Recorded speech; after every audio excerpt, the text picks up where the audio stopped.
The evil god, after 10,000 years, descended upon Earth, and the first thing it did was split its 3 heads vertically, then completely incinerated its body with hellfire. Witnessing this, humans were heartbroken, lamenting the loss of yet another free laborer. All of this happened because the evil god realized that the humans of this world were even more ruthless than the supernatural beings. Fast supernatural creatures were repurposed as vehicles, strong ones were turned into excavators. Even the previous evil god that descended was transformed into a reactor, powering dozens of cities. Having just revived and narrowly escaped, I immediately made a decision that defied my ancestors. If you can't beat them, join them. And so, I devoured the memories of a deceased person, planning to blend into human society. But what I never expected was that being human was even harder and more exhausting than I imagined. For example, as a supernatural being, I could simply float when moving, but to disguise myself as a human, I first had to learn to walk upright, then worry about basic functions like breathing and a heartbeat. After countless blunders, he had finally learned to impersonate a human, at least to some extent. Sometimes, when walking, I stagger from side to side. When inhaling, my stomach suddenly expands, and my heartbeat alternates between strong and barely noticeable. In the bathroom, a gurgling sound came from the toilet. It seemed as if something was surging deep within, trying to enter the room. Chong Shengyu was originally practicing walking in the living room when he turned to look at the bathroom, his mouth splitting open to the base of his ears. The food has the taste of food. The food he was referring to wasn't ordinary fare, but his own kind. Compared to him, this strange creature was very weak. In the human world now, hunting one's own kind is heavily restricted. Fearing the food might notice something amiss and flee, he pretended not to know and remained standing in the living room. In the bathroom, a dark, shadowy mass appeared in the toilet.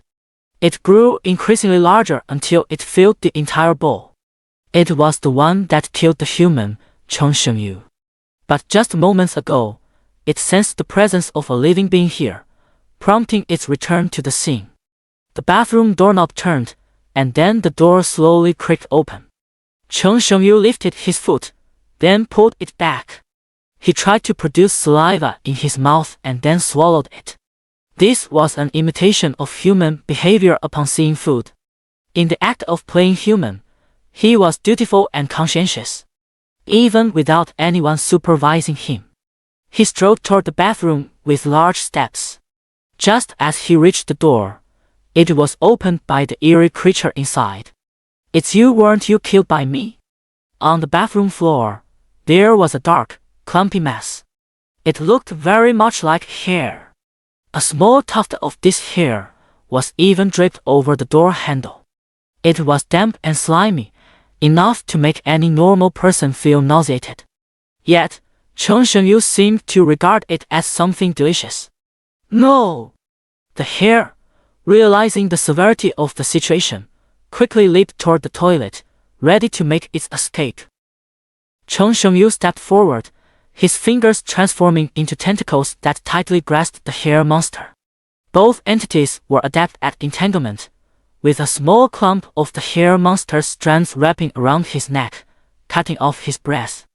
But it didn't matter, he never needed to breathe in the first place. Although both were supernatural beings, the difference in their levels was vast. Chong Shengyu paid no heed to the other's actions. The human form is not suitable for eating. The Eerie have their own way of eating, a method not suited for humans. He reverted to his multi-eyed monster form, his body instantly occupying most of the bathroom. In an instant, that clump of hair became much more subdued. Without any protection, seeing Chong Shengyu's true form would contaminate the observer. At best, they might grow limbs not belonging to a human. At worst, they could die on the spot, becoming one of the Eerie. The hair ghost was now contaminated by him. Being another ghostly entity, it naturally couldn't grow limbs or anything like that. He grabbed the hair ghost, shook it violently to draw it, then wrapped it with his tentacles. A ghostly entity's appetite is far better than a human's. In the blink of an eye, not even a trace of the hair ghost remained. Might as well clean up while I'm at it. He has quite a number of tentacles, making his work highly efficient. In less than a minute, all traces of bloodstains were gone. He cleaned the bathroom not because of the bloodstains all over the floor, but simply to mimic human cleaning behavior. For supernatural beings, bloodstains and the like are perfectly normal. Of course, considering humans are hard to eat, he didn't consume the bloodstains but instead washed them away with water. Then, Cheng Shengyu transformed back into his human form, wearing the same clothes as before. But in reality, when he reverted to his original form earlier, the clothes had already been torn apart. When he transformed back into human form, he mistakenly treated the clothes as part of his human body. Clothes are not part of a human. After changing clothes, as he passed through the living room, a rectangular panel lit up. He searched his memory. Humans called this thing a tablet. Unlock the tablet and open the chat interface. Can you do it or not? If not, I'll find another booster, damn it. Cheng Shengyu, a human with mild autism, was socially awkward but had some talent in gaming. He had previously made money by boosting and grinding accounts for others. Most of the time, I rely on takeout for meals. I'm a total homebody. Proxy gaming? He pondered for a moment, as if by using this board in his hand to accomplish certain tasks, certain people would give him something called money, which could be exchanged for many other things. This reminded him of some past events. Intelligent beings would set up formations on the ground, and he would use these formations to transmit a trace of his power.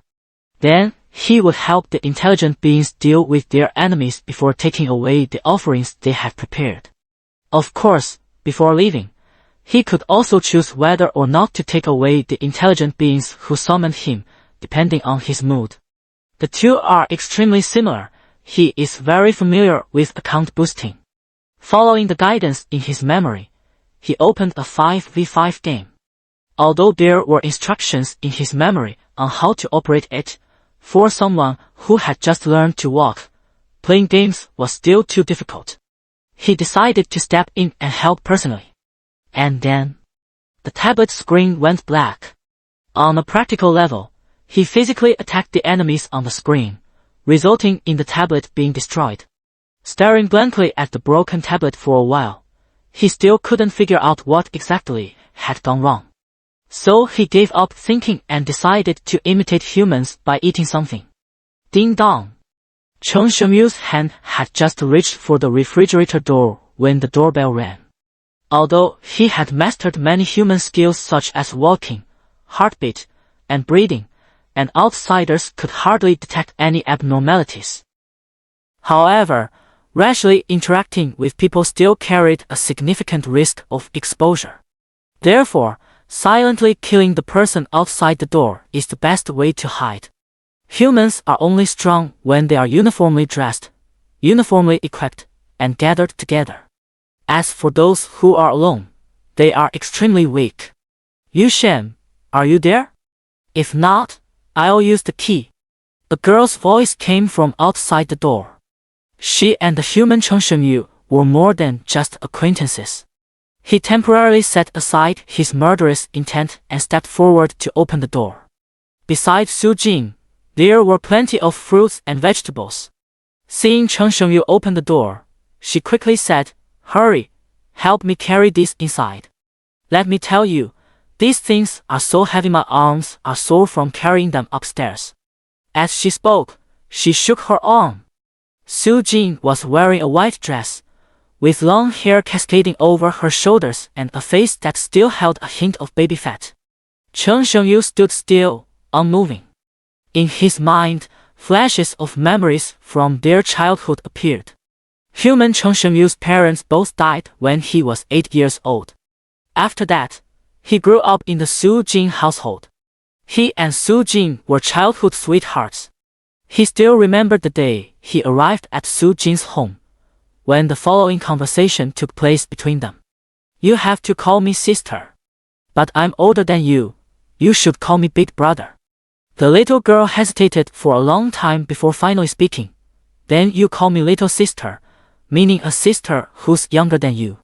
At that time, the term little sister wasn't yet an internet buzzword. Little sister. Because of that memory just now, Cheng Shengyu thought the girl in front of him was actually named Little Sister. Su Jin's cheeks flushed with a hint of crimson. In her childhood, she had an obsession with being an elder sister. Annoying. Su Jin lightly tapped Cheng Shengyu's chest a few times. Then, carrying the fruits and vegetables, she entered the room. "I'll cook, so you can have a good meal." Su Jin looked at him, smiled faintly, and stretched, showcasing her curves to perfection. Any other man would surely have taken a second look. But Cheng Shengyu completely ignored it. On one occasion, human Cheng Shengyu stayed at home, suffering from a cold and fever, and nearly died. Fortunately, Su Jin discovered it in time and saved him. After that, she would drop by every now and then. This wasn't good news for him. He had no experience interacting with humans and could easily be exposed. Moreover, in his current state, not to mention catching a cold or fever, even if one or two ghosts teamed up to visit, it would just be serving them appetizers. "Yusheng, do you want to go out for a walk after dinner? You'll grow mold staying like this." No need, I'm fine alone." The risk of exposure was too high if he went out, making Cheng Shengyu speak more fluently out of fear. In just the short time since Su Jin arrived, countless questions had flooded his mind. For example, how should he react when Su Jin hits his chest? Should he talk to Su Jin? Should he go to the kitchen to help wash vegetables, and so on?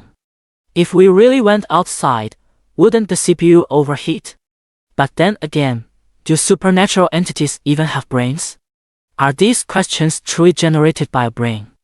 After seeing off the human girl Su Jin, Cheng Shengyu collapsed onto the sofa. During the meal with the girl, she kept asking all sorts of questions. Sometimes, before Cheng Shengyu could even figure out how to answer the current question, the next one would come right after.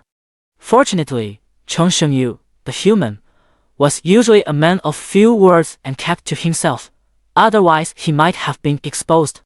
Since there was no precedent for a supernatural being impersonating a human, he could only figure things out step by step. How to get along with humans. Seeking advice, online and in a hurry. He walked to the window and, upon seeing the figure of the human girl Su Jin downstairs, let out a sigh of relief. Su Jin arrived downstairs when a wooling minivan pulled up. Although this was a rundown old neighborhood, vehicles came and went regularly, so she didn't pay it much attention. But this particular wooling was the elite of its kind, having undergone a series of modifications. Behind the wheel was a square-faced man in his 40s, looking quite seasoned. In the passenger seat sat a vibrant young woman. "Bring the lock-picking tools. Unless something's gone wrong, there's already been a fatality." The square-faced man exhaled deeply, his expression grave. Ding dong. The two arrived at Cheng Shenyu's doorstep and rang the doorbell. After a long while, no one came to answer the door. The gravity on their faces deepened. They rang the doorbell again, but when there was still no response, the square-faced man let out a long sigh and said, "Pick the lock." He concluded that the resident inside had already died. However, just as the girl had gathered her tools and was about to pick the lock, the door opened. "Ah, haha." The girl might as well have written the word awkward on her face. "Hello, we're staff from the Water Quality Bureau. Here are our credentials." Cheng Shengyu was filled with confusion. He had been ready to eat, but instead, two humans showed up. Just as the doorbell rang, he caught the scent of food and not just from one source. He opened the door a bit late because he was mimicking how a human would react upon seeing food. He concluded that these two individuals had come into contact with quite a lot of food. Though he couldn't determine whether the IDs they presented were genuine or fake, their origins were definitely anything but ordinary. "Can I help you?" Cheng Shengyu cast a curious glance at the lock-picking toolkit on the floor. "Someone reported water quality issues in this neighborhood, so we're here to collect samples." The girl hid the lock-picking toolkit behind her back, fearing the residents might call the police and waste the critical investigation time.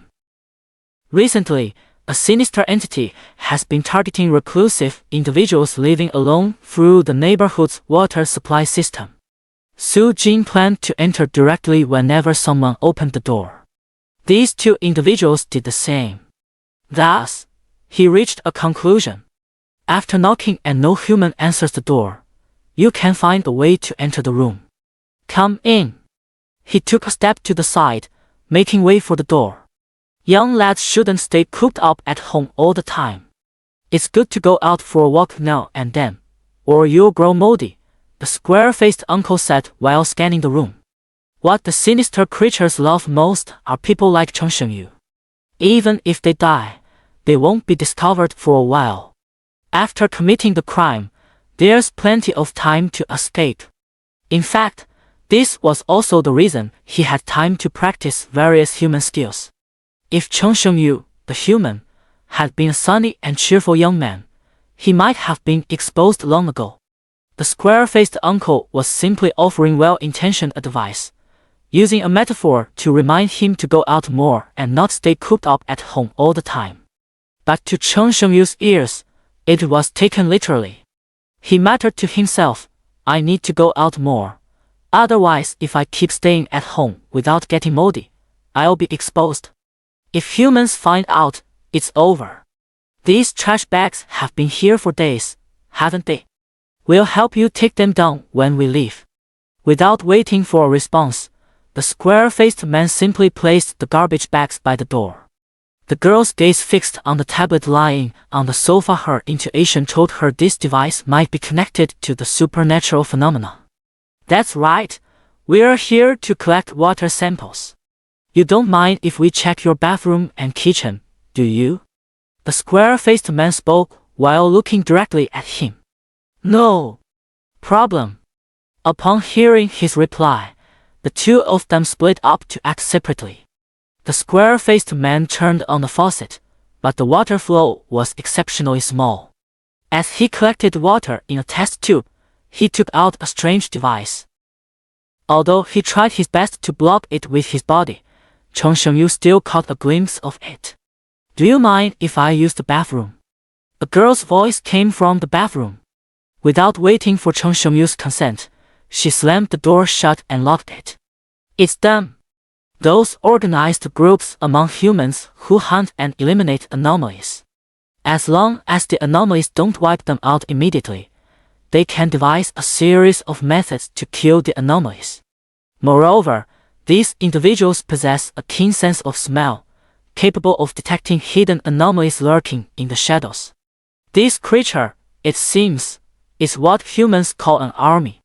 Cheng Shengyu felt a bit flustered, so much so that he forgot to mimic human facial expressions and heartbeats when nervous. The young girl and the square-faced man returned to the living room simultaneously. After exchanging a glance, they both looked toward the bedroom, silently understanding their next objective. "Young man, what should I call you? Are you seeing anyone?" The square-faced uncle struck up a casual conversation with him. Cheng Shengyu was still confident he could kill them, but the consequences after their deaths were more than he could bear. A flood of humans, armed with uniform standard equipment, pursued him relentlessly. "Chen." With a blank expression, he was about to utter the name of the person he was impersonating when he was interrupted. "Xiao Cheng, that girl isn't your girlfriend, is she? Quite pretty." The square-faced uncle looked at Su Jin's photo in the bedroom. As he spoke, without waiting for agreement, he pulled Cheng Shengyu toward the bedroom. At the same time, the young girl walked toward another bedroom. Seeing Cheng Shengyu's expression, The square-faced uncle quickened his pace. Since most targets of the supernatural were socially anxious people, he had experience dealing with such individuals. He picked up Su Jin's photo, speaking intermittently. But his gaze wasn't on the photo at all. After confirming there were no abnormalities, the square-faced man put down the photo. He cleared his throat and raised his voice slightly. If there's nothing else, we'll be going now. If there are any water quality issues, I'll notify you. Clearly, he was sending a signal to the young girl. What was someone from the Water Quality Bureau doing in her bedroom? There aren't even any faucets in there. No need. If possible, Cheng Shengyu wished these two would never come again. The square-faced uncle didn't take it to heart. For someone with social anxiety, not wanting to see people is perfectly normal. The young girl was the first to step out of the bedroom. An ordinary person naturally wouldn't have noticed. But in front of Cheng Shengyu, this kind of double act was meaningless. However, his survival made him ignore everything he saw. The square-faced man and the girl exchanged glances, then gave a slight nod to indicate he found nothing unusual. After checking the test tube and confirming there were no issues, the two of them left. Before leaving, he thoughtfully took out the trash. Of course, whether this action had any other purpose, Cheng Shengyu could not know. After the two left, he knew it was time to let out a long sigh, and his heartbeat gradually returned to normal. This is how humans should react after the crisis is resolved. But he did not imitate these human behaviors. Because upon discovering their true identities earlier, he was so frightened that he even forgot to mimic breathing and a heartbeat. How could he possibly let out a long sigh or gradually slow his heartbeat? He leaned out from the window's edge, watching the two board the van, but the vehicle showed no sign of leaving anytime soon. The square-faced uncle didn't throw away the trash after going downstairs, but instead took it into the van. After both got in, the uncle tossed the garbage onto the back seat and then fastened his seatbelt. Uncle John, did you find anything? The girl asked. Nothing, everything seems normal. But precisely because it's too normal, I feel like I might have missed something. Uncle John turned his head. What about you? Especially in the bathroom. What they were investigating was the hair ghost that had been eaten by Cheng Shengyu. The girl fastened her seatbelt to avoid Uncle John reminding her. The bathroom is also normal, the psychic detector didn't go off. The girl rested her chin on her hand. Maybe he's a neat freak. The bathroom is unusually clean. Go back and check the detector to see if it's broken, Uncle John said. Could it be a ghost outside the detector's range? The psychic detector in my hand can only identify ghosts of ranks 2 to 5. Anything higher or lower won't work. First-level anomalies have too weak of a psychic energy response. They require very delicate equipment, and can easily be damaged if taken out. Besides, first-level anomalous incidents rarely result in fatalities. As for 6th order and above, as long as they're not dead, human senses can detect them. No need for detectors. Entities of the 2nd to 5th order exist in the liminal space between what human senses can perceive and what remains unseen. The hair ghost has been confirmed as a 3rd-tier ghost. Even if it degenerates or evolves, it won't escape detection in a short time. As for ghosts above the 6th tier, don't even think about it. That's impossible. If one of that level truly appears, all we can do is think about how to escape. First, eliminate the correct answer. Cheng Shengyu is indeed a ghost above the 6th tier. The hair ghost must be eradicated, not only to ensure the safety of the people but also to avenge our colleagues. Uncle Jane's gaze was profound, his hands gripping the steering wheel tightly. The Supernatural Events Administration had been tracking the hair anomaly for months, during which colleagues had even sacrificed their lives. This was something the two of them had not forgotten. The hair ghost moves through the residents' daily water pipes, making it difficult to catch. Moreover, It's a third-tier ghost, which makes dealing with it even more troublesome. As the two discussed these matters, they were unaware of a pair of eyes silently watching them, hoping they would leave soon. This trash. The girl looked toward the back seat. That delivery ghost is likely to target him. Although first-tier ghosts rarely harm people, keeping it around is still a potential disaster, Uncle John said calmly. What an unlucky guy, getting targeted by two ghosts at once, the girl muttered under her breath. If Cheng Shengyu heard that ghosts were after him, he'd probably be thrilled. Free food is free food, why not take it? Alright, let's move on to the next location, Uncle John said as he started the van, shifted into first gear, and drove away. Speaking of which, I always felt something was off about that broken tablet. But our identities are water quality inspectors, we couldn't take the tablet with us. The people from the Supernatural Management Bureau have flexible identities. Isn't this an anomaly? Why did you say there wasn't one just now? Uncle John turned the steering wheel, making the car take a turn. Just like you said, it's too normal, which makes it feel abnormal. The girl tapped her chin with her index finger, pondering for a moment. It's a woman's intuition. After seeing them leave, Cheng Shengyu gradually began imitating human daily behaviors like breathing and heartbeat. Water. He suddenly realized humans need to drink water. He had forgotten about this in recent days. There was water in the bathroom, and also in the kitchen. He didn't know which place to choose. What's even more terrifying is that he realized he didn't know how to drink water. Indeed, supernatural beings don't need to drink, and this wouldn't cause them to die from dehydration. So, he sat down on the sofa, unlocked his phone, and opened a pink app. He searched on X site, how do humans drink water? Coincidentally, the first video was exactly that, so he clicked into it. The screen was flooded with question marks, as if many people couldn't understand why such a video existed. Hello everyone, today I'm going to teach you how to drink water correctly. The water boiled in the kettle is currently at 100 degrees Celsius. We need to pour it into a glass cup. As the host spoke, they poured the water into the cup. At this point, the video progress bar reached the halfway mark. The barrage of question marks disappeared, replaced by comments like, got it, gonna go chug from a kettle and start arguing. Boiling at high temperatures can disinfect and kill bacteria, ensuring we don't get diarrhea from drinking untreated water. But water that's too hot can scald your mouth, the one I'm using to talk right now. As the uploader spoke, he pointed to his mouth. Perhaps he was worried viewers might not know where the mouth is. Cheng Shengyu suddenly understood he hadn't yet learned how to get diarrhea, and drinking untreated water directly might expose him. Fortunately, he found some drinking water tips through something called the internet. The optimal water temperature is 25 degrees Celsius, gentle and non-irritating to the stomach.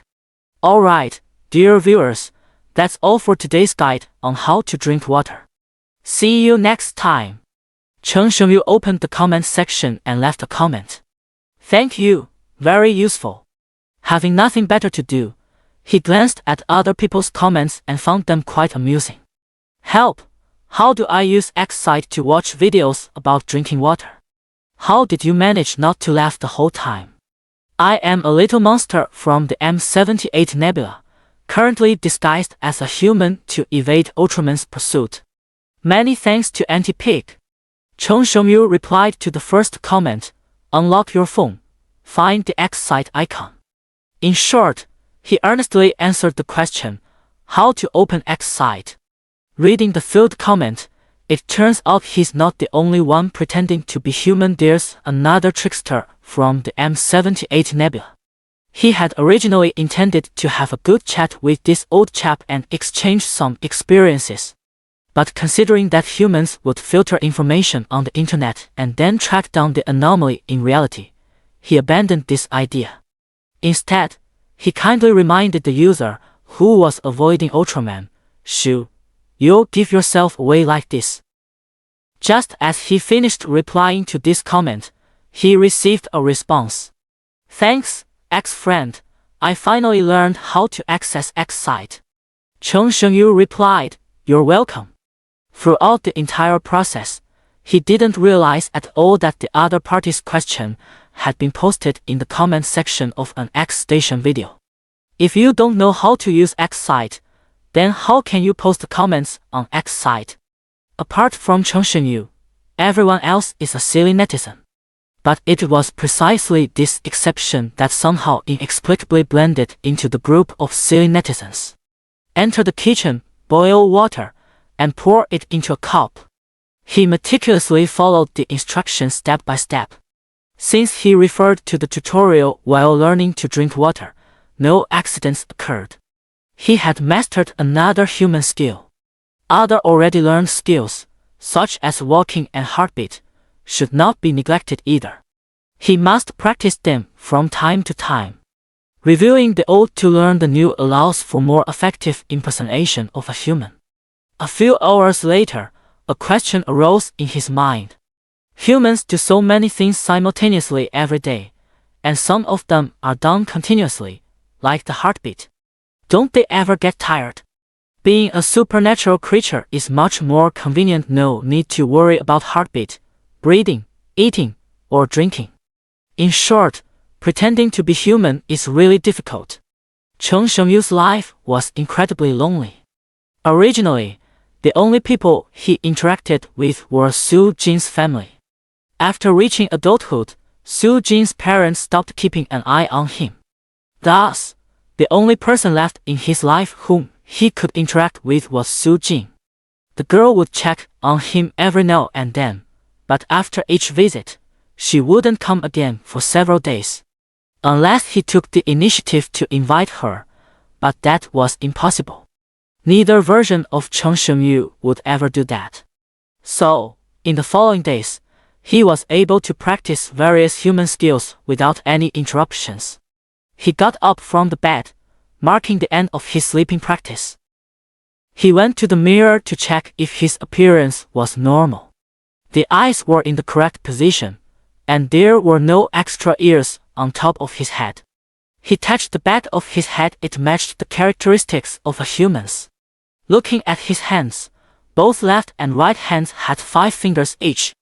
After confirming that everything was in order, Cheng Shengyu began to consolidate the various skills he had previously mastered. Time flew by, and in the blink of an eye, the sky had darkened. He walked to the window and looked outside. Some streetlights in the neighborhood are lit, while others either long neglected and no longer functional or flickering incessantly seem on the verge of breaking down. Tired. What he wanted to convey was the reactions humans exhibit when exhausted, so he could mimic them. Then, Cheng Shengyu stretched lazily and ordered takeout on his phone. Lying on the sofa in a do-you-slouch posture, I opened the Meituan app and ordered a portion of braised chicken with rice. Then I tossed my phone aside and stared blankly at the ceiling. These seem to be the typical behaviors when humans are exhausted. In the city, there is a group of people wearing identical uniforms, shuttling between restaurants and residences. Especially during meal times, they seem to multiply. They are the food delivery riders, clad in yellow robes. Among countless delivery riders, there is one particularly unique figure. His leg bone is fractured, his chest slightly sunken, and the front of his electric bike is severely deformed. These injuries, if inflicted on a normal person, would not only prevent them from delivering takeout but might not even guarantee survival in the ICU. Similarly, that electric bike should have been scrapped long ago. The reason this duo can still deliver takeout is that it's a supernatural entity. The delivery specter is composed of a deceased delivery rider and a scrapped electric bike. It emanates a layer of mist that can influence people's perception, making others mistake it for an ordinary delivery person and an ordinary electric bike. As a supernatural entity, it delivers food faster than other delivery workers. However, This very trait has earned it countless negative reviews. "Hello, your delivery has arrived." The delivery spectre handed an order to the customer.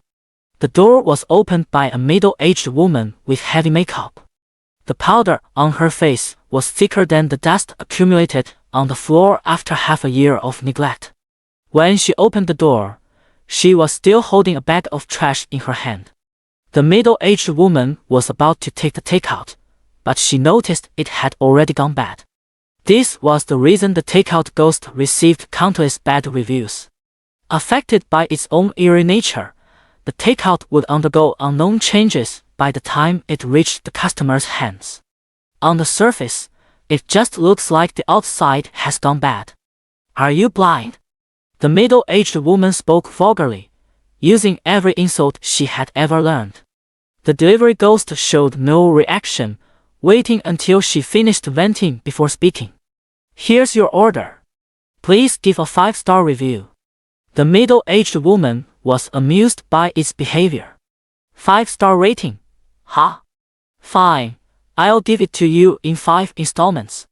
With that, she tossed the trash by the door. With a loud bang, she slammed the door shut, triggering all the motion sensor lights in the hallway. Perhaps it was because the middle-aged woman was too irritable, causing the light at her doorstep and in the hallway to malfunction. In any case, the light kept flickering non-stop. Strange phenomena tend to follow certain simple rules. This is particularly evident in lower-tier anomalies. Take the food delivery ghost. For example, it strictly follows the food delivery process. It largely ignores the user's emotions or requests.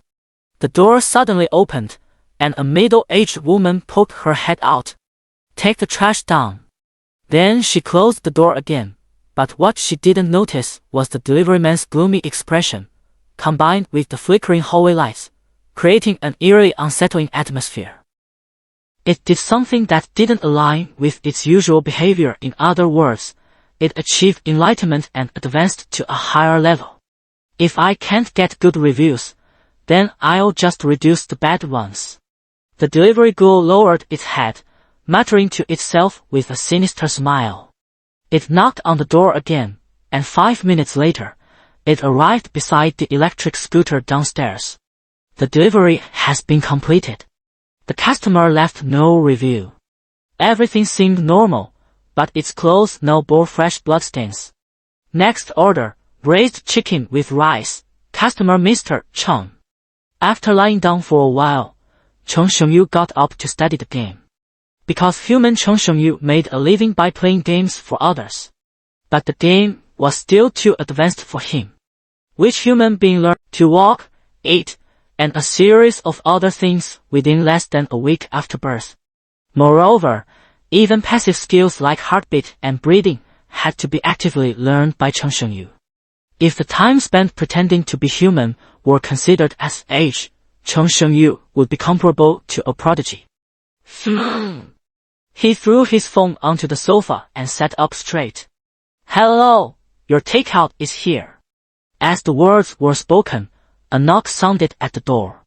Chung Shengyu revealed an eerie smile. "Indeed, it's takeout. Since the eerie is food and it came to me on its own, what else could it be but takeout?" The food delivery arriving at his doorstep made him forget that he had ordered a portion of braised chicken rice just an hour ago. After completing the pre-meal ritual of swallowing saliva, Chung Shengyu opened the door. The delivery ghost originally intended to knock again, but seeing the door open, it lowered its hand and slowly said, "Hello, your delivery." After opening the door, Chung Shengyu felt somewhat disappointed. This delivery was not pure, it contained a person. The takeout mentioned by the two entities was entirely different. For the delivery person, takeout referred to the spoiled braised chicken rice in their hand.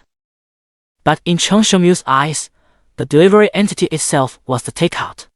"Mr. Chen, your takeout."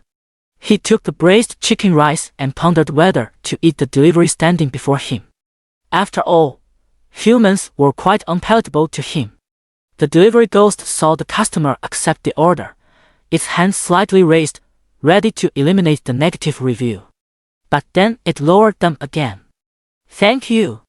Cheng Shengyu just said it casually. He was still contemplating whether to eat the takeout that might be mixed with human ingredients. Two very common words, yet they made the delivery ghost change its mind. It decided to give the poor soul before it one more chance. Remember to give a 5-star review. If this poor soul doesn't give a good review, then it might as well go throw itself into the fray. Even here ghosts stronger than it were instantly annihilated with just one encounter, let alone this one. 5 stars, good review. Cheng Shengyu searched his memory for the standard of a 5-star review. The delivery time was impressively fast, seems worthy of praise. Looking at the braised chicken rice. For humans, it's already spoiled, but for him, it's simply perfect. This is a delicacy that blends human food with eerie cuisine. Approved. Cheng Shengyu operated his phone to give the delivery ghost a positive review. It meets both human food standards and serves as food for the supernatural, making the braised chicken rice a dish he decided not to eat from the delivered takeout. Already gave a good review. Cheng Shengyu placed his phone horizontally between the two supernatural beings, showing the delivery ghost the screen.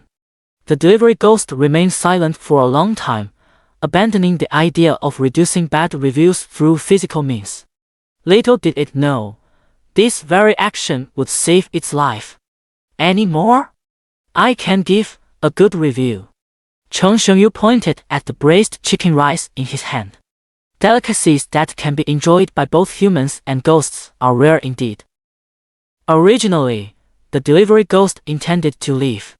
But upon hearing his words, it turned back, and the two ghosts locked eyes for a long while. Yes. As it finished speaking, the mist on its body gradually gathered into its right hand, slowly taking on color. Eventually, the mist transformed into the shape of braised chicken with rice, but the image quality was very poor, as if covered in pixelation. Cheng Shengyu shook his head. It seemed the other had been a ghost for too short a time and hadn't yet mastered the use of spectral energy. All the eerie energy was concentrated in the right hand, and the disguise of the delivery ghost gradually dissipated. At this point, it would be seen by ordinary people in its true form. Trade? Cheng Shengyu tilted his head, not understanding its behavior. Among ghosts, especially those that still retain rationality, transactions sometimes occur between the two parties. Typically, one side contributes effort while the other offers a portion of themselves to be relinquished. But the delivery ghost didn't ask Cheng Shengyu for help, it simply gave him its eerie energy. This made him uncertain whether the delivery ghost intended to trade. Cheng Shengyu held a serving of braised chicken rice in one hand and a clump of eerie energy in the other. Seeing the delivery ghost about to leave, he spoke up. Need help? Transactions between the supernatural are conducted on principles of fairness and justice. In Cheng Shengyu's view, this deal was unfair to it. 90% of the eerie energy dissipated, and the delivery ghost regained a trace of humanity, recalling fragments of the past. It truly had unfinished business. Delivered the takeout on time and received a 5-star review from the customer. Mission accomplished. Reminded by Cheng Shengyu, he thought of another matter. The delivery ghost fumbled in its pocket for a while before pulling out an ID card and a bank card. A faint smile appeared on its gloomy face as it spoke. Help me deliver these to my home. Then, it fished out a slip of paper. Here's the address. After finishing all this, it thought of one more thing. Got any trash? I can take it down for you. This reminded him that before the square-faced uncle left, he had also voluntarily helped him dispose of the trash. It seemed as if these visitors had some peculiar fascination with the waste he produced. After the takeaway ghost left, Cheng Shengyu closed the door and began absorbing the ghost energy cluster. This substance dissipates when exposed to the open air. While dissipation itself isn't a problem, if ordinary people inhale it, issues will arise. At best, they might suffer a severe illness. At worst, they could turn into low-level anomalies. After absorbing the ghost energy cluster, he turned his gaze to the bank card and the note. The note read, Qinshan Orphanage. Is it really worth sacrificing your life for? Chen Shengyu silently wondered in his heart. After the delivery ghost gave him the ghost energy cluster, he knew the other party was doomed. That kind of excessive release of ghost energy was similar to a human losing too much blood. He had been a ghost for a very long time. At the very least, he had that much insight. He will definitely complete this deal, but not now. It's already completely dark outside, and in a little while, it will be time to sleep. Of course, the supernatural being doesn't need sleep. He's just imitating human behavior by sleeping. Moreover, going to Qinshan Orphanage inevitably means going outside. Until he's confident he won't be discovered by humans, he doesn't want to venture out. After finishing his braised chicken rice, he spent some more time studying the game, then went to bed promptly at 10 p.m. He meticulously performed every step, opening the quilt, taking off his clothes, and turning off the light. Lying in bed, about 2 hours passed. Some images emerged within his body.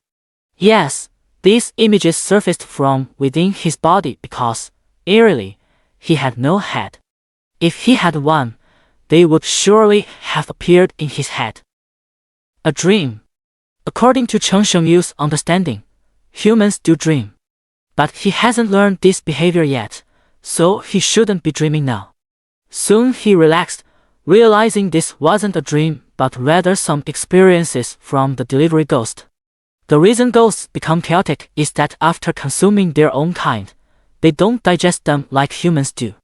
Instead, the consumed becomes part of them. This is equivalent to adding another personality, or rather, gustality, with every bite taken of their own kind. Or should we say gustality? The memory of the delivery ghost surfaced, which was quite normal for him. In the scene, the delivery ghost was still alone. He rode his undamaged electric bike, traveling along the asphalt road. Can't be late. I'll get fined if I'm late. The delivery guy was frantic, but the electric bike was already at its top speed. In his desperation, he chose to ride against the traffic. At a bend, he was knocked into the woods by the roadside. After several flips, the scene stabilized. A few palm-high blades of grass occupied most of his view, while the trees in the distance were partially obscured by the grass. Gotta hurry, or I'll be penalized. A tall figure appeared in the frame. It wasn't that the person was particularly tall, he was lying on the ground. The perpetrator did not flee the scene immediately. Instead, he got out of the car to check the situation. When he saw the delivery rider's injuries, he nearly fainted.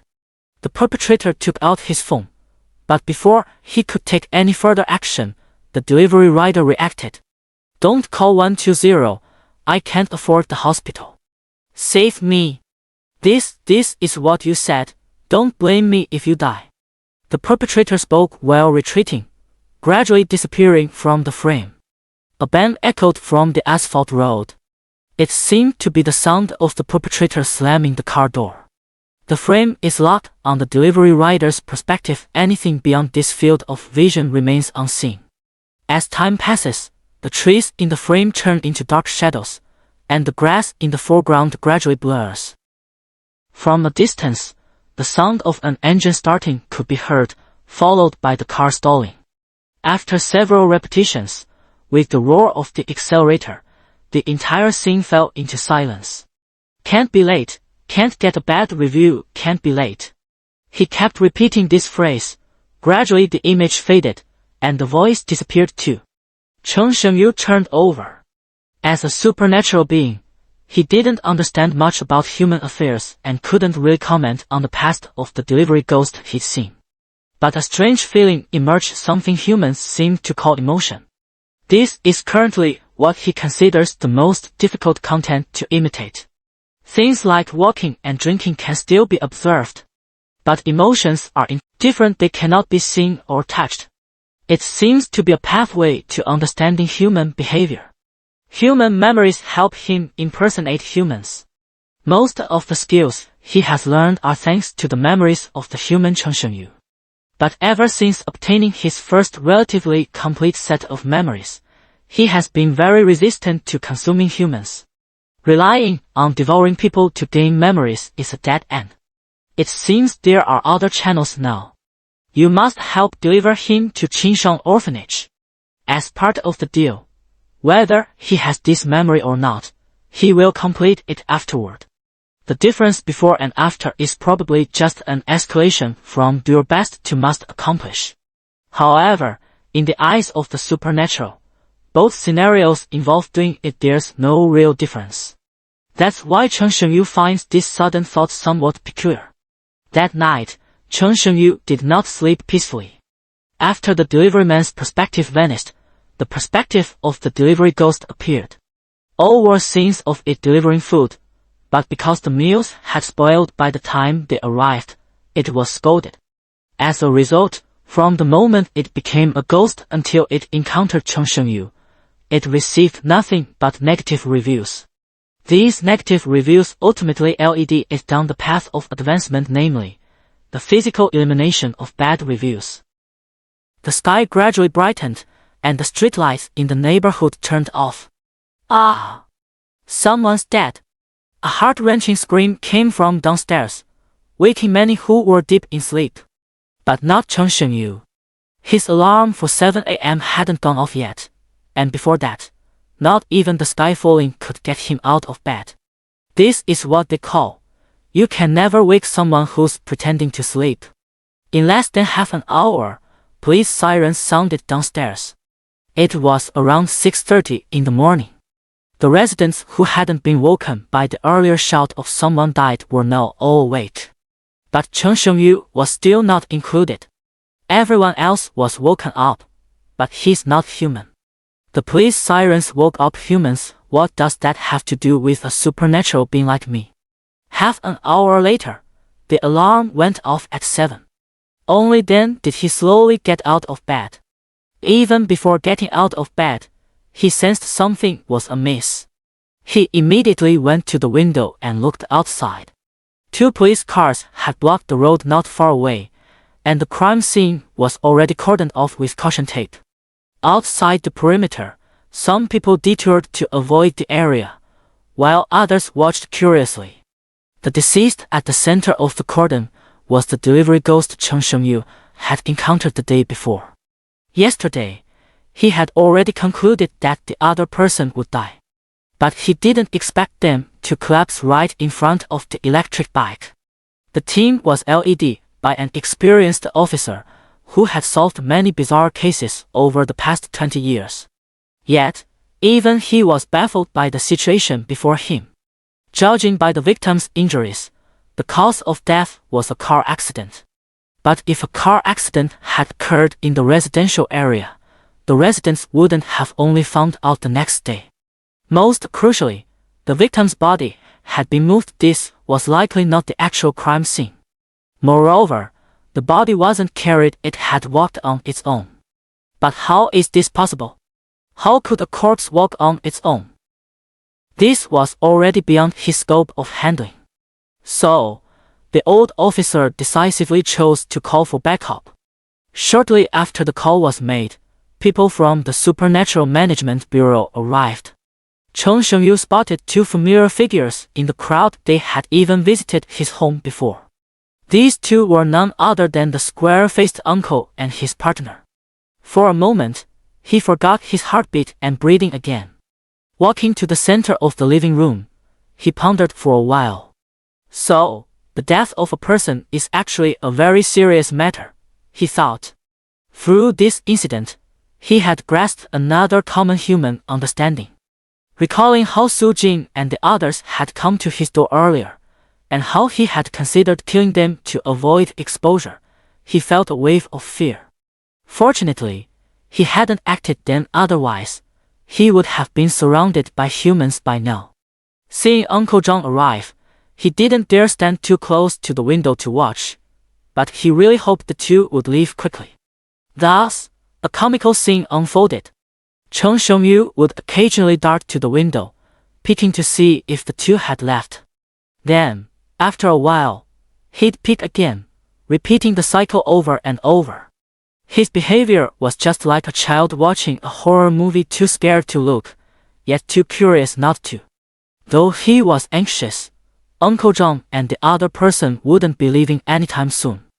Upon arriving at the scene, they had already confirmed the identity of the deceased. A ghost cannot die for no reason. An investigation must be conducted. If a more powerful ghost is lurking, the nearby residents would be in danger. Downstairs, after listening to the initial clues from the police investigation, Uncle Zhang approached the delivery ghost. Died in a car accident. Then the corpse moved. It was indeed the corpse moving on its own. From the very beginning, they ruled out the correct answer. Uncle Zhang stared at the electric bike. His obsession after death turned him into a supernatural entity, delivering takeout. What a strange obsession indeed. According to the Supernatural Management Bureau's findings, if a living being harbors intense obsessions before death, there's a chance it may transform into a supernatural entity. Wait, this trash bag. The girl noticed the trash bag in the delivery ghost's hand. It seemed the two of them had seen it before. Last night, before the delivery ghost left, it had taken the initiative to carry away the trash Cheng Xiongyu had accumulated. However, it never got the chance to throw it into a dumpster. Let's go up and take a look later. What an unlucky fellow. Uncle Zhen's tone was heavy. After some investigation, the two of them were also left baffled. Whether the supernatural entity had a physical form or not, a fight would inevitably leave some traces behind. Or at least some wounds. But the ghost before them seemed to have committed suicide. The idea that a ghost would kill itself struck the two of them as utterly absurd. After their investigation yielded no results, the pair turned their attention to the wrecked electric bike. Physically, it was beyond repair, yet on a supernatural level, it remained functional. Such items had a collective name: Eerie Object. In short, it's an item related to the supernatural. In fact, the corpse of a supernatural being also counts as an eerie object, but corpses are usually incinerated at ultra-high temperatures. As for eerie objects, they become equipment for the Supernatural Management Bureau personnel. This trip was really profitable. Didn't have to do anything and just picked up an eerie object. Don't be careless. What if there are higher-level anomalies around? Uncle Zhang reminded the girl, then abruptly changed the subject. Let's go check out that young man's place first. The young man he referred to was none other than Cheng Xiongyu. So far, the only clue points to him. Cheng Xiongyu stealthily watched the street below. When he could no longer see Uncle Zhang and the girl, he let out a sigh of relief. But a minute later, there was a knock at the door. Good news, the people from the Supernatural Management Bureau aren't downstairs anymore. Bad news, they plan to come up for a visit. After mentally preparing himself, he finally opened the door. Uncle Zhang and his companion wore masks, covering most of their faces to prevent Cheng Xiongyu from recognizing them. The last time these two came, they were posing as Water Quality Bureau staff, and now they've switched to police officers. The shift in identities is quite drastic. After opening the door, Cheng Xiongyu took the initiative to ask, "Is there a problem with the water quality?" This left the two outside extremely embarrassed. Their masks did nothing to conceal their identities. The water quality? No. We're here to inform you that the water isn't. The young woman's words were cut off mid-sentence by Uncle Zhang. The water quality test results aren't out yet. We're here for another matter. For some reason, Uncle Zhang couldn't shake the feeling that this young man would encounter something supernatural again in a few days. When that happened, it could serve as an opportunity to visit once more. You probably already know why we're here.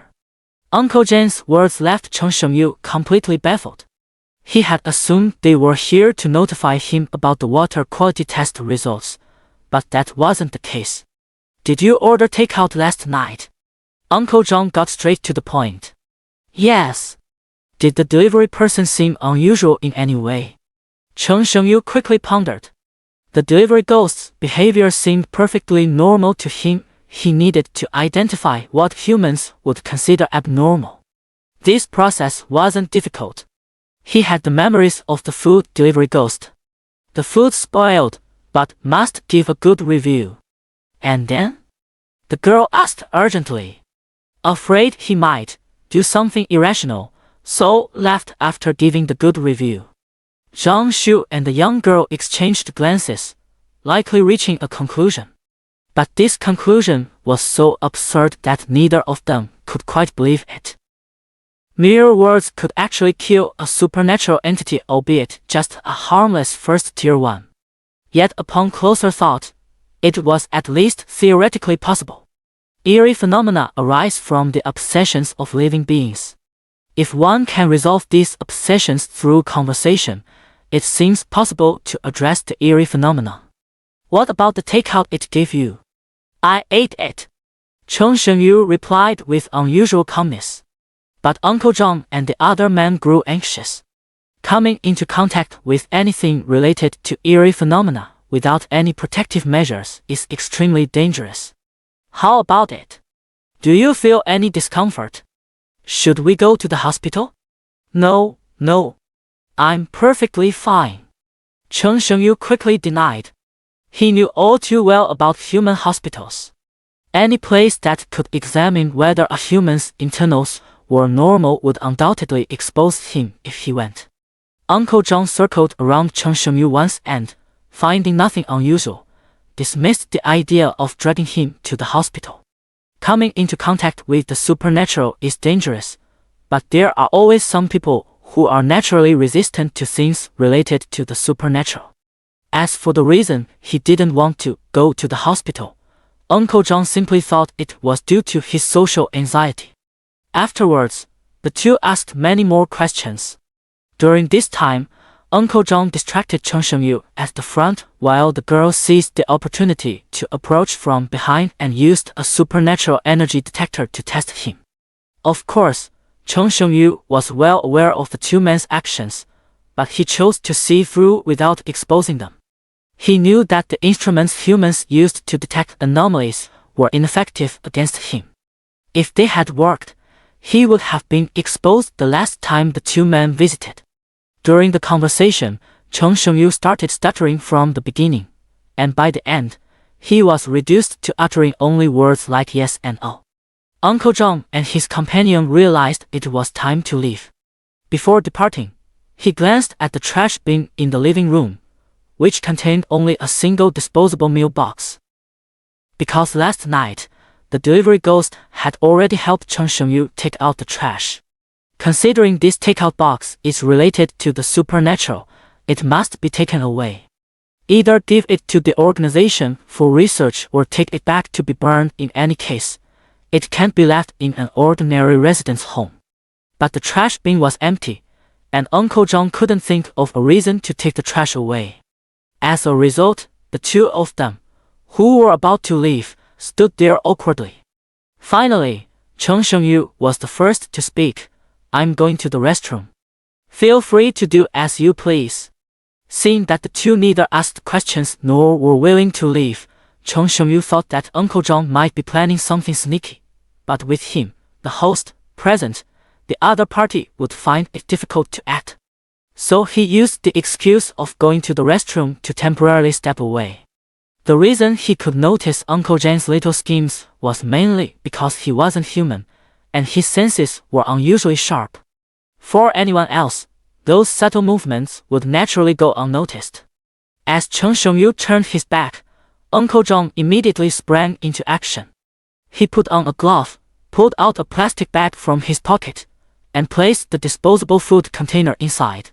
Throughout the process, he didn't forget to use the anomaly energy detector to check if there were any residual anomaly energies between the second and fifth tiers in the container.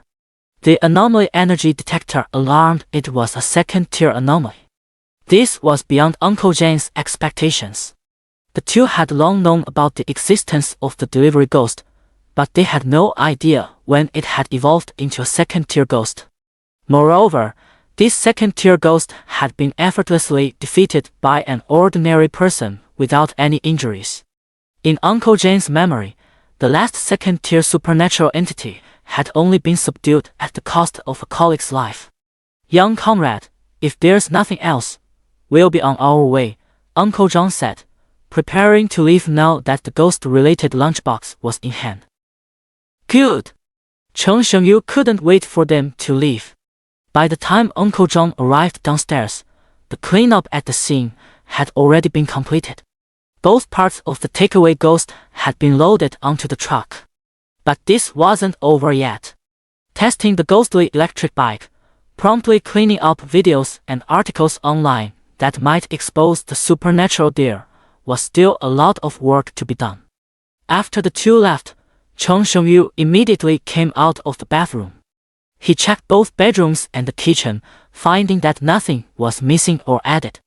After scanning the living room, he stared at the missing takeout box in the trash can, lost in thought. To impersonate a human, he still had much to learn, like why visitors would take out the trash for him, something he never quite understood. But on second thought, did this mean he wouldn't have to take out the trash himself whenever someone visited? After pondering for a while, he still couldn't figure out why the visitor had thrown away his trash. So he set the matter aside and turned his thoughts to something else.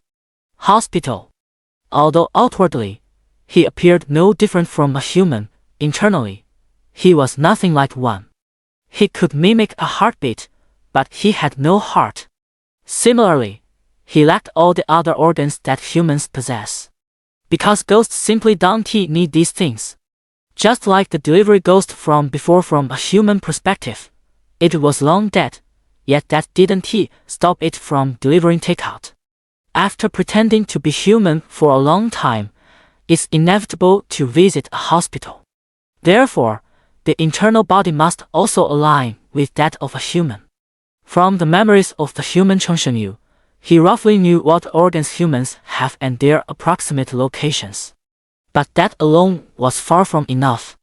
It would still be detected by the various instruments in the hospital. Fortunately, humans have studied themselves quite thoroughly. Information about the organs inside the body, their distribution, and more can all be found on the internet. So, he set out to search for study materials. Using study materials as the keyword did yield a lot of results, but none of them were what he was looking for. Even among the content he found, terms like high definition, uncensored appeared, but that wasn't what he wanted either. After downloading and deleting several gigabytes of study materials without success, Cheng Shengyu realized he was going in the wrong direction. He opened X site, found a video detailing human organs in the knowledge section, and decisively uninstalled the browser he had previously used to search for study materials. After immersing himself in the knowledge section for several hours, Cheng Shengyu gained a deeper understanding of the human body's internal workings. At the same time, he also realized a detail he had overlooked while previously pretending to be human. He turned off the computer and looked at the nails on his hand. These things grow slowly and are then trimmed by what humans call nail clippers. Cheng Shengyu believed that by following one human impersonation tip each day, he would eventually integrate perfectly into this species. Transforming his internal body to match humans was neither urgent nor something to rush. After setting his nails to growth mode, he did something incomprehensible to normal people. Human observation log, events following the death of a fellow human. When a human individual dies, it attracts the attention of those around them. This is entirely different from what happens after an anomaly's death. When pretending to be human, one must not kill indiscriminately and should be a law-abiding good person. If encountering situations where lives are lost, quickly distance yourself, or else there's a risk of exposure. For the supernatural, forgetting simply does not exist. But he was the first supernatural being to impersonate a human. By recording these experiences, future supernatural beings who wish to impersonate humans will have a reference. After completing this test, he glanced at the bank card on the table. There was still one more matter awaiting his attention. That is, his deal with the delivery ghost. Cheng Shengyu needs to make a trip to Qinshan Orphanage to deliver the item given to him by the delivery ghost. For humans, it wouldn't be a difficult task. But for him, it's a high-level challenge. In this process, he will inevitably have to interact with humans. With his current experience in being human, he is not yet capable of communicating with many people. Not to mention other aspects, just in terms of speaking, there are significant issues.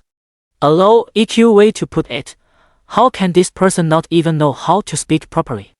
A high EQ way to phrase it, Cheng Shengyu still has considerable room for improvement in communication skills. Handling 1 or 2 people is already his limit. For instance, when interacting with the uncle and young girl duo, his CPU nearly overheated. Of course, using a bizarre identity could save a lot of trouble.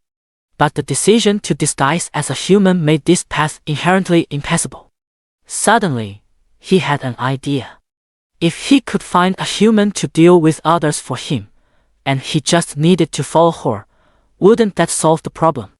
Cheng Shengyu was familiar with very few people no more than the fingers on both hands combined.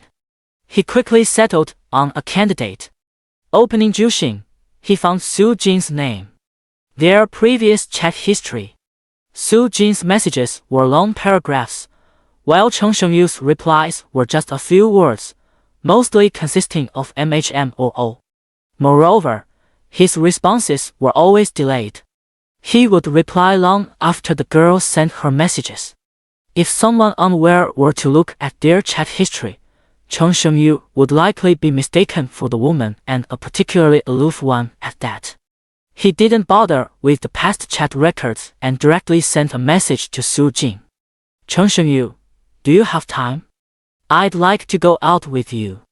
This message was over 80% longer than his previous ones. Rewind to 1 minute earlier, on Su Jin's side. She turned off the computer and rubbed her sore eyes.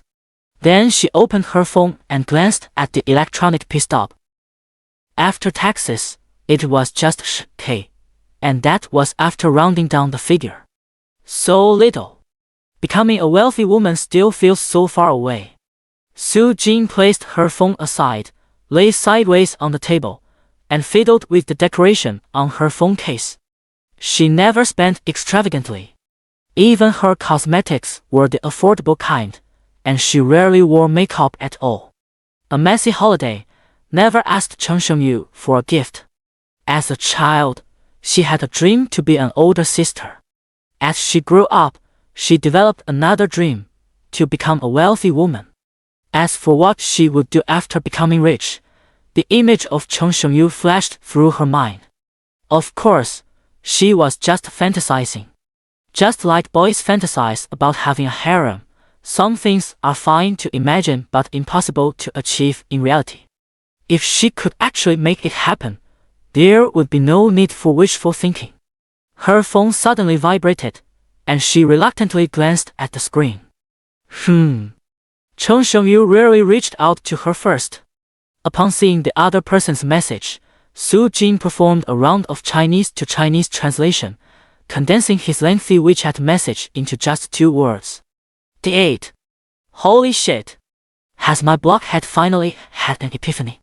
Previously, Su Jin had maintained the reserve expected of a girl, dropping hints to Cheng Shengyu, only to be ignored. She then let go of her reserve and continued hinting, but was still met with indifference. As for confessing directly or making bold moves, she just couldn't bring herself to do it. Love is a matter between 2 people. One-sided groveling leads nowhere. Thus, this series of events fueled her fantasies. Man, you've successfully caught my attention. You used to ignore me, but now that I'm rich, you're not even worthy of my time. Oh, wait. Wrong script. She quickly replied, afraid the other party might change their mind, and even added a time. Yes, let's make it tomorrow, which happens to be Sunday. Chung Shengyu replied simply and as usual with a single okay. Time moved to the next morning. That day, Chung Shengyu, as usual, mimicked human morning routines.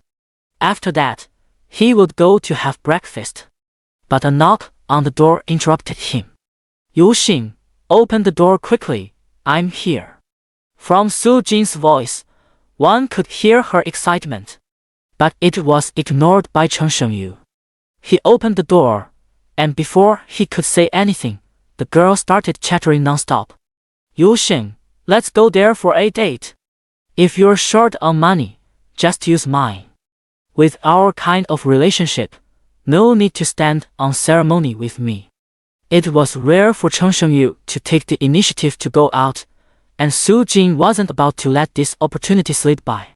Today, she made a point of getting up extra early, even earlier than on regular workdays. Su Jin was wearing a light blue dress with her hair cascading over her shoulders and light makeup on her face. But all of this was completely ignored by Chung Shengyu. He only wanted to quickly complete the transaction with the delivery ghost and then have the girl in front of him leave. Qin Xian. Going out of town. 2 days might not be enough. Just as Su Jin was considering whether to take a day off, Chung Shengyu poured cold water on her plans. The orphanage. Su Jin's smile froze. The reason a blockhead is called a blockhead is precisely because there's no possibility of enlightenment.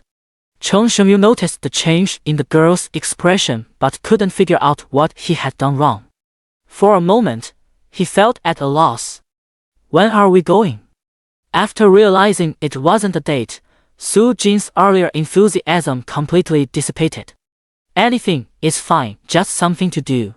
The girl looked at him, slowly letting out a sigh as she thought to herself, simply going out for a stroll would be better than staying like this. Her expression changed again, returning to its usual relaxed state. Chung Shengyu noticed this change, which left him utterly perplexed. The girl before him changed expressions faster than flipping pages in a book. In just this short while, her demeanor had shifted 3 times. He tilted his head slightly to the left, indicating confusion. But this simple action made Su Jin's heart race. Clenching her small pink fists, she thought, little brother is so adorable. No, wait, he should be called big brother. After the thrill of being an older sister wore off, Su Jin tacitly accepted Chung Shengyu as her brother though they were unrelated by blood. He was her dearest big brother. From then on, she shifted from being a brother complex to a sister complex.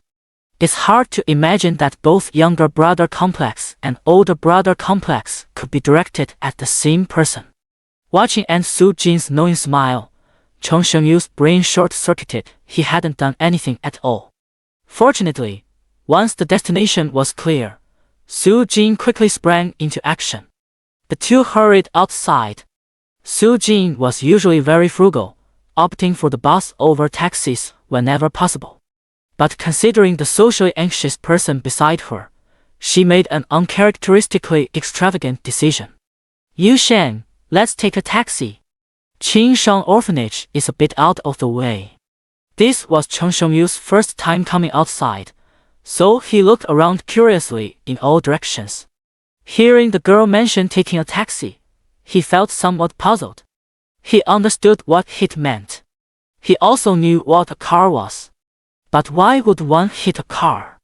What did hitting a car have to do with going to the orphanage? Those metal boxes were either parked by the roadside or moving along the road perfectly fine as they were. What was the point of going up to give them a beating? Moreover, humans are so fragile that if you were to hit a car, the only one getting hurt would probably be yourself. Here, hitting a car refers to the literal meaning physically striking a car. Or, to put it another way, it's the same as hitting a person. While Cheng Shengyu was pondering the idea of hitting a car, Su Jing had already hailed a taxi. Master, how much to the Qinshan orphanage?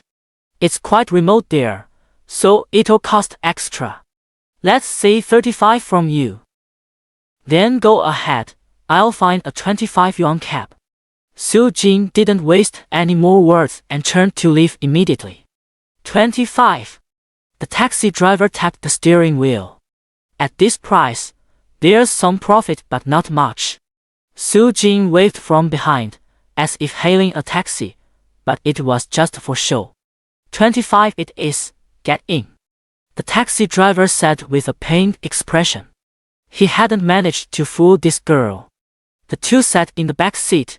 Su Jing fastened her seatbelt, and Cheng Shengyu followed her lead, also fastening his seatbelt. He increasingly felt that inviting Su Jing was the right choice. At the very least, he hadn't yet learned how to hail a taxi. It took about 10 minutes for the two to reach their destination. The taxi ride was unusually quiet the whole way. It originally wouldn't take this long to get to Qinshan Orphanage. But since it was just a normal fare, the taxi driver had no incentive to cut through traffic, so it took over 10 minutes. Of course, for Cheng Shengyu, those extra 5 or 6 minutes didn't make much difference. After getting out of the car, the taxi drove away, and the two walked a short distance before arriving at their destination. Green Mountain Orphanage. The orphanage's walls are about 2 meters high, with many sections collapsed and covered with branches and other debris. Outside the wall, weeds grew everywhere. Even the path leading to the door was overrun with weeds, though they were much shorter than those around the perimeter of the wall, trampled down by occasional footsteps. The iron gate appeared reddish-brown, not because it was painted red, but due to rust. On the door, there were 5 large characters reading Qinshan Orphanage, each followed by a round disc. But now, 2 have fallen off. 5 characters, with varying degrees of missing strokes. Who am I? Where am I? What should I do? In this situation, Su Jing was completely bewildered. Given the scene before her, even if someone told Su Jing she had been trafficked, she would believe it. By the way, Yu Xing, why did you come here? The girl suddenly remembered why he was here and asked. Cheng Shenyu's hand groped toward his pocket, but before he could explain, an elderly man emerged from the orphanage. What are you here for? What do you want? The newcomer's tone was unfriendly. To deliver something. Oh, I see. The old man opened the orphanage gate. I'm the director here. Cheng Shengyu followed the old man into the orphanage, where the interior environment was completely different from the outside. The ground was neatly paved with blue bricks and swept very clean. Grandpa Director, the slide is broken, a little girl tugged at the old man's sleeve, pointing to a spot in the courtyard. Grandpa will figure out how to fix it. Go play with the other kids. Gu Qinshan spoke kindly and affectionately, a stark contrast to the demeanor he had shown when meeting Cheng Shengyu and the other person. Gu Qinshan is the director of Qinshan Orphanage and currently the only adult there. You're lying, that's what you said last time. Cheng Shengyu followed the little girl's pointing finger and saw the slide, weathered by time, its original red color barely discernible. One section had broken off and was completely jammed into a corner. After a brief interlude, the two followed Gu Qinshan into a room. Would you like some water? No need. Su Jing declined the old man's offer, curiously looking at the photos on the wall. The photos were both in color and black and white. Set against the backdrop of Qinshan Orphanage, they featured both adults and children. As we look further back, there are fewer adults in the photos, until finally only Gu Qinshan remains. The entire Qinshan Orphanage also becomes dilapidated. No matter how the people in the photos change, Gu Qinshan's figure can always be seen. However, in the black and white photo, he was still young, but by the time of the color photo, he had aged somewhat. What is this? Su Jing asked curiously. Gu Qinshang hunched his back as he walked to the photo with a feather duster in hand. While dusting off the photo, he began recounting his past. Over 30 years, I went from being the children's brother director to uncle director, then elder director, and finally became the grandpa director in their eyes. After saying that, he didn't say anything more, just silently swept away the dust with a feather duster. Su Jing suddenly felt a newfound respect for the elderly man before her. Cheng Shengyu had been staring at a Buddha statue since he entered, without ever looking away. The statue depicted Mithril Buddha, facing west while seated in the east. It was an ordinary object, and no one found it strange. But on the statue, he detected the scent of food enticing. No, more like eerily alluring. But with humans present, he couldn't make a move. Gu Qinshang put down the feather duster. Did you come to deliver something? Su Jing looked at Cheng Shengyu. You are Xing. Are you here to deliver something? Cheng Shengyu reluctantly shifted his gaze and took out the ID card and bank card of the delivery ghost. This is... Gu Qinshang nearly stumbled.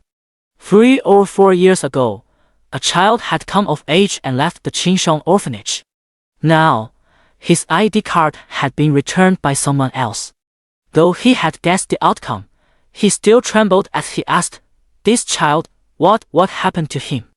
Cheng Shengyu was about to reveal the truth. But Su Jing was quicker, stepping forward and pinching his waist from behind. For modern people, the importance of an ID card goes without saying. Su Jing had likely guessed the truth. What puzzled him was how that person managed to find Cheng Shengyu, who never left his home, and even got him to help. Cheng Shengyu looked at Su Jing, and their eyes met. Su Jing blinked.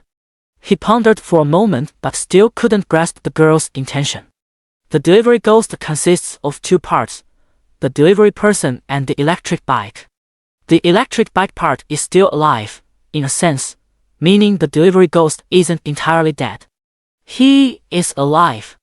Su Jing let out a sigh of relief. This blockhead of hers could still be saved. Though his way with words definitely had room for improvement.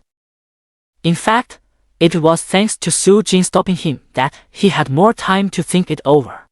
What Cheng Shengyu had originally intended to say was the unvarnished truth about the delivery man turned monster. Namely, he turned into a monster and then died right in front of me. Saying this out loud would deal an even heavier blow to Gu Qinshang. Because Cheng Shengyu would be branded with the label of refusing to save a life. That's good, that's good. Although Gu Qinshang said this, tears still streamed from the corners of his eyes. The truth he had known it the moment he saw the ID card. He chose to deceive himself. Cheng Shengyu and the other person remained silent, and the room fell into stillness. He didn't know what to do, standing there frozen. Su Jing was giving Gu Qinshang time to process his grief. After a long silence, Gu Qinshang spoke up, "With this money, I can finally send off the last few children with peace of mind. I won't have to worry about them coming back to buy the orphanage for use as a warehouse." A warehouse? Su Jing looked puzzled. "Oh right, you didn't know about this?" Gu Qinshang wiped the tears from the corner of his eye, his tone calm. "The orphanage is short on funds, and someone wants to buy the property to turn it into a warehouse." In truth, Gu Qinshang was a very kind person. The reason he had a stern expression when he saw Cheng Shengyu and the other was because he thought they were there to discuss business. But unexpectedly, their visit turned out to resolve the orphanage's funding issues. It was supposed to be a joyous occasion, yet he couldn't bring himself to feel happy. After another moment of silence, the director, trembling slightly, walked to the desk, opened the drawer, and took out 2 red string bracelets. From the somewhat irregular patterns, it appears to be hand-woven. "This is a love bracelet I asked for this child. It seems it won't be needed anymore, so I'll give it to you," the old director said, casting a kind gaze at the delivery ghost's ID card. Chen Shengyu's attention remained fixed on the Buddha statue until Gu Qingshang took out the red bracelet. This trip could be described as a small game, encountering 2 pieces of dim sum. Su Jin blushed at the mention of marriage ties and said coyly, "Old Dean, you've misunderstood. We aren't in that kind of relationship yet." Though her words said one thing, her hand reached out quite honestly. But Chen Shengyu was quicker, taking both bracelets into his hands. His was his, and Su Jin's was also his. "I'll take them all, JPG. Where from?"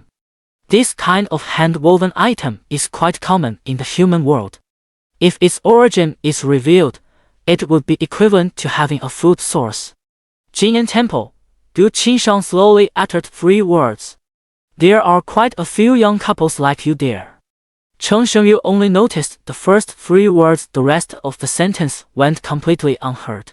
Su Jin, on the other hand, did the opposite. She ignored Jing'an Temple but clearly heard that they were a young couple. The temple is a place where people gather, far more crowded than the people encountered at the moment. He silently memorized the name Jing'an Temple, having already given up on the idea of going there. "What about that one?" Chen Shengyu pointed at the Buddha statue. "It's also from Jing'an Temple. At the foot of the mountain, they give out consecrated Buddha statues. The monks said I was a destined person, so they gave me one." These words made Chen Shengyu's eyes sparkle with stars. There was actually a place giving away free food. But upon hearing it was still at Jing'an Temple, the stars in his eyes dimmed. "What's wrong, Yu Shen? Do you want to go to Jing'an Temple?" Su Jin was seeing for the first time that he showed interest in a place other than home. Chen Shengyu didn't deny it. Because there was food there, he really wanted to check it out. Su Jin blinked her eyes. There was hope. Since the blockhead didn't deny it, he must be hesitating. Seizing the moment, she quickly started introducing Jing'an Temple. That ancient temple stands atop the mountain. Legend says it was built by the current abbot's decision, who believed only those truly devoted to Buddhism would climb to worship. Of course, in modern times, due to the need to climb mountains, fewer and fewer people go to worship at Jing'an Temple.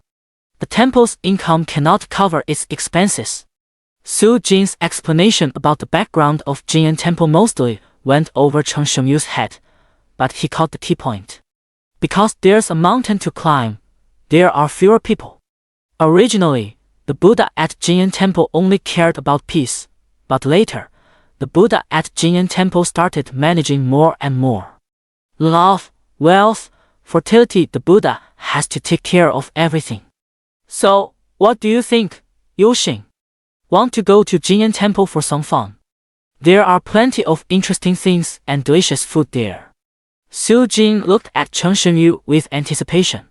Beside him, Gu Qingshang picked up a book and flipped through it aimlessly, murmuring softly, "Youth is wonderful." Delicious food is indeed very appealing to Chen Shengyu, but fun activities hold little attraction for him. Fun equals crowds, and he doesn't like crowded places. In the end, Chen Shengyu reluctantly uttered 3 words, "Forget about it." However, he remembered the place called Jing'an Temple. Later, when he becomes skilled at pretending to be human, perhaps he'll go take a look. For now, he can only set this matter aside. After bidding farewell to Gu Qingshang, the 2 returned to the city. But for the sake of the food inside the Buddha statue, Chen Shengyu left a backup plan before departing. While it was indeed difficult to act openly, he could still operate in secret. "By the way, Yu Xing, how did the bank card and ID end up in your hands?" In Su Jin's view, the fact that someone had asked Chen Shengyu for help was somewhat eerie in itself. "It gave it to me." The bank card was indeed given to Chen Shengyu by the delivery ghost. He wasn't lying. "Why give it to you?" Su Jin pressed further. "A trade." Considering Chen Shengyu had mild autism, she decided not to push further and changed the subject instead. "Yu Shen, it's still early. Should we take a walk around? No. Chen Shengyu answered resolutely. With that, he quickly slipped away, leaving Su Jing alone, disheveled in the wind. Su Jing was stunned at first, then clenched her fists and stomped her feet in anger. That blockhead. When it comes to being a straight man, if Chen Shengyu claimed second place, no one would dare claim first. Only after returning home and closing the door did Chen Shengyu finally let out a sigh of relief. Only at home could he stop worrying about being exposed at every moment. Human observation record, adult female human. Moody, changes expressions faster than flip, a book, hard to communicate with. To minimize exposure risks, reduce contact with human adult females as much as possible. After finishing this record, he looked at the red bracelet. After completing the pre-meal chant, the red bracelet gradually merged from his hand into his body. A moment later, it was spit back out, only now its eerie energy had been absorbed by him. The so-called pre-meal chant refers to the actions humans might perform before eating, such as swallowing saliva. And then, he wanted to go to Jinyan Temple again. Originally, in the timeline without him, the delivery ghost continued delivering food, but it had evolved into a second-tier supernatural entity, choosing to physically eliminate those who left negative reviews. After claiming many lives, it was listed as a key target for monitoring by the Supernatural Management Bureau. At this point, it had already become a fourth-level anomaly. All it needed was to relocate to continue wreaking havoc. But a takeout order made it abandon its escape. The order didn't request any dishes, only a single line in the notes. Child, come home and visit. Qinshan Orphanage. That unfamiliar phrase made the delivery anomaly give up its best chance to flee, drawing it back to Qinshan Orphanage. The Buddha statue at Jinyan Temple is an eerie doppelganger. It requires human sacrifices, and after killing Gu Qinshan, unexpectedly, the latter turned into a supernatural entity due to his lingering obsession, continuing to protect the orphanage. But Gu Qinshan was no match for the Buddha statue's doppelganger. Before his death, he called for the children who were out, namely, the delivery ghost. Even working together, they still couldn't defeat the supernatural entity within the Buddha statue. In the end, it was only with the intervention of the Supernatural Management Bureau that the delivery ghost's younger siblings were able to be saved. The Supernatural Management Bureau also did not obtain the supernatural electric scooter. It can be said that with Chen Shengyu's intervention, the story's ending underwent a significant change. Jinyan Temple has delicious food, but there are too many people there. Whether to go to Jinyan Temple for a big feast, this question tormented Chen Shengyu from afternoon till evening. When it was time to sleep, he suddenly stopped agonizing over it. It's not that I've had an epiphany, but rather it's time for the move I left at Qinshan Orphanage to come into play. The food on the Buddha statue is far more delicious than the red string bracelet. The level of deliciousness in his mouth is equivalent to the level of danger in human eyes. Thus, the following relationship holds true. The more delicious it is, the higher the supernatural rank. At home, Chen Shengyu fell asleep peacefully as usual. What was different this time was that his vision had arrived at Qinshan Orphanage. Are they all asleep? Gu Qinshan asked softly, facing the sleeping children. To prevent any child from pretending to sleep and sneaking out in the middle of the night, Gu Qinshan had to ensure that all the children were truly asleep. It's said that when a sleeping child's left hand is lifted, it will stay suspended in the air. Then he lifted each child's left arm one by one, and after seeing all the children's arms hanging naturally, he leisurely walked away. Returning to his room, Gu Qinshan was about to go to bed when he heard a faint rustling sound near the table. He got up to check, but found nothing. The sound was quite similar to that of a mouse bumping into objects, so he didn't pay much attention to it. For the first hour after Gu Qinshan fell asleep, nothing happened. Then, he noticed strange noises coming again from the area where the mouse had been. But it wasn't a mouse, it was one of Cheng Xiongyu's hands. The wrist area is pitch black, with an eye in the center of the palm. Other than that, it's no different from a normal human hand. Yes, before leaving Qinsheng Orphanage, Cheng Xiongyu left a hand behind. Here, left a hand behind is meant literally. Manipulating limbs remotely is a piece of cake for the supernatural.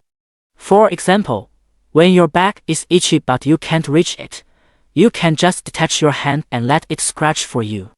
Unfortunately, based on his observations, humans don't seem to possess this skill. He adjusted the position of his palm, glanced at the Buddha statue, and then looked back at Gu Qinsheng. Before tampering with the Buddha statue, he needed to confirm that Gu Qinsheng was already asleep. Just as Gu Qinsheng had confirmed the children were asleep an hour earlier. The palm floated into the air. Cheng Xiongyu's vision shifted from Voldemort to the drone. Applying what he learned, he gently lifted Gu Qinsheng's arm. After confirming the other was asleep, he could finally proceed with his plan for the Buddha statue without worry. Taking the entire statue was out of the question. Gu Qinsheng would notice its absence the next day. He had to ensure that neither drew human attention nor delayed his meal. The palm landed on the Buddha statue and then dissolved into a pool of black liquid, seeping into its interior. Not long after, the contents of the statue were secretly taken by Cheng Xiongyu. Despite being extremely cautious throughout the process, he still made some noise. The noise was roughly equivalent to that of a mouse scurrying around the statue. It was enough to wake Gu Qinsheng. From the outside, the statue appeared no different than before. But if someone were to pick it up, they would discover it was merely an empty shell. Regarding the Buddha statue becoming lighter, Cheng Xiongyu had already thought of a countermeasure. He filled the Buddha statue one by one with the stones he had prepared beforehand. As for whether it became heavier or lighter compared to before, he couldn't tell. After completing all this, Cheng Xiongyu left a backup plan and began to retreat. The Qinsheng Orphanage was still some distance from Harmony residential area, but that was relative to humans. The taxi ride that would take over 10 minutes, he completed in just 10. After returning home, the hand merged back into Cheng Xiongyu's main body. Simultaneously, the fragments of the Buddha statue also entered his body. And then, he abruptly sat up from the bed. His heartbeat and breathing also briefly ceased for a moment. This suggests that there was a major problem with his imitation of human sleep. You should know that last time, even with the blaring sirens, it didn't affect his sleep at all. His heartbeat, breathing, and a series of other actions were all actively controlled. If these were gone, it would indicate a very serious issue. For example, last time, when he realized the true identities of Uncle Zhang and the other person, he forgot about his heartbeat and breathing. And this time, the big event is because the Buddha statue was too delicious. If what I had eaten before were just home-style dishes, then this Buddha statue was like a 5-star hotel meal prepared by a master chef. The bracelet he had in the afternoon made him waver between going and not going. But now there's no need to hesitate. Go! Originally, Cheng Xiongyu refused to go to Jinyan Temple, but after taking a bite, he found the eerie delicacies there incredibly delicious. The number of people Su Jing had marked as special contacts on Jushin could be counted on one hand. Among them were her parents and Cheng Xiongyu. Seeing the sender's note as stubborn blockhead, she thought to herself, what on earth is Cheng Xiongyu doing messaging me in the middle of the night? Cheng Xiongyu, come with me to Jinyan Temple, I'll protect you. In her daze, Su Jing replied with an okay. But considering that taking a long leave would delay her progress toward becoming a wealthy woman, she then replied, wait for the National Day holiday, we'll go then. Then throw away the phone and go to sleep. On Cheng Xiongyu's side, he found a calendar and roughly counted the days. The National Day holiday the girl mentioned was still half a month away. During this period, with more practice, I should be able to handle many people. After figuring this out, he replied to Su Jin with a single word, okay. It's unfair to her. According to the logic of the supernatural, the previous action was equivalent to a transaction. And in transactions between supernatural entities, fairness is paramount. Although protecting Su Jin was part of their deal, if the girl didn't go to Jin'an Temple, his protection wouldn't be necessary. Eerie things are of no use to humans. As for human items, he had no idea what Su Jin might want. Besides, many of the human foods at Cheng Shenmu's place were bought for him by Su Jin. So, he decided to owe it for now and repay the human girl all at once when the opportunity arises. The remaining days of September passed one by one.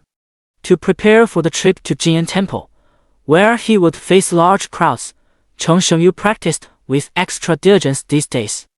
Now, he could already speak complete sentences, though to outsiders, it still sounded somewhat stuttered. This is a small step for Cheng Shenmu, but a giant leap for eerie human imitation. As the date approached September 29th, with the dual festivals drawing nearer, he decided to conduct a simple test of his results. Entering the kitchen, he picked up a kitchen knife and made a cut on his arm. From the outside, the visual effect was strikingly similar to a human injury. Previously, he only looked human on the outside, but over the past half-month, he had been working on shaping his internal structure.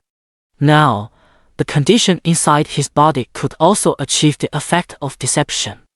Of course, if he went to a hospital, it would still be detected. The wound he made was a full 20 centimeters long, with deeper parts reaching blood vessels. Yet, even so, no blood flowed out. Then, under his deliberate control, blood began to seep from the wound. He made a cut to mimic the condition of a human after being injured. This time at Jin'an Temple, if he were to bump or scrape himself, given the fragility of the human body, he would surely get hurt. If the injury isn't mimicked promptly, there's a risk of exposure. Blood dripped from his arm onto the ground, but a small portion flowed upward against his arm. This blood was part of his body, and besides being subject to Newton's laws, it was also under his control. Thus, it defied gravity and flowed upward. Though it has some flaws, at least it can simulate the effect of bleeding when injured. With a thought, the wound heals instantly. The blood still on the arm merges back into the skin, while the droplets on the ground crawl up the calf and reabsorb into the body. If it can preliminarily simulate injury, then Jin'an Temple is worth visiting. To pretend to be human, one must observe human behavior and imitate it. But the act of observation itself may reveal one's true nature. September ended, becoming the past. Time moved on to October 1st. Early that morning, Su Jin came to find Cheng Shenmu. Just like last time, she had dressed up meticulously. And just like last time, Cheng Shenmu ignored her. In the eyes of humans, cats and dogs all look pretty much the same. The same logic applies to how anomalies perceive humans. Su Jin breathed a sigh of relief after pulling him out of the house. Her blockhead was about to go on a long trip for the first time. After that night, Su Jin repeatedly sought confirmation from him, even going so far as to visit his home to ask. Only after receiving his firm assurance multiple times did she begin preparing for this date, no, this trip. And now, it was finally a done deal. At the bus station waiting hall, looking at the sea of people, Cheng Shenmu suddenly felt that he had been too hasty. With so many people, what if he failed to act out a certain behavior properly? Standing next to Su Jin, he began to have second thoughts. Make way, I need to get through. A middle-aged man pushed a suitcase with his left hand while carrying two large bags in his right, making it very inconvenient for him to walk. Chen Shengyu stood in the middle of the aisle, blocking his way. Upon hearing this, he quickly took a step back. Maybe. It wasn't that he was stuttering, but before he could finish speaking, Su Jing interrupted him. No way. How can you back out at this moment? We agreed to go all the way, and now you're thinking of just skimming the surface. Come here. Su Jing adopted the authoritative tone she used when acting as Chen Shengyu's elder sister during their childhood. Sit down. Chen Shengyu had vivid memories of his big sister and obediently sat down beside her. He then began reflecting on whether his recent behavior had any aspects that seemed less than human. Chen Shengyu feared crowds because anomalies would prey on each other. If he couldn't quickly identify his own kind nearby, he might easily become food for other anomalies. He mistakenly believed that humans would also excessively focus on those around them. In reality, this worry was completely unnecessary. Humans have rather limited energy and simply don't pay excessive attention to those around them. Tasks like buying tickets, boarding the train, and finding seats, though he hadn't learned them yet, were completely unnecessary for him with Su Jing around. In the waiting hall of the bus station, after waiting for half an hour, the two boarded the bus heading to the neighboring province. The journey would likely take about 3 to 4 hours. Throughout the trip, Su Jing didn't deliberately try to chat with Chen Shengyu. She knew he wasn't much of a talker, and forcing conversation would only cause annoyance. After 2 hours on the bus, some passengers had already fallen asleep, while others were eating. He was fully aware of what most people in the bus were doing. As a supernatural being, it's extremely necessary to figure out what the others around you are up to. This metal box called a car can have some effects on people if you sit in it for too long. For example, loss of appetite, drowsiness, and the like. But he remained completely unaffected. Anything that sets him apart from ordinary humans must never be revealed, so he had to mimic the behavior of the humans in the car. However, the people on the bus were behaving differently, and for a moment, he didn't know whom to imitate. Yuasheng, do you want to eat something? I'm a little hungry. Su Jing turned her head to look at him. Okay, I am also a bit hungry. Chen Shengyu decided to mirror Su Jing's behavior. In fact, sometimes, even when pretending to be human, one doesn't need to cover every detail. Arriving at the destination, he got off the vehicle and moved away from the station. Chen Shengyu let out a sigh of relief finally. He wouldn't have to face so many humans anymore. But soon, he was dumbfounded. At the foot of Jinyan Temple, people come and go. Shouts and hawking cries rise and fall in succession. Though not as crowded as a bus station, this place isn't far behind in terms of foot traffic. It's fine, you Shen. It's just a bit crowded, they won't eat you. Su Jing quickly reassured him upon noticing his reaction. Chen Shengyu didn't know what to say. As a supernatural being, who would end up consuming whom was still up for debate. But pretending to be human in front of so many people, that was undeniably a tall order. Let's go, first find a place to stay, and we'll climb the mountain tomorrow. Su Jing glanced around. They say it takes over 2 hours to hike up. We'll leave the climb for tomorrow morning. All right. First, all the arrangements along the way had been made by Su Jing. Second, he wanted to get away from this particularly crowded place.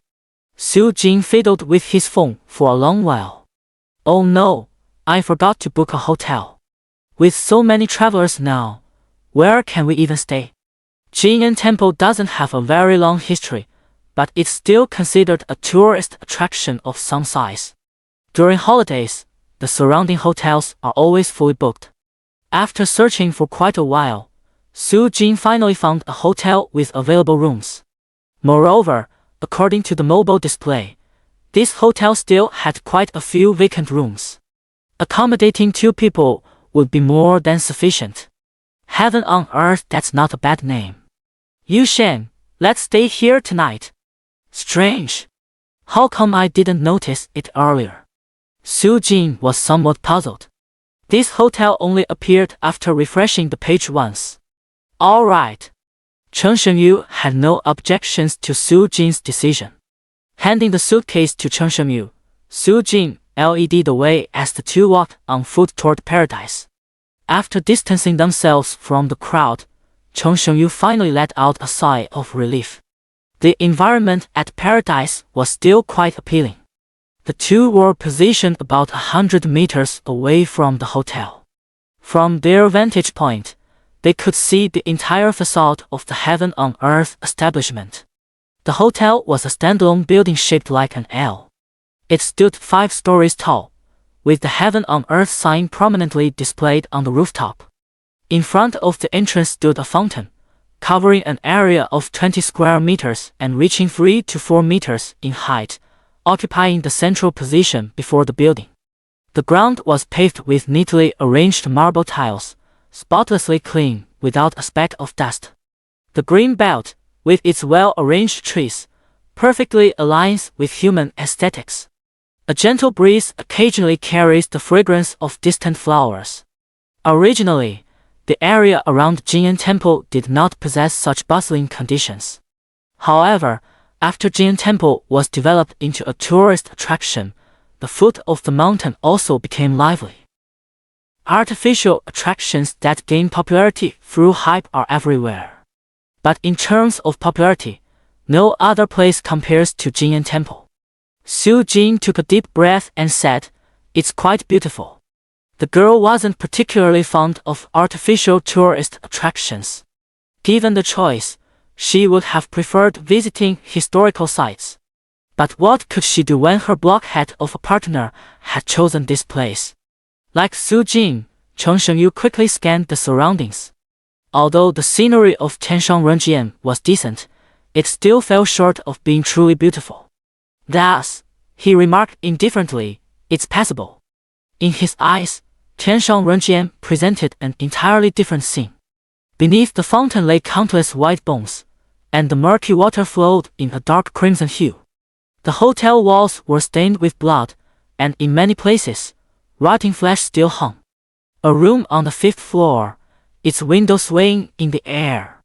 Directly below on the ground, a pool of bloodstains suggests someone once fell from a great height. Yet on the ground, there is no corpse.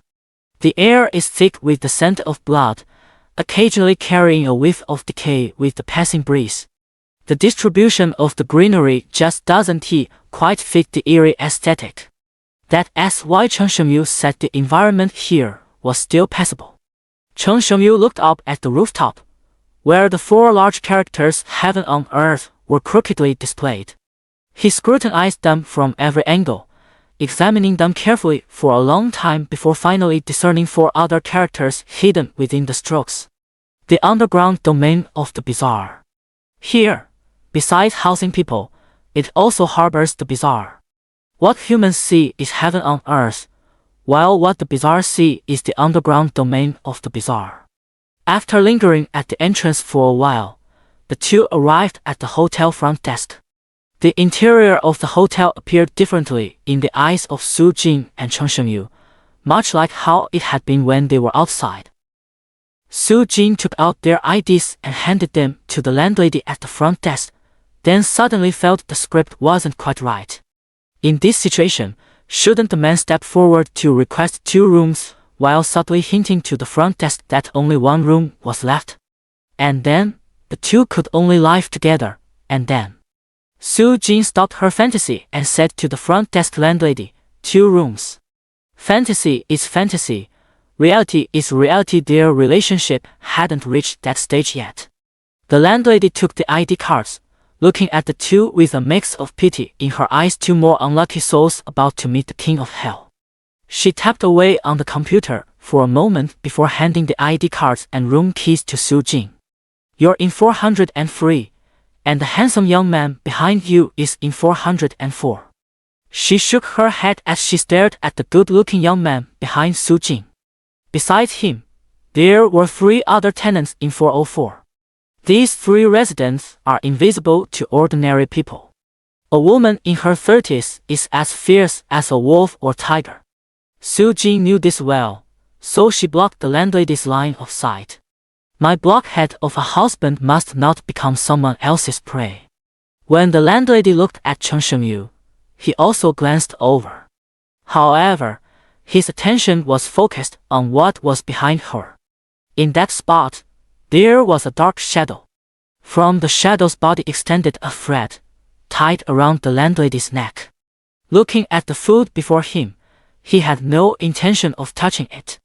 After consuming his kin from the Buddha statue in Jing'an Temple, he no longer had any interest in such snacks. Moreover, with the human girl Su-jin present, this wasn't the right place for a meal. At the same time, the landlady herself was quite peculiar. She carried the scent of food, yet she was a living person. This was vastly different from those who had merely come into contact with the supernatural. The shadowy figure restraining her wasn't even worth Chung Sheng-yu's attention. Food tainted with human essence was even more beneath his regard. Shao Ma, escort our 2 distinguished guests to the 4th floor, the landlady called out to a waiter in the distance. The little horse walked up to the 2 of them and said, "Esteemed guests, please follow me. Take the elevator to the 4th floor and find the corresponding room." The 2 entered room 403 first. On the left side after entering was the bathroom, followed by a bed. The room was fully equipped with a TV, air conditioning, and Wi-Fi. Chung Sheng-yu scanned the entire room but found no signs of his kind. At least for now, the human girl wouldn't face any danger. Although there were non-human residents, the hotel service was still impeccable. The bedsheets and covers had been changed, and the floor was spotlessly clean. Then, the 2 of them arrived at room 404 again. Su-jin, as before, noticed nothing unusual.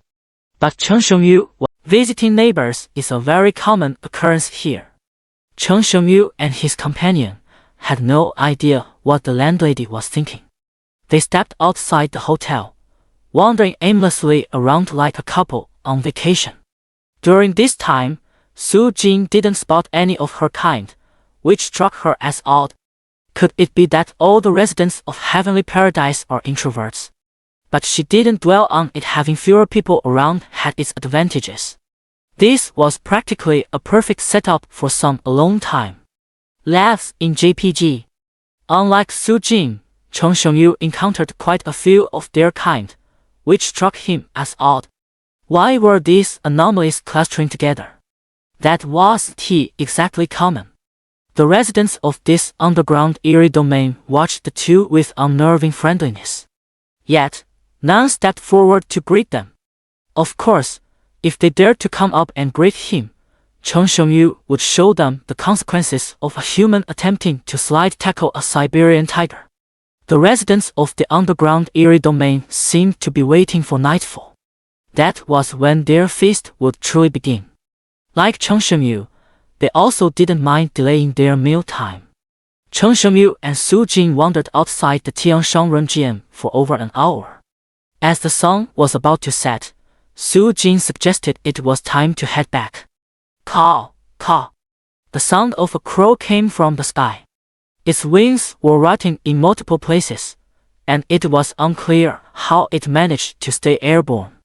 As it passed over the 2 of them, one of its wings broke off and fell to the ground. The crow's body crashed into the hotel wall, adding a trace of bloodstains to the underground eerie domain.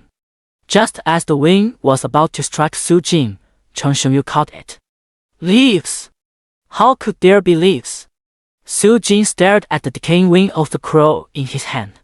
The current weather wasn't yet the season for leaves to fall. Chung Sheng-yu threw away the rotten wings. Let's go back. As the 2 passed by the hotel front desk, the landlady still had that look in her eyes as if she were staring at the dead. She could see the residents of the eerie domain on the ground, but Chung Sheng-yu's level was too high for her to recognize. At Su-jin's request, Chung Sheng-yu came to room 403. The girl's reason was that she was bored being alone. Chen Xianyu's snack time was postponed yet again. Su Jing would bring up a topic, and the two would chat for a few sentences. Then it would fall silent again.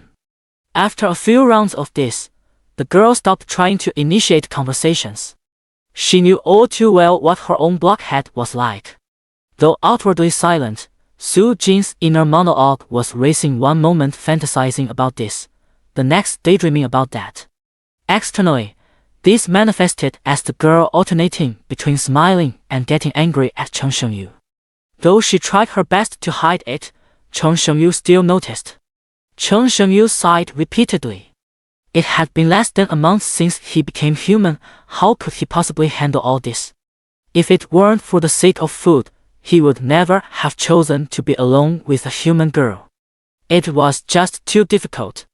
Tears of frustration welled up uncontrollably at the corners of his mouth. After spending some time together, the sky outside gradually darkened. Su Jing turned on the light, walked to the window, and drew the curtains.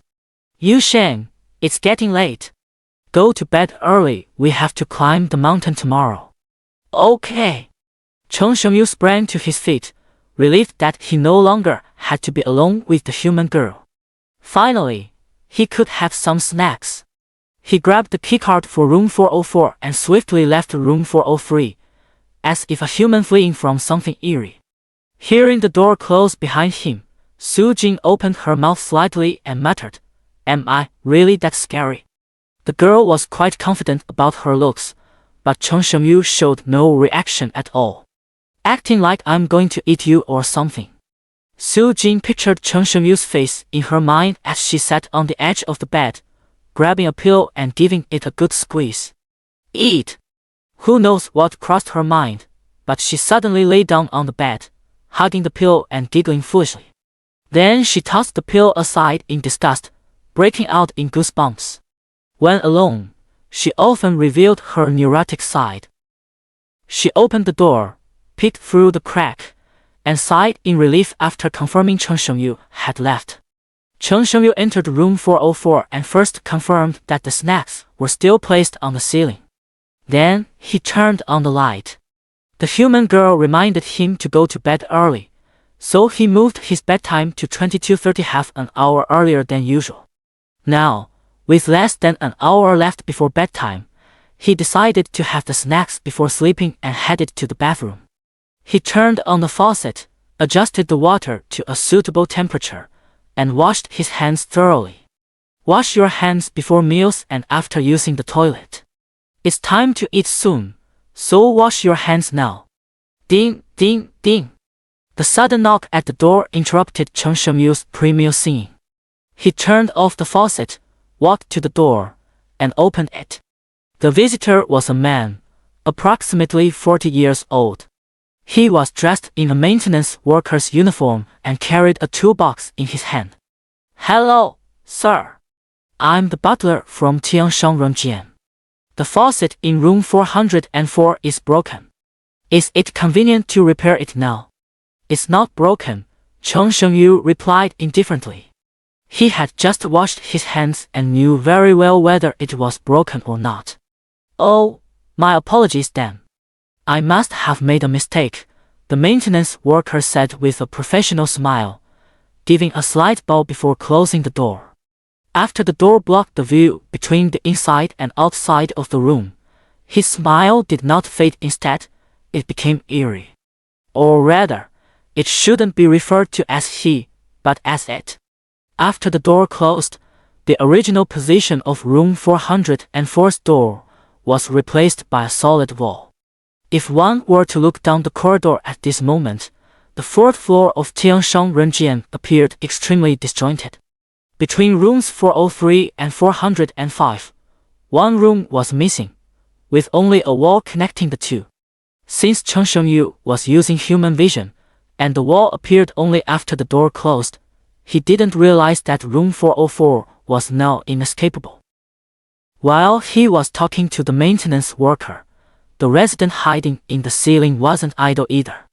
Its thoughts aligned perfectly with Chen Xianyu's. It was also thinking about grabbing a meal. It's true that anomalies can recognize each other, but when the gap in their levels is too vast, this sensing ability becomes ineffective, leaving only visual identification. However, visually, Cheng Shengyu's appearance could even deceive humans, let alone his simple-minded, brawny counterparts. It takes on a humanoid form overall. Once, a user from 404 watched a horror movie and was about to sleep when it attacked in the same manner as the creature from the film. Needless to say, the fate of that resident was grim. After that, it realized this form was highly effective at scaring people, so it continued using it. Today, it plans to employ the same tactic again. From its location, the sound of weeping can be heard. Perhaps we should just call it the Morning Spectre. Then the morning ghost heavily fell to the ground and slowly got up. Its face was pale, with many parts of its body rotting. Its limbs also did not match human proportions. At this time, the residents of Tianshan Renjian would usually go to open the door, only to despairingly find that it wouldn't budge. The hotel's soundproofing was excellent no matter how loud the commotion, others wouldn't hear it. Moreover, even if they did hear, chances were no one would intervene. But Cheng Shengyu stood frozen in place, watching the performance of the snacks. The wailing ghost's bones emitted crisp cracking sounds, then it rolled onto its back with limbs propping up its torso. Slowly opening its mouth, its tongue lolled out onto its nose. Ha! A strange sound escaped from his mouth, accompanied by the cracking noise of bones as his neck twisted. Looking at Cheng Shengyu, his expression remained as impassive as ever. The morning ghost blinked its eyes, its body twisting at the ankles, wrists, and legs, accompanied by the sound of multiple fractures, while its tongue licked its decaying lips. Cheng Shengyu lowered his head, pondering whether he should still eat this snack. The other party didn't seem very intelligent, would eating it infect him with stupidity?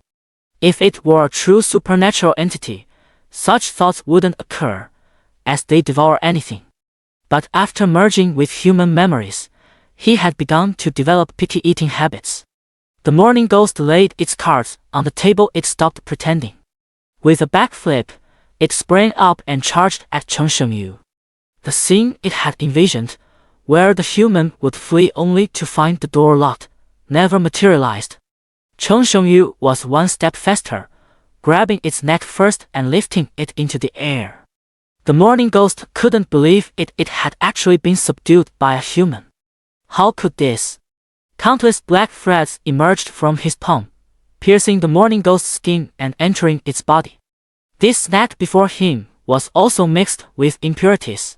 He only needed to eat the tasty parts. The black threads extending from Cheng Shenyu's hand were no different from those he had left behind at Qinshan Orphanage. They were all part of his body. These black threads, resembling hair, were actually tentacles. Of course, one might need a magnifying glass to discern their tentacle-like form. Once the black threads had spread all over the morning specter's body, they began to drain its spectral energy. The latter trembled violently as if electrocuted. The morning ghost also felt an inexplicable fear in its heart. At this moment, just as it had hunted humans in the past, one side reveled in the thrill of slaughter, while the other perished in terror. But unlike before, the roles of hunter and prey have reversed. It has become the prey dying in fear.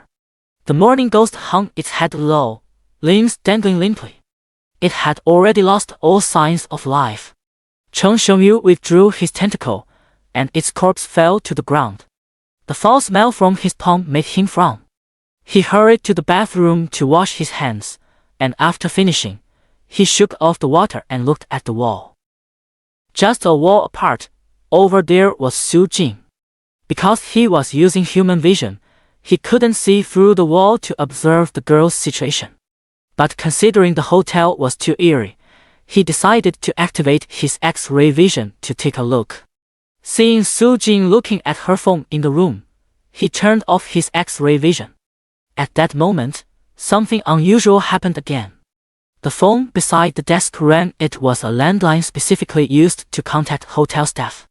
All one had to do was pick up the receiver to answer. Logically speaking, as long as the guest didn't touch it, the phone shouldn't have made any noise. Where there is something abnormal, there is bound to be something fishy. But Cheng Shengyu, confident in his skills and bold by nature, stepped forward and picked up the receiver. The phone ringtone faded, and a cacophony of noise came through the receiver. He also caught a whiff of food, but the other party never arrived at room 404. In short, this snack was out of reach. Bam, bam, bam. The sound of knocking echoed through the hallway, quite loud at that. Judging by the direction, it seemed to be coming from room 405. The person knocking was human, but Cheng Shengyu paid little attention. Help! Is anyone there to save me? Open the door. In the hallway, heart-wrenching screams echoed. But the only response the man received was the faint echo of his own voice. Cheng Shengyu had initially thought the man would knock on room 404's door, but he was completely ignored by the man. He had just finished checking Su Jin's condition and switched back to human vision. So at this moment, he didn't know that the door to room 404 had already been sealed shut. Through the receiver, besides the noise, human cries could also be heard. And not just one, yet Cheng Shengyu still ignored them. As an anomaly, not actively participating in the slaughter was already the utmost he could do in terms of benevolence. As for saving people, although he had the capability, he had no interest in it. In short, saving people is possible, but not necessary. Suddenly, a suction force came through the receiver. It seemed to want to pull him to another place, but the passage was too narrow for him to pass through. It was like trying to clean one's ears with a finger just barely grazing the surface, unable to go any deeper. Not being able to eat this snack had already annoyed him a little.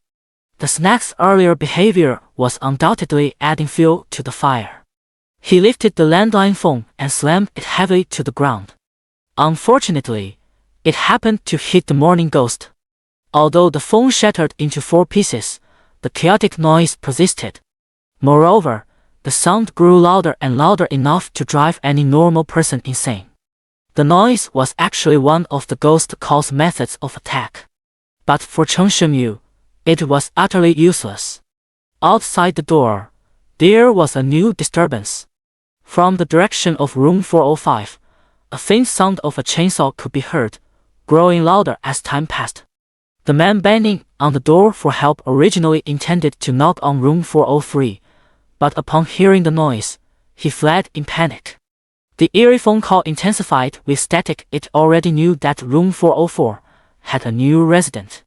But the other party didn't seem to understand the rules. Before entering the underground eerie domain, the front desk would inform them of some rules for coexistence among the supernatural. But Cheng Shengyu had checked in as a human. He had no idea what rules he was supposed to follow as a supernatural being.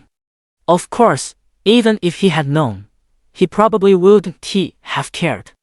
A dozen minutes later, the phone ringing ceased.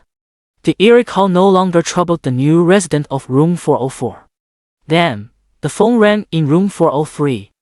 A faint noise echoed in the hallway, as if something was dragging another object along.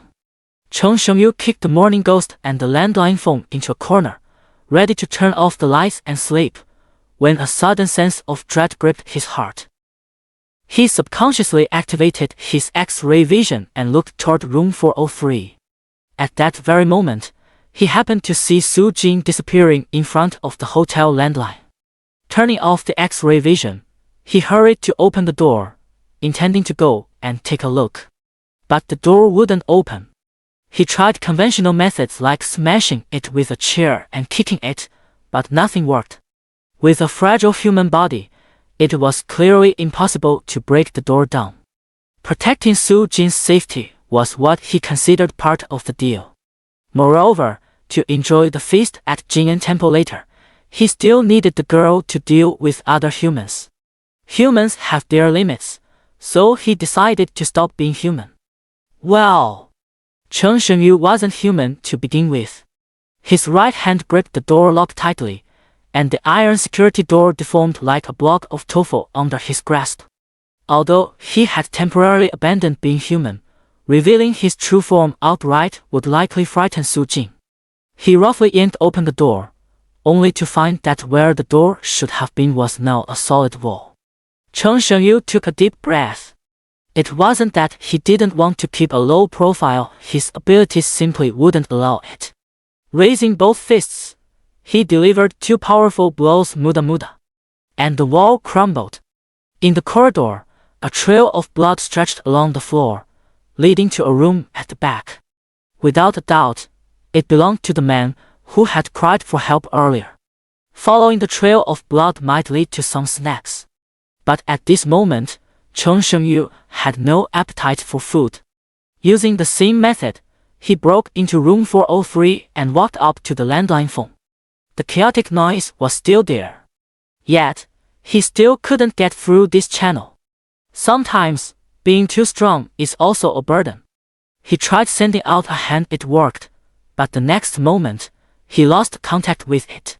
This situation can only mean that the hand that was sent out has fallen into the stomach of another eerie being. Of course, trying to digest it would be quite a challenging task. He could vaguely sense that the hand's location seemed to be downstairs. By relying on this method, he could pinpoint the position of the eerie phone call, thereby roughly determining where Su Jing might have disappeared to. Stepping out of room 403 and preparing to go downstairs, I encountered the maintenance worker I had briefly met before. But unlike before, there was now a large hole in its stomach area, seemingly caused by someone hitting it.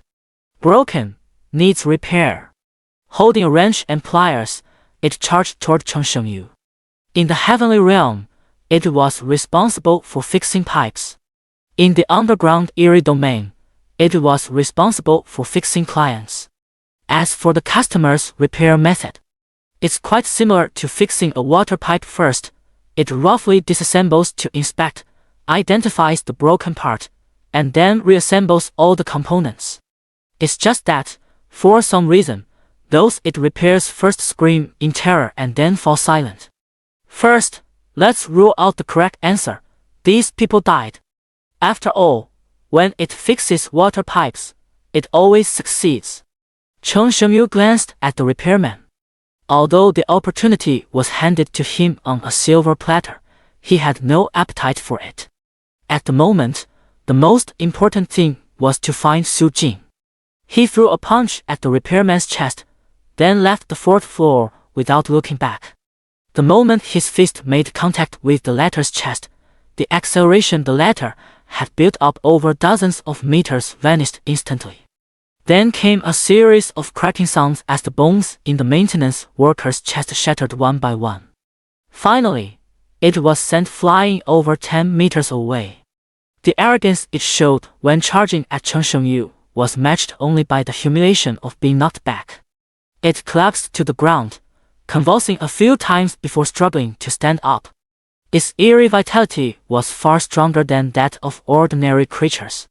Before the maintenance worker could even straighten up, a door behind it slowly opened. Cannibalism among the eerie was all too common. Shifting our focus back to Chen Shengyu, he quickly descended the stairs and reached the 1st floor. The move he had executed through the landline in room 403 was now on the 1st floor, but there were 10 rooms here. Searching one by one might take so long that by the time he found Su Jing, it would be too late. He approached the front desk, but the daytime landlady wasn't there. He scanned the 1st floor with his eerie perspective, but he didn't see Su Jing. The so-called eerie perspective is actually just a matter of perspective. While it may offer a 360-degree, unobstructed view, that only applies to ordinary objects. Eerie entities can use their eerie energy to create obstructions. Therefore, not seeing Su Jing doesn't necessarily mean she isn't on the 1st floor. At that moment, the door of room 104 suddenly opened. The landlady stepped out from inside. Chen Shengyu hurried forward and asked, "What are your intentions?" The underground eerie domain of this hotel is filled with strangeness everywhere, undoubtedly harboring some unspeakable secrets. Originally, Chen Shengyu couldn't care less about these matters, but after Su Jin's incident, he had no choice but to get involved. His approach was quite straightforward: to uncover the purpose of the underground eerie domain and then, with targeted efforts, rescue Su Jin intact. It's worth mentioning that some eerie entities have peculiar obsessions, such as collecting hearts or other such things. If he didn't figure out the purpose of the underground eerie domain, the person he rescued might not come back whole. But as a secret, how could it be simply told to outsiders? The landlady rolled her eyes and said, "No comment." Though she was curious about how the handsome young man before her had survived, it didn't matter. Few residents who came to the celestial realm ever walked out alive. However, if the landlady were to take a look at room 404, she would find that of the 3 residents, one was dead, one was injured, and the remaining one had also been targeted by him, all because of Su Jin. Chen Shengyu sensed the hand he had given to the ghostly chimes again on the 2nd floor. He left the front desk and headed upstairs. The boss is still human, so Chen Shengyu couldn't conveniently use inhuman methods. Moreover, the boss's wife is at most a puppet, and might not be able to provide valuable information. Upon reaching the 2nd floor, he attempted to manipulate his own hand in the room but failed. This was due to interference from other supernatural forces, rendering remote body manipulation ineffective. Previously, he could manipulate the hand left at Qinsheng Orphanage from home because there were no other supernatural obstructions between the 2 locations. Trying to rely on the hand that delivered the eerie chime to kill the eerie chime itself is utterly impossible. He burst through the door and saw a grotesque entity. The entity had a humanoid shape, standing about 2.5 meters tall, but its entire body was composed of human heads. It was as if someone had pieced together a human form using round magnets, except it was round magnetic balls it used. From the perspective of grotesque aesthetics, it was bad looking. But Chen Shengyu had no mind to dwell on it. Su Jin wasn't here. What's worse, the hand used to track the eerie ring in sound had shifted its position again. Before leaving, the snack still wanted to offer a head count. Perhaps it meant literally offering a head, since that's all it had for its entire body. But Chen Shengyu's mind wasn't on eating at all, so he chose to decline. He kicked the eerie creature back into the room and shut the door. Being entirely composed of a head is not a good choice. It was scattered all over the ground, struggling to piece itself into a human shape. The eerie bell sound can use the hotel's landline to transport any living being or object to wherever the sender desires. Upon receiving the hand sent by Chen Shengyu, it immediately recognized his true identity. Moreover, it instantly realized that the 2 entities were not on the same level at all. It stood no chance against Chen Shengyu. Thus, he used his privilege to seek help from other residents, attempting to have them eliminate Chen Shengyu. For example, the one who previously sacrificed himself. Later, Chen Shengyu followed the hand's guidance and arrived at room 409. Earlier, while he was still in room 404, cries for help had echoed through the hallway. After opening the door, an additional trail of blood appeared in the hallway. This trail of blood led precisely into room 409. Just like before, brute force works wonders to break the door lock. Enter the room. Every room in the underground eerie domain has its own unique characteristics. Take room 409. For example, it resembles a slaughterhouse more than anything else. Meat hangs from the walls, the tables, even the light fixtures. But that meat doesn't come from pigs, cows, or any other animals. Chen Shengyu didn't even need to look closely, just a guess was enough to figure out where the meat came from. For the eerie being, this renovation style scored full marks. But because human materials were used, it gave a 0 score. In room 409, there lived a man wielding a chainsaw. His appearance was no different from a human's, with a coarse sack covering his head. Seeing prey deliver itself to his doorstep, he started the chainsaw, ready to strike. Originally, after confirming Su Jin wasn't there, he was about to leave. But upon spotting the familiar face from earlier, he froze for a second. The maintenance worker, who was not flying by him, was caught and taken to room 409.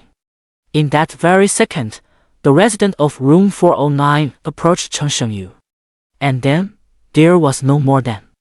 Another single punch took him down. Then Cheng Shengyu was lured to 404. Cheng Shengyu let out a long sigh, playing with me, ha. Before this, whenever he acted, he would always hold back. Otherwise, the supernatural beings he had encountered even briefly would have been utterly annihilated long ago. But after going around in circles and returning to 404, he became furious. For a supernatural being to kill a human, less than a second is needed. Yet, 3 minutes had already passed since Su Jin disappeared. The eerie bell sound seemed to realize something and hurriedly sought help from another resident on the 3rd floor. But this time, Cheng Shengyu wielded TBLED by the nose. He planned to slaughter his way through the entire underground eerie domain. He wanted the residents here to understand that he, too, had a temper. On the 4th floor, Cheng Shengyu entered each room one by one, showing no mercy when he struck. Although the residents of the underground eerie domain had a habit of forcibly visiting others without consent, it was the first time someone like Cheng Shengyu had gone door to door like this. After clearing the 4th floor, he rushed down to the 3rd floor in a frenzy.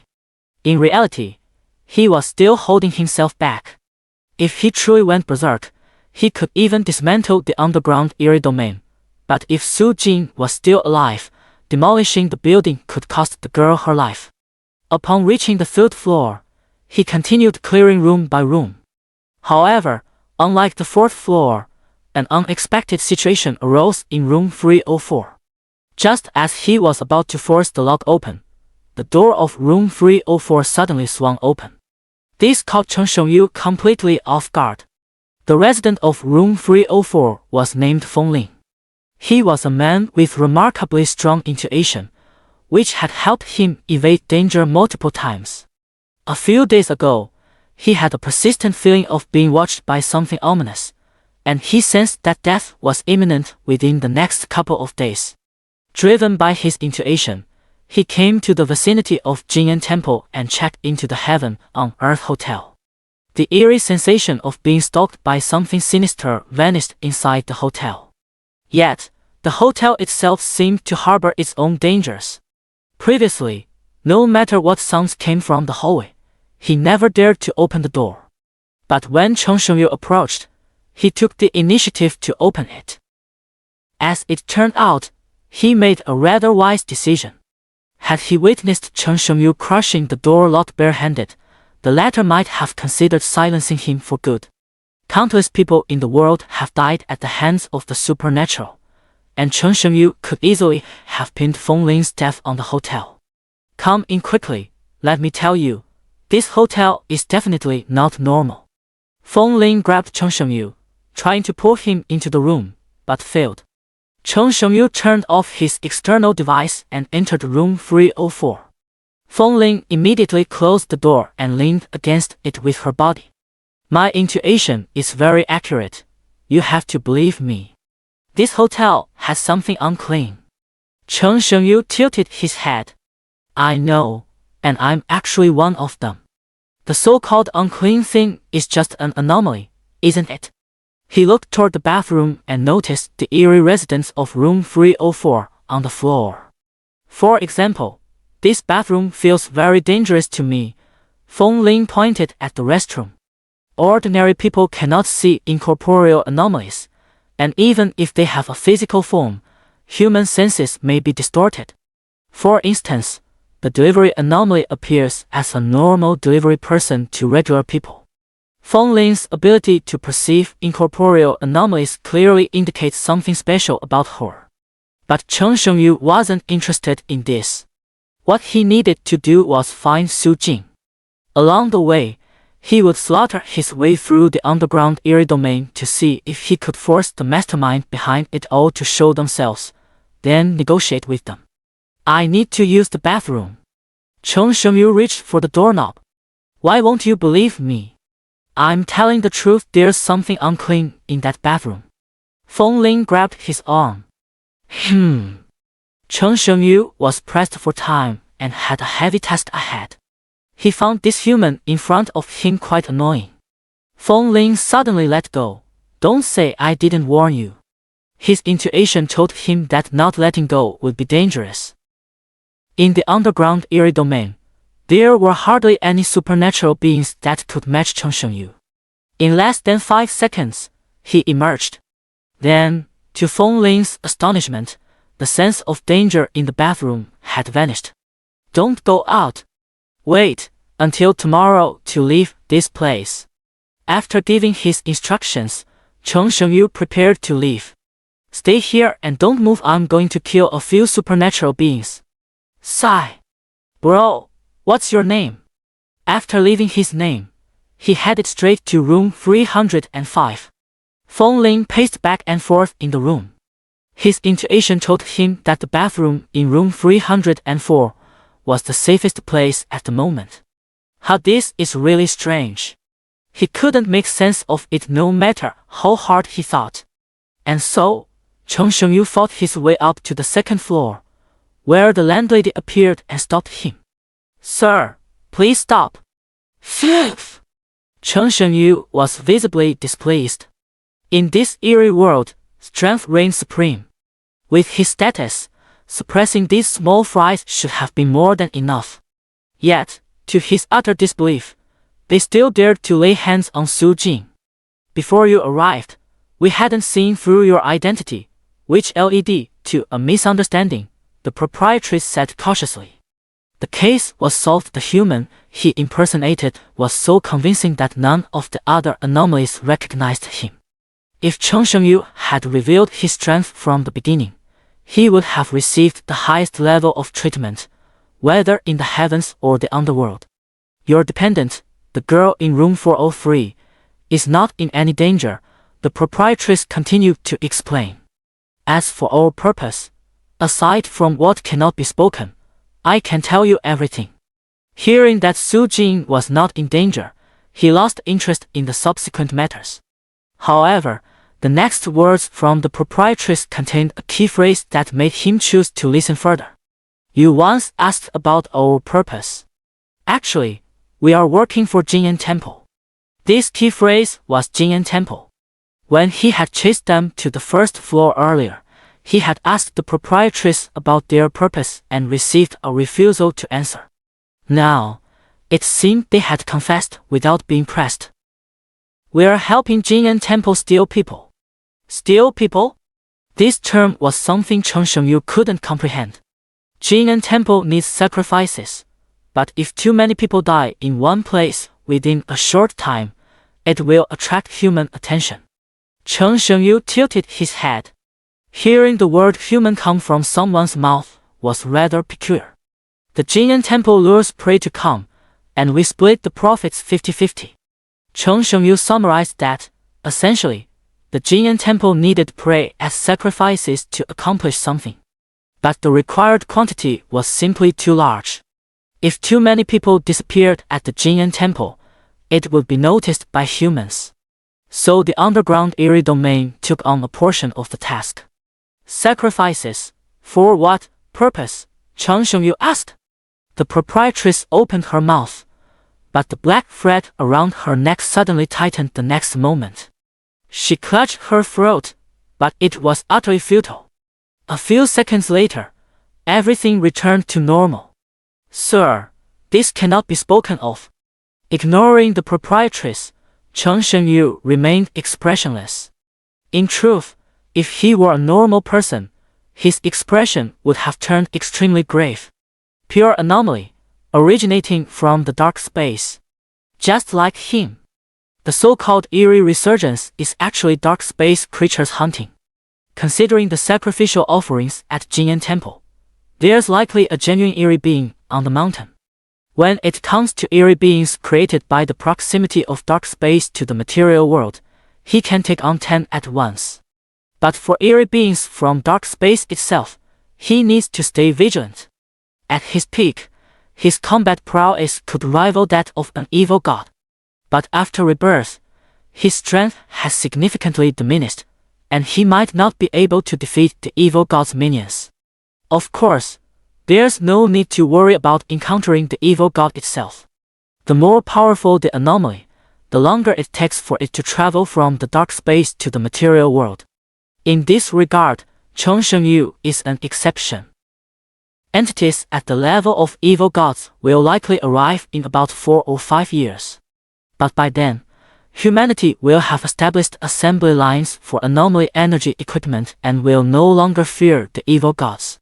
Is there anything else? Chongshengyu asked.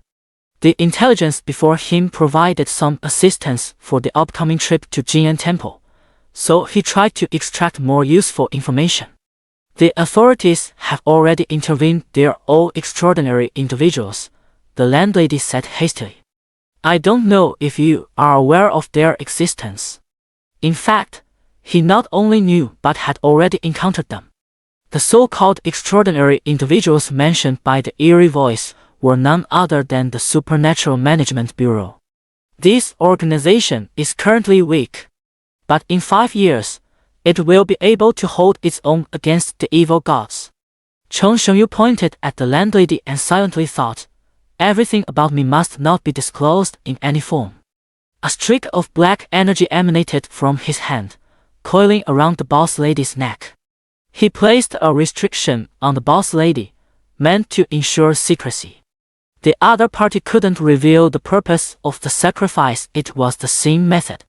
Very well, thank you, my lord. He had indeed considered destroying the underground eerie domain, but after weighing 2 factors, he abandoned the idea. First, Su Jing, how to explain to this human girl that after waking up from sleep, the hotel was gone? Second, the mastermind behind the underground eerie domain comes from the dark space. What if he knows him? Moreover, there are others in the underground eerie domain. Didn't he want to kill innocents indiscriminately either? Underground eerie domain, room 304. Feng Ling hid in the bathroom, trembling. After Chongshengyu left, he sensed danger again. His intuition guided him to take refuge in the bathroom. Okay, just like this, and then like this, and I can get outside. He mimicked the motion of opening the door with his hands, ready to escape from room 304. He couldn't stand staying in this hotel for another moment. The bathroom was less than a meter away from the room door, but he didn't dare to be careless. He had rehearsed the entire process dozens of times in his mind. Finally, at a certain moment, he made his move. When he opened the bathroom door, the lights in room 304 suddenly went out. But this didn't hinder his escape in the slightest. As he ran out of the room, a chilling gust of wind followed behind him. He closed the door of room 304 and headed downstairs without looking back. Originally, Feng Ling had intended to run outside the hotel. But upon reaching the 2nd floor, as if possessed, he dashed toward the 2nd floor instead. Who am I? Where am I? Why am I going to the 2nd floor? Though utterly confused, Feng Ling's legs didn't stop moving for a second. Until he saw Chongshengyu. The sense of danger coming from all directions dissipated significantly. Brother Yu, there's definitely something unclean in this hotel. Let's run, or we'll lose our lives. Chongshengyu looked at him. This human had the worst timing. He had just finished talking with the landlady and was about to take Su Jing back. If he had come a little earlier, Feng Ling would have been silenced for hearing something he shouldn't have. A little later, and he would have been silenced for seeing something he shouldn't have. Being early is not as good as being timely. That's probably what it means. It's fine. Cheng Shengyu remained very calm. Brother Yu, trust me. Feng Ling's gaze was resolute. There's no dirty stuff here. It's safe. He said this while looking at the landlady. Brother Yu, when I went downstairs, I saw several room locks broken. The scratches looked like human hands, but how could anyone have that much strength? Cheng Shengyu felt somewhat helpless. Those were his doing. Rest assured, sir. Although we can't compare to 5-star hotels, our room cleaning is still very thorough. The dirty things I mentioned aren't about cleaning. He trailed off, stunned, because all sense of danger had completely vanished. It's nothing. I'll just go back. Cheng Shengyu looked at Feng Ling. He still had some concerns about Feng Ling, especially regarding the latter's perception of the supernatural. Intuition can sometimes be wrong. Brother Yu, you go ahead with your work. I'll head back to my room first. Feng Ling felt that if he didn't leave now, something bad would happen. Upon hearing this, Cheng Shengyu temporarily set aside his suspicions. Strange, why did I say intuition could be wrong? Feng Ling couldn't even understand her own previous behavior. Please follow me. The proprietress led the way ahead. The two arrived at the staircase and saw Feng Ling between the second and third floors. They didn't go upstairs but instead headed to the first floor. Passing by the hotel front desk, they arrived at room 104. The landlady opened the door and entered, with Cheng Shengyu following closely behind. Room 104 was no different from the other rooms, but no one lived here. Descending a staircase, Cheng Shengyu made his way to the hotel basement. The basement was pitch black, yet it didn't hinder his ability to see the situation clearly. Scattered across the floor lay numerous people, some alive, some half dead, and even some whose corpses had already begun to rot. There is an invisible thread on every person.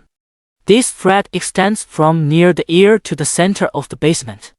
At the center of the basement, there is an old-fashioned landline telephone. It still uses the rather primitive rotary dial technology. If there are no other factors, this is the true form of the eerie ringing. After locating Su Jing, Cheng Shengyu hurried over to her. He checked and confirmed that the human girl wasn't missing any parts. She was just frowning, looking somewhat anxious. After severing the black thread that carried the eerie ringing sound, the girl's expression relaxed considerably. The black thread was likely used for transmitting sound. You leave, Cheng Shengyu said to the landlady. Other anomalies could be ignored, but he couldn't let go of this last resident of room 404.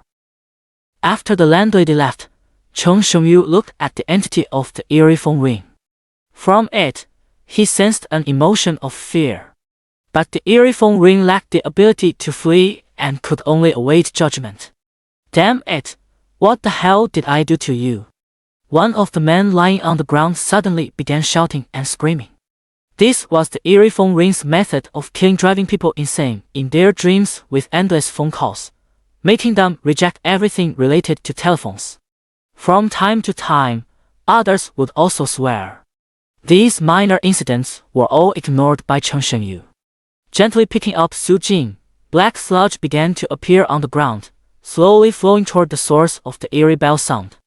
About half a minute later, the landline phones in every hotel room stopped working. From then on, none of the 3 residents in room 404 survived. As he passed by the hotel front desk, he paused. Sir, we will do our best to meet your demands, the proprietress said meticulously. Fix it and restore it to normal. Many of the room doors had been crushed by his bare hands. Su Jing must not see this. After speaking, he slowly walked toward the 4th floor. The girl in his arms remained fast asleep. Arriving at the door of room 403, an extra arm appeared beneath his left arm. He opened the door to room 403. It was still more convenient for the eerie if it were a human. They would have had to figure out a way to open the door with their foot. Placing Su Jing on the bed and confirming nothing was left behind, Cheng Shengyu prepared to leave. You Shen, Su Jing murmured drowsily. Cheng Shengyu turned around and saw the girl still fast asleep. You won't leave me, right? The human girl asked him a very strange question. That's good. Su Jing turned over. Cheng Shengyu returned to room 404 and glanced at the time. There were still a few minutes left before bedtime. He believed that after the surface anomaly zone learned his true identity, it wouldn't cause any more trouble. At least before he left, there wouldn't be any more unexpected incidents. From Su Jing's disappearance, to him nearly tearing through the underground anomaly zone, and then encountering Feng Ling and retrieving Su Jing, it had taken barely over 20 minutes. He started pretending to sleep as usual. About an hour later, there was a faint noise at the door, but Cheng Shengyu ignored it. It was the hotel staff handling the aftermath, replacing the broken door lock and cleaning the hallway. Ignoring the commotion outside, he continued to sleep. It seems, when humans sleep, they cut off most of their perception of the outside world. Suddenly, Cheng Shengyu realized he shouldn't have heard the commotion outside earlier. Just like that, he picked up another small trick for impersonating humans. Time moved to the next day. The hallway had been cleaned spotlessly, with not a trace of blood left. The door locks that were broken yesterday had all been replaced with new ones. At least the entire 4th floor was like this. Cheng Shengyu had just woken up when he heard a knock at the door. Yu Shen, are you there? Su Jing, having just gotten up, rushed over to find him in a hurry. Though he didn't know what the human girl wanted, she seemed quite anxious, so Cheng Shengyu opened the door. Su Jing, her worry mixed with urgency, let out a sigh of relief upon seeing Cheng Shengyu still there. Yu Shen. She was somewhat emotional, almost about to hug him, but she restrained herself. In the end, they weren't at that stage yet. What's wrong? Cheng Shengyu asked. Last night, I had a dream, a super realistic one. I dreamed that I inexplicably ended up in a very dark place, and then Cheng Shengyu really wanted to tell her that it wasn't a dream. But as the words reached his lips, he suddenly changed his mind. Come in and sit down to talk. The two entered room 404, with Su Jing sitting on the bed while Cheng Shengyu pulled up a chair and sat facing her. Then life returned to normal, and many people called me our parents, you, and even strangers. Cheng Shengyu felt fortunate that the killing method of the eerie phone call was relatively mild. Later, I argued with many people over the phone. I remember chasing them home, only to find my parents weren't there, just a single phone.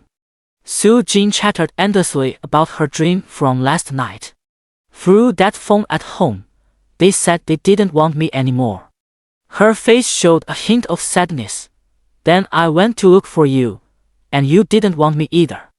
It's okay, I am here. Cheng Shengyu comforted the girl. The hunting method of the eerie ringtone is to amplify what people fear most in their hearts through phone calls.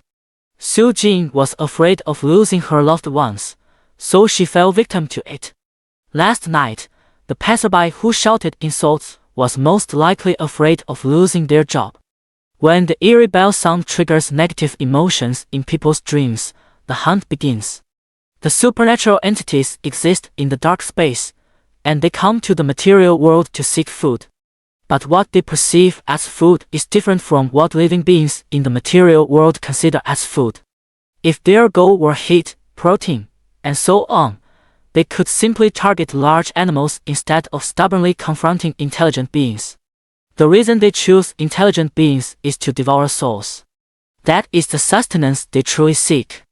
As for consuming the flesh while devouring the soul, that is purely a matter of having too good an appetite. When extreme emotional changes are triggered, the soul of a living being will experience turbulence. This allows the supernatural entities to feed to the fullest extent. Thus, the eerie phone ringing constructs a dream of making a call to provoke emotional changes in people, all to make the food more delicious. If Su Jin stays in the dream for too long, something will inevitably happen to her, whether minor or major. After hearing Cheng Xiangyu's words, "I'm here," the girl felt much of her inner anguish dissipate. She knew he wasn't good with words, so she simply wanted someone to pour out her bitterness to. Cheng Xiangyu fumbled in his pocket for a while and pulled out 2 red strings. These were given to them by Gu Qinsheng when they were at Qinsheng Orphanage. But he took them all away. Most of the time, things tainted with the eerie are harmful to ordinary people. But these 2 red strings have been neutralized by Cheng Xiangyu. Moreover, he left his own mark on them. This would make it easier to locate Su Jin in the future. Here! He took one out and handed it to Su Jin. This is... Su Jin had some vague recollection of the red string Gu Qinsheng had given to both of them. Cheng Xiangyu thought for a moment, worried she might lose it if she carried it around, so he took hold of the girl's hand, intending to tie it on himself. Su Jin's small hand was soft as if boneless, but he felt nothing about it. The girl trembled slightly since they had both reached adulthood. It seemed they had never held hands before. Don't lose it, Cheng Xiangyu specifically reminded her. To reassure the girl, he deliberately wore the other red string on his own wrist. But in Su Jin's eyes, his actions were the prelude to a blockhead finally getting a clue. Gu Qinsheng had already told them that the red string symbolized marital fate. Now that Cheng Xiangyu had given one to each of them, wasn't this hinting at something? And he even told her not to lose it. A token of love, of course, could be lost. For a moment, a faint blush spread across Su Jin's cheeks. Her mind buzzed, unsure of what she was thinking. Although last night's dream had felt so real that it left her feeling down from the moment she woke up, all that gloom vanished in an instant at this moment. Should I refuse first? Well, it's not easy for him to muster the courage anyway. Should I have him as a live-in son-in-law, or should I go over to be with him? Decided, the child will be called this name. In just a few minutes, the child's name was settled. But her blockhead of a husband hadn't made a peep. You don't have anything to say to me? Su Jin took a deep breath, prompting him. Cheng Xiangyu pondered for a long while but still couldn't grasp the girl's meaning. He had only given her a tracker. What else was there to say beyond the instructions he'd already given? No, Cheng Xiangyu said. Su Jin instantly deflated, pouting her lips. She knew it. How could this blockhead ever have an epiphany? Even if pigs could climb trees, Cheng Xiangyu would never have a moment of clarity. He noticed the girl's changing expressions several times. But he genuinely couldn't figure out what he had done wrong. Adult human girls this species is just too hard to get along with. If it weren't for the food, he wouldn't be willing to spend time alone with Su Jin. Sigh. After a long silence, Su Jin sighed, then changed the subject. Let's go. To get to Jinyan Temple, we'll have to hike for over 2 hours. You're in charge of the luggage. Got it. Cheng Xiangyu remembered the small suitcase Su Jin had prepared before they set off. He had been carrying it all the way. This was familiar to him. The two went downstairs to the front desk, and after Su Jin checked out, they walked outside the hotel. The day before yesterday, there were quite a few eerie creatures lurking around, but now, not a single one could be seen. Let's go, Jinyan Temple. Su Jin clenched her small pink fist and swung it in the air. Hey, brother, you, wait for me, it's me, Feng Ling. Before the two could take their first step, Feng Ling's voice called out from behind. Who is he? Do you know him? Su Jin asked hesitantly.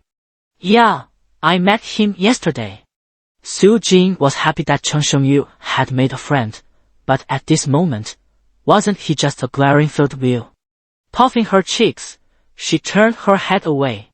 It was supposed to be a romantic getaway for two, but you brought a friend along. For some reason, Feng Ling always felt safer when she was with Cheng Xiangyu. The moment she spotted the two from upstairs, she rushed down in a hurry. Brother Yu, do you have any luggage? I can help you carry it. He hesitated slightly upon noticing the small pink suitcase in Chen Shengyu's hand. After catching sight of Su Jing, whose face clearly read unhappy, he smiled knowingly, as if to say, I get it. Chen Shengyu opened his mouth slightly. This person was quite easy to talk to yesterday, so why has he also become strange today? Could it be the influence of that human girl creature? Ah, haha, I won't disturb you anymore. I'll take my leave. Feng Ling patted Chen Shengyu's shoulder and quickly walked away. Seeing the third wheel gone, Su Jing returned to her previous demeanor. Tianshan Renjian is located at the foot of Jing'an Temple, just about a 10-minute walk away. In no time, the two of them arrived at the foot of Jing'an Temple. There were many small stalls related to the temple here. After reaching the foot of Jing'an Temple, Chen Shengyu and his companion paused briefly. Standing in the square at the base of the mountain, Su Jing took a deep breath and immediately felt a sense of exhilaration and refreshment. Under the sun's radiance, the entire mountain brims with vitality. Looking ahead, about 100 meters away, there are steps built of blue stone bricks. The steps wind and twist, branching into several paths after ascending to a certain point. This provides amateur hiking enthusiasts with accessible routes to climb the mountain. At regular intervals along the steps, there are pavilions for visitors to rest during their journey. Although the sun has just risen, the square at the foot of Jing'an Temple Mountain is already bustling with people. During the National Day holiday, many people choose to travel. Candied hawthorns, freshly steamed hot buns. In the square, there are many small vendors constantly hawking their goods. This made Chen Shengyu very uncomfortable, and he instinctively shrank behind Su Jing. His approach was simple: go all out against the supernatural, but be timid and hesitant around humans. It's alright, Yu Shen. It's just a crowd. The more you go out, the more you'll get used to it, Su Jing said softly. Although human girls were difficult to get along with, she had indeed helped him a lot in crowded situations. Chen Shengyu observed the humans for a while and noticed that most people didn't seem to be paying attention to him. That's right. Humans have to manage breathing, heartbeat, and other tasks simultaneously, leaving little energy to observe their nearby peers, he silently thought to himself. As a creature disguised as a human, he had always assumed that human breathing, heartbeat, and such were all active skills. But in reality, anyone knows these things don't require conscious effort at all. Su Jing originally wanted to hurry up the mountain, as climbing would take over 2 hours. If he delayed any further, he'd have to hike under the scorching sun. But Chen Shengyu wasn't the least bit anxious. He looked around, his gaze sweeping over the stalls in the square. He remembered that Gu Qingshan had mentioned the Buddha statue and red string were obtained at the foot of the mountain. If he could find them here, wouldn't that mean he could have his meal without going up the mountain? In the square, there were quite a few bald-headed stall owners monks from Jing'an Temple. Compared to other stalls, these people were very laid back. After looking around, he didn't find any stalls selling Buddha statues. It seemed that to get a proper meal, he would still have to go up the mountain. After scanning the surroundings, Chen Shengyu wasn't completely without gains. Not far away, there was a stall selling red strings. He left Su Jing behind and walked over. Esteemed benefactor, what would you like? The monk clasped his hands together and spoke calmly. Besides red strings, the stall also sold other items: jade pendants, bracelets, everything was available. But none of them caught Chen Shengyu's interest. They're just ordinary objects, with no eerie aura about them. At that moment, Su Jing walked over and asked, Yuo Xing, do you want to buy something? No need. Su Jing's current dream is to become a wealthy woman. But being wealthy isn't the ultimate goal, it's merely a means to an end. If there's nothing else, let's go. Su Jin's words were abruptly cut off by Feng Ling's loud shouting in the distance. 2 yuan for 1 steamed dumpling. Why don't you just rob me? Let me tell you, in other places, you can get a fist-sized bun for just 1 yuan. Feng Ling had originally planned to grab a quick bite before hiking, but he never expected the stall owner to charge him 20 yuan for 10 steamed dumplings. Young man, this is the price here. If you don't believe me, go ask around, the owner said with a chuckle. Feng Ling also understood the principle of raising prices on the spot, but this was just too outrageous. Small business, you know. The stall owner sighed deeply. Just this little stall of mine costs over 1,000 in rent every month. In the end, Feng Ling couldn't hold out and still paid up. Chen Shenyu was filled with doubts. The rules of human transactions seemed quite complex. This was completely different from how things worked among the supernatural. The commercial monetization of Jin'an Temple is quite well executed, Su Jin remarked lightly. It's just that the excessive commercialization has caused it to lose its heritage. Historically, the Buddha at Jin'an Temple only cared about peace. After Buddhists ascended the mountain, they only needed to buy a stick of incense. Now, the Buddha at Jin'an Temple oversees everything. Marriage, fertility, wishes, longevity extension, and so on. As long as there's a demand from visitors, the Buddha can, within 3 working days, come up with a set of money-making rhetoric tailored to that demand. What do you mean? Chen Shenyu asked. Terms like commercial monetization and heritage were completely beyond his understanding. If Jin'an Temple doesn't find a way to make money, it will go bankrupt. But once it finds a way to make money, it loses its original essence, Su Jin said softly. All right, let's not talk about this anymore. Let's go up the mountain. Not explaining would have been better. The more Su Jin explained, the more confused Chen Shenyu became. 4 problems he couldn't figure out. He had a universal solution. Stop thinking about them. Putting the question aside, he quickened his pace to catch up with Su Jin. After the two walked up the steps, an electric scooter was speeding in the distance, and in terms of speed alone, it was surprisingly no weaker than an off-road motorcycle. This was far beyond what an electric scooter could achieve. If Chen Shenyu had been there, he would have definitely recognized the two. Riding the electric scooter were none other than the middle-aged man and young girl duo. These two had visited Chen Shenyu twice before due to their eerie nature. The two parked the electric scooter inside the police headquarters. Who would want this? And there's not even a battery to steal, the girl said, eyeing the scooter with disdain. Size aside, it's still a supernatural artifact. And artifacts capable of safely disposing of supernatural corpses are rare.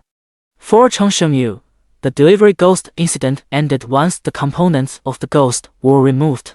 But for the Supernatural Management Bureau, it was just the beginning. Some people monitored the internet around the clock, and any mention of the supernatural must be deleted immediately. Some people have been researching the supernatural electric scooter. The scooter's battery had long been broken, yet it could still run, indicating a change in its power source. Uncle Zhang and the young girl, as participants in the entire incident, must actively cooperate with the organization. The internet's memory is short-lived. After a few new memes emerged, the incident of the supernatural delivery was soon forgotten. At the same time, the two actively cooperated with the organization to test the occult energy electric bike and discovered its usage method. Placing items containing occult energy inside the electric bike allows them to be used as an energy source. Since they contributed the most to the entire matter, the right to use the occult energy electric bike was granted to the two of them.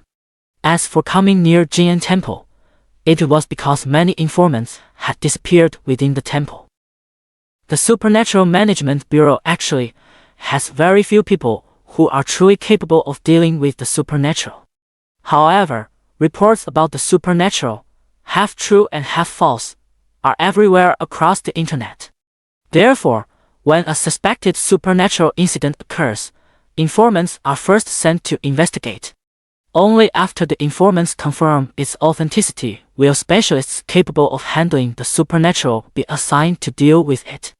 Those who can deal with the supernatural are all extraordinary individuals, but the reason they are called extraordinary is precisely because they are so few in number.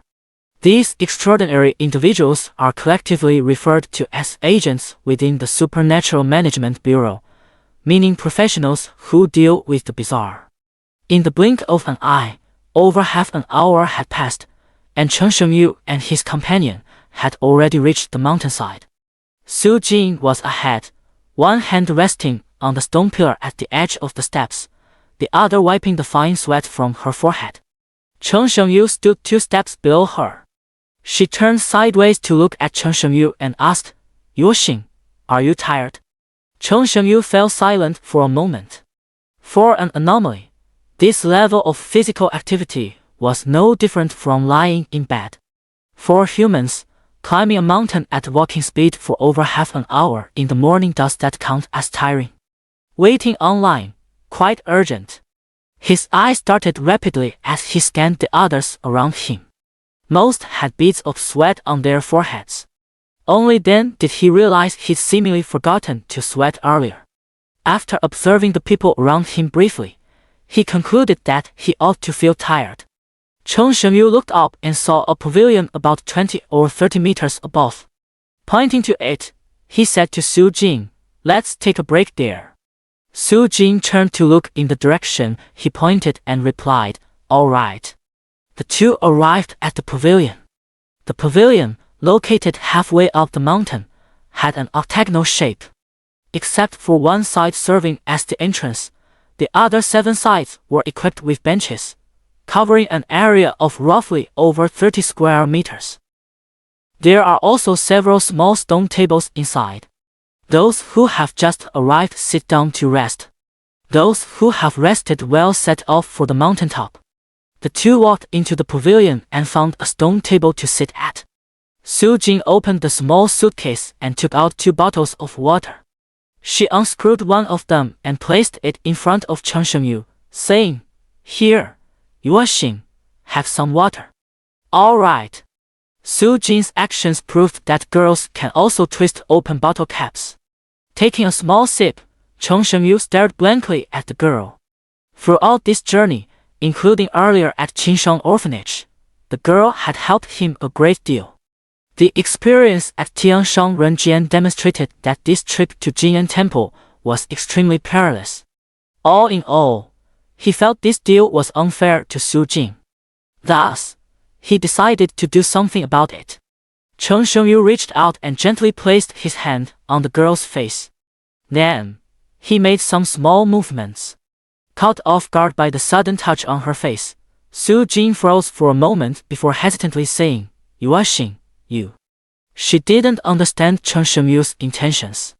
A black thread appeared between Chen Shengyu's fingers, winding around the girl's hair. At a critical moment, it might prove useful.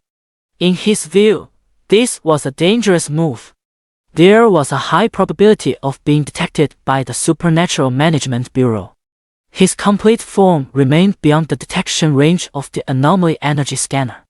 But a small fragment separated from his main body could potentially be discovered. Just as people on the surface of Blue Star could never clearly see the planet's full form, no matter how hard they tried. Yet the mountains on the surface could be seen simply by looking up.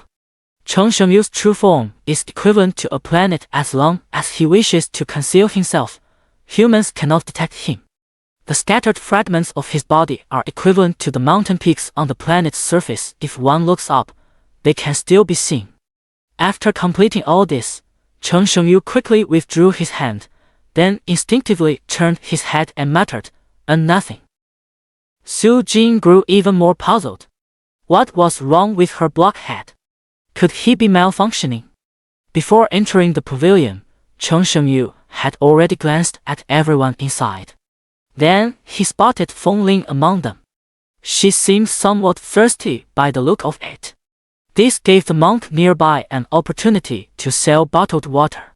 With one hand clasped in prayer and the other holding a bottle of water, the monk slightly bowed and said, "Benefactor, are you thirsty?" "Yes." Feng Ling instinctively reached out but quickly withdrew her hand. "Master, this water isn't free, is it?" "Yes." "Then has this water passed through the Buddha's hands, imbued with Buddhist teachings?" Feng Ling thought of some past experiences and suppressed his craving for the mineral water. The monk hesitated for a moment before reluctantly replying, "The benefactor speaks truly." Feng Ling felt that he was too clever. If he had taken the water earlier, the monk would have forced a sale, claiming that the water has been tainted by worldly impurities, disrupting the Buddhist teachings above. As for why he was so familiar with this, naturally, he had fallen into this trap before. Of course, it would be unreasonable to judge all monks in the world as unscrupulous based on this.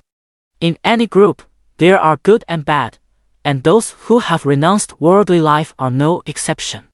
This was also the reason he had asked earlier. If it was indeed as he suspected, then he would need to be cautious. This Buddha-blessed water, how much does it cost? Although he saw through the other's wording, Feng Ling hadn't brought any water before coming up the mountain and had no choice but to let himself be fleeced. "Not expensive, not expensive, just $10. You." Feng Ling gritted his teeth. He knew the monk would ask for an exorbitant price, but he hadn't expected the other's appetite to be this big.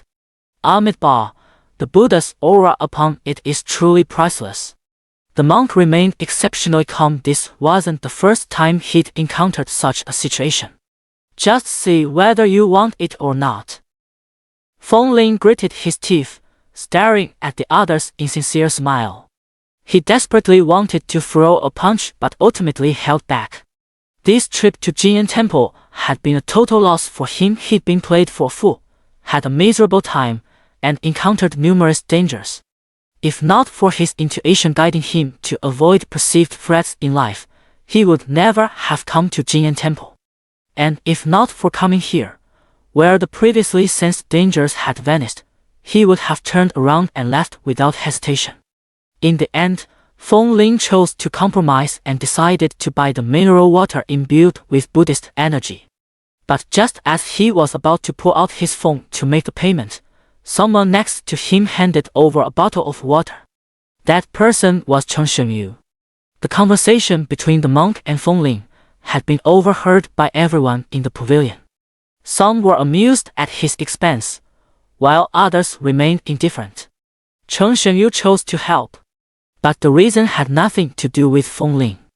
It was mainly because after touching Su Jin's face, the girl kept staring at him, which made him very uncomfortable. Coincidentally, Feng Ling was short of water, so he came over. Feng Ling followed the hand holding the water and looked up. Seeing that it was Chen Shengyu, he excitedly took the water. "Brother Yu, thank you so much. This is truly timely help." He drank half of it in one gulp and wiped the water from his mouth. "Brother Yu, I'll buy this bottle of water, untouched by Buddhist energy, for 20. As he spoke, he sneakily glanced at the monk beside him. Amitabha. Realizing the deal was off, the monk tactfully took his leave. No need, no charge. After all, the two had crossed paths before. Feng Ling had wanted to chat a bit longer, but noticing Su Jin's unfriendly gaze, he decided to leave early. "Well, brother Yu, if there's nothing else, I'll head off first.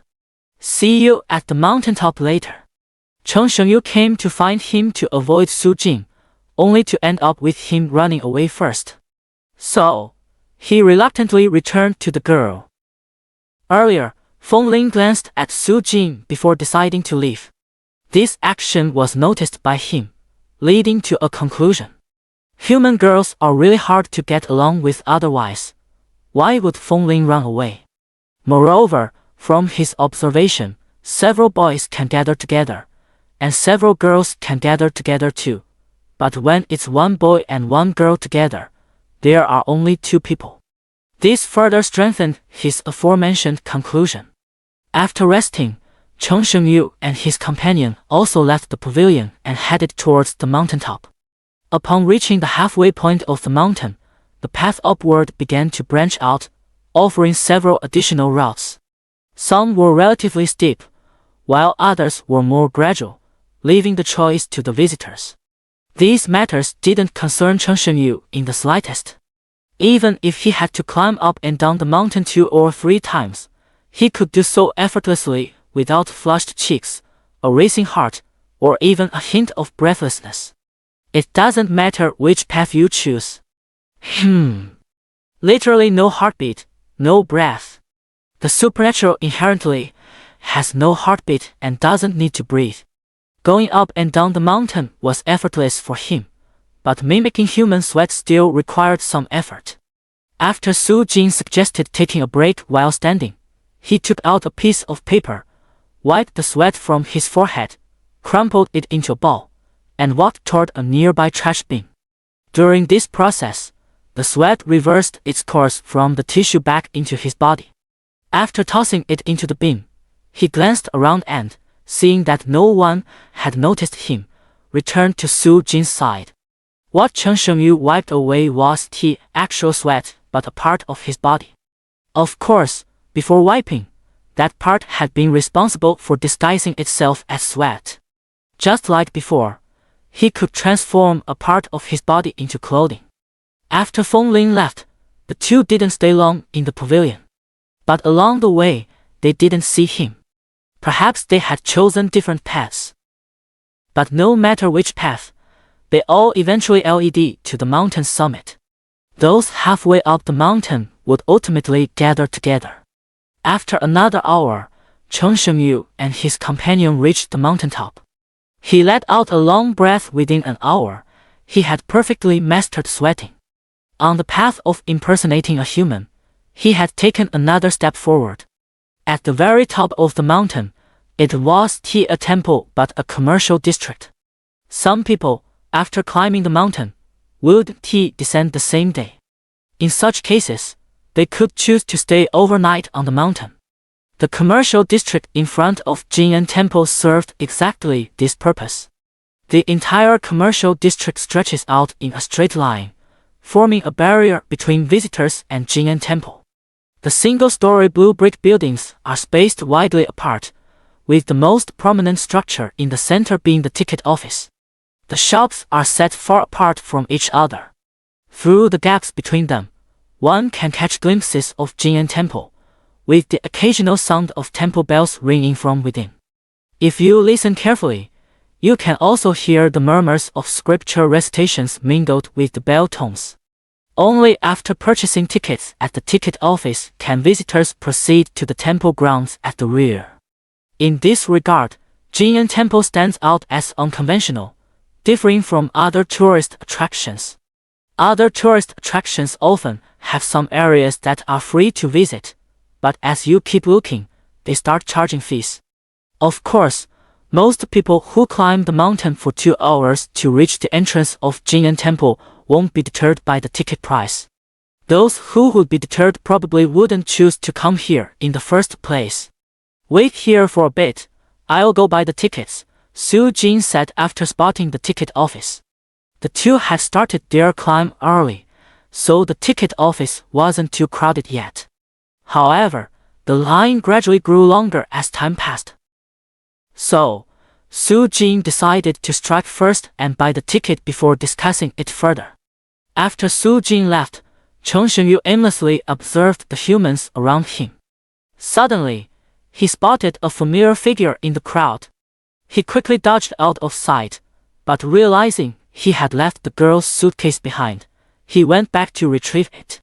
The person he was trying to avoid was none other than the young girl from the uncle and girl duo. Her name was Wang Qi.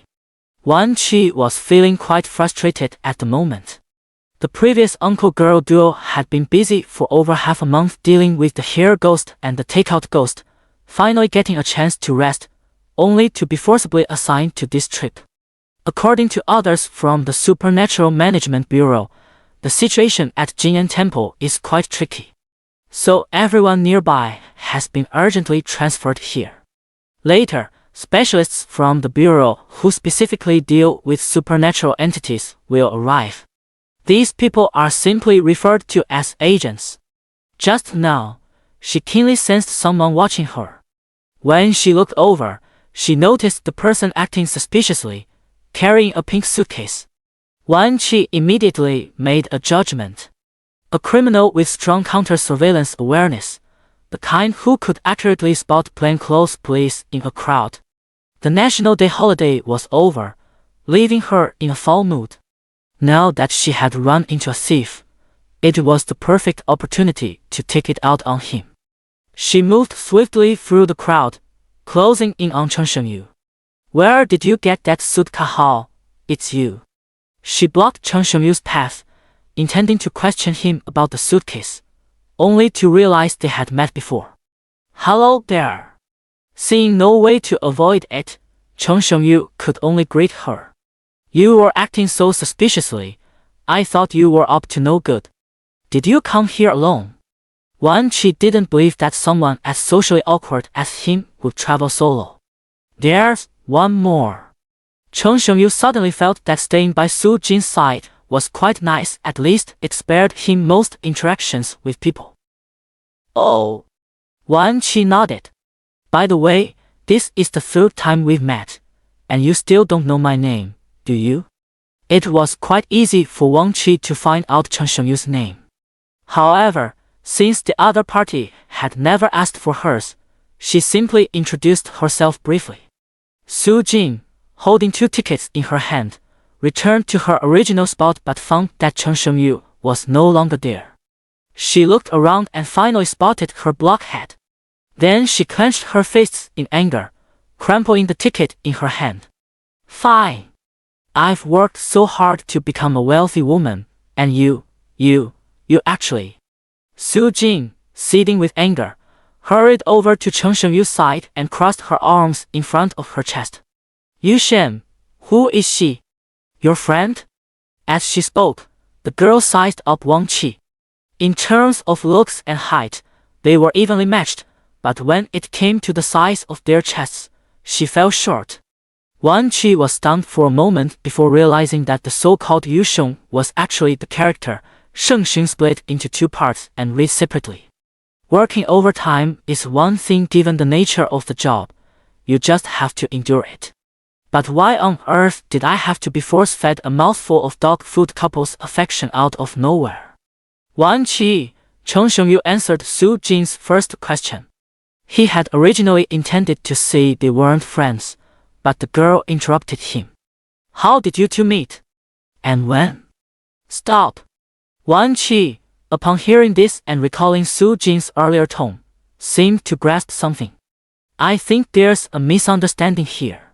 Including today, we've only met 3 times at most." But after hearing this, Su Jin became even more furious.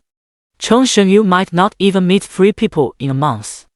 Yet, he had already met this person 3 times, and she had been completely unaware of it.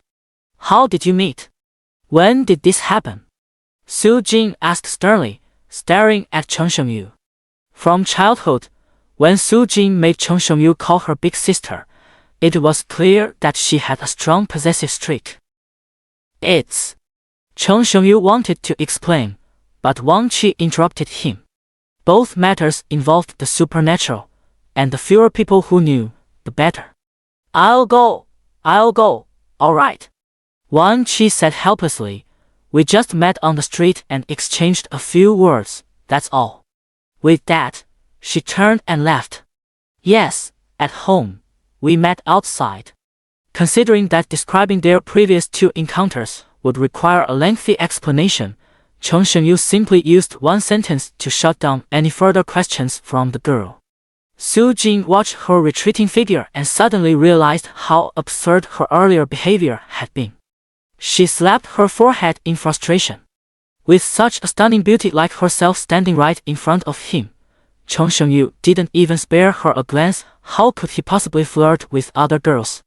Love truly has a way of lowering one's intelligence. The moment a girl approaches Cheng Shengyu, his IQ automatically drops to 0. As more people purchased tickets, the crowd at the ticket checkpoint grew larger and larger. After handing Cheng Shengyu his ticket, Su Jing intended to head straight to the checkpoint to queue. But the latter stood frozen in place, showing no intention of moving at all. The ticket consists of 2 parts, one large and one small, made of thick cardboard. It's a very common design, and nothing unusual can be seen with the naked eye.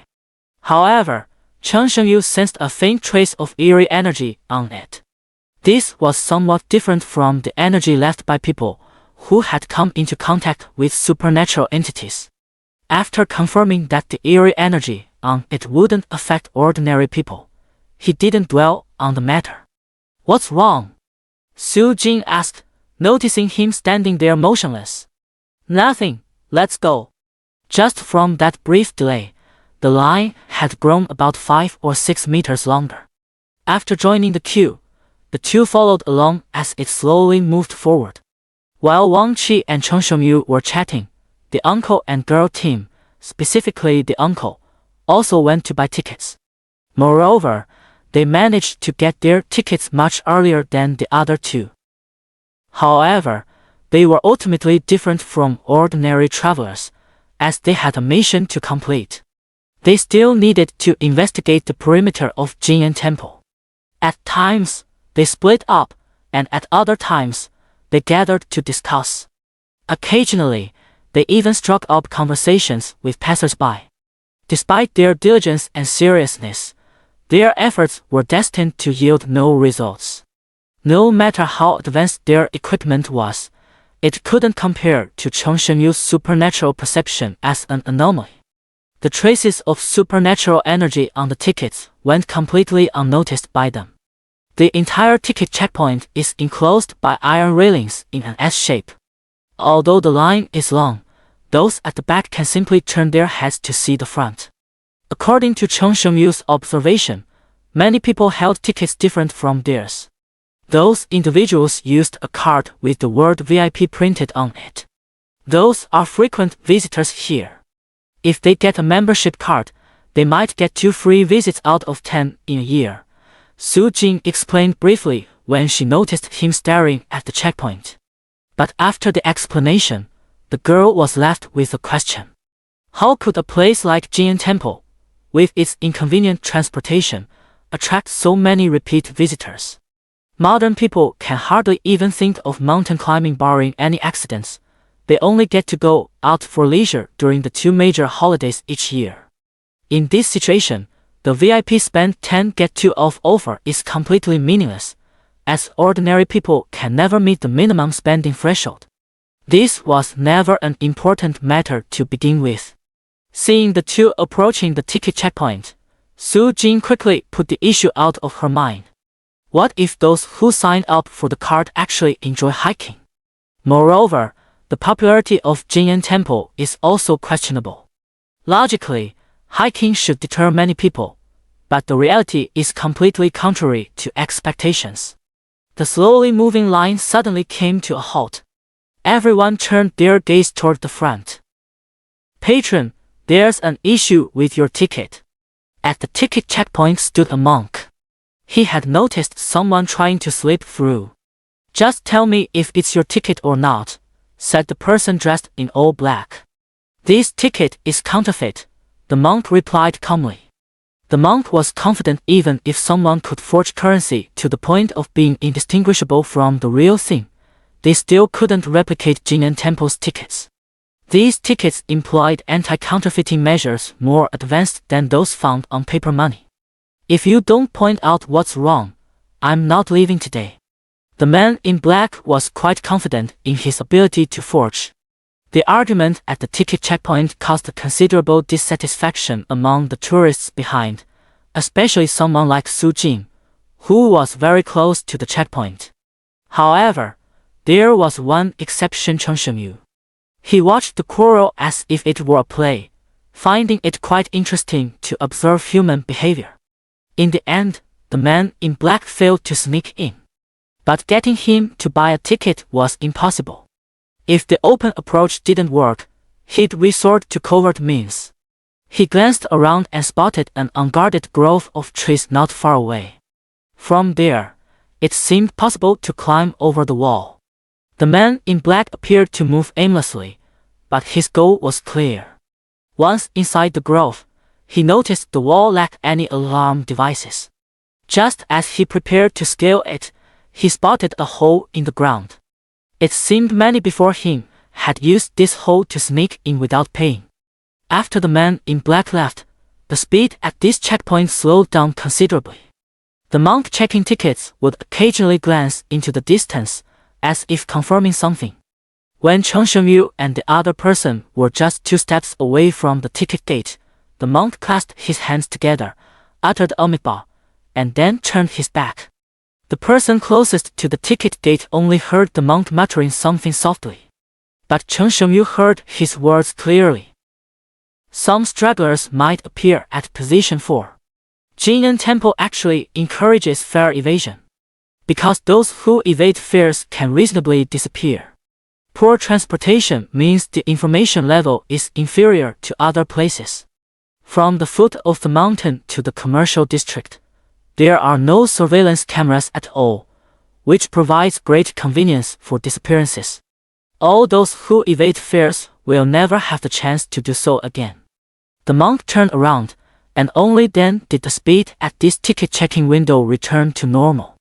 Regarding the incident with the black-clad man earlier, Chen Shengyu analyzed it thoroughly and came to a conclusion. Once inside, you must eat quickly, otherwise, after coming out, there will be no chance to go back in again.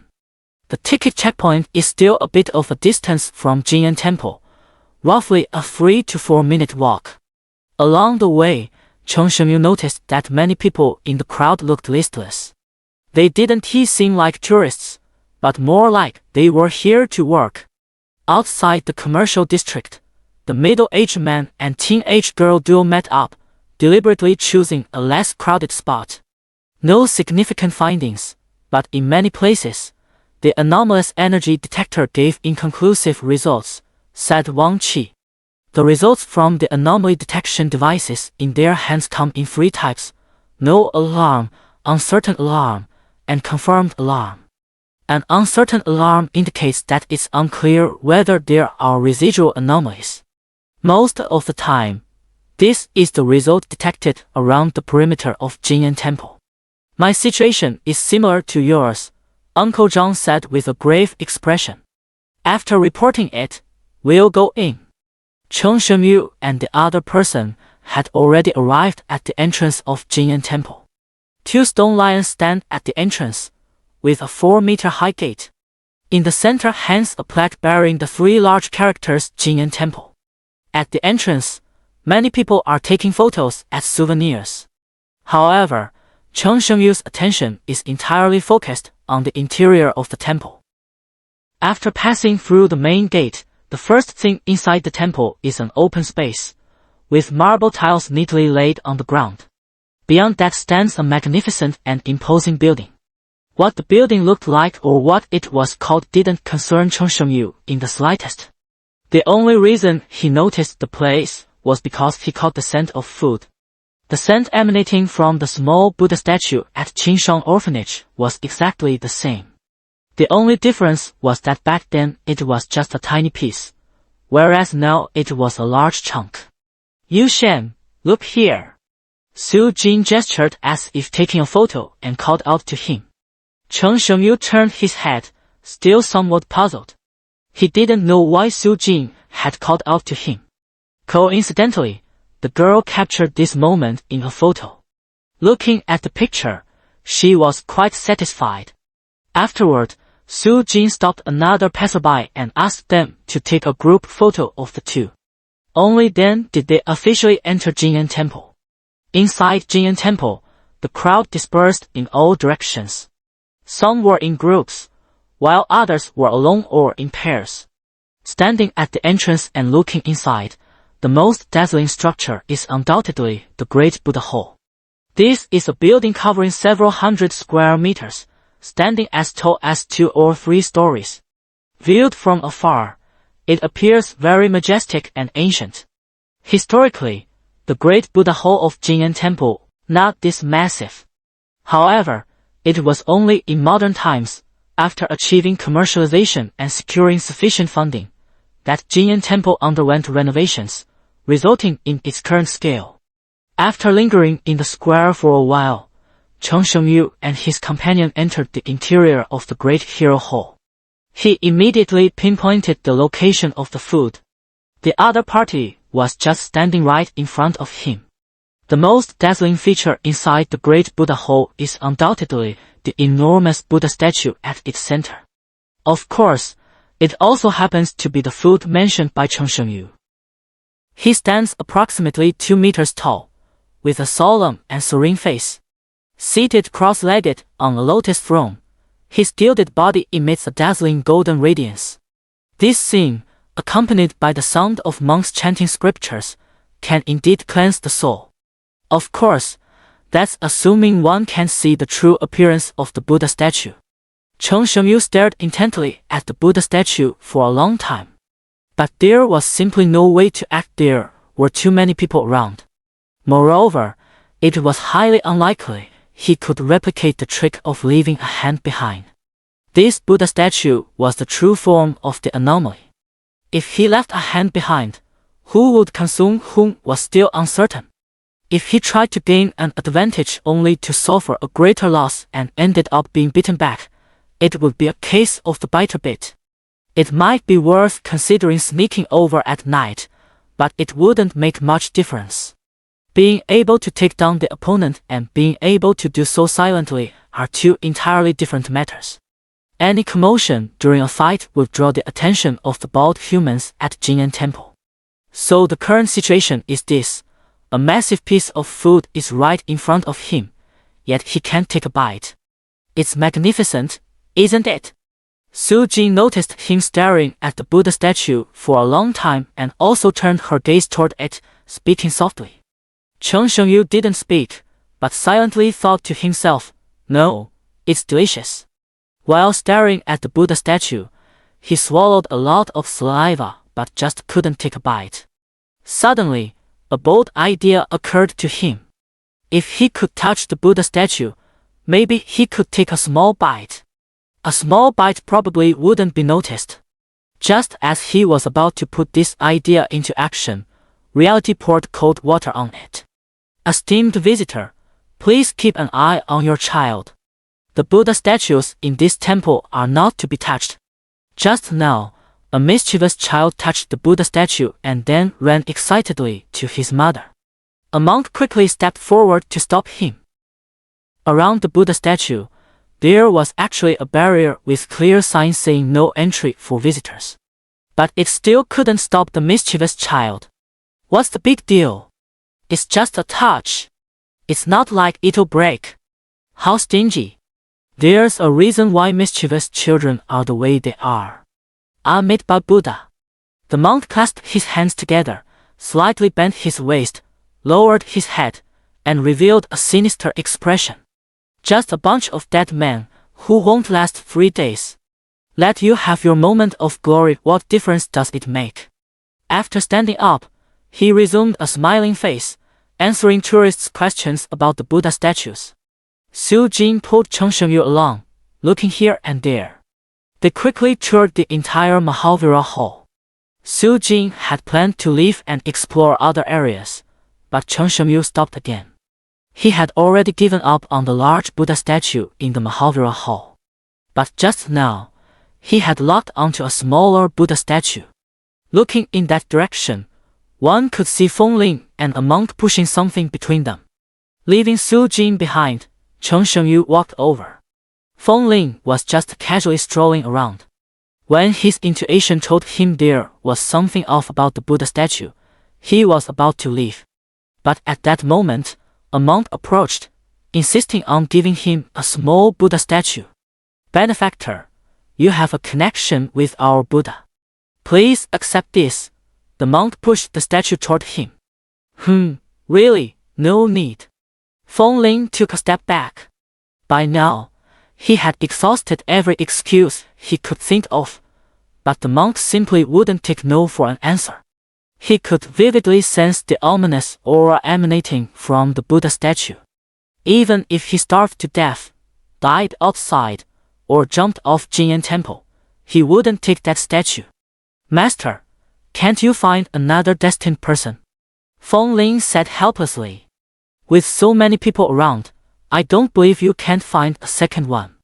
Though he kept calling him master with his mouth, he had no idea how many times he cursed him as a bald donkey in his heart. The monk still chose to ignore it, talking about predestined connections and such. Meanwhile, more monks approached from other directions. They seemed determined not to give up until Feng Ling accepted the small Buddha statue. Of course, this situation wouldn't last long, because Chen Shengyu would arrive shortly and help Feng Ling resolve the issue. Tell me, how can I avoid taking this thing? Feng Ling had indeed considered that once the monk gave it to him, he could just toss it away. But he always felt that even if he threw it away, this thing would still find its way back to him. His intuition was right. The small statue was an eerie extension of the larger Buddha statue. It was never an inanimate object to begin with. Hello! Chen Shengyu walked over, glanced at Feng Ling, and then fixed his gaze on the small statue. Brother Yu. Wow, what a coincidence. We meet again so soon. For some reason, after he approached, Feng Ling's intuition quieted down significantly, and the sense of danger mostly faded away. Brother Yu, are you interested in this little Buddha statue? Feng Ling asked tentatively. Chen Shengyu's silence spoke volumes. Ever since he arrived, he had been staring intently at the small Buddha statue. All right then, it's yours. Feng Ling extended both hands, ready to hand over the statue. His intuition told him that building a good relationship with Brother Yu was a very important matter. The monk glanced at Chen Shengyu and shook his head. This benefactor is not the destined one. I am the destined one, right? I've changed my mind now. Feng Ling clasped her hands on the Buddha statue. Chen Shengyu looked at him, seemingly offering encouragement, but said nothing.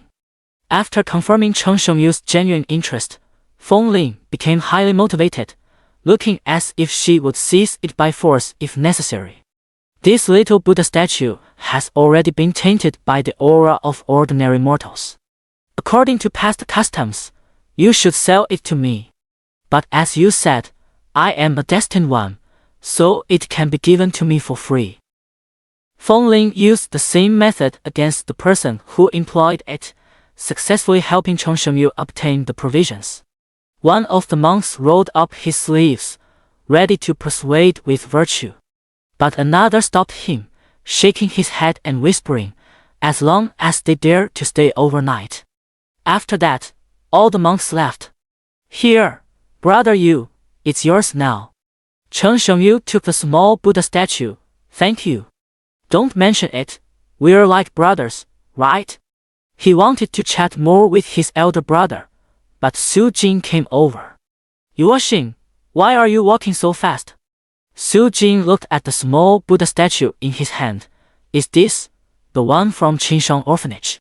Two small Buddha statues, not just strikingly similar, but identical. Chen Shengyu nodded. Well. Feng Ling listened to their mushy talk, awkwardly rubbing his nose. If there's nothing else, I'll take my leave. Maybe we'll see each other again soon. All right, Chen Shengyu replied indifferently. Chen Shengyu noticed that after Feng Ling left, the Buddha statue in his hand became somewhat restless, as if eager to chase after him. But who was he? With just a slight effort, he made the food behave. After handling this matter, he once again became Su Jing's follower. Chen Shengyu wasn't interested in traveling. If it weren't for the irresistible food here, he wouldn't have come at all. Su Jing led him out of the Mahavira Hall and walked deeper into the Jinyan Temple. 10 minutes later, the two leisurely arrived at the back of the Mahavira Hall. Here was also an open space, but different in that an ancient tree stood at its center. Around the ancient tree, many other plants could be seen.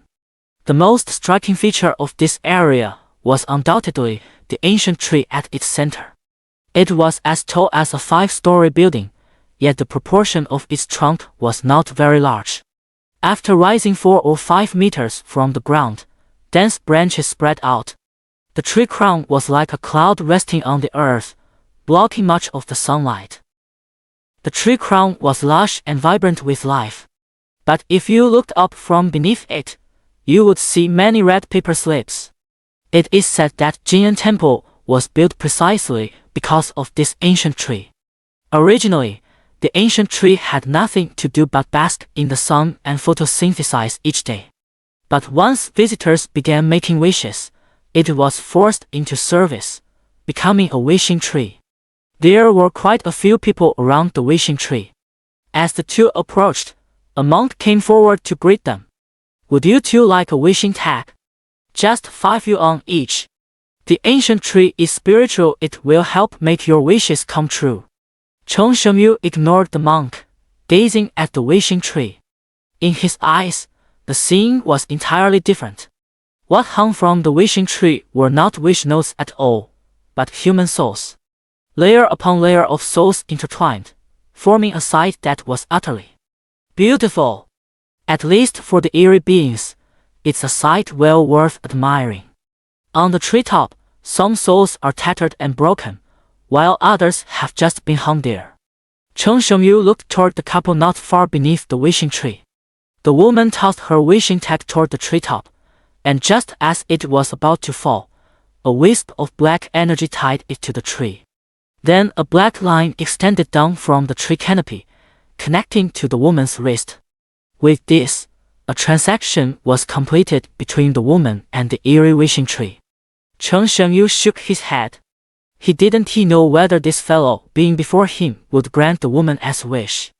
But what was certain was that afterward, it would take her soul and hang it on the tree. Such a transaction was naturally beneath him, so he outright refused the monk. No need. But Su Jing beside her thought that since they were out to have fun, they should enjoy themselves to the fullest. Whether the wish could come true didn't matter, the main thing was that they were already here, so why not give it a try? Su Jing bought a wishing tag and, without hesitation, wrote down her wish on it. Cheng Shengyu looked up at the treetop. The girl's wish tag was perfectly wedged between the branches. Then, the same black line extended from the tree canopy toward the girl's wrist.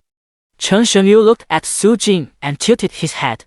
Why not just make a deal with him instead of choosing other supernatural entities? For the transaction during this trip, he still owed the girl. He needed to stop the deal between Su Jing and the wishing tree and then fulfill her wish for her. He swatted away the black thread. The eerie wishing tree's transaction with the human girl Su Jing was forcibly interrupted. When he severed the connection with the wishing tree, he almost hit Su Jing. The girl hesitated, saying, "You are Xin, you." "Nothing, just a bug," Cheng Shengyu said flatly. "What is your wish? A bug?" "I didn't see any." Su Jing scratched her head, then adopted a lecturing tone. "You can't say your wish out loud, it won't come true if you do." "I won't tell you." "Is that so?" Cheng Shengyu blinked. If a transaction isn't stated outright, how is it supposed to proceed? It's like throwing money at a shopkeeper and expecting them to guess what you want to buy. He couldn't comprehend such bizarre behavior. On the treetop, the black thread extending toward Su Jing retracted, then pushed the girl's wish note downward. Just as the two were about to leave the wishing tree, the wish note landed perfectly on Su Jing's head. The transaction was stopped by Cheng Shengyu, which is a normal occurrence. But Su Jing couldn't understand just moments ago. It was hanging perfectly fine, yet it fell down as she was about to leave. She also knew that, no matter what, these wish notes would eventually fall off. Then they would be swept into the trash, making room for future visitors. but for it to fall before she had even walked away, that was just too much. To sum it up, after I leave, you can do whatever you want, but before I go, you stay put on that tree. Su Jing, unwilling to accept it, decided to try throwing again. Unsurprisingly, she fell once more. She tried again, but the result was the same. The monk beside him looked puzzled. While this phenomenon isn't uncommon at wishing trees in other scenic spots, it's rather strange to see it happening at Jinyan Temple. Esteemed benefactor, if it's truly difficult, this humble monk can help you tie it to a lower branch of the tree. Originally, there was such a service around the wishing tree, but it was suddenly cancelled a few years ago. The reason was naturally because it became unnecessary. No matter where visitors' wish tags landed on the branches, they would never fall off. No need. Su Jing had her temper too. After falling several times in a row, each time hitting her head precisely, she was quite annoyed. The monk chanted Amitabha and then began recommending wish tags to other tourists.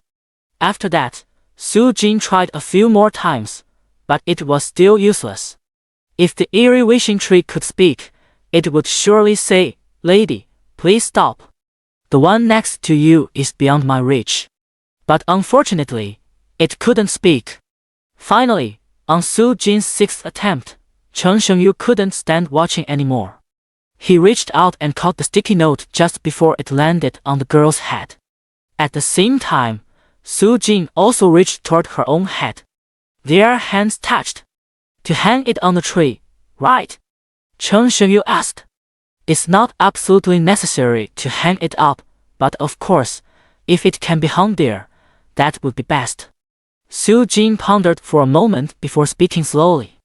"It's not like hanging it on the tree guarantees 100% success. It's just for psychological comfort, after all. If it doesn't get hung up, it really doesn't matter. Let me help you." Chen Shengyu took the note, glanced at it, and then tossed it toward the treetop. Unlike when Su Jing threw it, this time it was enveloped in black energy, his own eerie power. Upon reaching the tree canopy, the two eerie powers clashed on a small scale, and the victor, needless to say, was obvious. "Not bad, Yuexing," Su Jing remarked, staring at the tree canopy, where nothing fell for quite some time. And he, too, learned of Su Jing's unspoken wish. "My family and I are all safe and sound." Compared to love, Su Jing chose the safety of her family when she could only make one wish. Chen Shengyu thought it over and then included Su Jing's family in the scope of protection. But it seems he himself is also within the category of Su Jing's family. Protecting oneself feels a bit odd. It's almost noon. Just as he was contemplating the deal with Su Jing, she had already planned the next steps. "Yu Shen, let's go eat first." After mentioning the meal, Su Jing found herself in a dilemma. With descending the mountain ruled out, there were only two options left: either go to the commercial district or stay within Jinyan Temple. Since there was no direct road to the mountaintop, ingredients were either grown locally or manually transported up. Either way, this meal was going to be quite expensive. Moreover, the food in the temple, likely imbued with a sense of Buddhist sanctity, is certainly a bit more expensive than in the commercial district. Given Su Jing's frugal and thrifty nature, she would most likely choose the commercial district. However, she considered that since they were out to enjoy themselves, dining within the temple would undoubtedly add a more ceremonial touch to their trip. Chen Shengyu, on the other hand, was indifferent. Even skipping a meal wouldn't be an issue for him. Of course, the meal here refers to human food. After a moment of hesitation, Su Jing decided to eat inside Jinyan Temple. Su Jing walked ahead, with Chen Shengyu following behind as they headed to the dining hall. At the entrance of the dining hall, Chen Shengyu encountered Feng Ling once again. "Brother, you haven't eaten yet?" Feng Ling greeted him warmly. "Not yet. Have you finished?" Chen Shengyu replied. He had a general idea of how to engage in simple human conversations, such as asking whether someone had eaten. Just finished. Feng Ling stretched lazily. Oh, by the way, the stir-fried tomatoes and eggs dish seems off. You guys better not order it.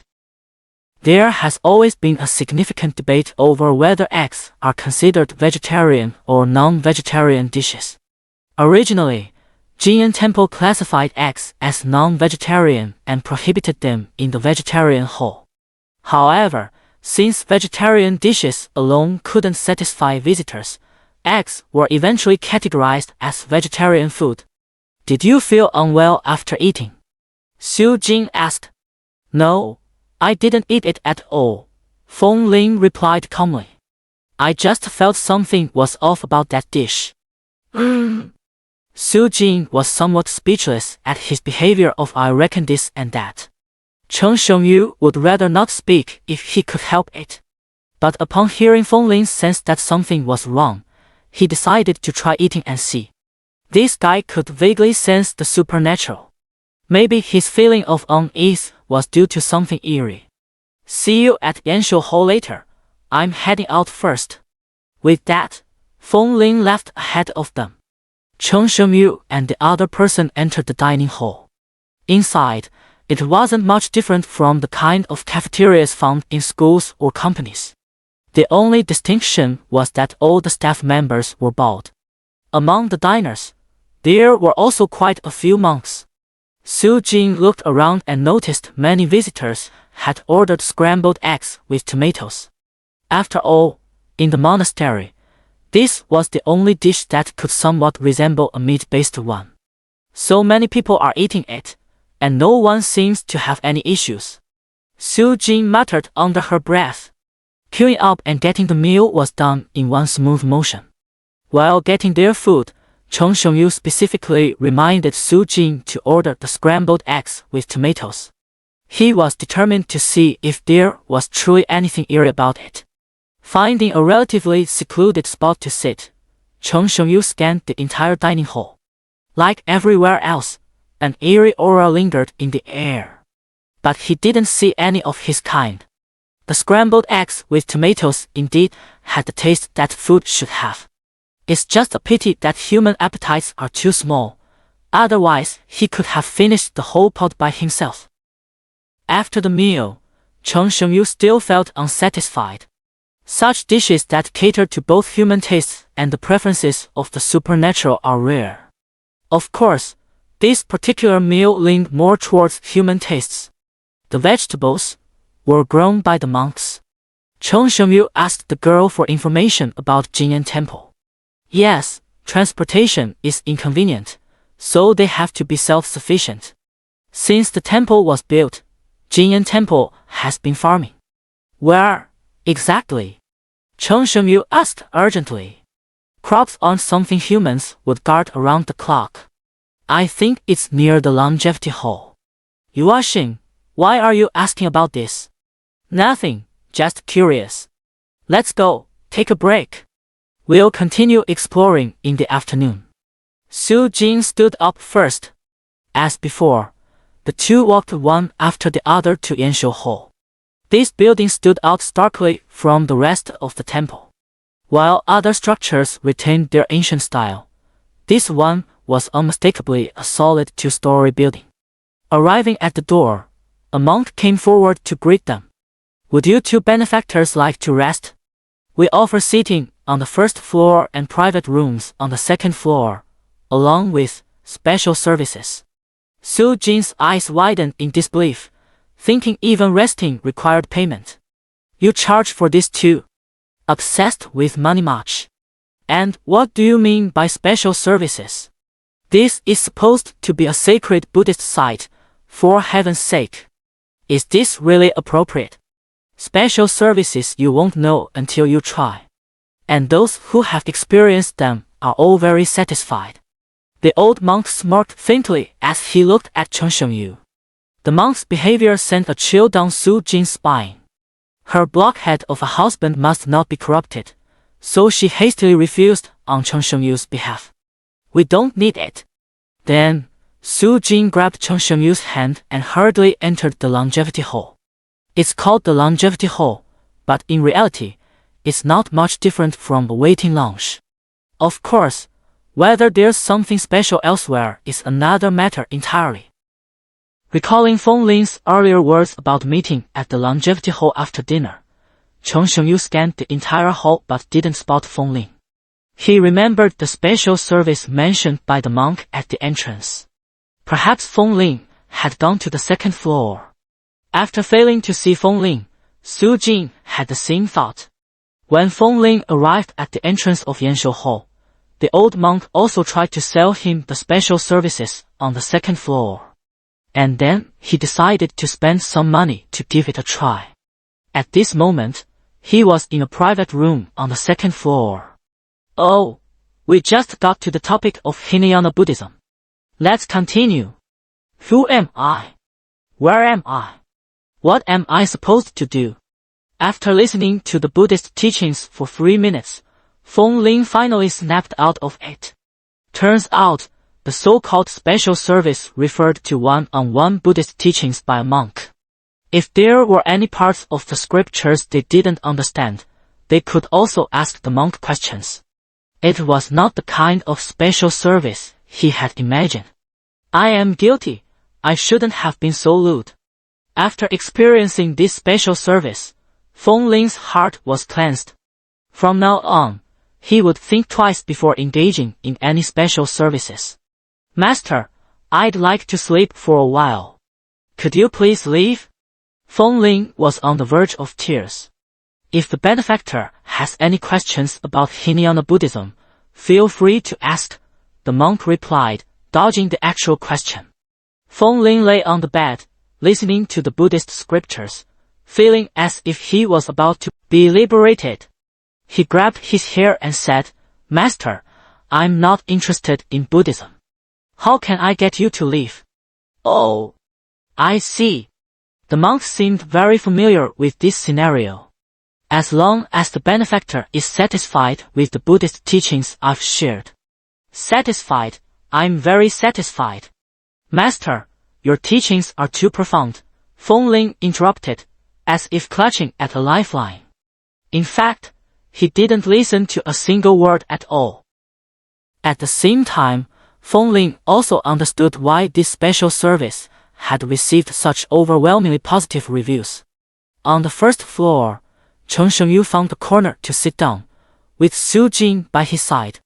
After a while, Chen Shengyu began to entertain some small thoughts. I'm going to the restroom. After learning that the vegetable garden at Jinyan Temple was near the Yanshou Hall, he wanted to see if he could grab some snacks. Okay. Su Jing nodded. Once outside, Chen Shengyu easily found the place to grow crops. On the left was a vegetable garden, planted with various common vegetables. On the right was a chicken coop, housing quite a few chickens. Stir-fried tomatoes with eggs consist of 2 components. So it must be one of them that turned into something eerie.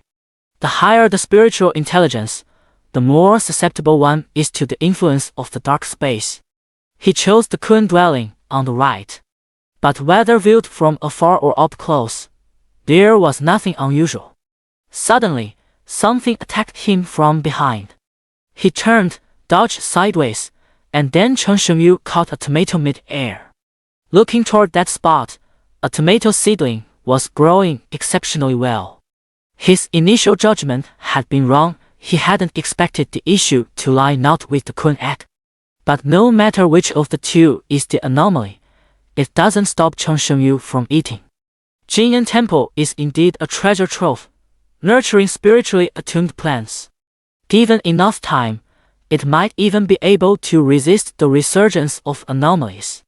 But precisely because Jinyan Temple is a treasure trove, it has drawn the attention of anomalies.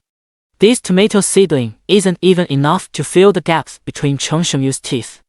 Though it's a meager amount, at least it's edible, unlike the Buddha statue in the Great Hero Hall, which can only be admired but not eaten. After finishing this task, he left the vegetable garden and eventually stopped at a distance from the longevity hall. Although this place is called the Longevity Hole, its function has nothing to do with its name. Those who reside here for long periods will have their vitality drained, resulting in a life-shortening effect. According to Chen Shengyu's understanding of humans, this place should rightly be called the life-shortening hole. Like the places visited before, the life-shortening hole harbors an eerie presence that hunts ceaselessly. Yet, its prey can live unharmed. Just as humans can turn one ingredient into multiple dishes, the methods by which the supernatural feed on the vitality of living beings are also diverse. Some methods are gentle, like the life-shortening hole before us. Others are bloody, like the paradise he stayed in before ascending the mountain. Some supernatural entities can even form symbiotic relationships with intelligent beings. In such cases, the two share a bond akin to that of a deity and its followers. The faith provided by intelligent beings is essentially their own vitality. In other words, it is a part of their soul. The soul of a living being, much like the body, possesses the ability to heal itself. Giving a part of one's soul to the supernatural does not cause any issues. The life-draining hole's effect of absorbing vital energy had no impact on Chen Shengyu. Although it wouldn't have affected Su Jing either, he still took slight measures to sever the hole's influence. Since Chen Shengyu went to it relatively early, there weren't many people in the life-draining hole at that time. However, after finishing his meal and returning, the place had become noticeably more crowded. Most of these people appeared lifeless, resembling not so much traveling tourists as individuals who had just gotten off work. He walked along the wall and found Su Jing. When there were many people around, staying close to the girl made things easier, saving him a lot of unnecessary interactions. I'm back. Su Jing had been focused on her phone. Only after he returned did the girl put down her phone and notice that the life-shortening hole had gathered quite a crowd. Why so many people? Su Jing hesitated slightly. Chen Shengyu didn't know much about humans, nor did he understand what a large or small crowd signified. But Su Jing's question made him feel that, in human eyes, the current situation was abnormal. Is there a problem? This godforsaken place probably doesn't attract many visitors, not to mention the 2-hour mountain climb, and prices double after reaching the summit. Logically speaking, no one should have come at all, and even if they did, they wouldn't want to come a second time. But why are there so many people? Chen Shengyu pondered for a moment, summarized what she had said, and came to a conclusion. Human behavior is somewhat abnormal. Although it's said that unusual occurrences must have hidden reasons, as long as it didn't involve food or threaten Su Jing's safety, Chen Shengyu always adopted an attitude of none of my business, I'll stay out of it. After resting at the longevity hall for 2 hours, the tour continued. Chen Shengyu followed Su Jing to the child-giving temple. Compared to other buildings, the child-giving temple was much smaller, covering only about 100 square meters. In the center of the interior stood a statue of Guanyin. But this was just an ordinary object. Chen Shengyu didn't sense any familiar presence. Legend has it that this place is particularly miraculous. Women who have been unable to conceive for years can stay here for 3 or 4 days and return home pregnant. Whether it's true or not is unknown. But when men hear about it, they often ask, is your temple's fertility shrine still hiring? I'm in excellent health. How the child-giving Guanyin grants children to virtuous women is well understood by the vast majority of male compatriots. In ancient times, whether women stayed overnight in child-giving temples cannot be verified. But at least it can be confirmed that such a custom no longer exists today. The Buddha of Jing'an Temple originally had nothing to do with fertility. The current child-giving shrine was formerly the Guanyin Hall, dedicated solely to the worship of Guanyin Bodhisattva.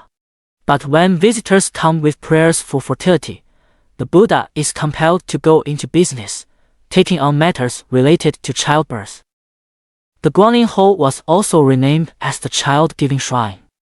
Previously, whenever they entered a temple housing Buddhist statues, both would buy a stick of incense, pay respects to the Buddha, light it, and then leave. These tasks were usually carried out by Su Jing. But at the child-giving shrine, the girl hesitated to act. Because praying to Guanyin Bodhisattva here symbolizes seeking offspring. What was the point of praying for a child when they weren't even in a romantic relationship? But as a supernatural being, Cheng Shengyu was unaware of this. He thought that whenever there was a Buddha statue, one should go and pay respects. So he walked up to a nearby monk and bought 2 sticks of incense. This isn't necessary. Su Jing was dumbfounded. They were still light years away from needing to pray for children. Cheng Shengyu couldn't understand why, since in previous temples, they had always lit a stick of incense. So he asked, why not? Su Jing hemmed and hawed for a long time, unsure how to answer. This was truly a good question. For a moment, he thought Cheng Shengyu was teasing her, just wanting to see her make a fool of herself. But the girl knew very well what her own blockhead was like. It's a bit hard to explain, but in short, we don't need to worship Guanyin Bodhisattva. What about them? Cheng Shengyu pointed to a middle-aged couple, indicating they were also a man and a woman. And the two were the same combination. Most people might not understand what Daxiong Bodian means, but they know the meaning of Songzi Ci. As for Cheng Shengyu, he didn't even know the meaning of the latter.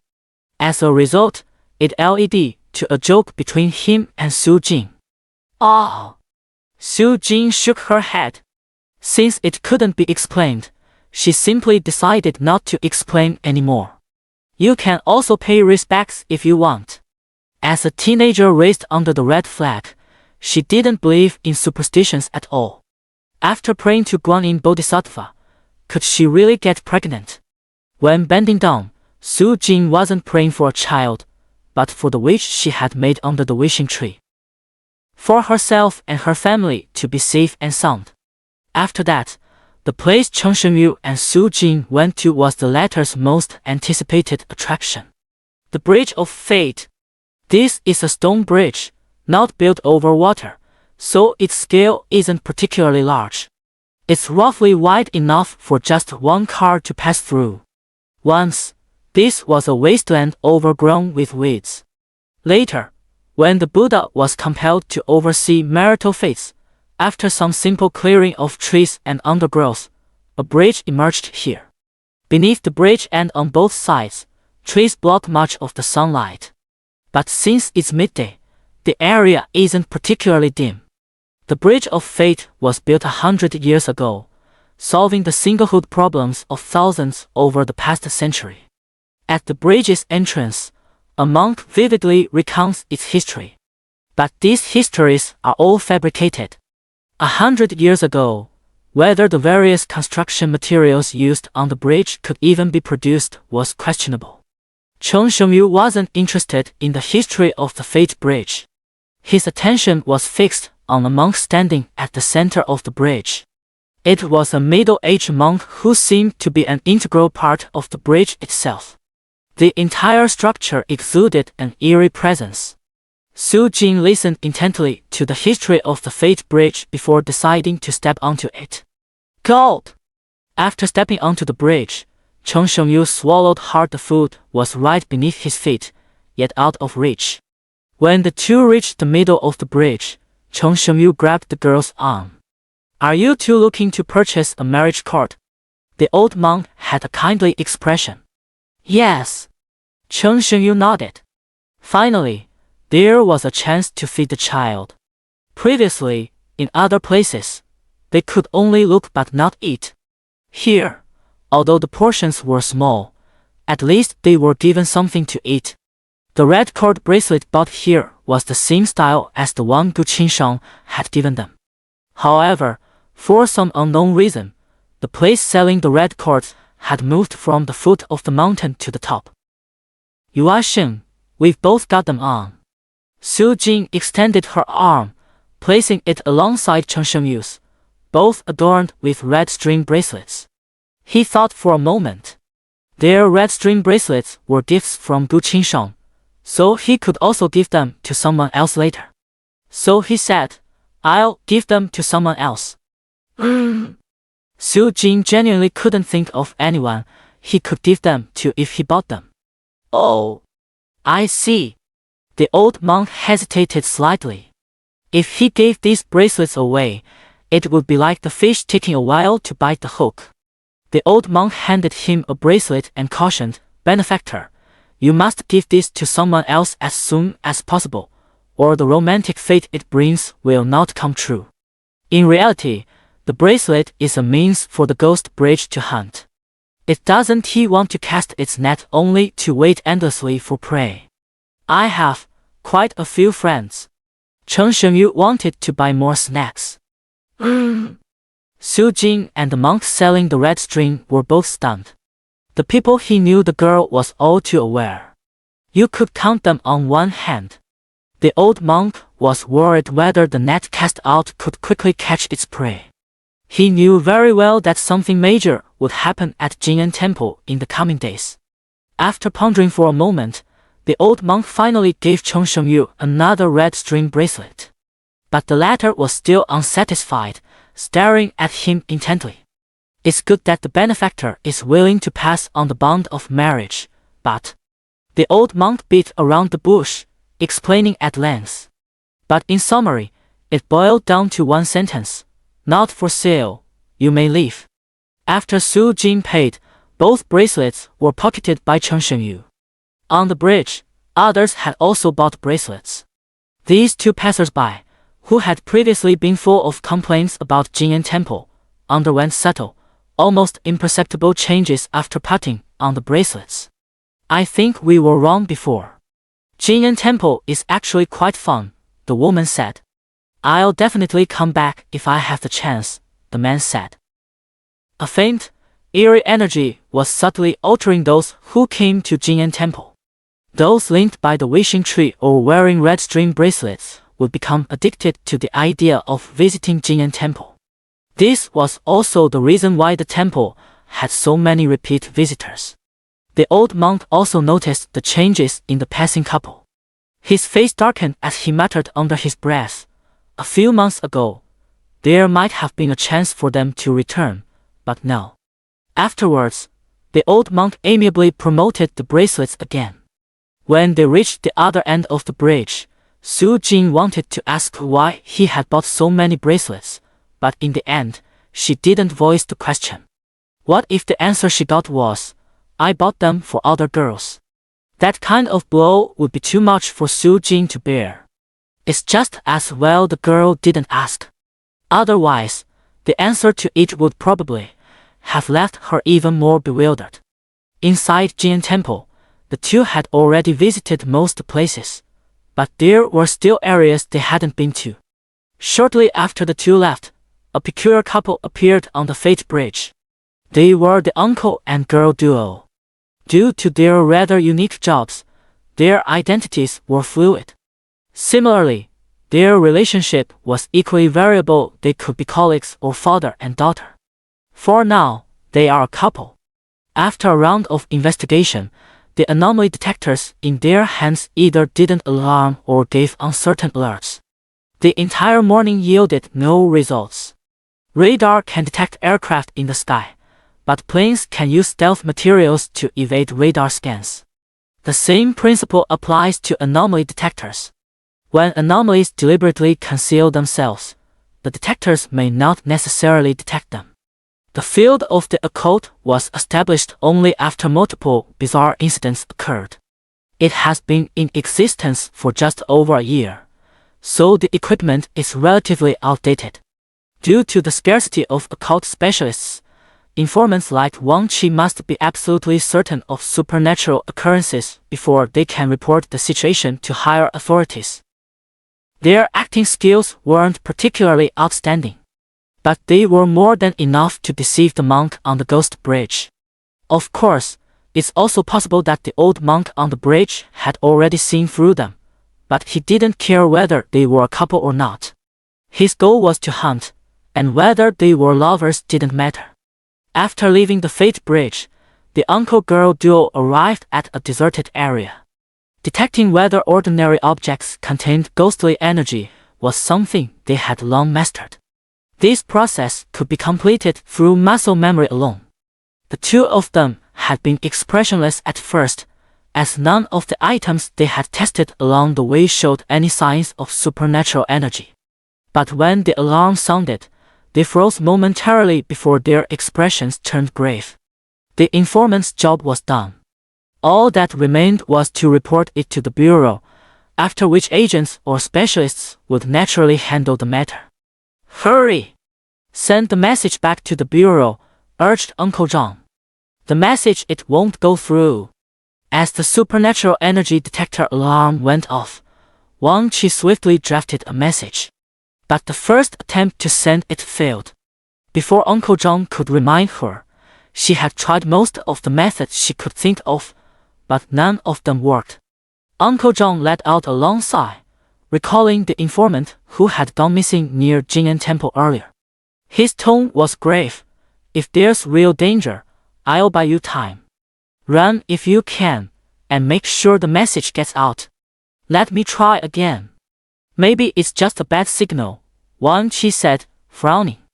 At the same time, in a dark corner of Jing'an Temple, there was a square table here, with a monk sitting at each side. They were emaciated and had aged faces. It's as if something is helping them cling to their last breath. The moment that thing leaves, they will die on the spot. "Foolish mortals, daring to obstruct our path to immortality.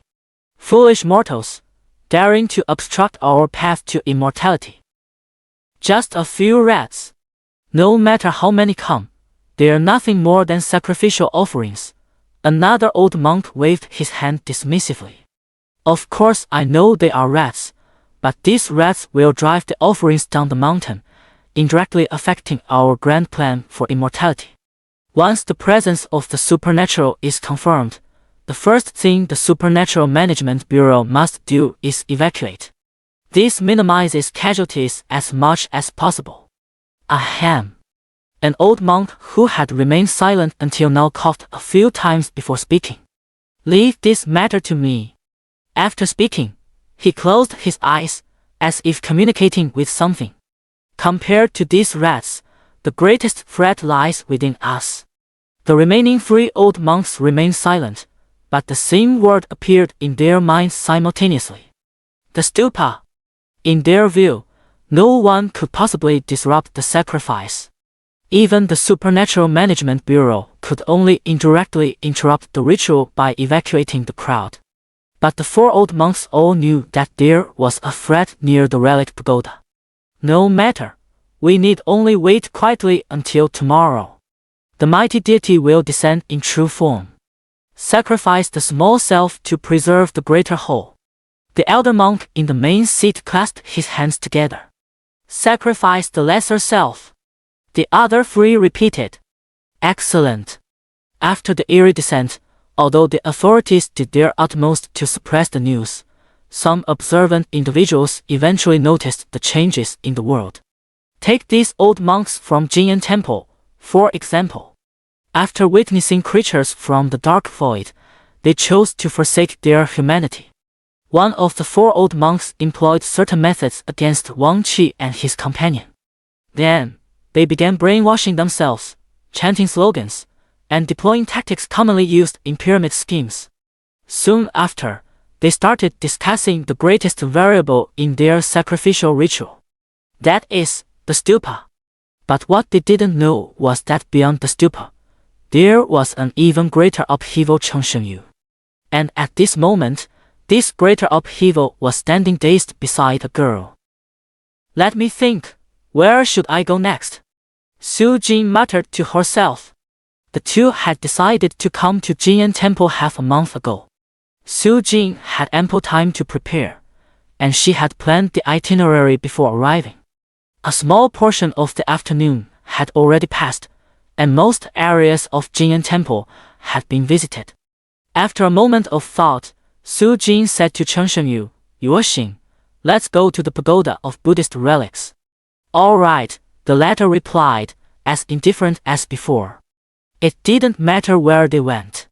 After all, even if they came across food, there would be too many humans around to act conveniently.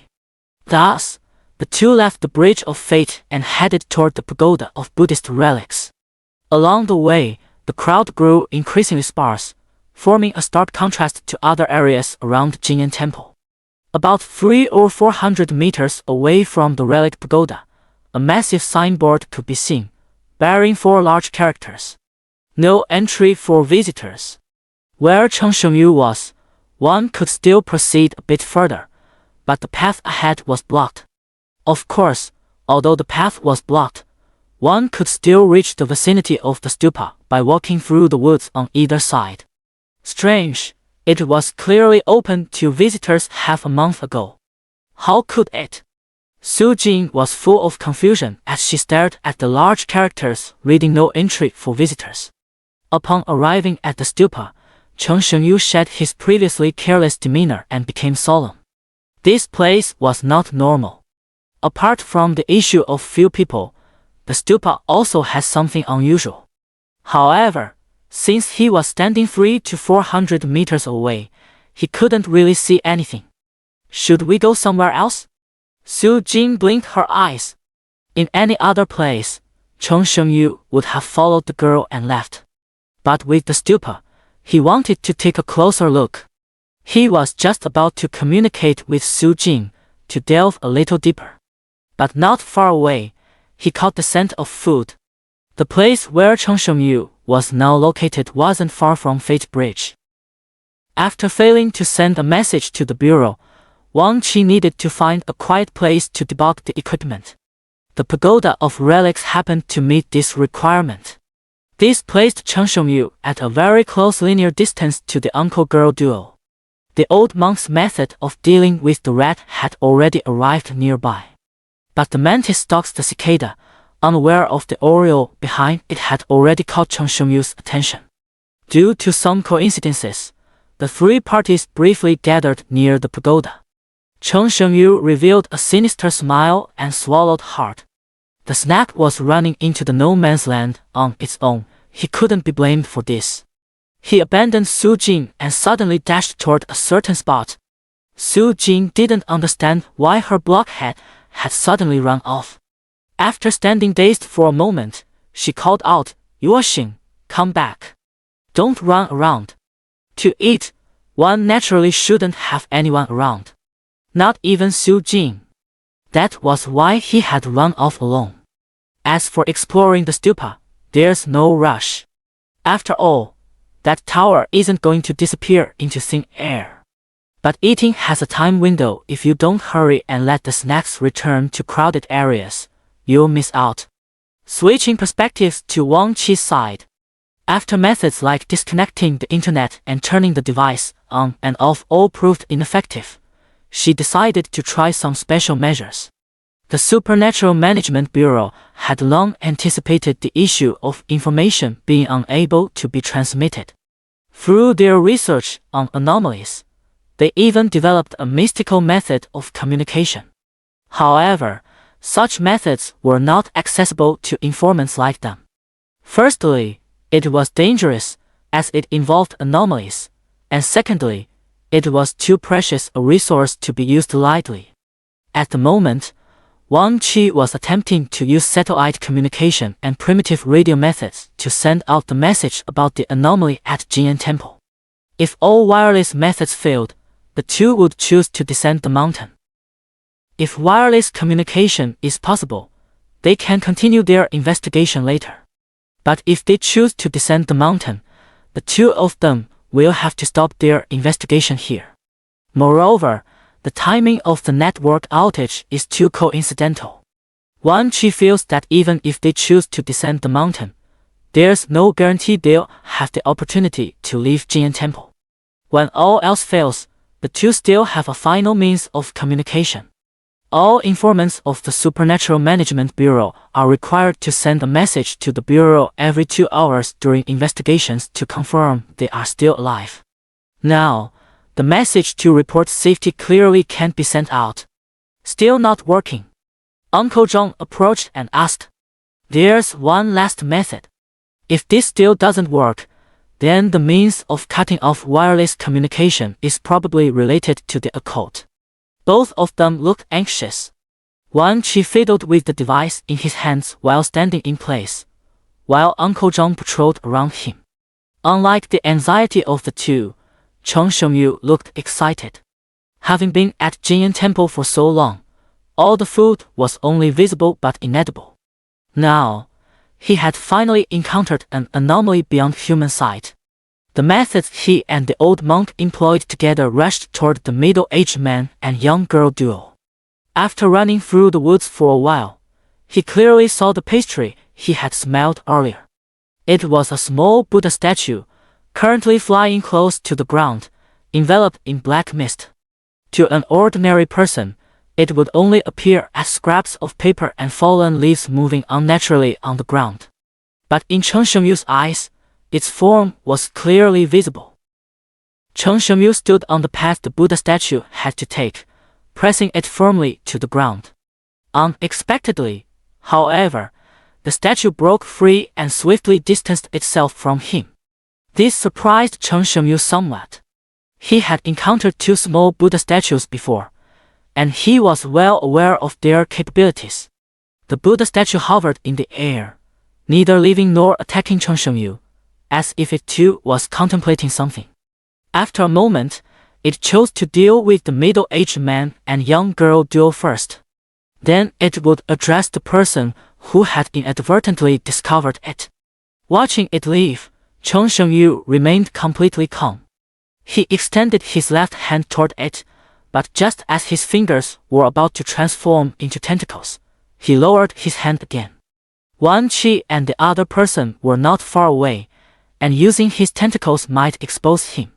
Moreover, after he left, Su Jin was also moving in this direction. Although the Buddha statue was flying, its speed wasn't much faster than a person running. The distance between it and Chen Shengyu visibly shrank to the naked eye. But at the same time, it was also getting closer and closer to Wang Qi and the other person. Chen Shengyu made a flying leap and grabbed it with both hands. The two eerie figures tumbled to the ground together. This time, the small Buddha statue couldn't slip away from Chen Shengyu's grasp. After securing the small Buddha statue, he began his pre-meal chant, but just as he was about to eat, footsteps echoed from afar. "Who's there?" Uncle Zhang was unusually alert at this moment. Chen Shengyu held the Buddha statue in his hand, turned around, and said calmly, "You dropped something." With that, he shook the statue in his hand. "It's you?" Uncle Zhang hadn't expected to meet Chen Shengyu again. Then, his gaze fell on the small Buddha statue. Having dealt with the supernatural for so long, he couldn't shake the feeling that there was something off about that statue. "Where did you get this in your hand?" "The great hero Ho, a monk, gave it to me." Chen Shengyu felt that his hope for a meal was dashed. The first time he met Uncle Zhang, he had already seen through the other's identity. As expected, the snack in his hand would be taken away by the other party. At this moment, Wang Qi also came over. When Uncle Zhang rushed toward Chen Shengyu, she had made two preparations. If the opponent is weak, she would join forces to subdue them. If the opponent is strong, she would flee without hesitation and then find a way to relay the information. But in the end, neither preparation was needed. "How did you end up here?" Wang Qi asked again, repeating the question Uncle Zhang had just posed. "Can I take a look at the Buddha statue in your hand?" Uncle Zhang's attention had been fixed on the small Buddha statue the whole time. "After you're done, give it back to me." Chen Shengyu couldn't afford to provoke these two people in front of him. Though reluctant to part with the food, his life was more important. He clearly remembered the reason he was pretending to be human. "If it's safe, I'll return it to you." In other words, if it wasn't safe, it would be taken away. Chen Shengyu handed it over to Uncle Zhang with great reluctance. The cooked duck had flown away. After obtaining the Buddha statue, Uncle Zhang took several steps back and stopped behind Wang Qi. Wang Qi began to divert his attention by chatting about everyday matters. Why is it just you? Where's your girlfriend? She's... Before Cheng Shengyu could finish his sentence, Su Jing caught up. Panting heavily, she said, Yuan Xing, why did you run so fast? After stopping beside Cheng Shengyu, she looked at Wang Qi. It's you. Subconsciously, Su Jing imagined the reason for his departure. Wang Qi sighed lightly. Uncle Zhang needed more time to check whether the Buddha statue had any supernatural energy. For now, she had to keep the attention of these two people. What a coincidence, running into you again. Wang Qi forced a smile. Yu Shen, what brings you here? Su Jing ignored Wang Qi and asked Cheng Shengyu again. Cheng Shengyu looked at Uncle Zhang. The pastry he had grabbed was taken by the latter, and explaining this process would be a bit complicated. Uncle Zhang walked over and handed the Buddha statue to Cheng Shengyu. There's nothing wrong with this thing. No problem. Cheng Shengyu tilted his head slightly. In fact, after the small Buddha statue lost its activity, it was completely filled with his aura. And because his level was too high, naturally, it wouldn't be detected. Let me explain, Uncle Zhang smiled, pulling out his police badge. The love bracelets sold at Jinyan Temple are made with problematic materials. We're here to investigate. Oh, Su Jing opened her mouth, intimidated by the other's identity. She completely forgot the question she had just asked. Wearing this bracelet for too long can cause allergies, Uncle Zhang said, looking at Wang Qi. This time, we came up the mountain for an undercover investigation. And sure enough, we found issues. Seeing the red strings the two were wearing, he decisively made up an excuse. Then this. Su Jing looked at the red string on her wrist. This isn't a problem, Cheng Shengyu said.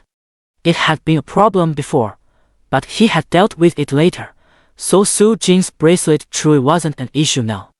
Uncle Zhang and Wang Qi turned to look at him in unison. Cheng Shengyu quickly explained, Someone gave it to me at the foot of the mountain. Su Jing hesitated to throw away the bracelet. It was tea because it was particularly valuable, but because Cheng Shengyu had given it to her. Wang Qi and Uncle Zhang exchanged glances. They still felt it was necessary to have it tested. So the two of them split up, with Wang Qi responsible for handling Su Jing, and Uncle Zhang taking care of Cheng Shengyu. Originally, Su Jing held some hostility toward Wang Qi, but under the latter's efforts, the two quickly became like sisters, chatting more and more happily. They even temporarily left Cheng Shengyu behind to share some little secrets. Every time they met, Uncle Zhang and his companion would pull some small tricks. After seeing through his intentions, Cheng Shengyu cooperated fully with the inspections. After confirming that the bracelet on Cheng Shengyu's wrist was indeed genuine, Uncle Zhang stopped dwelling on the matter and instead began sharing his love advice. This made Cheng Shengyu feel that adult girls like Su Jing were the hardest to get along with, ranking first in difficulty, while older individuals like Uncle Zhang came in second. Things weren't as straightforward between the two girls. They chatted for a long time before Wang Qi finally confirmed that Su Jing's bracelet was authentic. In the end, Uncle Zhang and his companion excused themselves, citing official duties as their reason for leaving temporarily. The two girls chatted for over half an hour, and Cheng Shengyu couldn't shake the feeling that their conversation was about him. Because after Su Jing returned, her attitude toward him became oddly strange. Let me think, the relic pagoda is off limits. Su Jing began planning their next destination. Let's go to the relic pagoda, Cheng Shengyu said, looking at her. Now that they had the snacks, it was only natural to visit the pagoda. But they won't let us in, Su Jing blinked. Just look around nearby. Alright, it's not like we're short on time. Let's go. After a brief interlude, the two continued toward the stupa. Meanwhile, Wang Qi finally managed to send out the information, and through multiple channels simultaneously. This happened roughly around the time Chen Shengyu subdued the small Buddha statue. It's a mystical side wireless communication block, but just now there was a momentary disturbance in the shielding, which allowed me to send the message out. Mysticism is a discipline distinct from science, proposed by humans after the emergence of supernatural events. Sometimes, the supernatural can prevent information transmission through highly unscientific means. Did a supernatural entity help us? In the absence of an anti-supernatural specialist, only a supernatural entity could accomplish such a thing. Uncle Zhen's mind flashed to Chen Shengyu, but he immediately chuckled self-deprecatingly. The first time they met, he had already confirmed the other was human. When it came to ruling out the correct answer, Uncle Zhang was quite experienced. Chen Shengyu arrived at the relic pagoda. Whether it was the north or the south side, everything felt strange to him. Yet, he couldn't pinpoint the reason. The relic pagoda stood within a courtyard, its walls a full 4 meters high. From the outside, the only thing visible was the 8-story pagoda. That tower is the pagoda. It has an octagonal shape with 9 levels in total.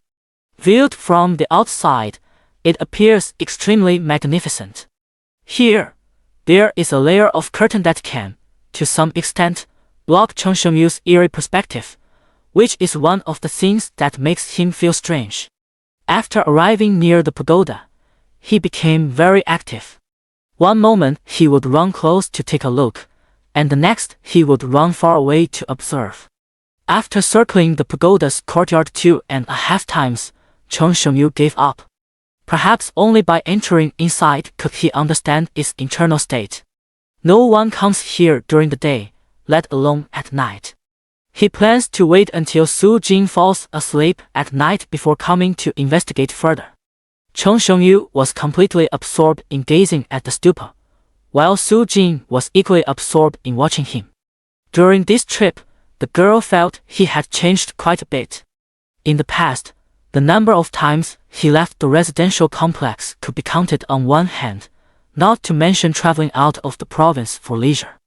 Esteemed visitor, the stupa of this temple is not open to the public. Please leave quickly. Master, I just prefer peace and quiet. Let me stay here a while longer. Chen Shengyu heard Feng Ling's voice and then looked in that direction. While he had been observing the stupa, Feng Ling had been hiding in the woods. Feng Ling had arrived at the stupa earlier than Chen Shengyu, but a monk had tried to persuade him to leave. Yet this guy simply refused to go, instead playing hide and seek as if he intended to settle down there. Ah, brother you're here too. Feng Ling ignored the monk, waved her hand, and walked towards Chen Shengyu. Behind him, the monk shook his head. One hadn't been persuaded to leave, and now 2 more had arrived. The monk hurried to catch up with them. When the 4 gathered together, he tried to dissuade them once more. Esteemed benefactors, the relic pagoda of this temple is not open to the public. Please do not linger here. Wasn't it open to visitors before? Why isn't it allowed now? Su Jing asked. Oh, I see. The monk smiled faintly. Inside the stupa, we keep the temple's ritual instruments as well as the relics of past eminent monks. Previously, a tourist nearly damaged one of our temple's treasures. Since then, it has been closed to the public. So, I must ask you all to leave quickly. After explaining, the monk once again urged Chen Shengyu and the other 2 to depart. Chen Shengyu glanced at the monk, then turned his gaze toward the stupa. He felt that this couldn't be the main reason. How could this have happened just a few days ago? Were all the previous tourists well behaved, and suddenly one with poor manners showed up? Obviously not. No matter what, after nightfall, he would come by and climb over the wall to investigate. All right, Su Jing said calmly. Yuaxing, since they've already said so, let's go. Fine. After all, staying now wouldn't help uncover anything. Seeing Chen Shengyu and the other about to leave, Feng Ling immediately chased after them. Brother Yu, wait for me. Then, he and Su Jing flanked Chen Shengyu, one on each side. Feng Ling felt safe when he was around Chen Shengyu. That was why he had left the stupa to follow him. The monk did not leave immediately, but instead watched the three figures recede into the distance. He was afraid that one of these benefactors might slip back unnoticed when he wasn't paying attention. Only when the three of them had walked several hundred meters away did he finally let out a sigh of relief. Those three were indeed gone.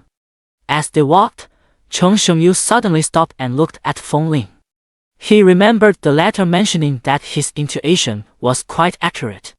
So, if Feng Ling had lingered near the relic pagoda, did that mean he had sensed something? Did you feel something was off? Feng Ling's eyes started around. Ever since they had arrived at the foot of Jinyan Temple, his intuition had been screaming warnings non-stop. This temple was absolutely not normal. Yes, I can feel it. Danger is everywhere. Upon hearing Feng Ling's response, Chen Shengyu thought he had sensed danger near the stupa, which only strengthened his resolve to visit the stupa at night. What kind of danger could there be? We haven't seen any accidents happen. Su Jing's tone was unfriendly. Her dislike for the third wheel was palpable. If you feel it's dangerous, why not just head down the mountain? What's the point of staying up here? Su Jing followed his lead and urged him to leave. Chen Shengyu, however, hoped Feng Ling would stay. Facing Su Jing alone was quite stressful for him. It's all because Feng Ling started, then suddenly remembered that Su Jing wasn't aware of his trait, so he explained, Sister-in-law, you might not know this, but my intuition is incredibly accurate. As he spoke, he quickly glanced at Su Jing. If she seemed upset, he'd address her as sister-in-law. You said you can sense danger, and Jinyan Temple makes you feel threatened. Su Jing spread her hands. So why did you come here? Her tone had softened considerably compared to before, which had more or less to do with that sister-in-law remark. Because I sensed danger at home too, Feng Ling muttered under her breath. Chen Shengyu, who had been silent all along, suddenly interjected, You felt danger at home? Yes, Feng Ling replied, then lowered her head, her voice growing softer. At home, there was only one source of danger, but here, it's coming from all directions. If it weren't for Feng Ling's intuition saving him when they were children, he might have already left Jinyan Temple. He felt that this time, his intuition was trying to save him by driving a tiger to devour a wolf. But it seemed more likely that both the tiger and the wolf would end up devouring him instead. After the conversation among the three, Chen Shengyu finally understood. Feng Ling was being targeted by the food, so he decided to help her. I want to go to your place, is that okay? Sure. Absolutely no problem, you're welcome anytime. Feng Ling blurted out, only realizing after speaking that she hadn't thought before responding. My place is actually quite big, welcome to come over. He then added, Okay. After saying this, Chen Shengyu began rummaging in his pocket. Su Jing was quite pleased to hear that he was going to visit someone else's house, but she couldn't shake off a strange feeling. Before she could ponder it further, the next scene nearly made her eyes pop out of her head. Chen Shengyu took out a red string and handed it to Feng Ling, then said nonchalantly, This is for you. Su Jing was so frantic she could only clutch her hair, with 3 words swirling in her mind. How could this be? How could this be? It seemed she had discovered the reason why Chen Shengyu wasn't interested in her. Feng Ling was taken aback at first, then took a small step back. Brother Yu, this isn't appropriate.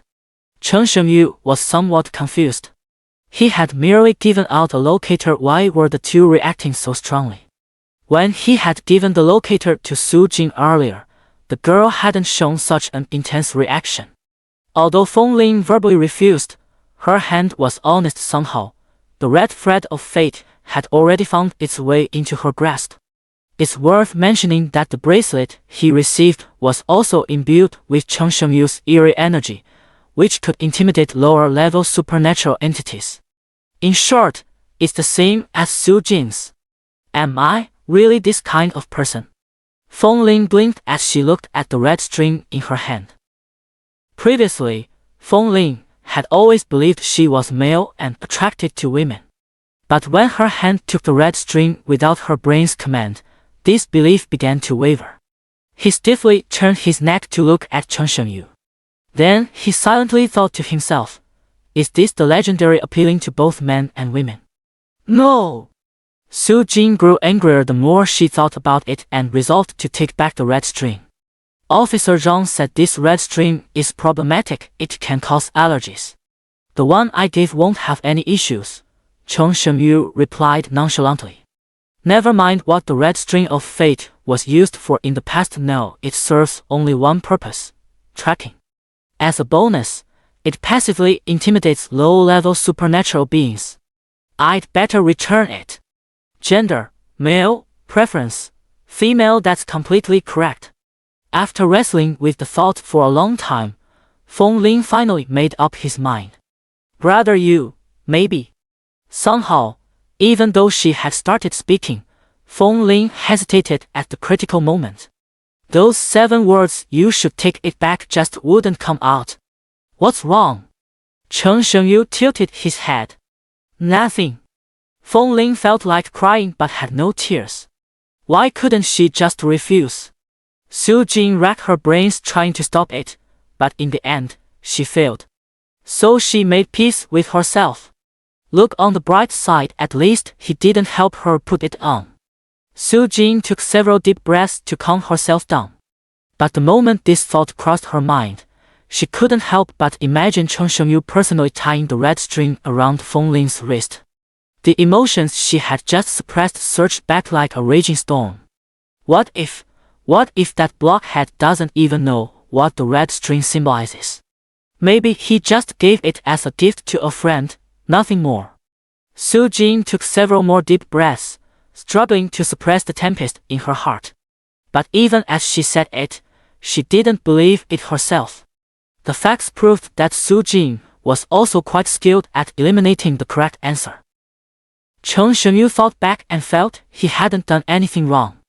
After all, Gu Qinsheng had given him the red string like this.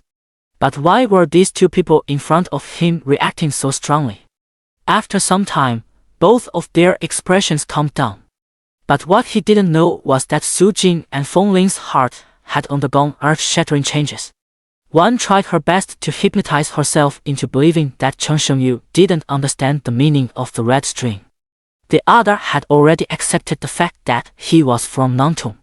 After visiting the relic pagoda, Chen Shengyu had basically explored every corner of Jinyan Temple. But there were still some places they hadn't been to, such as the bell tower. As the time approached 4 in the afternoon, Su Jin's plan was to visit every accessible place in Jinyan Temple. After the pagoda, Feng Ling seemed to stick to Chen Shengyu like glue. Even though Su Jin repeatedly hinted that he was being a third wheel, he still didn't leave. There were only 2 plausible explanations for this situation. Either Jinyan Temple was too dangerous, or Chen Shengyu's side was too safe. But he chose a third explanation, admitting he was gay. Every time Su Jin hinted that he was a third wheel, Feng Ling would shut her up with a single word, sis-in-law. Thus, Su Jin's romantic world for 2 was disrupted. Someone forcefully inserted themselves into it. Jinyan Temple allows visitors to experience bell ringing. After waiting in line for some time, it was finally Chen Shengyu's turn. As he rang the bell, a pair of eyes watched him from the shadows. These eyes had been watching him for a long time, but none of the 3 had noticed. The owner of the eyes was not a person, but a small fox. It stared straight at Chen Shengyu with a sinister smile. Tonight's target is you. It was indeed a supernatural being, and had even reached the 2nd tier. But it couldn't even defeat a single person. The reason was simple: when it became a supernatural entity, all its attribute points were allocated to intelligence. Even plants at Jinyan Temple could develop sentience, let alone animals. The little fox possessed intelligence no weaker than an elementary school student, but in terms of combat ability, it was no different from an ordinary fox. As an anomaly, it naturally needs to feed, but after realizing it couldn't overpower humans, it chose an alternative approach. It particularly liked otakus. This type of human was easy to lure. Based on its observations, Chen Shengyu's behavior fit all the criteria of an otaku. After locking onto its target, the little fox prepared to wait quietly for nightfall.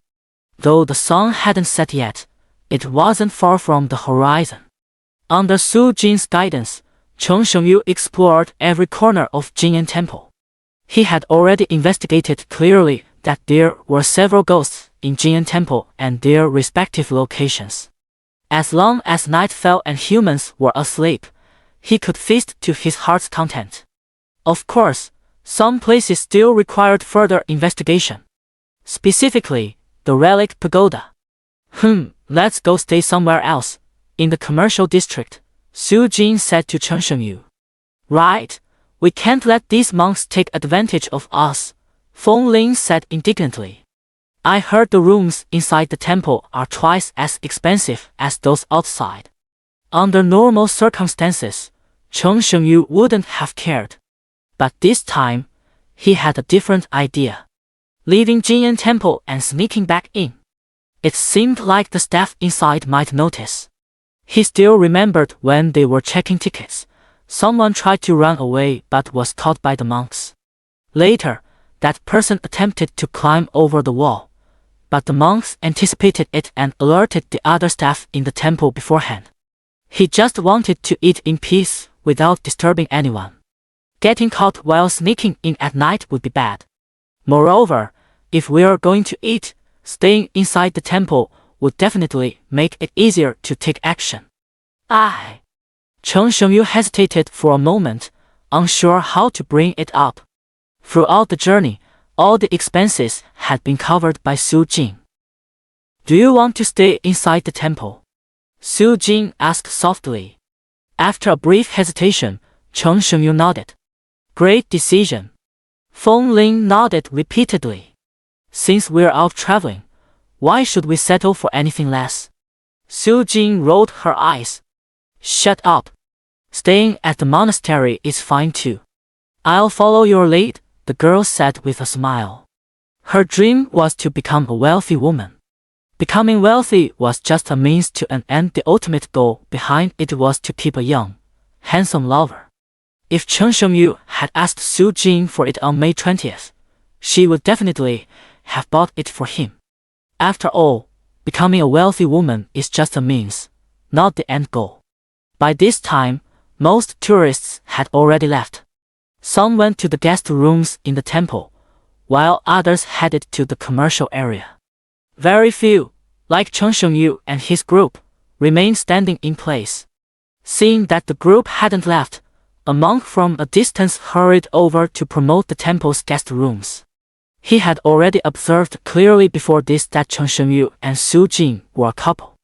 After confirming this, he was confident he could get Chen Shengyu to pay for them to stay inside the Jinyan Temple.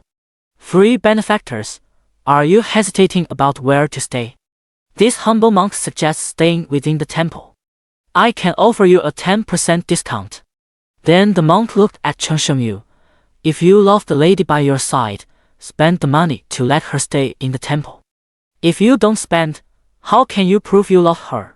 Stirring up trouble between young couples was the monk's specialty.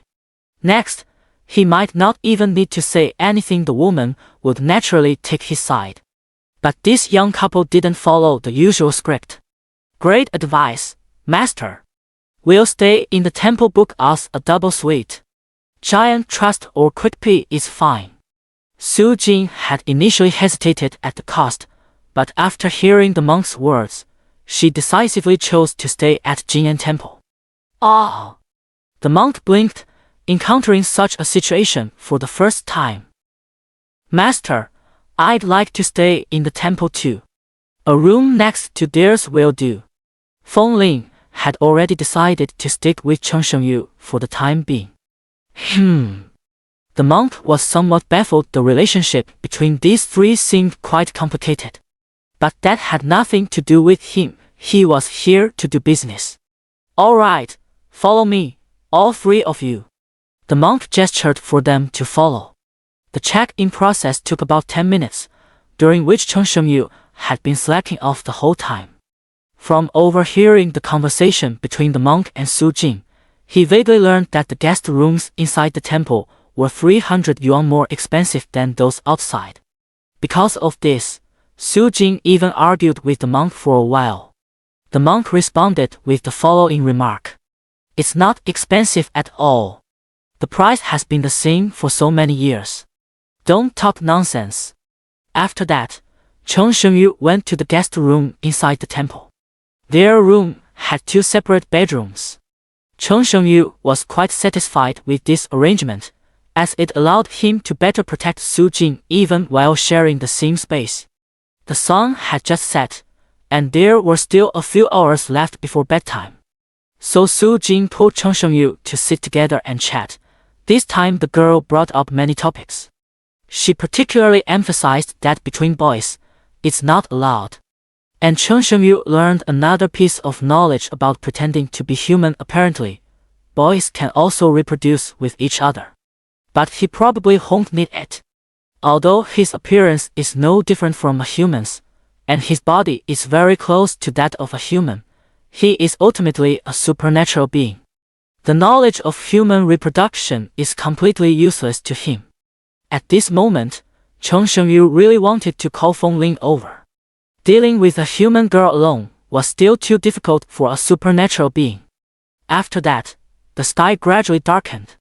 When it was about time to sleep, they bid each other good night and went into their respective bedrooms.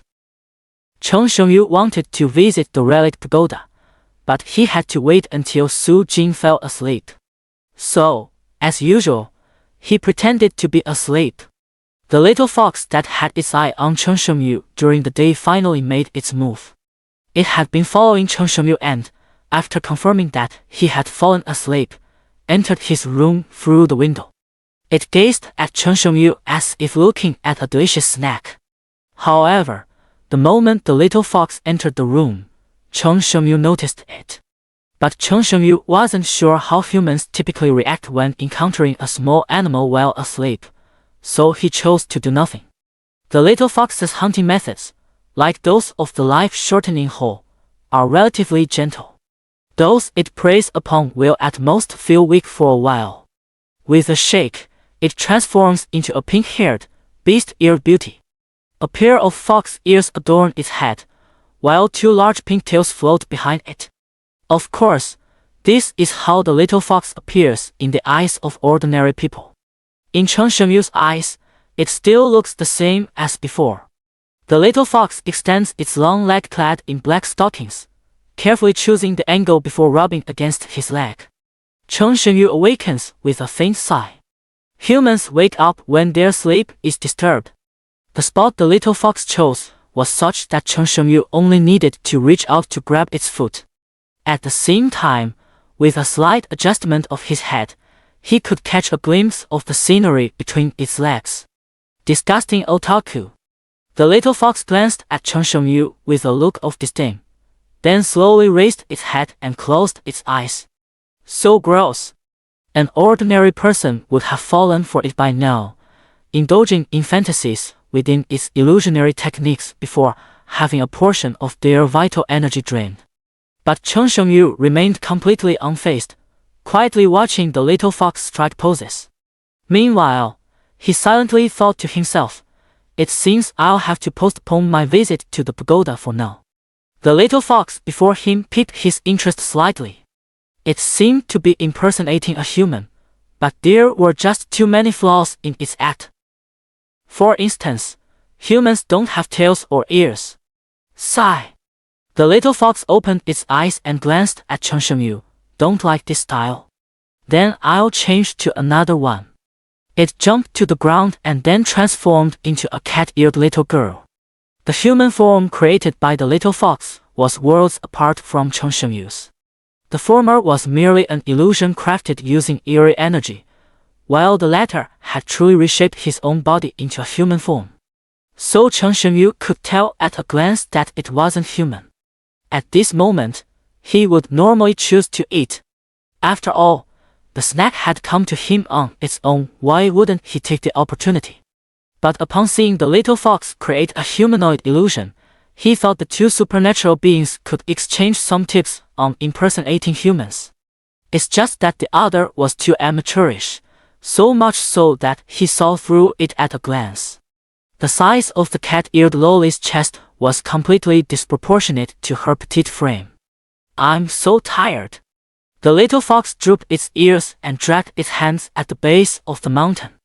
Can you help me carry it? As it spoke, it subtly flexed its arms, causing a dramatic heaving of its chest. Yet, Chen Shengyu showed no reaction whatsoever. Chen Shengyu blinked, silently critiquing in his mind another issue with disproportionate body proportions. Though he wasn't pretending to be a girl, he still knew that a girl's proportions couldn't possibly be that exaggerated. Don't like this type either. The cat-eared lolly stopped acting and pondered how to strike the next pose. The two major categories favored by human otaku didn't seem to interest the person before her at all. But in reality, the two were completely on different wavelengths. One was critiquing the flaws in the other's attempt to impersonate a human, while the other was exhausting every effort to stir primal desires. Cat-eared flat-chested little lolly. The little fox sat on the edge of the bed, her cat ears and tail still intact, her chest size reduced to just slight protrusions. The position of the tail was such that Chen Shengyu could reach it with just a slight movement. All he had to do was stand up, embrace it, and then engage in some adult activities. Yet, the other party remained unmoved. Don't you like beast-eared girls? Thus, the little fox began a new round of striking poses. The little fox moved around now by the bed, now by the window, now under the bed, trying everything from white stockings to black stockings to bare legs. But Chen Shengyu simply watched, completely unfazed. He even calmly offered a comment. Finally, there's a bit of improvement. Quick, tell me which one you like, and I'll change into it for you. Finally, the little fox stood at the head of the bed, hands on her hips, puffing with anger. Her current appearance was that of a little girl. Do you have a name? A name? The little fox pondered for a moment. They call me Fox. That's not a name. Chen Shengyu knew this was the name of a species, not its personal name. After saying this, he mentally added another label to the other party, lacking common human knowledge. Then let's call you Li Shiuli. Considering that all humans have names, Chen Shengyu gave it a name. Names aren't important. What matters is what type you like. Li Shiuli only wanted to stir his primal desires and then absorb some of his vital energy. Chen Shengyu reached out his hand toward it. But his target wasn't its illusory form, it was the true body. The moment its true form was caught, Li Shiuli's mind went blank. It turned out its real identity had been seen through long ago. It's over. It's over. It's over. Li Shiuli struggled frantically, but to no avail. The gap in strength between the two was too vast. Chen Shengyu could defeat 100,000 Li Shiulis. Chen Shengyu placed Li Shiuli at the head of the bed, and the two anomalies sat facing each other. Humans don't have tails, and their ears, the shape is wrong. He pointed out the mistakes Li Shiuli had made while pretending to be human earlier. The little fox blinked, its small head filled with confusion. What? Also, Chen Shengyu held its tiny paw and placed it over his heart. Humans have a heartbeat. Don't kill me, please don't. The little fox, thinking he was going to kill it, struggled frantically. But when it felt his heartbeat, it became even more bewildered. The two eerie beings both had some experience in impersonating humans. So they began to exchange notes. Illness. What kind of eerie being spends all day thinking about impersonating humans? Normally, this would be equivalent to humans imitating cats and dogs, clearly a sign of illness. So, they were actually discussing their illnesses. What am I doing? Li Shuli still couldn't keep up with Cheng Shengyu's rhythm. Clothes are not part of a person. Cheng Shengyu went into great detail, imparting all the techniques he had learned over the past few days about pretending to be human. Midway through, Li Shuli finally caught up with the pace. Occasionally, the little fox would ask some questions.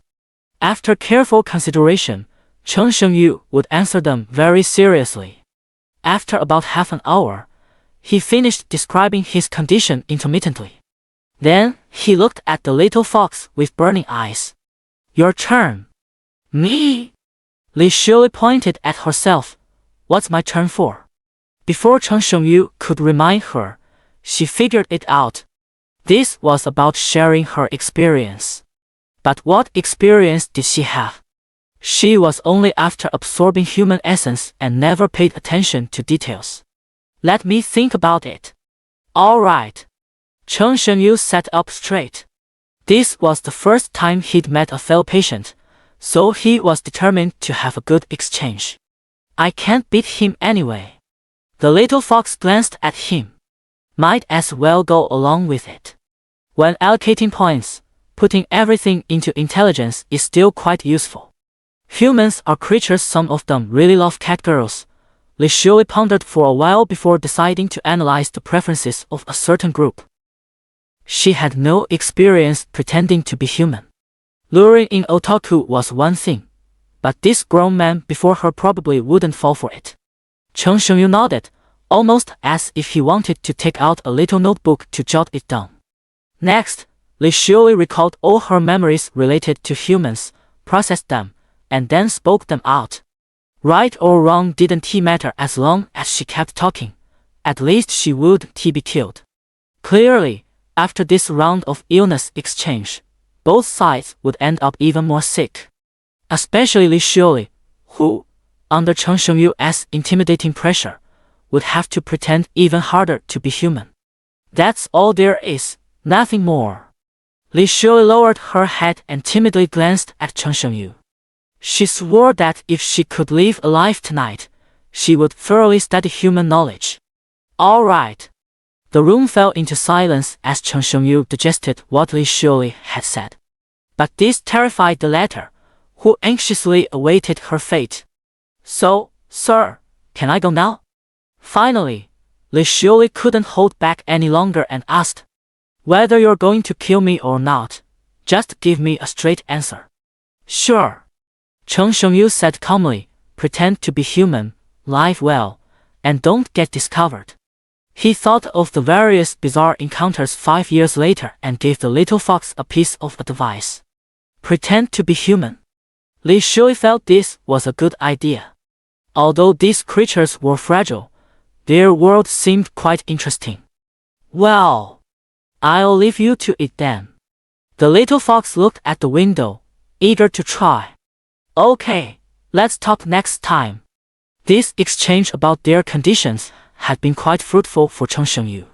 He planned to reach out to Li Shuli again after some time to discuss their conditions further. The little fox hurriedly leaped out of the window and ran far away before daring to stop. Then, she gasped for breath heavily. I actually survived. Encounters with unfamiliar supernatural beings were essentially about the strong preying on the weak. Li Shuli never imagined she could escape so easily from the grasp of a being so overwhelmingly powerful.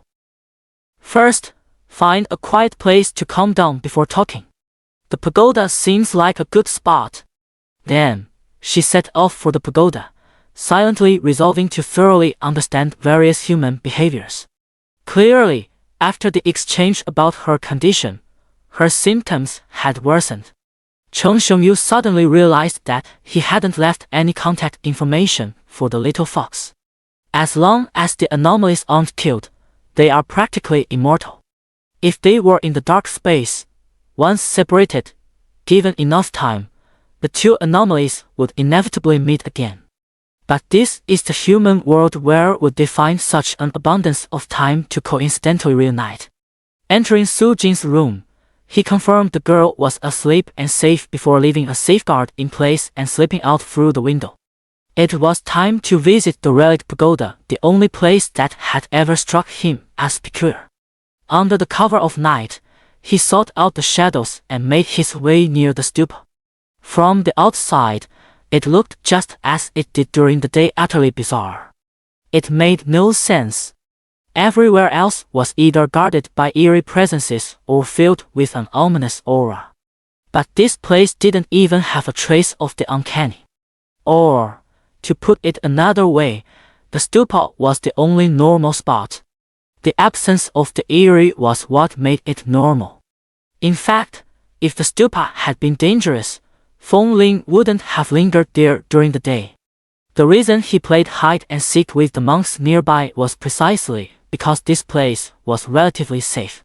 Later, Chen Shengyu asked him if he had sensed anything unusual, and his answer was based on the Jinyan Temple. Chen Shengyu first walked around outside to ensure there were no outsiders nearby, then found a hidden corner and jumped into the courtyard where the pagoda was located. It could be seen that the pagoda was positioned in the middle and toward the rear of the entire courtyard. In front of him, there were some other structures.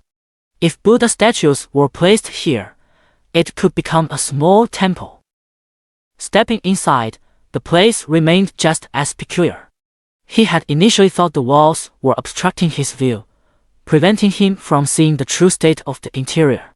But in reality, this place was genuinely devoid of any strangeness.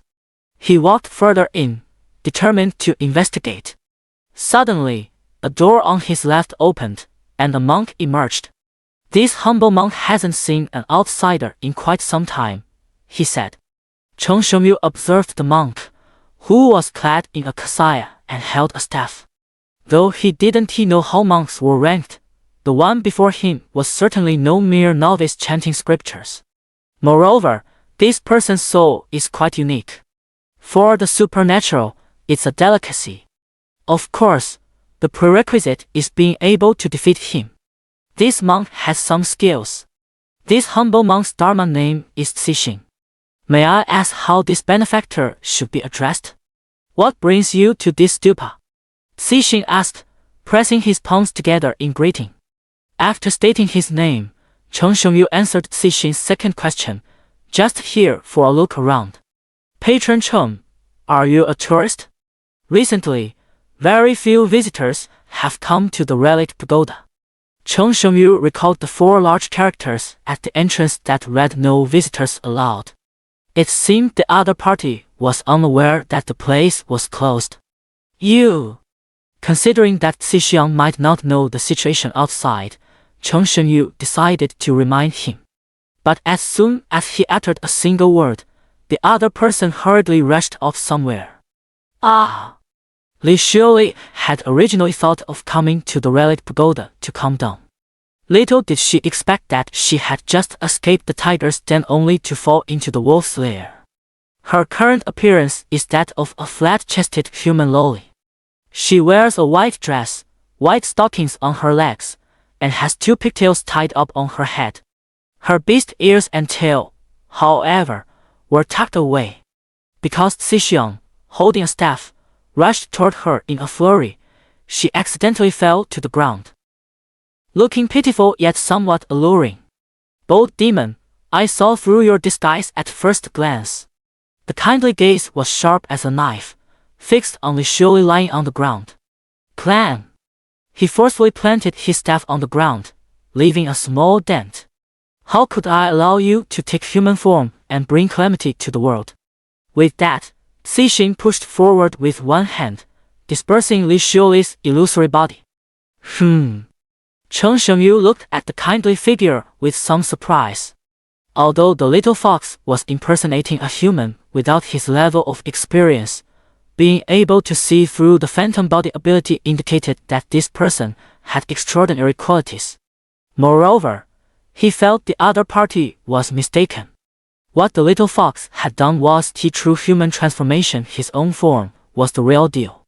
In the eyes of ordinary people, both Chen Shengyu and Li Xiuli appeared human, but there was a world of difference between them in essence. Chen Shengyu had completely reshaped his external form into that of a human. His physical body had undergone a true transformation. As for Li Xiuli, she merely used deceptive abilities to create a hollow shell with a human appearance at her core.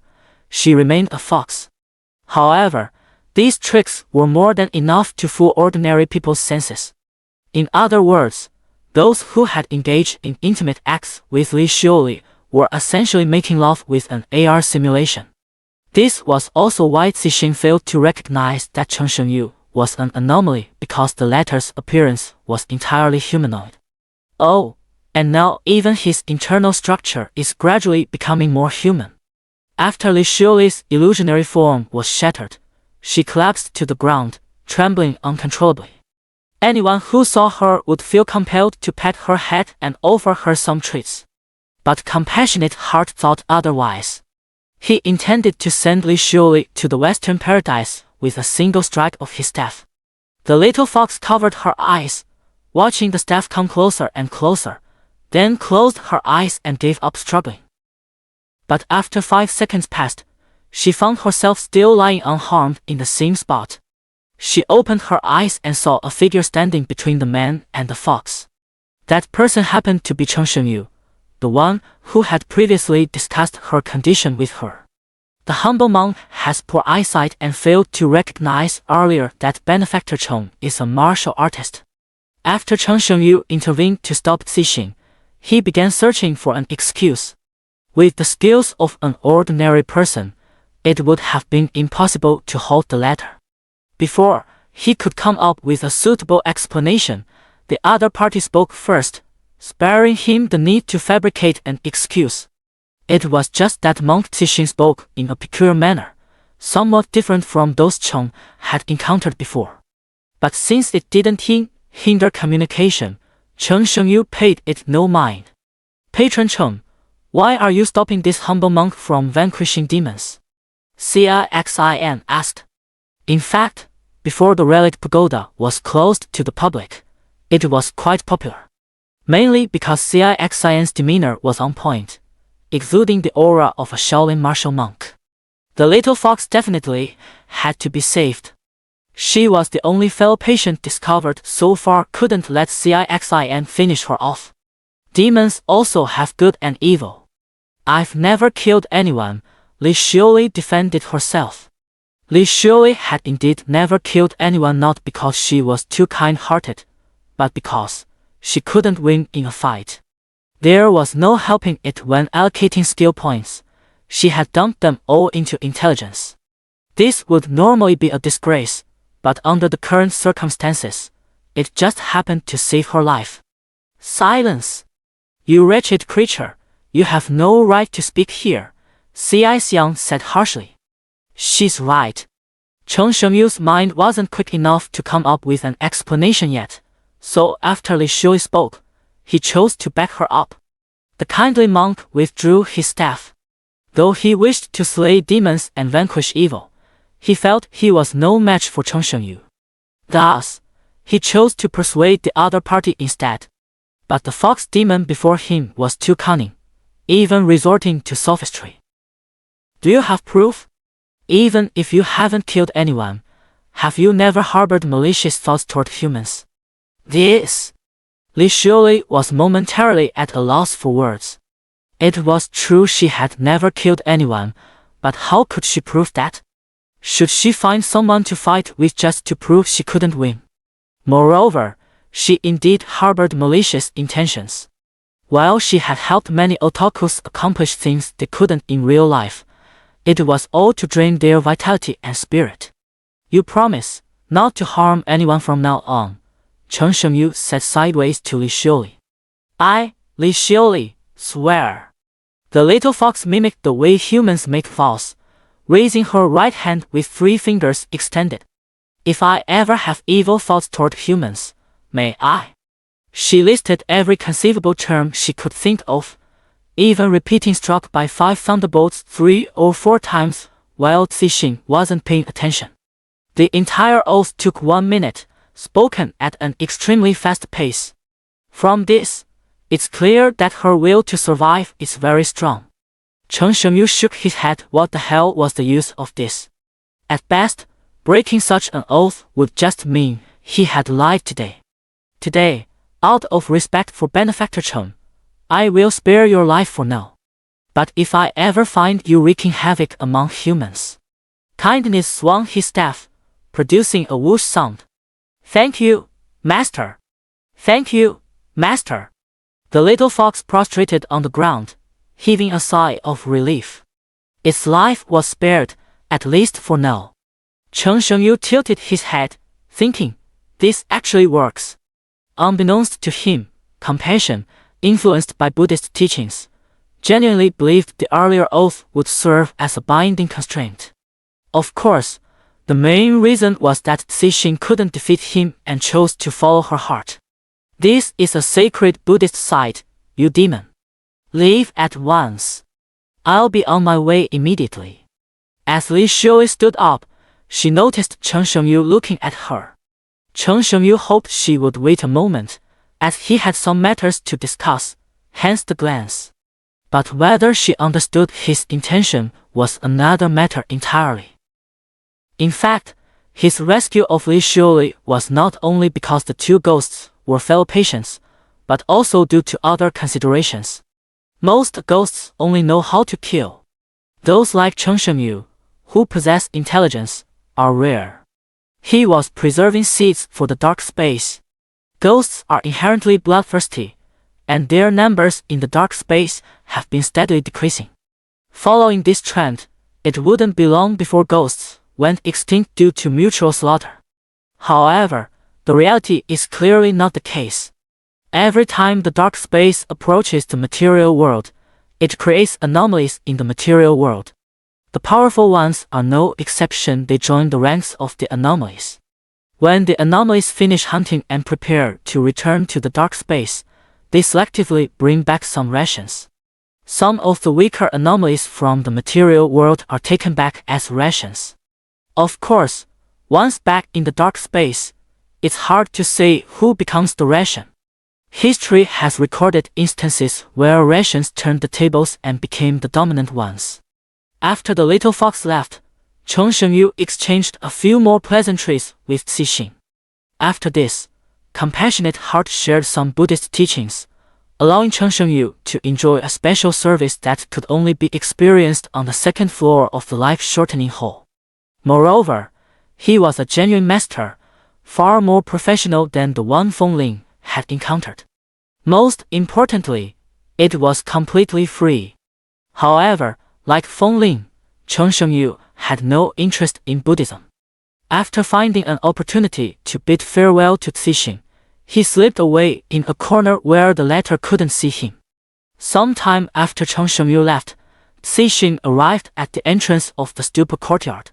It's been a long time since the 4 uncles last visited, Cixin thought, images of the 4 elderly monks flashing through his mind.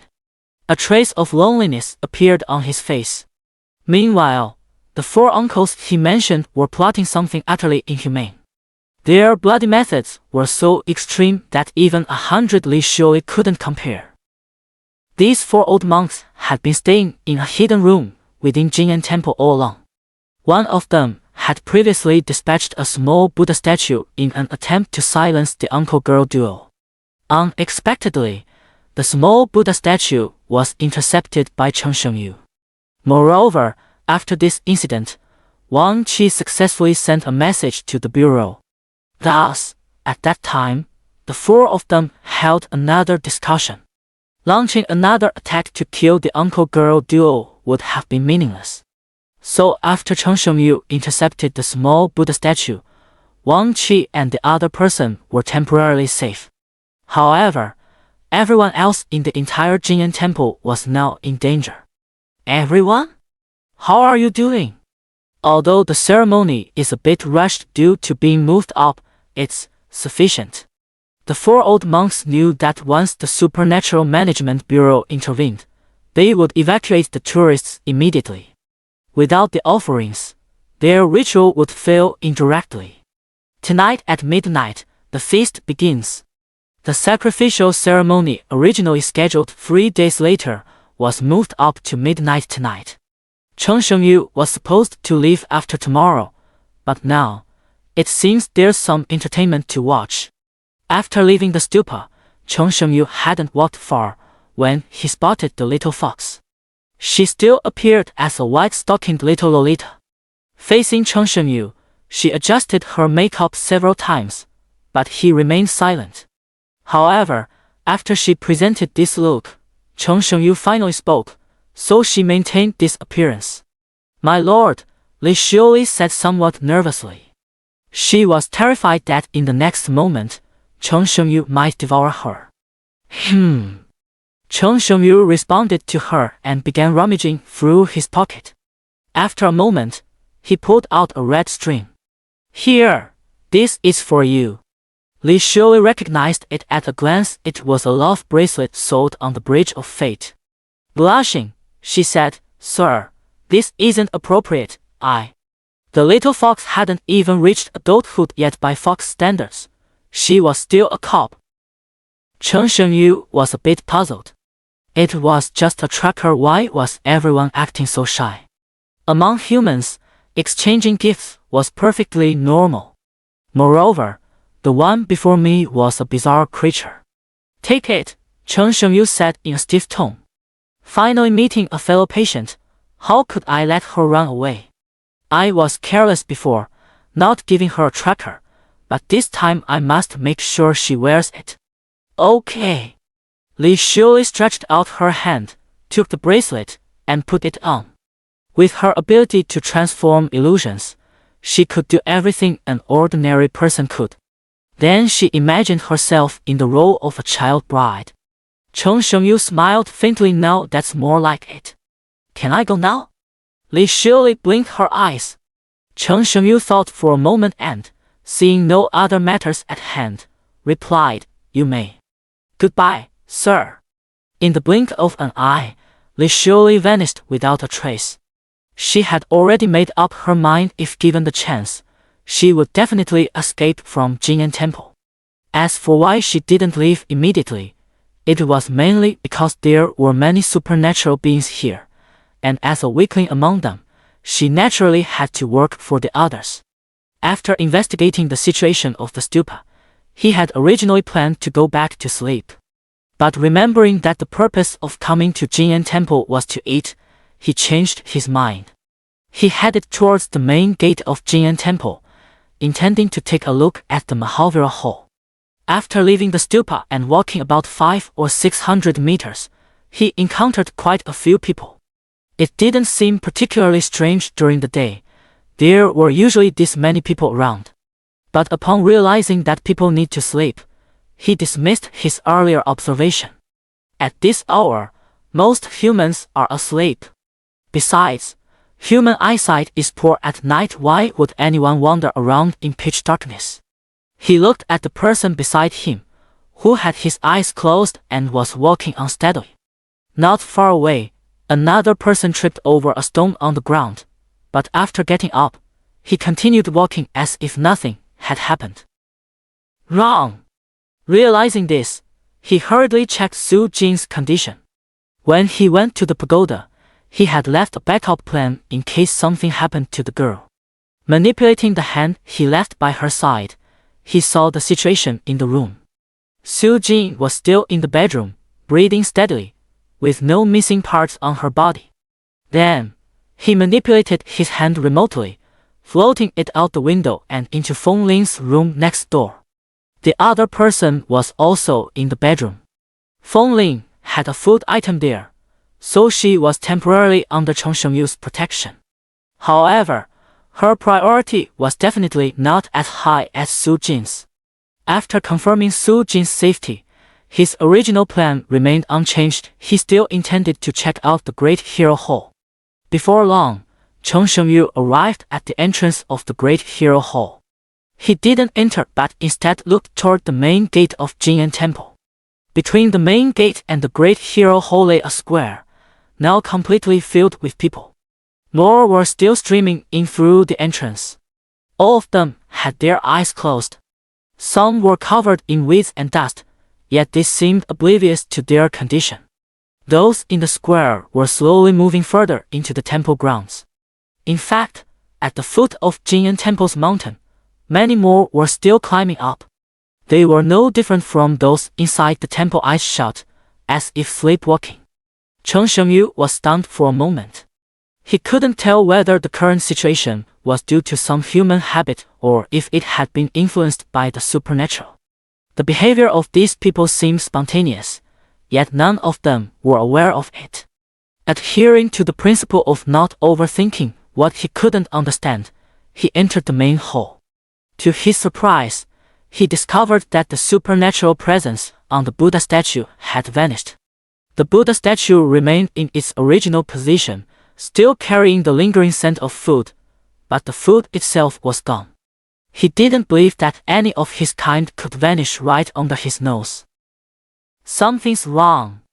Chen Shengyu widened his eyes, suddenly realizing something, and hurriedly ran toward the guest rooms of Jinyan Temple.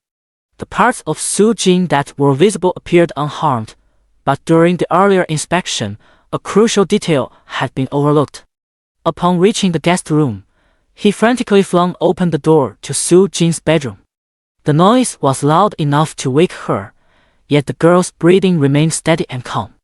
The move he left behind, after merging with his body. He patted Su Jing's face, a bit too hard, but the latter still showed no reaction. Phew! Chen Shengyu let out a heavy breath. This condition is generally referred to by humans as a lost soul. Or, to describe it in scientific terms, Su Jing is now in a vegetative state. After confirming Su Jing's condition, Chen Shengyu temporarily left the guest room of Jinyan Temple and stepped outside. His first thought was to find food, no, to seek out his own kind for information. Arriving at the location of the wishing tree, the large tree swayed its branches in the wind, its densely packed wish notes colliding and producing a noisy rustling sound like flipping pages. Due to the night, the entire tree no longer retained its daytime emerald green hue. Coming here at night felt somewhat eerie. After confirming that the eerie presence within the wishing tree had also disappeared, he went to the life reduction hall, which had similarly lost its life-shortening function. Although he had already guessed the outcome of the Fate Bridge, he still intended to go and see for himself.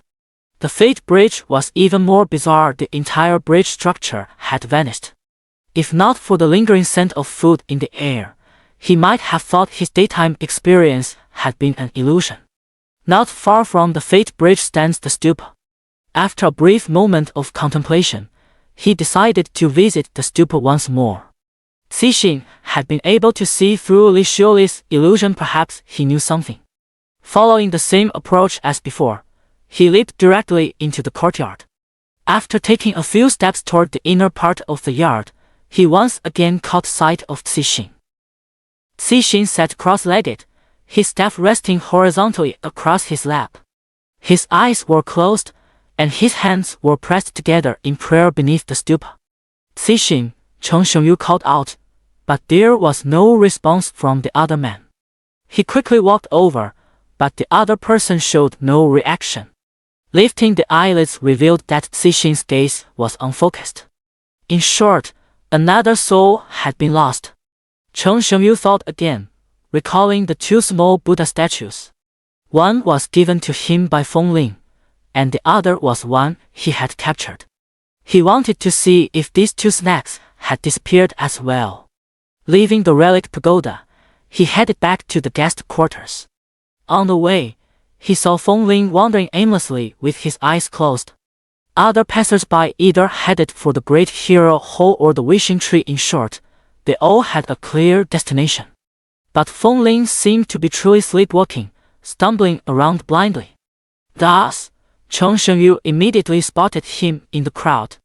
After confirming that his soul was also lost, Chen Shengyu decided to send him back to his room. Feng Ling had left the room in a sleepwalking state, so Cheng Shengyu didn't even need to climb through the window to return him.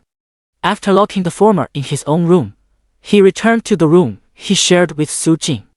The two small Buddha statues had not disappeared. Cheng Shengyu let out a sigh of relief. It seemed the entire incident had finally found a breakthrough. Removing the control measures from the small Buddha statue, he wanted to see how the latter would react. But after waiting for a minute, nothing happened. It's true that the supernatural entity could manipulate bodies from a distance, but there were two limitations. One was when it entered the body of another supernatural entity, and the other was when the distance was too great. The scene before them could only prove that the supernatural entity within the great Buddha Hall statue had indeed departed. He stood by Su Jing's bedside with mixed emotions. The contingency he had left on the girl had indeed worked, as evidenced by the fact that Su Jing hadn't left the room. But being useful doesn't mean it's entirely effective. If no solution was found to retrieve Su Jing's soul, she would spend the rest of her life as a vegetable. Unfortunately, every method he could think of now was futile. Even smashing Jinyan Temple to pieces would be utterly useless. Suddenly, he noticed the red string on Su Jing's wrist. Cheng Shengyu had given this red string to two people and one supernatural entity. But Li Shui's combat ability was even weaker than CIX science. If the latter had already fallen victim, how much more vulnerable was the weaker little fox? Moreover, although Li Shui was special, she was still a supernatural entity. In Jinyan Temple, all other supernatural beings had disappeared. Whether she was still inside the temple or not was uncertain. But it was still a way to break the deadlock, so he decided to consult the little fox. Find the red string corresponding to the little fox in your pocket, and after some sensing, you realize it's still inside Jinyan Temple. Cheng Shengyu immediately rushed over. In a secluded corner of Jinyan Temple, weeds grow wildly, and dense trees thrive.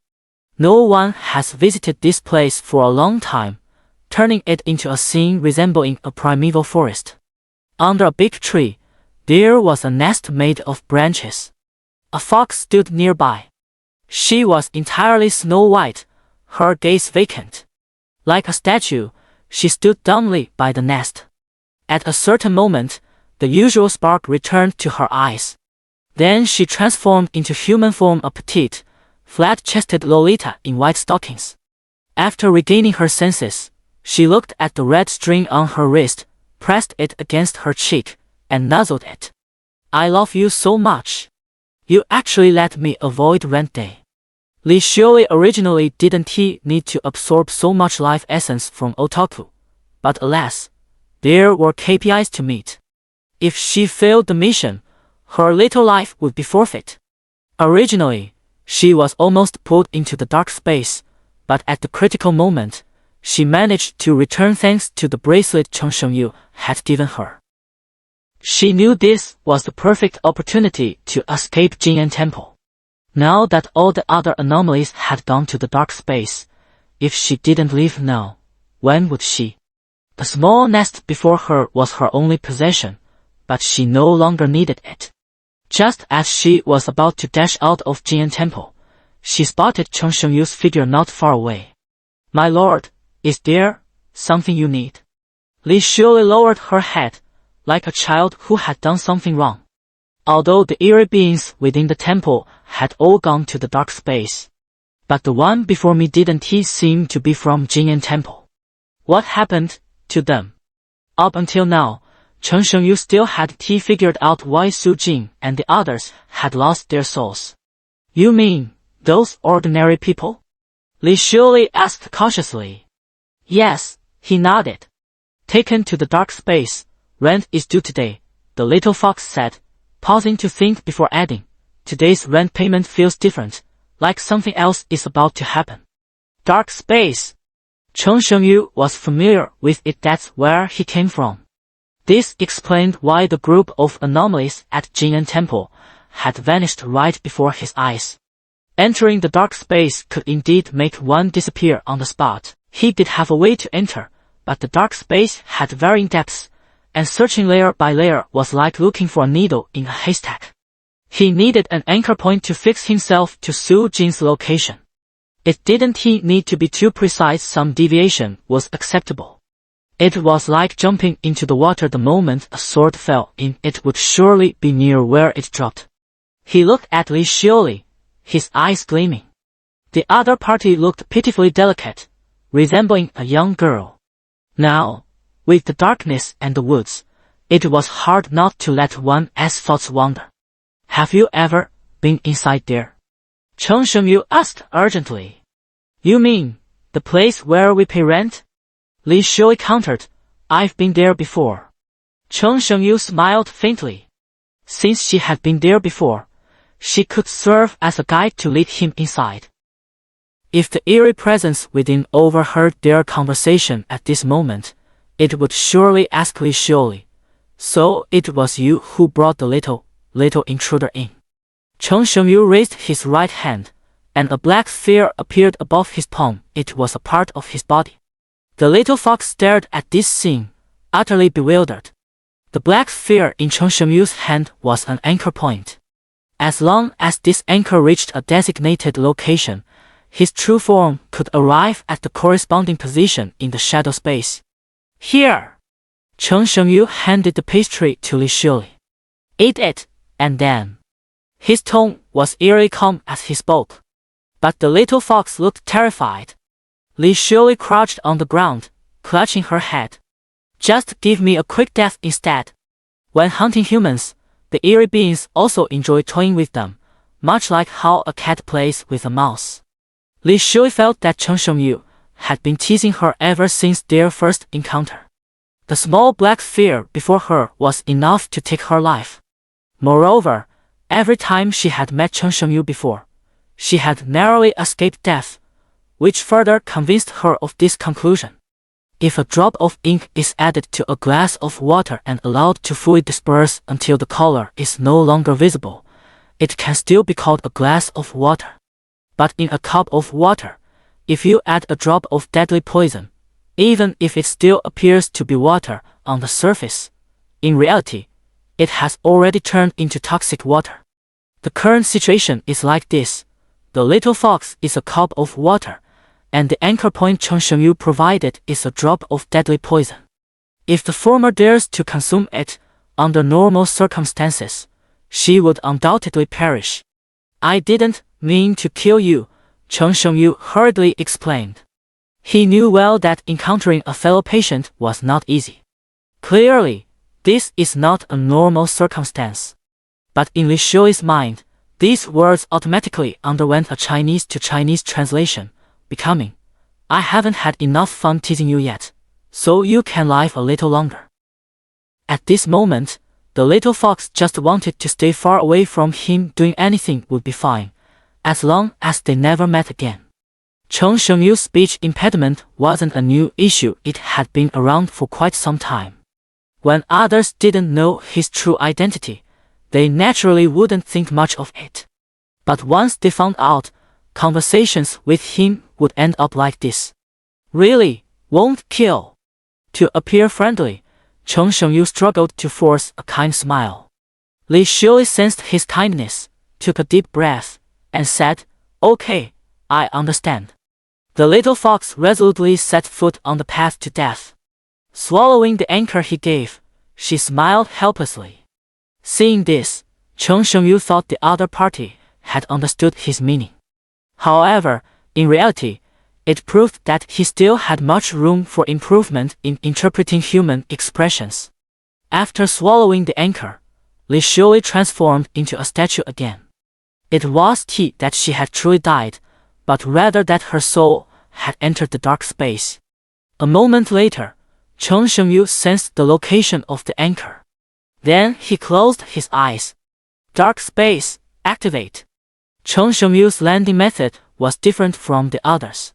His entire body vanished from the spot, while the others only entered with their souls. When he opened his eyes again, he had already arrived in the dark space. Although it was night outside, the dark space was even darker. The scene before him somewhat resembled Jing'an Temple, yet it was also different. For instance, the area was several times larger than in the material world. When the dark space approaches the material world, it causes eerie phenomena to appear in the material world. During this process, it is also influenced by the latter. For example, the appearance of Jing'an Temple in the dark space is a relatively common occurrence, a phenomenon known as projection. After the two eerie entities logged in, they found themselves at the entrance of Jing'an Temple. Chen Shengyu looked further into the distance. No other hills were visible, nor could the foot of the mountain be seen. In the distance, only emptiness could be seen. This indicates that only the area around Jing'an Temple is very close to the material world. The original path up the mountain has been replaced by a sea of fire. At this moment, people are continuously emerging from the flames. Chen Shengyu took a deep breath. It truly felt good to be home. Ha! Still alive? Li Shui patted herself up and down, confirming all her parts were intact, and for a moment, she felt a surge of relief. But the moment she realized it was just part of the prank, the excitement on her face vanished. She spat out the anchor Chen Shengyu had given her. Sir, this thing. A single drop of potent poison can turn a glass of water into poison, but if that poison refuses to dissolve in the water remains safe. But poison is ultimately unsafe, and Li Shui felt it would be better to return it to him. Chen Shengyu ignored her and, after a moment of thought, said, "Take it, for your protection." After this, he had no intention of traveling with the little fox. Mainly because she was too weak. Even the aftermath of a battle could kill her. The best way to protect Li Shui was to stay away from himself. Coincidentally, the little fox shared the same thought, and the two reached a consensus. But the dark space is not like the outside. It's extremely dangerous here. A rookie like her could easily get killed. So Chen Shengyu kindly gave her the anchor point to protect her. The little fox wore a smile on her face but cursed inwardly. Can't poison dissolve in water? It's not that it can't, but rather that it won't. Isn't this just a roundabout way of making her obedient? If there's danger, call me. Chen Shengyu pointed at the red string on Li Shui's wrist. Then, he walked toward Jing'an Temple. This scene was identical to the morning, but the location where it repeated had changed. He didn't ask me to follow and even said I could find him if there's danger. Li Shui pondered for a moment before happily jumping up on the spot. Yay, I'm free. Then she looked at the anchor point in her hand and let out a long sigh. Why is a fox's life so hard? But this time, at least she didn't have to pay rent just to find a place to wait until the rent collection period was over. Chen Shengyu arrived inside the Jing'an Temple. Although this space was 10 times larger than the material world, it was still packed with people. Some tourists who had gone missing in reality had ended up here. If this were outside, seeing so many people would have taken him some time to adjust.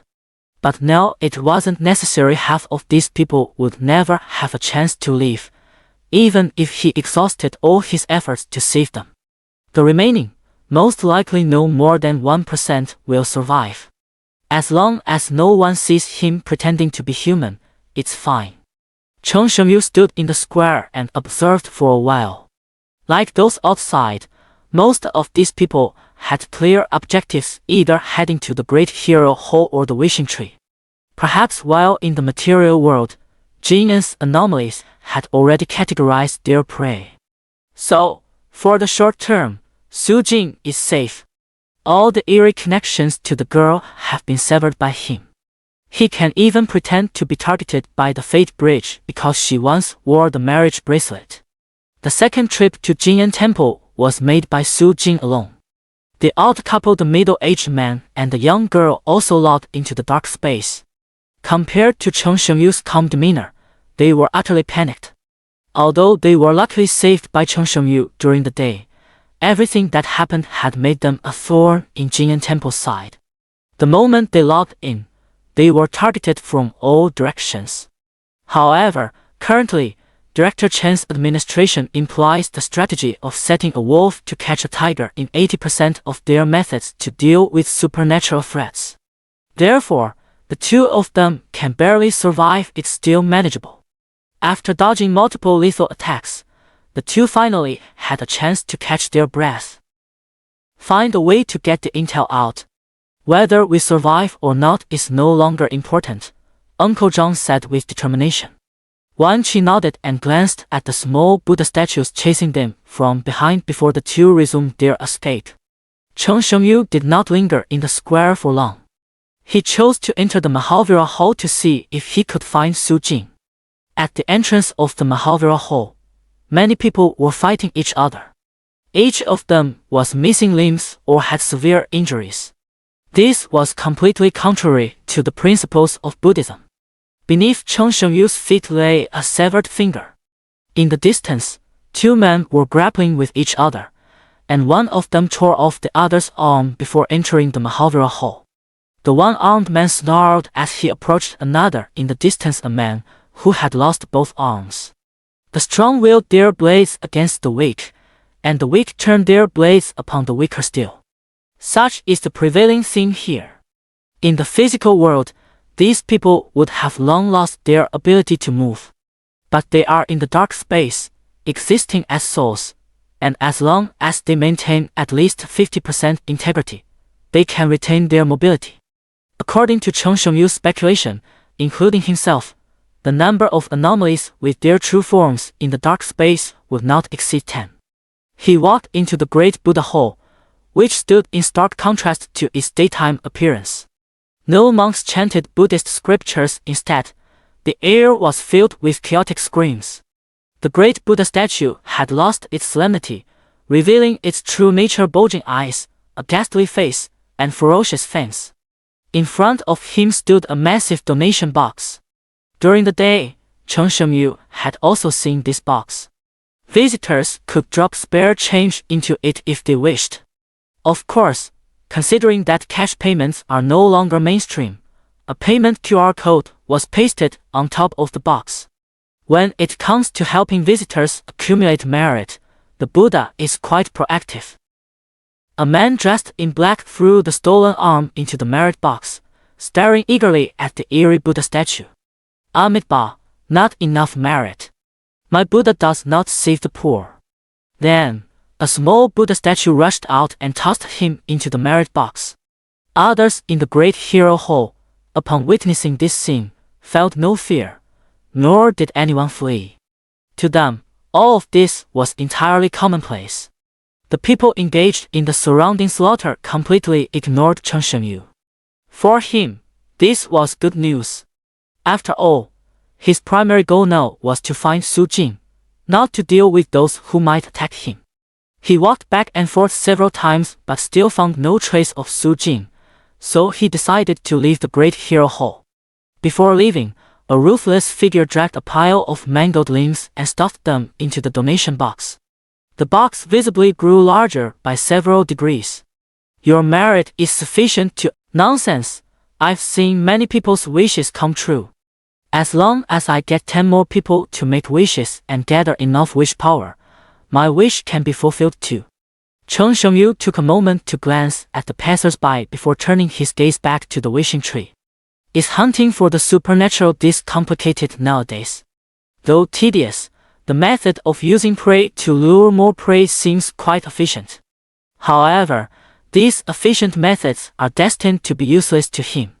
Simply put, humans taste terrible. He'd rather chew on rocks than eat people.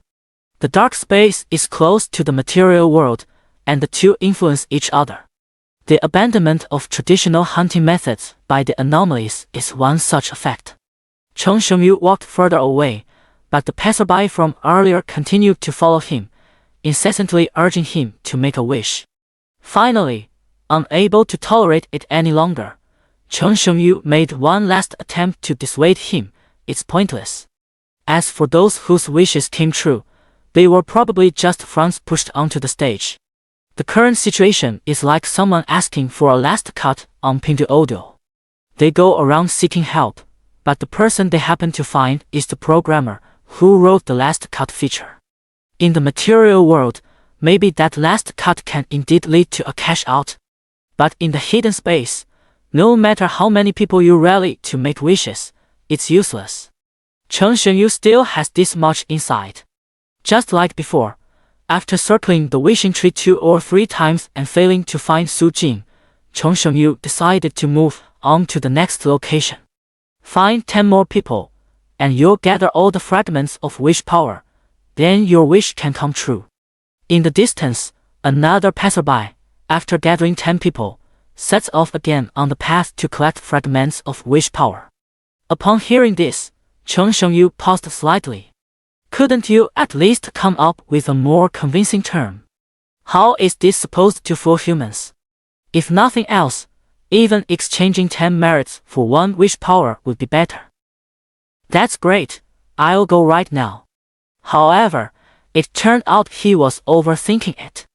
That passerby from earlier actually went on to recruit more people and gather fragments. Brother, just now you were saying wishes couldn't come true. How do you explain this? The person who had been trying to drag him to make a wish pointed at the guy collecting the fragments. Chen Shengyu originally intended to emphasize again that wishes couldn't come true.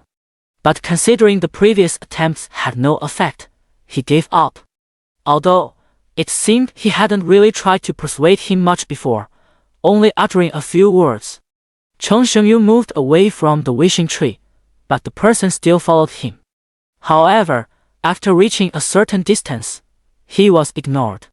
The passerby from earlier had gone to find someone else. Among the eerie entities, there seems to be a division of territory. Some areas belong to the public domain, while others are exclusively claimed by a particular entity. Moreover, there seems to be an unspoken agreement among the eerie entities. Once prey is marked, other entities cannot touch it. For an ordinary person, these 2 pieces of information could increase their chances of survival. But for Chen Shengyu, they were utterly useless. Why bother thinking when you can just bulldoze your way through with brute force? Chen Shengyu was the only one who deduced this pattern. Feng Ling did as well. After figuring out these 2 rules, he recalled the bracelet Chen Shengyu had given him. No wonder he insisted on giving me that fate bracelet. I must have been marked by the danger over there. Feng Ling gave himself a mental pat on the back for his actions during the day. But if you stay away from the matchmaker's bridge for too long, other dangers might start targeting you. The Supernatural Management Bureau's confidentiality work is carried out quite effectively. Therefore, Feng Ling was unaware of the supernatural occurrences, but due to his own unique nature, he could indeed sense the supernatural. Thus, he gave the supernatural phenomenon a name: source of danger. Although he had not undergone professional training, he managed to survive by relying on his intuition. Following the journey during the day, Chen Shengyu arrived at the fasting hall. The gate was tightly shut here, eerie quiet with no people or strange occurrences. To be safe, he broke open the door of the fasting hall and took a look inside. Next was the child-giving shrine, where a few lecherous monks were hiding. Unfortunately, with the internet being so widespread nowadays, people's minds aren't as rigid as they used to be. Even if they haven't witnessed it firsthand, they probably know from jokes or movies how women staying at the child-giving shrine end up pregnant. So they lost their jobs. However, there are always a few lecherous monks who sneak around the child-giving temple at night. It's highly likely that these monks were pulled into the dark space after arriving at the temple. But it seems they are unaware. When Chen Shengyu arrived, they got excited for a while, but wilted upon realizing it was a man. Next was the life-draining hall. Though it appeared to be a building, it was actually something eerie. He paused briefly at the entrance, peering inside. Inside the life-draining hall, everyone looked utterly drained, as if they had just been through the ringer. Those marked by the life-draining hole would have their lifespans shortened, though they wouldn't die. Its hunting method was relatively mild. A building that extracts the souls of the living beings inside. Chung Shengyu was very familiar with this operation because, before his rebirth, an evil god had been sent into the evil god reactor. The only difference was that the life-shortening hole burned humans. 5 years later, the reactor burned evil gods. Of course, upon closer inspection, the two were quite different. The life-shortening hole couldn't contain anomalies, but in the reactor, even evil gods couldn't escape. With just a glance at the entrance, Chung Shengyu spotted the girl he had been longing for. Su Jing stood out in the crowd while the others were sickly and frail. She was full of vitality. Seeing Su Jing safe and sound, Chung Shengyu breathed a sigh of relief. At the same time, the girl noticed him and walked toward him. After Su Jing lay down, for a brief moment, her mind grew hazy. Then she found herself at the entrance of Jing'an Temple. In her vision, everything was blurry. Coincidentally, the location was Jing'an Temple, fitting the saying what one thinks about by day, one dreams about by night, so she took it all as a dream. Inside the Mahavira Hall, Su Jing didn't witness any fighting, only feeling some noise. She had successfully manipulated dreams before, but this time she failed. Su Jing wanted the noisy sounds in the Great Buddha Hall to disappear, but she failed. So, she headed to the next place she had visited during the day. What was even stranger was that the Great Buddha acted as if it hadn't seen her at all. It allowed her to come and then leave without any reaction. The wishing tree recognized Su Jing at a glance. During the day, it had learned Chung Shengyu's biggest secret and knew this girl was not to be trifled with, so it drove Su Jing away. Shortly after Su Jing went to the life reduction hall, Chung Shengyu happened to log in. Then, the two met in the life reduction hall. "Woody, why did you take so long to get here?" Su Jing stood with her hands on her hips, puffing out her cheeks. Before this, when she thought it was a dream, she had opened and closed her eyes more than once, trying to summon Chung Shengyu, but failed. Now, only after Su Jing actually saw Chung Shengyu did she believe the dream had conjured him up. Chung Shengyu was puzzled for a long time why did this human girl love giving him nicknames so much. Now there was another one, Woody. In reality, Su Jing had many factors to consider, so she held back. But now it's a dream. Whatever she does, Chung Shengyu wouldn't know. So, the girl let her playful side show. Su Jing ran behind him, then peeked out, "I'm here." Then she dashed in front of him and made a funny face. Chung Shengyu tilted his head, wondering if the human girl's brain was malfunctioning, but after a quick check, her soul was completely normal. Chung Shengyu held her shoulders and said, "Stop fooling around. I'm going to draw a turtle on your face." Su Jing closed her eyes and raised her right hand. "Pam, come."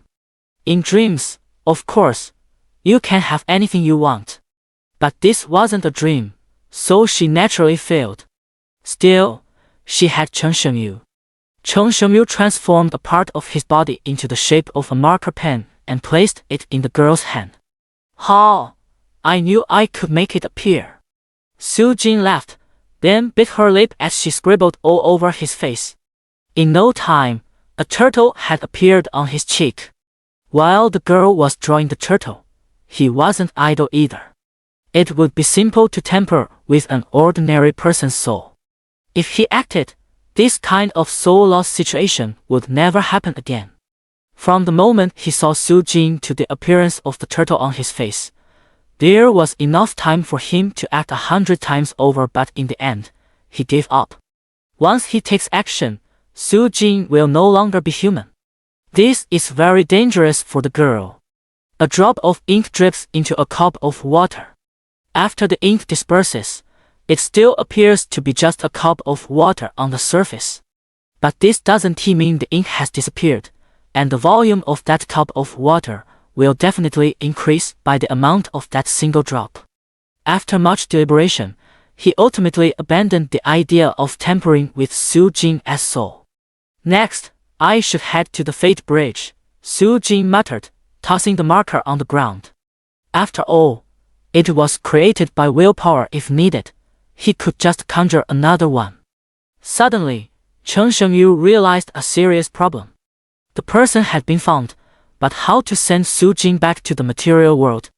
Human souls are so fragile the slightest mishap or accident could mean the end.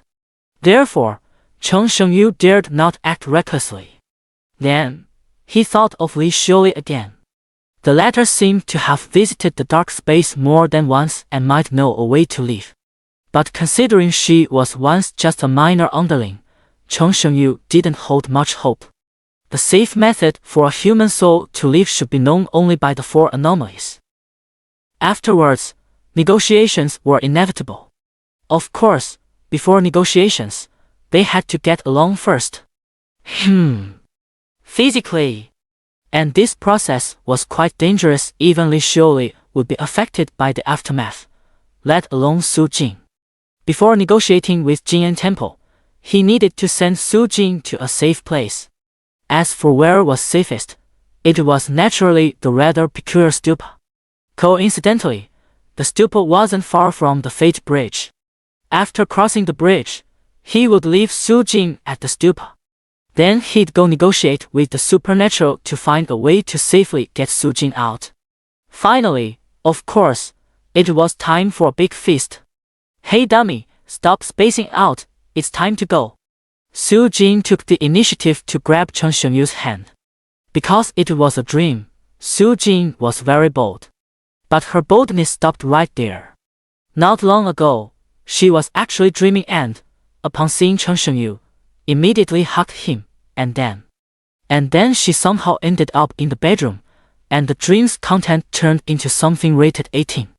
Since then, even in her dreams, Su Jing would restrain herself from making any strange movements. Chen Shengyu gained another nickname, Pighead, to which he was quite speechless. He bent down, picked up the marker the girl had dropped on the ground, and absorbed it into his body. Then he accompanied the girl out of the life-shortening hole. Chen Shengyu and the girl arrived outside the life-shortening hole. Along the way, Su Jing skipped and hopped, revealing her true nature. Chen Shengyu, to keep her in line, firmly gripped her left hand and pinned her to his right side. "You Shen, I want to fly." Su Jing pointed her right hand towards the sky. After treating this place as a dream, she had tried it before but failed. Not knowing what went wrong in her mind, she brought it up again. Chen Shengyu stopped in his tracks and turned to look at Su Jing. Humans really are strange creatures. What a bizarre request this is. Chen Shengyu had always regarded the trip to Jing'an Temple as a transaction between him and Su Jing. As long as he could fulfill her wishes while ensuring her safety, he would accommodate her ideas. For example, Su Jing's desire to fly, he intended to help her with that. Girls also have dreams of scaling walls and leaping rooftops. Human dreams are inherently boundless and unrestrained. Since Su Jing treated this place as a dream, he decided to play along. He released her hand and gently placed his on her shoulder. With a whoosh, the two of them soared into the air, about 20 meters above the ground. Wow, yeah. Su Jing panicked instantly, clinging to Chen Shengyu like an octopus. Chen Shengyu panicked too. A boy at a height of 20 meters above the ground, suddenly embraced by a girl, what reactions should he have? He had no idea. Pretending to be human is too hard. Seeing the girl's frightened expression, he quickly descended to the ground. But the girl still clung to him like an octopus, her head pressed against his chest. "It's okay." Chen Shengyu gently patted her shoulder. Su Jing opened her eyes and only let go of him after seeing the ground. She then opened and closed her eyes several times, and when she realized the dream hadn't turned into her bedroom, she finally relaxed. "Wait, where's your heartbeat?" When she hugged Chen Shengyu in mid-air, her ear happened to be right over his heart. Only then did Chen Shengyu realize he had forgotten to simulate a heartbeat. He quickly added it, just as Su Jing slipped her hand inside his clothes. It's just a dream. It's normal for things to go wrong. You can't really fly in reality, Su Jing murmured to herself. Chen Shengyu let out a sigh of relief. Luckily, the girl had given him a hint before he checked. Fortunately, she only thought of it as a dream. Su Jing fumbled around on him for a long time, showing no intention of stopping. He felt he couldn't keep indulging her like this. Otherwise, more misunderstandings would arise between them. Chen Shengyu raised his hand and lightly tapped Su Jing on the head. Stop fooling around, he said. Okay. For some reason, this tactic worked surprisingly well. Su Jing obediently withdrew her hand. After walking a bit further, rustling sounds came from the woods not far away. Chen Shengyu looked in that direction and spotted several eerie figures. One of them was very familiar to him. Li Xiuli, in the form of a flat-chested little lolly, dashed out of the woods. Upon seeing Chen Shengyu, she slammed on the brakes, took 2 steps back, and turned around. What a coincidence! She exclaimed, even though she was actually fleeing for her life and had accidentally run into Chen Shengyu. Although Chen Shengyu had once told her to seek him out if she was in danger, Li Xiuli considered him the greatest danger of all.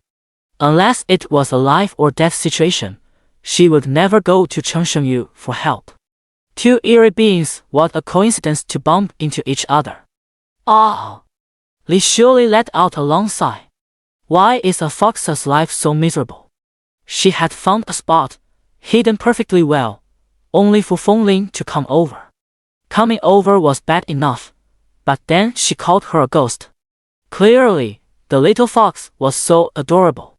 Just as Li Xiuli was grieving, several eerie beings set their sights on her. Originally targeting Feng Ling, they shifted their focus upon encountering her. Feng Ling successfully used her to evade a crisis. Li Xiuli, with her intelligence intact, found it quite simple to outwit a few mindless anomalies. Following the planned route, running a few laps would surely allow her to escape danger. Yet, she ended up encountering an even greater threat. Once a certain illusion takes hold, the person under its sway will find countless pieces of evidence to prove their belief is correct. Thus arise the 3 great illusions of humanity. When Li Xiuli concluded that Chen Shengyu regarded her as prey, this mistaken notion was supported by numerous pieces of evidence she found. As Li Xiuli greeted him, Chen Shengyu clasped his hands behind his back, his left hand snapping off his right. He then tossed it into the woods. Immediately, a strange noise came from the woods, and moments later, the right hand returned to his body. He let out a burp, and the danger the little fox had encountered was effortlessly resolved. Li Xiuli tugged at the hem of her skirt, wanting to ask if she could leave now. Have we met during the day? I don't recall. Su Jing circled around the little fox. Li Xiuli wanted to see she had seen him. During the day, when she chose Chen Shengyu as her target, she had spotted Su Jing. Then she let out a long sigh. Why had she set her sights on this otaku in front of her? She must have had water in her brain during the day. I don't need a third wheel. Turn into a little animal and disappear. Su Jing pointed at Li Xiuli and closed her eyes. Ha! The little fox was dumbfounded. What kind of move was this? She glanced at Chen Shengyu and saw him nod in agreement. Then, she actually transformed into her fox form and scurried away in embarrassment. As long as she could get away from Chen Shengyu, anything was fine. Su Jing opened her eyes and saw Li Xiuli in her fox form. Wow, a little white fox, I'm gonna pet you both. As he spoke, he also ran towards Li Xiuli. The latter was startled and quickly picked up speed. If she didn't run now, she might not get another chance. Seeing this, Su Jing intended to use her dream control ability to catch the little white fox. She closed her eyes and was just about to voice her thoughts when her head was suddenly tapped. Ouch! She rubbed her head and looked at Chen Shengyu. Stop fooling around, let's go. To keep her in check, Chen Shengyu took the girl's hand. Su Jing reverted back to being a well-behaved girl. For Chen Shengyu, everything was harmonious and joyful, but for the others, danger lurked at every turn. The middle-aged man and young girl duo had just escaped danger, barely catching their breath when Feng Ling arrived with several sources of danger in tow. Feng Ling believed her tactics were extremely risky. She led the sources of danger into the woods, forcing them to confront the little ghost girl, Li Xiuli. No sooner had he escaped the tiger's den than he fell into the wolf's lair. But his intuition guided him straight to the odd couple of the old man and the girl, helping him evade danger once again. After a frantic escape, the three of them found themselves at a crossroads. The odd couple insisted on taking the left path where there was light, but Feng Ling was determined to go right, down the pitch-black narrow path. As a result, the two sides argued endlessly, but in the end, neither could convince the other. I've told you, my intuition is very sharp. If you survive, you'll understand. With these words, Feng Ling recklessly stepped onto the pitch-black path. The only safe place is the pagoda. Feng Ling's figure vanished, leaving Wang Qi and the other with a final piece of advice. Sigh. Wang Qi still wanted to dissuade her, but Uncle Zhang stopped him. Forget it, just focus on staying alive for now. Saving people is meaningless, it's just gathering survivors together to die. If you truly want to save more people, then everyone still alive will be rescued once the cursed domain is broken. Uncle Zhen's words were profound, and Wang Qi stopped worrying about Feng Ling's whereabouts.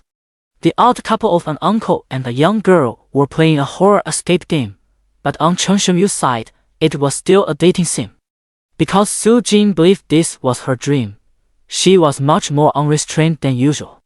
Chen Shengyu had to put in quite some effort to lead her to the bridge of fate. During this time, Chen Shengyu also considered telling Su Jing that this wasn't a dream. But revealing the truth would mean Su Jing would learn things she shouldn't know. It was better to let the girl believe that everything before her was just part of her dream. Compared to the material world, the bridge of fate had also undergone earth-shattering changes. The bridge had grown larger, and its surface had widened, changes visible to the naked eye. The original characters for Bridge of Fate had transformed into Bridge of Helplessness. Couples walked hand in hand onto the bridge. Then their bodies sank deeper and deeper, eventually entering the Nihao Bridge. Those who disappeared were naturally devoured by the Bridge of Fate. The scene before them certainly defied common sense. But if it were a dream, it would make perfect sense. Dreams that aren't absurd and bizarre are the true anomalies. Su Jing looked left and right, and if Chen Shengyu hadn't been holding her hand, she would likely have gotten lost by now. After the girl settled down, the two walked toward the Nihao Bridge. During this time, a dark aura extended from behind Chen Shengyu to beneath Su Jing's feet. This way, Su Jing can be completely prevented from sinking beneath the bridge. Why is everyone else so unhappy? Su Jing looked around at the others on the bridge and asked Chen Shengyu. They're about to die, how could they be happy? Moreover, most of them are clearly not visiting the Nihao Bridge for the first time and have long lost their minds. They probably don't even remember what happiness is anymore. Under normal circumstances, those who come to the Nihao Bridge still have a chance to return. But those who came today are destined to die here. Jinyan Temple has been using unconventional methods to accumulate repeat customers, waiting precisely for today. The girl's question left Chen Shengyu unsure how to respond, so he chose silence. What should have been a 10-minute walk ended up taking half an hour. There were two reasons for this. One was that the Bridge of Fate itself had grown longer and wider. The other was that Su Jing walked too slowly, occasionally even doubling back. Though the pace was slow, they finally managed to cross the Bridge of Fate. The two walked leisurely for a while longer before finally seeing their destination. The Pagoda of Relics. The pagoda projected in the dark space was almost identical to reality, roughly equivalent to being scaled up proportionally. The most crucial point was that there was no eerie aura here. When Chen Shengyu looked at the pagoda, he felt his face being pinched. He then glanced at Su Jing and calmly pushed her hand away.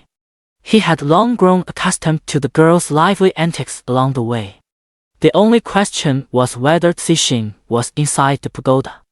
Based on the nighttime visit to the pagoda, the other party's character seemed trustworthy. If they were present, perhaps influenced by Buddhist beliefs, they might even offer Su Jing some protection. Of course, he could only confirm for now that the other party was in the dark space. Whether they were in the stupa or not, he would only know after arriving at the location. Chen Shengyu wasn't the only one who wanted to go to the stupa. Feng Ling's original target was the stupa itself. When he parted ways with the uncle-girl duo, he had given them hints about how to reach the stupa. Now, these individuals met again at a place even farther beyond the stupa.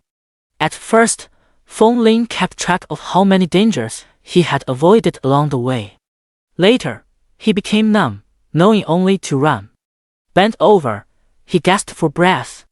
When Chen Shengyu and his companion hopped across the Fate Bridge, he narrowly escaped another crisis. His instincts had saved him once again.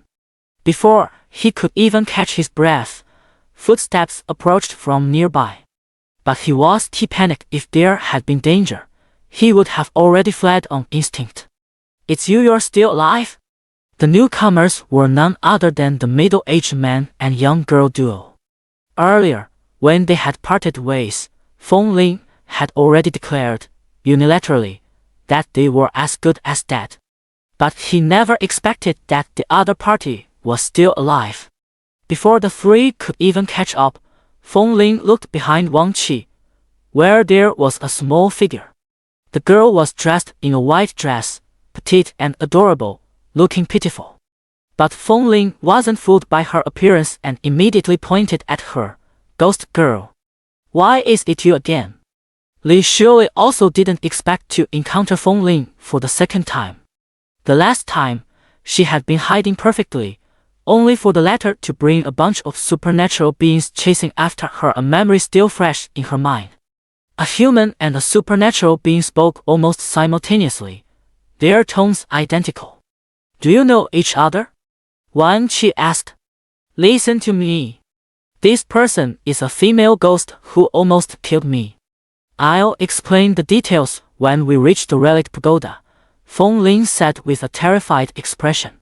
"You!" Li Shuyi clenched her small pink fists, but couldn't find a way to retort. In the end, she turned her head away and huffed, "Humph. When did the cute little fox ever try to kill him? In fact, she even saved two people. If it weren't for Li Shuyi, that uncle and teenage girl duo would most likely have met their end, just as Feng Ling predicted."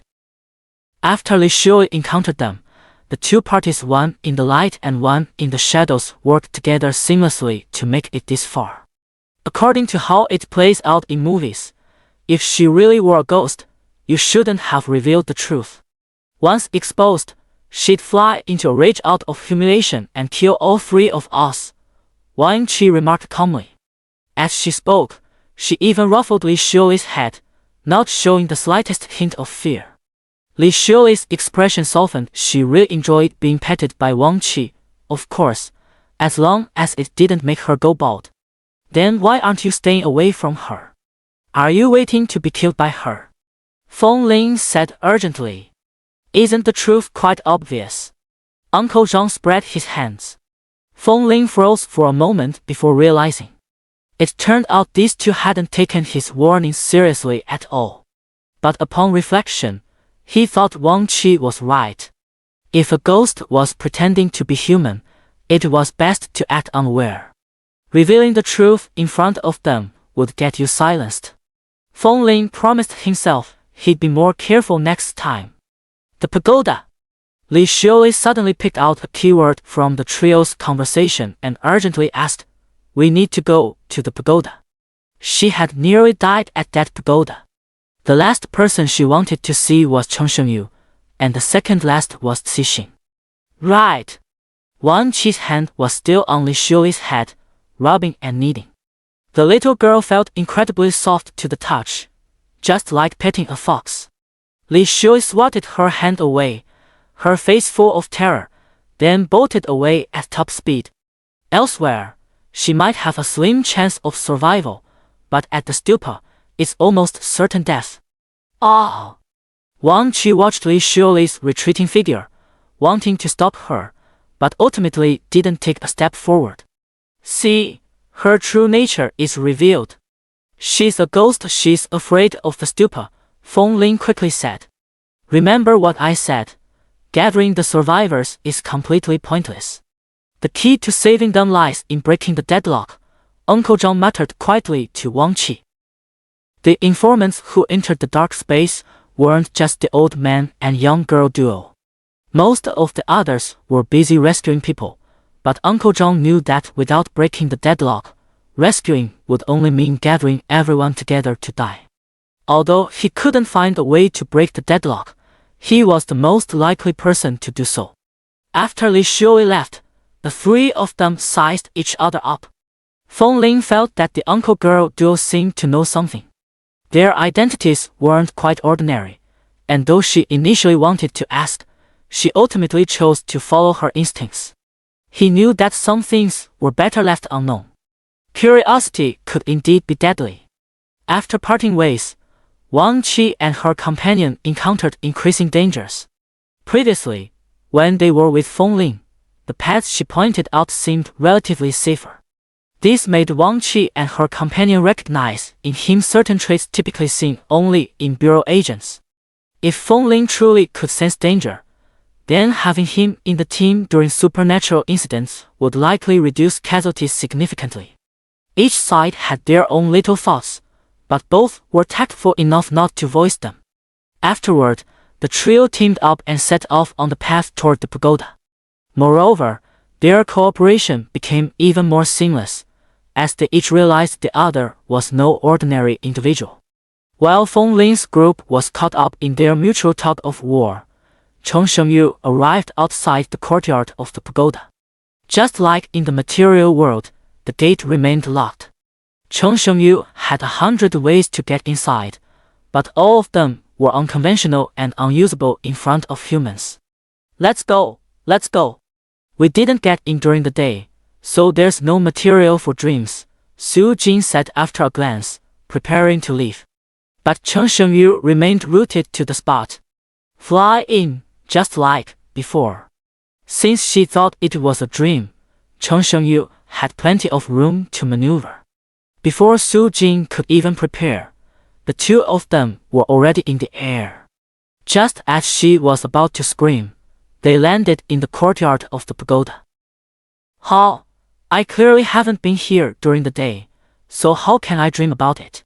Su Jin, like a curious child, looked around left and right. The two climbed over the wall, making quite a commotion. Before long, Cixin came looking for him. Amitabha, Benefactor Chen, we meet again. As before, Cixin carried a staff in one hand. Having entered the dark space as a soul without a physical body, some characteristics of his soul were now revealed. Cixin was enveloped in a faint yellow glow, with a golden halo behind him. In the eyes of the eerie beings, Cixin's appearance made him a prime delicacy. However, ordinary eerie beings might not necessarily be able to consume him. And since Cheng Shengyu had no interest in humans, he managed to escape unscathed. Where did this light bulb come from? Get lost. Su Jin once again tried to control the dream, but before she could complete the spell, her head was knocked by Cheng Shengyu. Stop messing around. After saying this, Cheng Shengyu turned to look at Cixin. Help me, keep an eye on her. In spirit, he dared not act recklessly. With Cixin present, he could also feel somewhat at ease. Cixin glanced at Su Jin, then turned her gaze to Chen Shengyu. Patron Chen, your killing intent is rather strong. Perhaps you could listen to me expound the Buddhist teachings to suppress the murderous thoughts in your heart. No need, Chen Shengyu replied indifferently.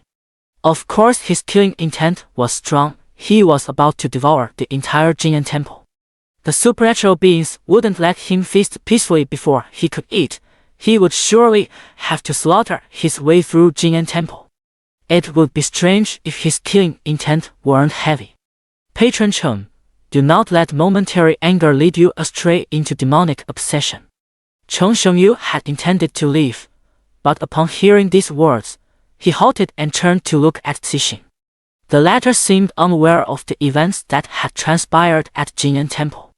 Compared to the methods employed by Jinyan Temple, he could almost be considered a heroic savior pulling people from fire and water. After a brief moment of eye contact, he offered no explanation, mainly because recounting everything that had happened outside would be too cumbersome. His struggle with articulate speech had always been a sore point for him. Amid Ba, Compassionate Heart watched his retreating figure and shook her head. When he left, he went through the main gate. In the dark space, the courtyard of the stupa was also locked. For him, this posed no difficulty at all.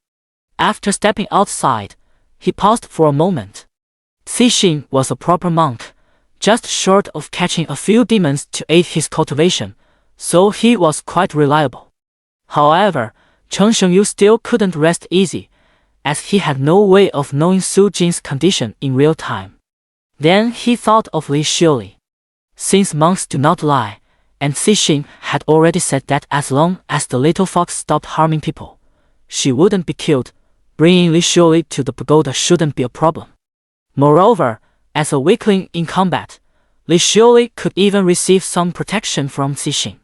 What he needed was someone to promptly inform him if there was danger near the pagoda, or even if something eerie occurred, and Li Xiuli was perfectly suited for this role. If anything actually happened, Cixin would be responsible for buying time, while the little fox would come to find him. He would then arrive at the scene as quickly as possible to accomplish his goal of winning people over with virtue. Having figured this out, Chen Shengyu closed his eyes, sensed Li Xiuli's location, and strode toward her. With Su Jin not by his side, his movements became noticeably faster. But as he walked, he suddenly came to a halt. Gone! His perception of Li Xiuli had inexplicably vanished. Or, to be more precise, his awareness of the anchor he had left with Li Xiuli had disappeared. Although the little fox was inexperienced, she wasn't stupid. As long as she didn't walk straight into danger, staying alive shouldn't be a problem. Moreover, the anchor Chen Shengyu had left with her could be considered a part of his own body. Even if the little fox died, he should still have been able to sense the anchor. This matter seems somewhat peculiar. After careful analysis, he thought of one possibility. At this moment, in the physical world, the location where the little fox logged into the dark space. Her fox body's fingertips twitched slightly, then transformed into the appearance of a little girl. By now, she had successfully exited the dark space. She froze for a moment. It really worked. Previously, Li Xiuli used the bracelet given by Chen Shengyu to interrupt the process of entering the dark space. After leaving Feng Ling and the others, she suddenly had an idea, optimized the process of interrupting the logging, and then logged off. With intelligence, one can do as one pleases.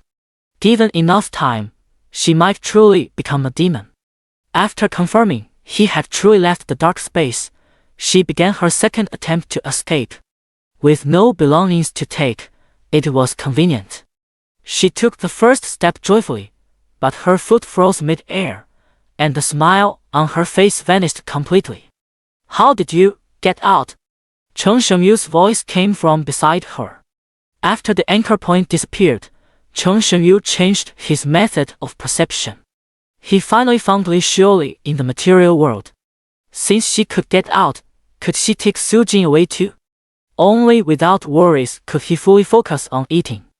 But these words took on a different meaning in Li Xiuli's ears. She imagined Chen Shengyu glaring at her fiercely and saying, "Did I say you could leave? How dare you just walk away like this?" Her hair stood on end all over her body as she hastily said, "Sir, please let me explain." Chen Shengyu was taken aback. Explain what? There was no need. It would just waste time.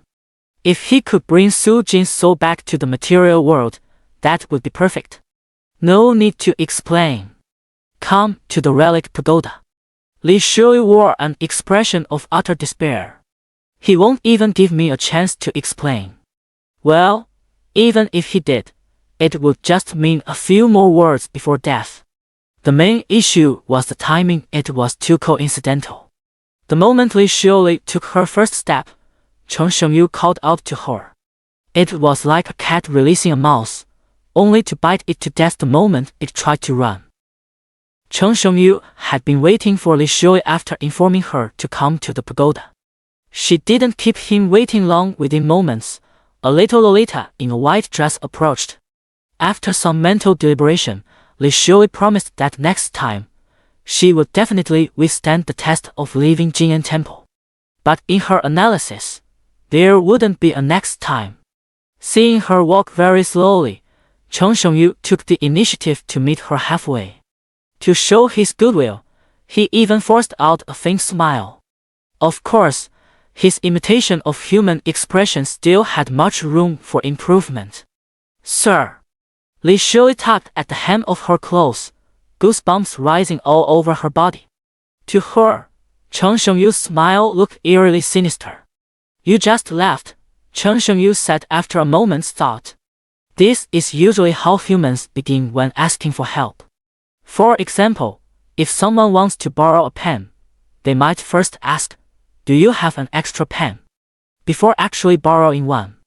Li Xiuli took a deep breath and silently thought to herself, asking questions you already know the answers to, isn't this the standard interrogation routine humans use after someone makes a mistake? Her heart was pounding with panic, but she managed to force a faint smile and said, "Yes. Help me with something." Chen Shengyu paused before continuing, "Take people away from here." Li Xiuli rubbed her ears, suspecting she had misheard. In her view, someone of Chen Shengyu's caliber could come and go as they pleased. Why would they need help from someone as insignificant as her?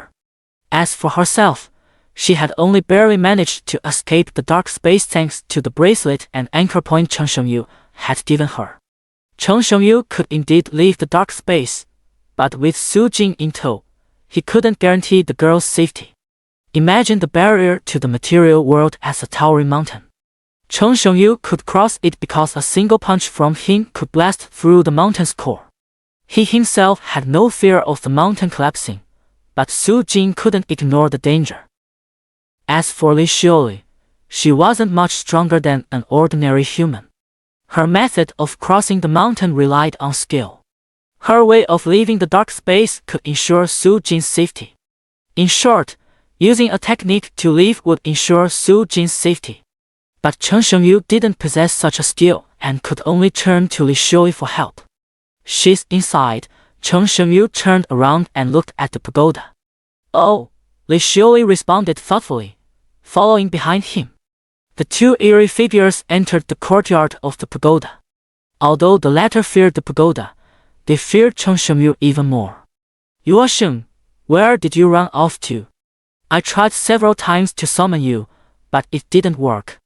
Su Jin, upon seeing him, quickly grabbed his arm. Chen Shengyu felt he should say something to comfort the girl, but after struggling for a long time, he only managed to utter 3 words, "I'm here." The little fox scratched her head, thinking this person didn't seem very bright. She didn't realize Su Jin was daydreaming. "Isn't this the little fox?" Su Jin smirked mischievously, looking at Li Xiuli. The latter remembered that when she left last time, this girl had said she would pet her until she went bald. Then she involuntarily took a step back. Not only was Chen Shengyu dangerous, but Su Jing also seemed quite threatening. Chen Shengyu used the head-knocking technique to interrupt Su Jing's persecution of Li Xiuli, then said, "It's her, take her away." Li Xiuli glanced at Su Jing, then at Chen Shengyu. She came up with a brilliant idea to use Su Jing to threaten Chen Shengyu into letting her go. But this idea was dismissed as soon as it surfaced.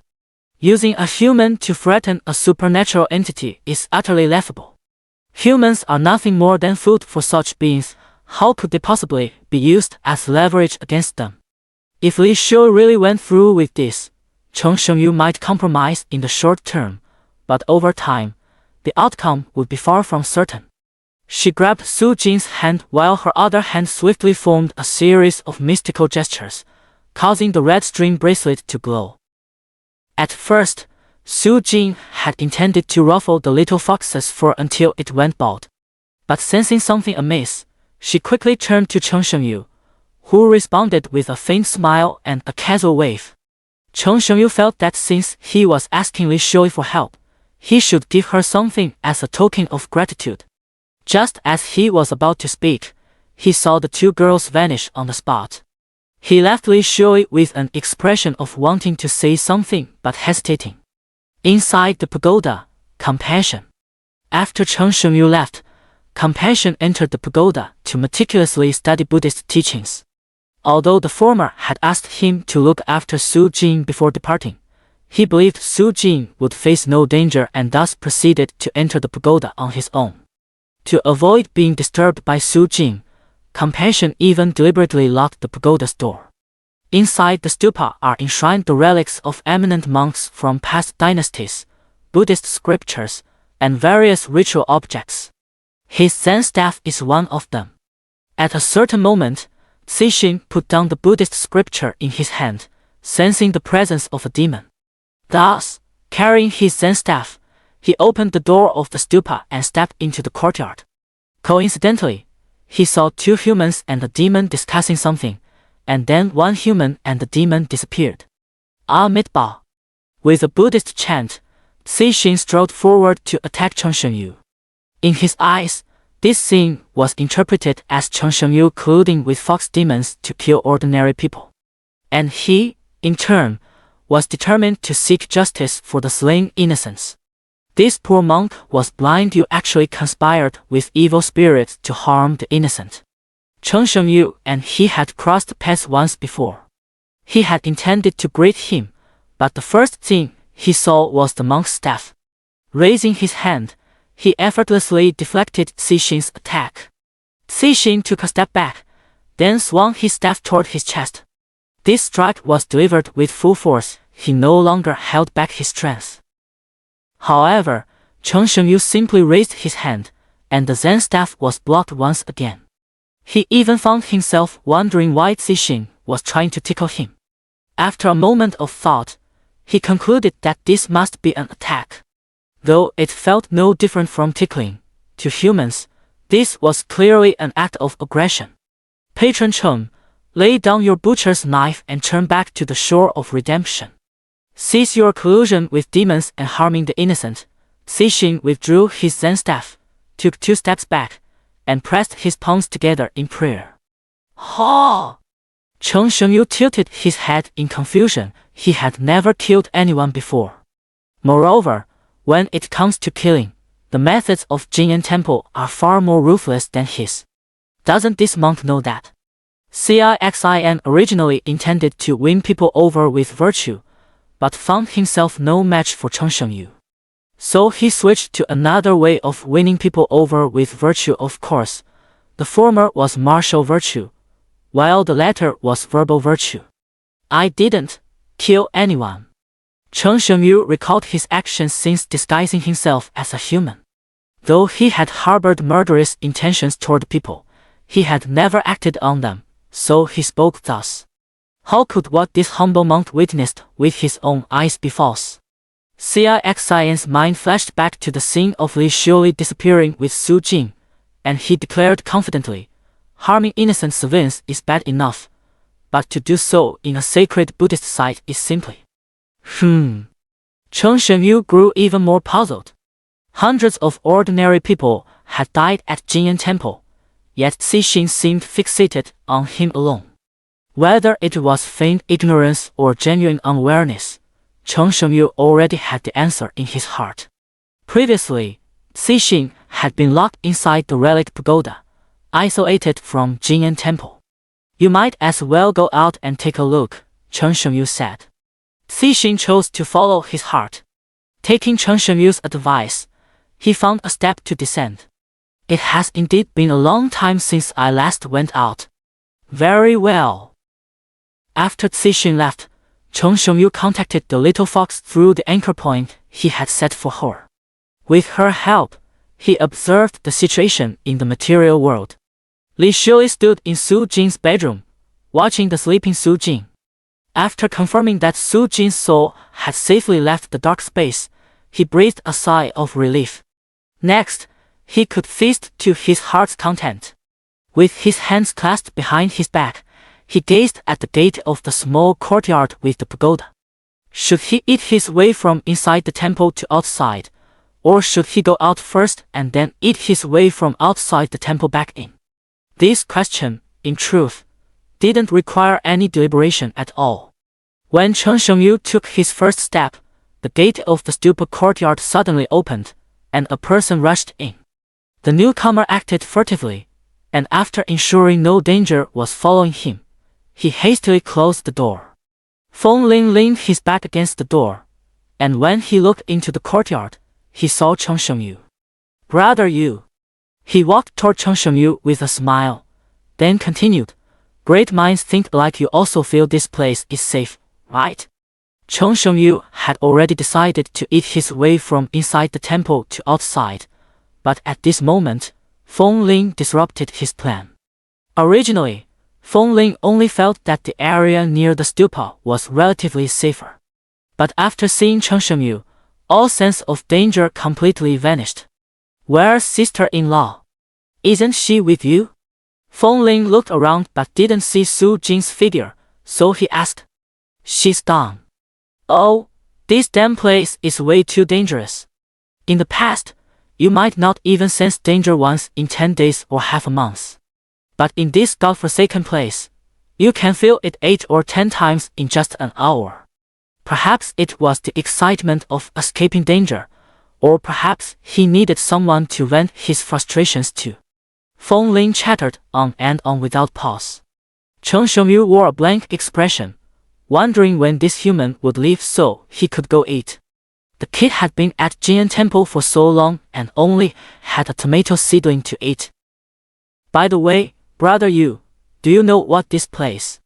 Driven by curiosity, Feng Ling had wanted to ask what this place was, but halfway through the question, he suddenly shut his mouth.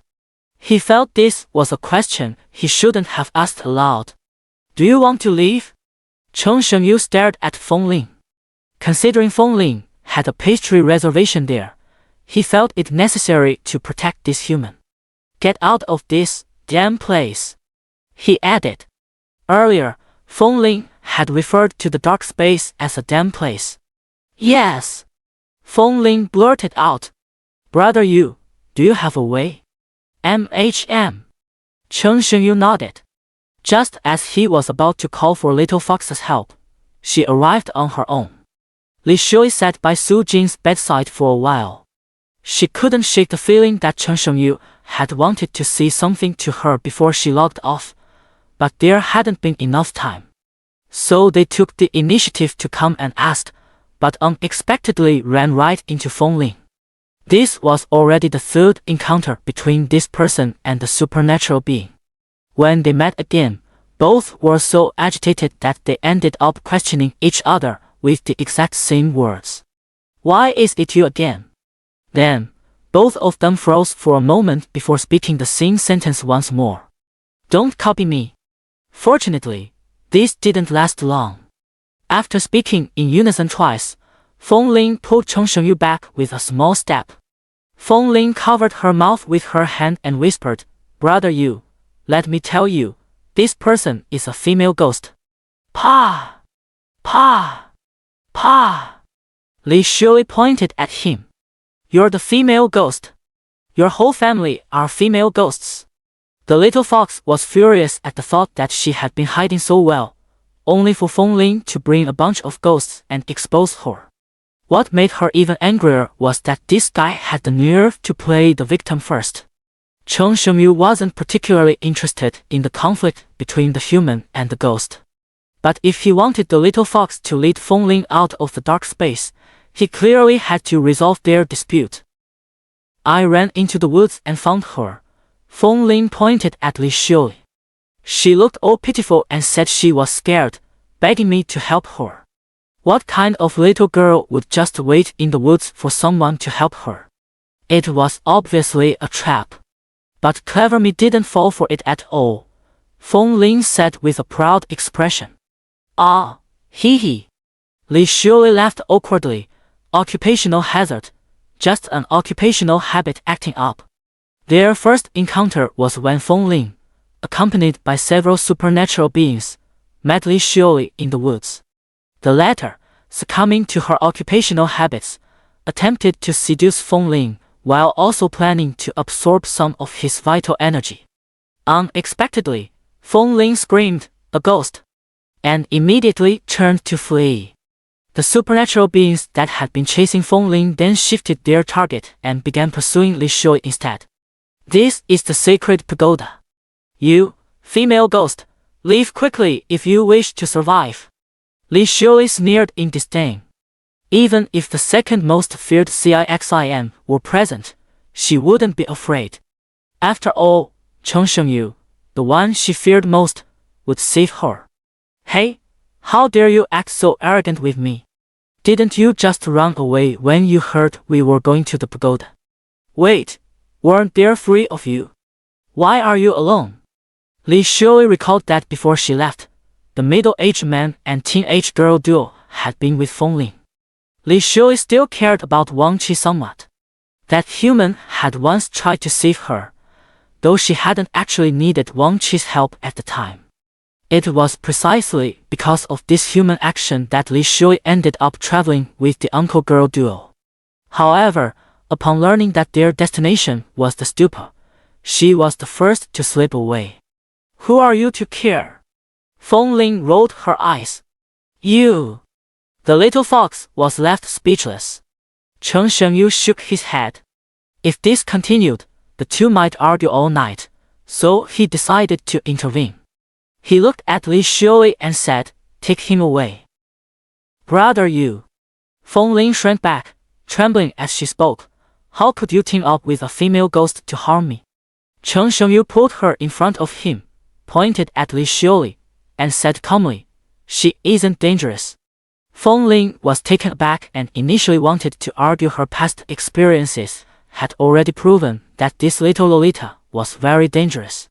But just as the words reached her lips, she did a complete 180-degree turn.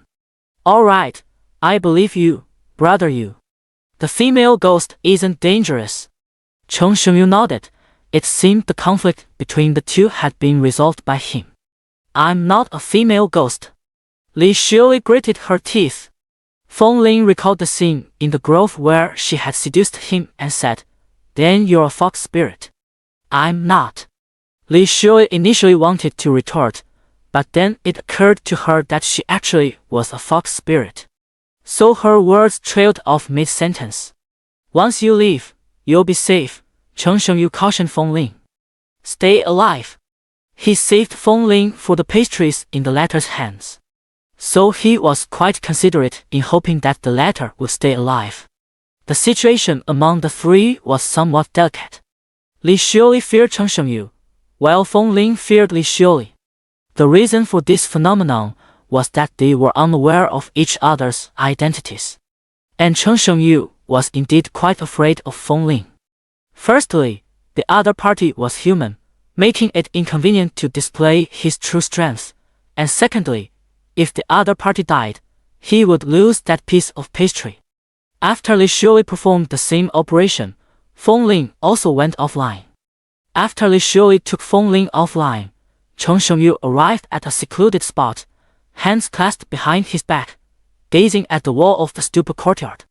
The reason he didn't choose the main entrance was to avoid being disturbed by someone again. Where was I just now? Cheng Shengyu pondered for a moment, then remembered he was about to leave the relic pagoda, starting from inside the temple and eating his way all the way out. As he slightly crouched, ready to leap out, a voice spoke up behind him. Is that you? Wang Qi looked at Cheng Shengyu, who was facing the wall in reflection in the corner. This is too much. Can't he a person know, a supernatural being just eat in peace? Reluctantly, he turned his head and forced a smile. The uncle-girl duo parted ways with Feng Ling at the gate of the stupa. At that moment, Cheng Shengyu persuaded CIXIN to go out and take a look, and the four of them brushed past each other in an instant. CIXIN killed an anomaly with 2 strikes of his Zen staff in front of Feng Ling and the other 2. After fully demonstrating his martial prowess, he quickly left. Feng Ling and the other 2 disagreed once again. Feng Ling concluded that CIXIN was a strong ally worth relying on, but he still chose to go to the stupa.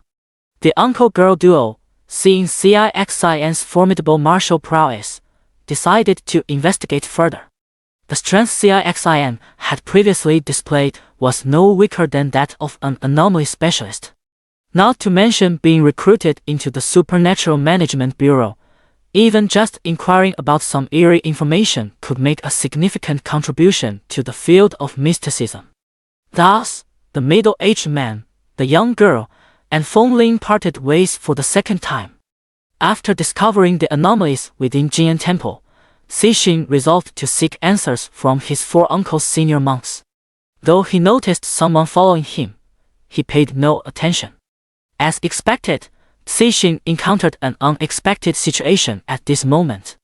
Although he was full of martial virtue and profound in Buddhist teachings, his 4 uncles had no regard for martial ethics.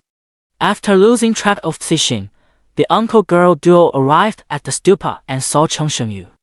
As professionals, they conducted a thorough, carpet-like investigation upon entering the stupa compound, incidentally finding Cheng Shengyu in a corner. Shortly after Wang Qi spoke, Uncle Zhong also walked over. Have you seen someone who's a bit shorter than you, wearing a white long-sleeved shirt, with short hair? After some investigation, Uncle Zhong couldn't find Feng Ling's figure, so he asked. According to his guess, Feng Ling should be at the pagoda by now. In the dark space, the door of the stupa was also tightly locked. After bringing Su Jing inside, Cheng Shengyu exited through the main door, incidentally damaging the lock. This was the reason why Cixin could later leave and Feng Ling could enter. CIXIN noticed the damaged door lock and deduced that a demon was lurking in Jinyan Temple, deciding to go out and persuade it with virtue. Feng Ling, however, simply ignored the broken lock.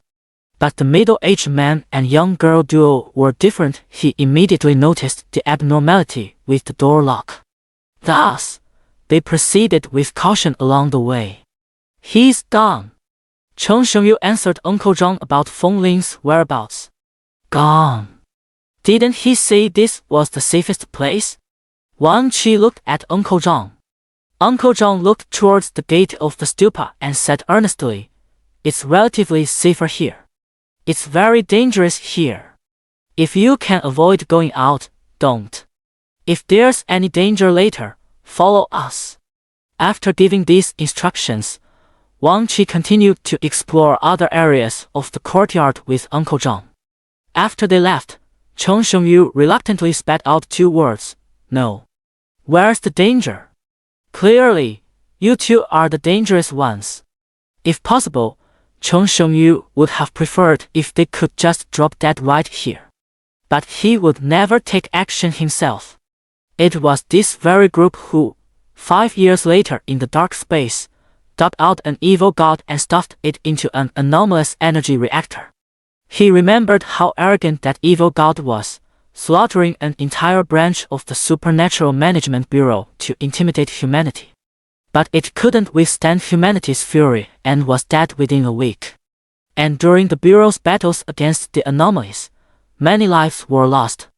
Yet this human organization was like a cockroach. No matter how many died, they always kept protecting ordinary people. Therefore, unless absolutely necessary, he would never take action against the personnel of the Supernatural Management Bureau. Acting as the mastermind behind the scenes and manipulating other unaware supernatural entities was also out of the question. Humans are clever. They always manage to uncover the mastermind using bizarre and unexpected methods. So, he hoped the Supernatural Management Bureau would be wiped out. But even if beaten to death, he wouldn't personally intervene. Because if it were ever discovered, the consequences would be a fate worse than death. Cheng Shengyu walked to an open area with a broad view. The middle-aged man and the young girl were conducting a thorough search and had no time to pay attention to him. In other words, he could easily slip away unnoticed by the two. But he didn't do so because they would protect civilians. The Supernatural Management Bureau handles only two things: resolving the paranormal and protecting civilians. After Cheng Shengyu slipped out, Wang Qi and the other were highly likely to go out searching for him. Cheng Shengyu looked beyond the courtyard. The pagoda was like a walled city. Those outside wanted to get in, while those inside wanted to get out. After searching the entire courtyard and confirming there were no anomalies, the uncle-girl duo turned their attention to the pagoda. They hadn't yet ventured inside. Shortly after the two entered the pagoda, new guests arrived in the courtyard. Or rather, she had already come several times before. After sending Su Jing offline, Li Shui remembered that Cheng Shengyu seemed to have something to say to her, so she logged back in. But before she could speak, she got into a heated argument with Feng Ling. Later, after sending Feng Ling back to the material world, she once again sought out Cheng Shengyu. She looked listless at the moment, and the lowly appearance conjured by her eerie energy had also faded significantly. Upon seeing her, Cheng Shengyu glanced at the stupa, as if there might be room for maneuver. First, dismissed the idea of having Li Shui kill someone. That would be completely suicidal. Wang Qi could probably take on 50 little foxes, while Uncle Zhang could handle around 70.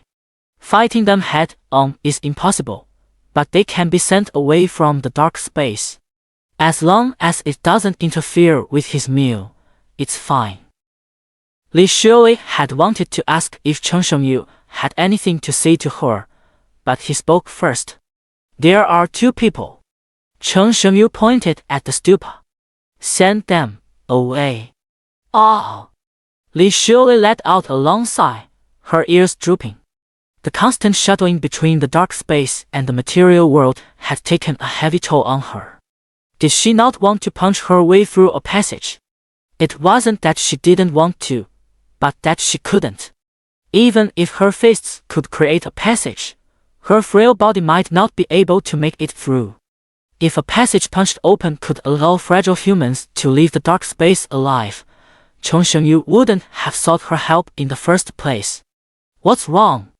Seeing her expression, Cheng Shengyu sensed she had some unspoken difficulty.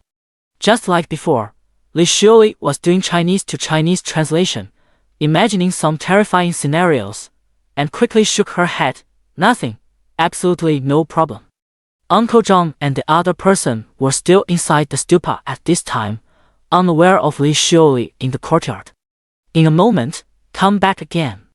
Cheng Shengyu finally remembered that before Li Shui sent Su Jing offline, he had wanted to thank her, but at that time, he hadn't had the chance to say it. The little fox stiffened, thinking frantically to herself, just let me go. There are so many others like me outside. Okay. But on the surface, she didn't dare to resist at all and answered obediently. By the way, Cheng Shengyu felt there were some things he had to remind Li Shui about, so he called out to her, they're dangerous, stay as far away as possible. Li Shui glanced at him, then looked toward the pagoda. She racked her brains but couldn't figure out what could make Cheng Shengyu feel threatened. Okay, I understand. Li Shui nodded. Her steps toward the stupa slowed considerably. But with Cheng Shengyu watching from behind, she didn't dare run.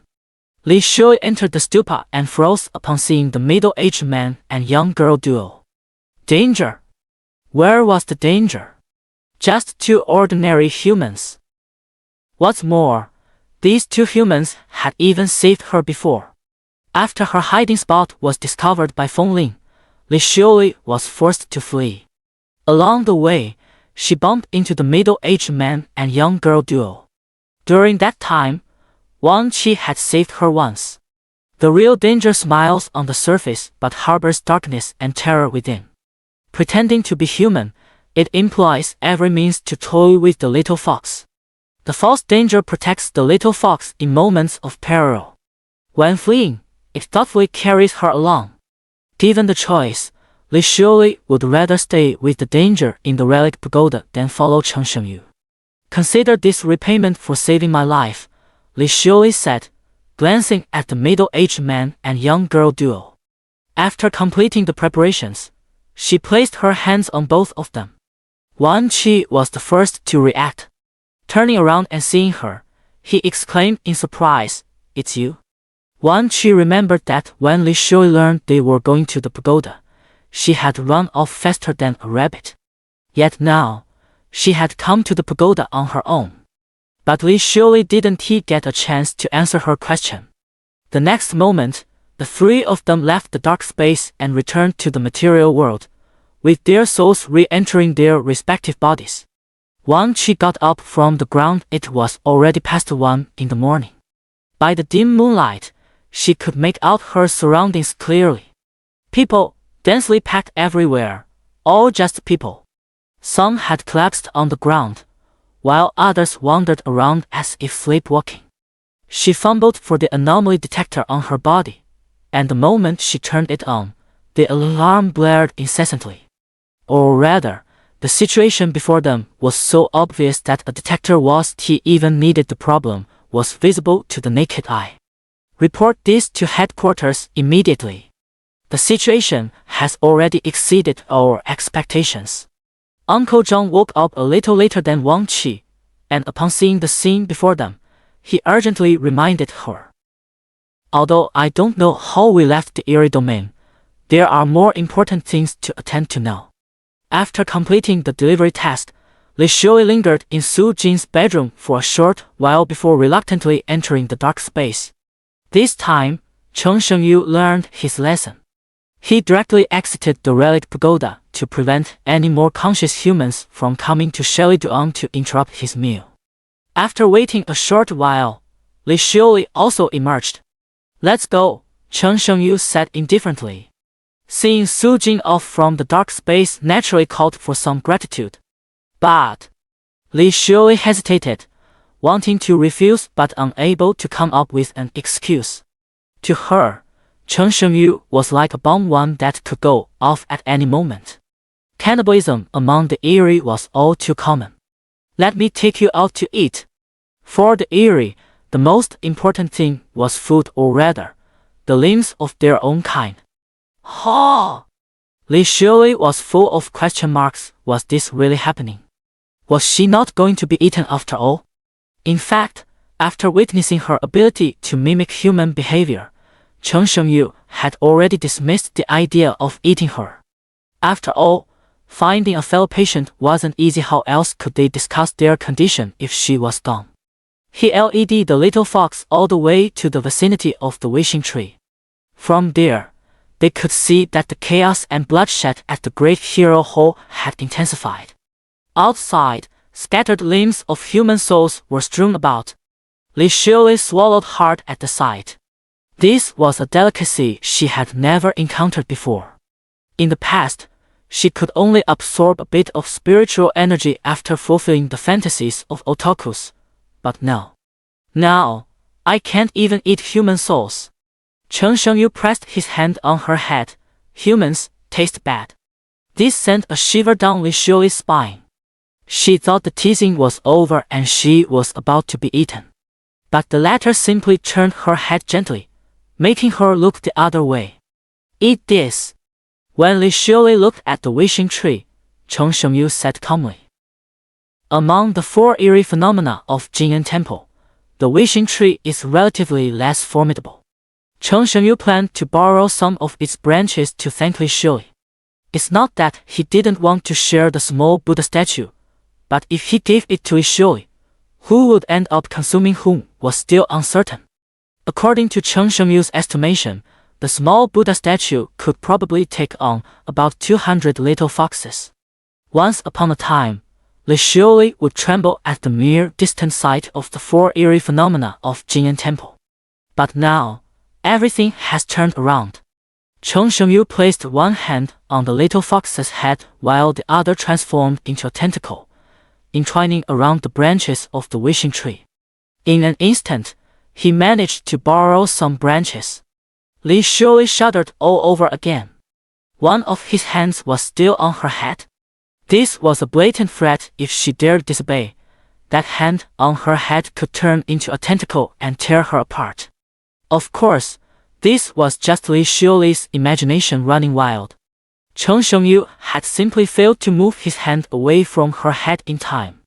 Afterward, he also helped Li Shui deal with the limbs of the wishing tree. This was to ensure the little fox wouldn't experience any abnormalities after eating them. Here! He removed his hand from Li Shui's head and handed her the borrowed limbs. Is it okay? Li Shui was eager to give it a try. She suddenly felt that following the most dangerous one wasn't so terrifying after all. At least she wouldn't have to worry about going hungry. But the moment this thought surfaced, she dismissed it. Not worrying about hunger was indeed nice, but she had to be constantly prepared to lose her life. Cheng Shengyu nodded, and the latter's body twisted, transforming into the form of a fox, then began to eat. A fox with snow-white fur, about 1 meter in length, and 2 tails behind it, appeared before Cheng Shengyu. At this moment, its eating posture was quite inelegant. Then, she transformed back into the appearance of a human little girl, smiling brightly and wiping the corner of her mouth. My lord, I've made a fool of myself in front of you. It's quite nice looking, Cheng Shengyu commented. This comment was directed at the two-tailed fox from earlier. From a bizarre aesthetic perspective, it was passable. If she had some tentacles or extra eyes, it would have been even better. Li Shui froze for a moment, initially thinking Cheng Shengyu had a thing for lolas. So, she decided to permanently shape her illusionary form into that of a little loli. This way, she could increase her chances of survival in front of him. She can transform into a loli, an older sister, a cat-eared girl, or an elf. As long as humans can imagine it, she can become it. Of course, this can only fool ordinary people. At a level like Cixin's, it's impossible to deceive. After all, an illusion is still just an illusion. You go ahead, Cheng Shengyu said indifferently. After thanking the little fox, he could finally go on a rampage and feast to his heart's content. Really? Li Shui's eyes sparkled with stars. Her little brain had been working frantically earlier, thinking that after being fed, she would be eaten next. Cheng Shengyu nodded, and the other person left at lightning speed. Cheng Shengyu clasped his hands behind his back. He had lost count of how many times he had made this gesture. Every time he was about to eat, someone would inevitably show up. Now, all the people he knew had finally left. He recalled his earlier decision to eat his way from inside the temple to outside. The closest to the relic pagoda was the Fate Bridge, and he planned to start his feast there. Halfway through, he encountered an acquaintance again. This time, however, he had no intention of saving anyone. He knew this person, but not well. Cixin leaned on his staff, a 30-centimeter long wand across his abdomen. In the material world, he would have long since bled to death. But here in the dark space, as a soul, he had no need to worry about such things. His soul had dimmed considerably compared to before. Even the halo behind him was no longer as bright as it once was. Upon seeing him, Compassionate Heart revealed a bitter smile. I've embarrassed myself in front of Benefactor Cheng. After leaving the relic pagoda, he saw the truth of Jinyan Temple. At the moment his Buddhist faith collapsed, he sought out 4 senior monks to debate Buddhist teachings. And so it came to this state before our eyes. You understand now. Cheng Shengyu remembered that he had advised Compassionate Heart to go out and see for himself, because the latter had misunderstood him, believing he had colluded with Li Xiuli to kill Su Jing. Now he was asking questions just to make Cixin understand that this wasn't the material world. He had merely instructed Li Xiuli to send Su Jing into the shadow space. The heart demons are the most detestable things in this world. Cheng Shengyu tilted his head slightly. The monks still didn't seem to realize they were in the shadow space. But he wasn't going to explain further. It was time to eat. Patron Cheng, what are you? Cixin asked as he saw him leaving. Cheng Shengyu paused slightly but continued walking without turning his head. After all, the two weren't close, and some things couldn't be explained clearly, so there was no need to explain. He headed straight for the Fate Bridge. But in Cixin's eyes, it seemed Cheng Shengyu was utterly disappointed with Jinyan Temple and intended to save people alone. Not entirely wrong. If the anomalies were devoured, they wouldn't be able to harm anyone. It was, in a way, an indirect act of saving people. I'll do my best to reduce the sins of Jinyan Temple as well. With a compassionate heart, she resolved to save as many people as possible at the last moment. First, he needed to return to the relic pagoda.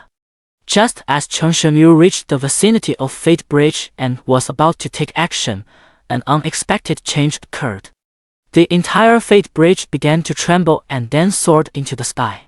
Following that, the wishing tree and the Hall of Life Reduction also rose into the air as if by magic. In the Great Buddha Hall, the central Buddha statue soared into the sky. Eventually, the 4 converged in midair. This time, no one came to stop Cheng Shengyu, but the food behaved strangely.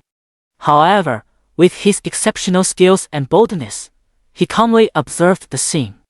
When Cixin went to find the 4 uncles, he only found 1 person. By then, the other 3 had already become corpses. This is also the origin of Cixin's statement, the inner demon is the greatest evil. Having seen the truth, he was nearly silenced by Uncle Huiming. Cheng Shengyu watched all this indifferently, as if he no longer needed to deal with them one by one.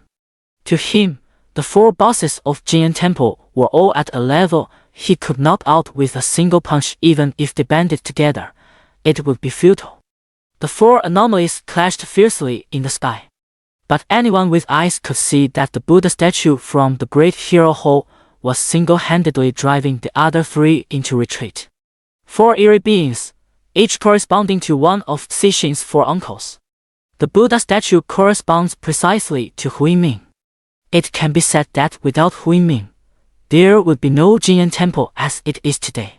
He propelled the commercialization of Jinyan Temple, and upon encountering the Eerie, chose to become one himself. One step ahead leads to every step ahead. He had been scheming for so long, all in anticipation of this day of sacrifice. Huiming, you bastard! The Fate Bridge was crushed beneath the Buddha statue, serving as a substitute for the Lotus Throne. When 2 supernatural entities of roughly equal strength fight to the death, they are highly likely to merge. That is precisely what is happening now. Sing, sigh. The Hall of Life Reduction gazed at the merit box, which was filled with human remains. Even after descending into the abyss, the old monk who presided over the Hall of Life Reduction never killed anyone. It would drain people's vitality, harming them but not to the point of death. Only in this way can I escape the chessboard and become the player. The great Buddha statue representing Huiming spoke while continuing its relentless attacks on the other 3. Huiming seemed to know some behind-the-scenes information, but most likely would not have the chance to speak of it. After all, Cheng Shengyu wasn't interested in this secret, he just wanted to eat. In the air, the Buddha statue's victory was only a matter of time. If Cheng Shengyu intervened to stop it now, there was an 80% chance of success. But why stop it? This trip to Jinyan Temple was all about eating. The four of them combining into one is like upgrading from a 5-star chef to a full imperial banquet. There's absolutely no reason to stop it. His current actions can be described as great skill breeds boldness. Shifting his gaze away from the sky, Cheng Shengyu felt he should give the snacks some time to evolve. And during this period, he didn't plan to stay idle either. Apart from the boss, there are quite a few small monsters on the ground. They are the culprits who previously chased Feng Ling and the duo of the uncle and the young girl. It's worth mentioning that Li Xiuli was once one of them. However, under Cheng Shengyu's guidance, she contracted the disease of pretending to be human. Previously, there were 4 main dishes, so these snacks were overlooked by him. Now, they can just serve as appetizers before the main course. The entire Jinyan Temple was now in complete chaos. Originally, the prey within the territory marked by the 4 bosses was off limits to other anomalies. Now, as they fought fiercely in the air, the lesser creatures below reveled in the frenzy. Meanwhile, the control exerted by the 4 anomalies in the sky over people weakened. Many who had been in a dazed state woke up and began fleeing frantically. Not far away, Cheng Shengyu spotted an anomaly holding a chainsaw with a burlap set over its head. He was very familiar with this one. It was a resident of the underground anomaly zone. From the proprietress of the Skyline Club, Cheng Shengyu learned that she had business dealings with Jinyan Temple. Now it seemed this was indeed the case. In the world of mortals, one had to hold back somewhat, but now, this is the dark space, the domain of the eerie. Cheng Shengyu's face twitched and transformed into that of a passerby. This way, even if recognized by humans, suspicion wouldn't fall on Cheng Shengyu. After completing this, he rushed into the most chaotic area, his fingers turning into tentacles, skewering several eerie beings in a row. Then those eerie beings turned into desiccated corpses, which he mercilessly discarded. With just that move, he probably saved the lives of 3 passersby. Of course, if Cheng Shengyu had an appetite for humans, these 3 would have also ended up as part of the skewers. But fortunately, he had no taste for humans, allowing these passersby to escape. At a certain moment, Cheng Shengyu stopped hunting the low-level anomalies on the ground and looked up at the sky. The 4 anomalies, including Huiming, had already completed their fusion. Simply put, when the main course is ready, there's no need to snack on appetizers. In the air, the 4 bosses of Jinyan Temple completed their fusion. The Buddha statue served as the main body, its head replaced by a tree canopy, and beneath it was no longer a lotus throne but the bridge of fate. In its left hand, it held a 2-story building, while its right hand grasped a string of prayer beads composed of Buddha statues. That building was the shrunken hole of life reduction. Each bead on the prayer beads had once been a small Buddha statue. Because Cheng Shengyu had taken control of 3 small Buddha statues, the prayer beads were missing 3 beads. The eerie Buddha stood about 7 to 8 meters tall, its bulk even larger than a semi-trailer truck. After transforming into its complete form, it turned its gaze toward the stupa. For it, destroying what had once been a thorn in its side was now as easy as waving a hand. Just as it was about to strike, it noticed a fly hovering before it. After completing his advancement, Cheng Shengyu hovered in mid-air, locking eyes with the eerie Buddha. Unaware of the gravity of the situation, the Buddha swatted at the mosquito in the air with one hand. Cheng Shengyu didn't hold back either, throwing a punch to meet it head-on.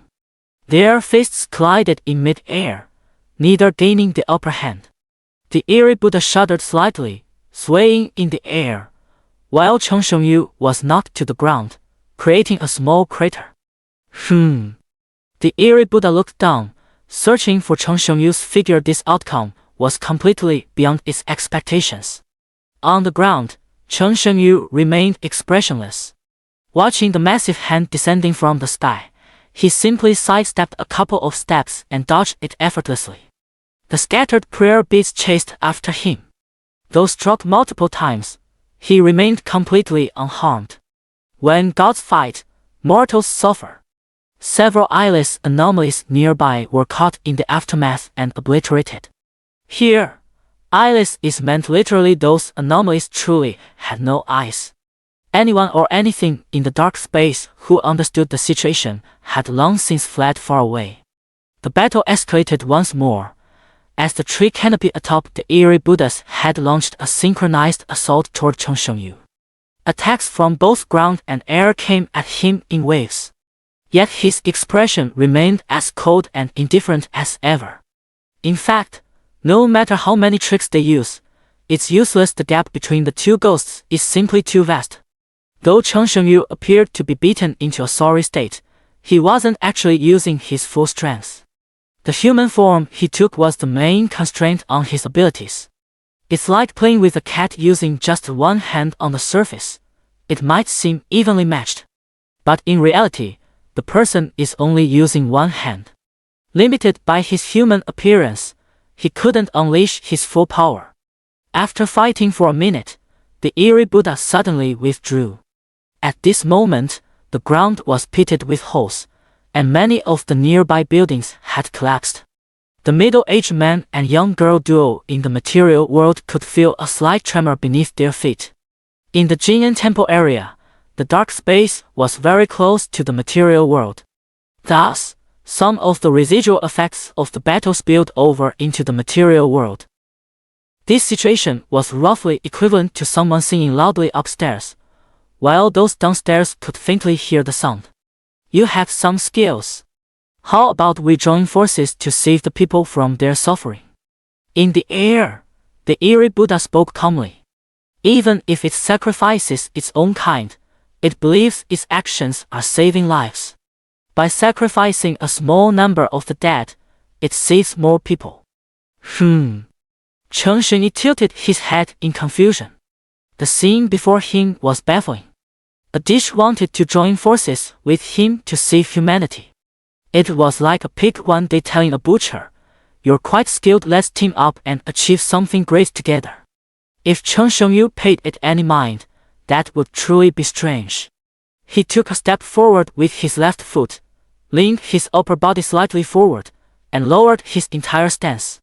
Then, with a sudden leap, the floor tiles beneath his feet cracked into a spiderweb pattern. Stubborn fool! The Eerie Buddha countered with a punch, sending Cheng Shengyu crashing back to the ground once more. In the endless passage of time, they have destroyed countless worlds. The only choice is to join them. The Eerie Buddha recounted how terrifying the creatures of the dark void were and advocated the philosophy of if you can't beat them, join them. Yet, Cheng Shengyu remained unmoved. Cheng Shengyu's inner monologue, guess why? After living in the dark space for so long, I chose to disguise myself as a human. Eerie beings are the nightmares of the material world, but Blue Star is the nightmare of eerie beings. Of course, at present, Cheng Shengyu might be the only one aware of this fact. Just as a butcher wouldn't waste words on a lamb destined for slaughter, he didn't bother with idle talk with the Eerie Buddha either. After some preparation, he launched another attack into the air. During this time, Cheng Shengyu had figured out its attack methods and was now ready to counterattack. From then on, the tide of battle began to turn, and he gradually gained the upper hand. But the two are still evenly matched. They seek to use me as a stepping stone to enter this world. And you. The Eerie Buddha pointed at him, stubborn and unyielding, you all deserve to die.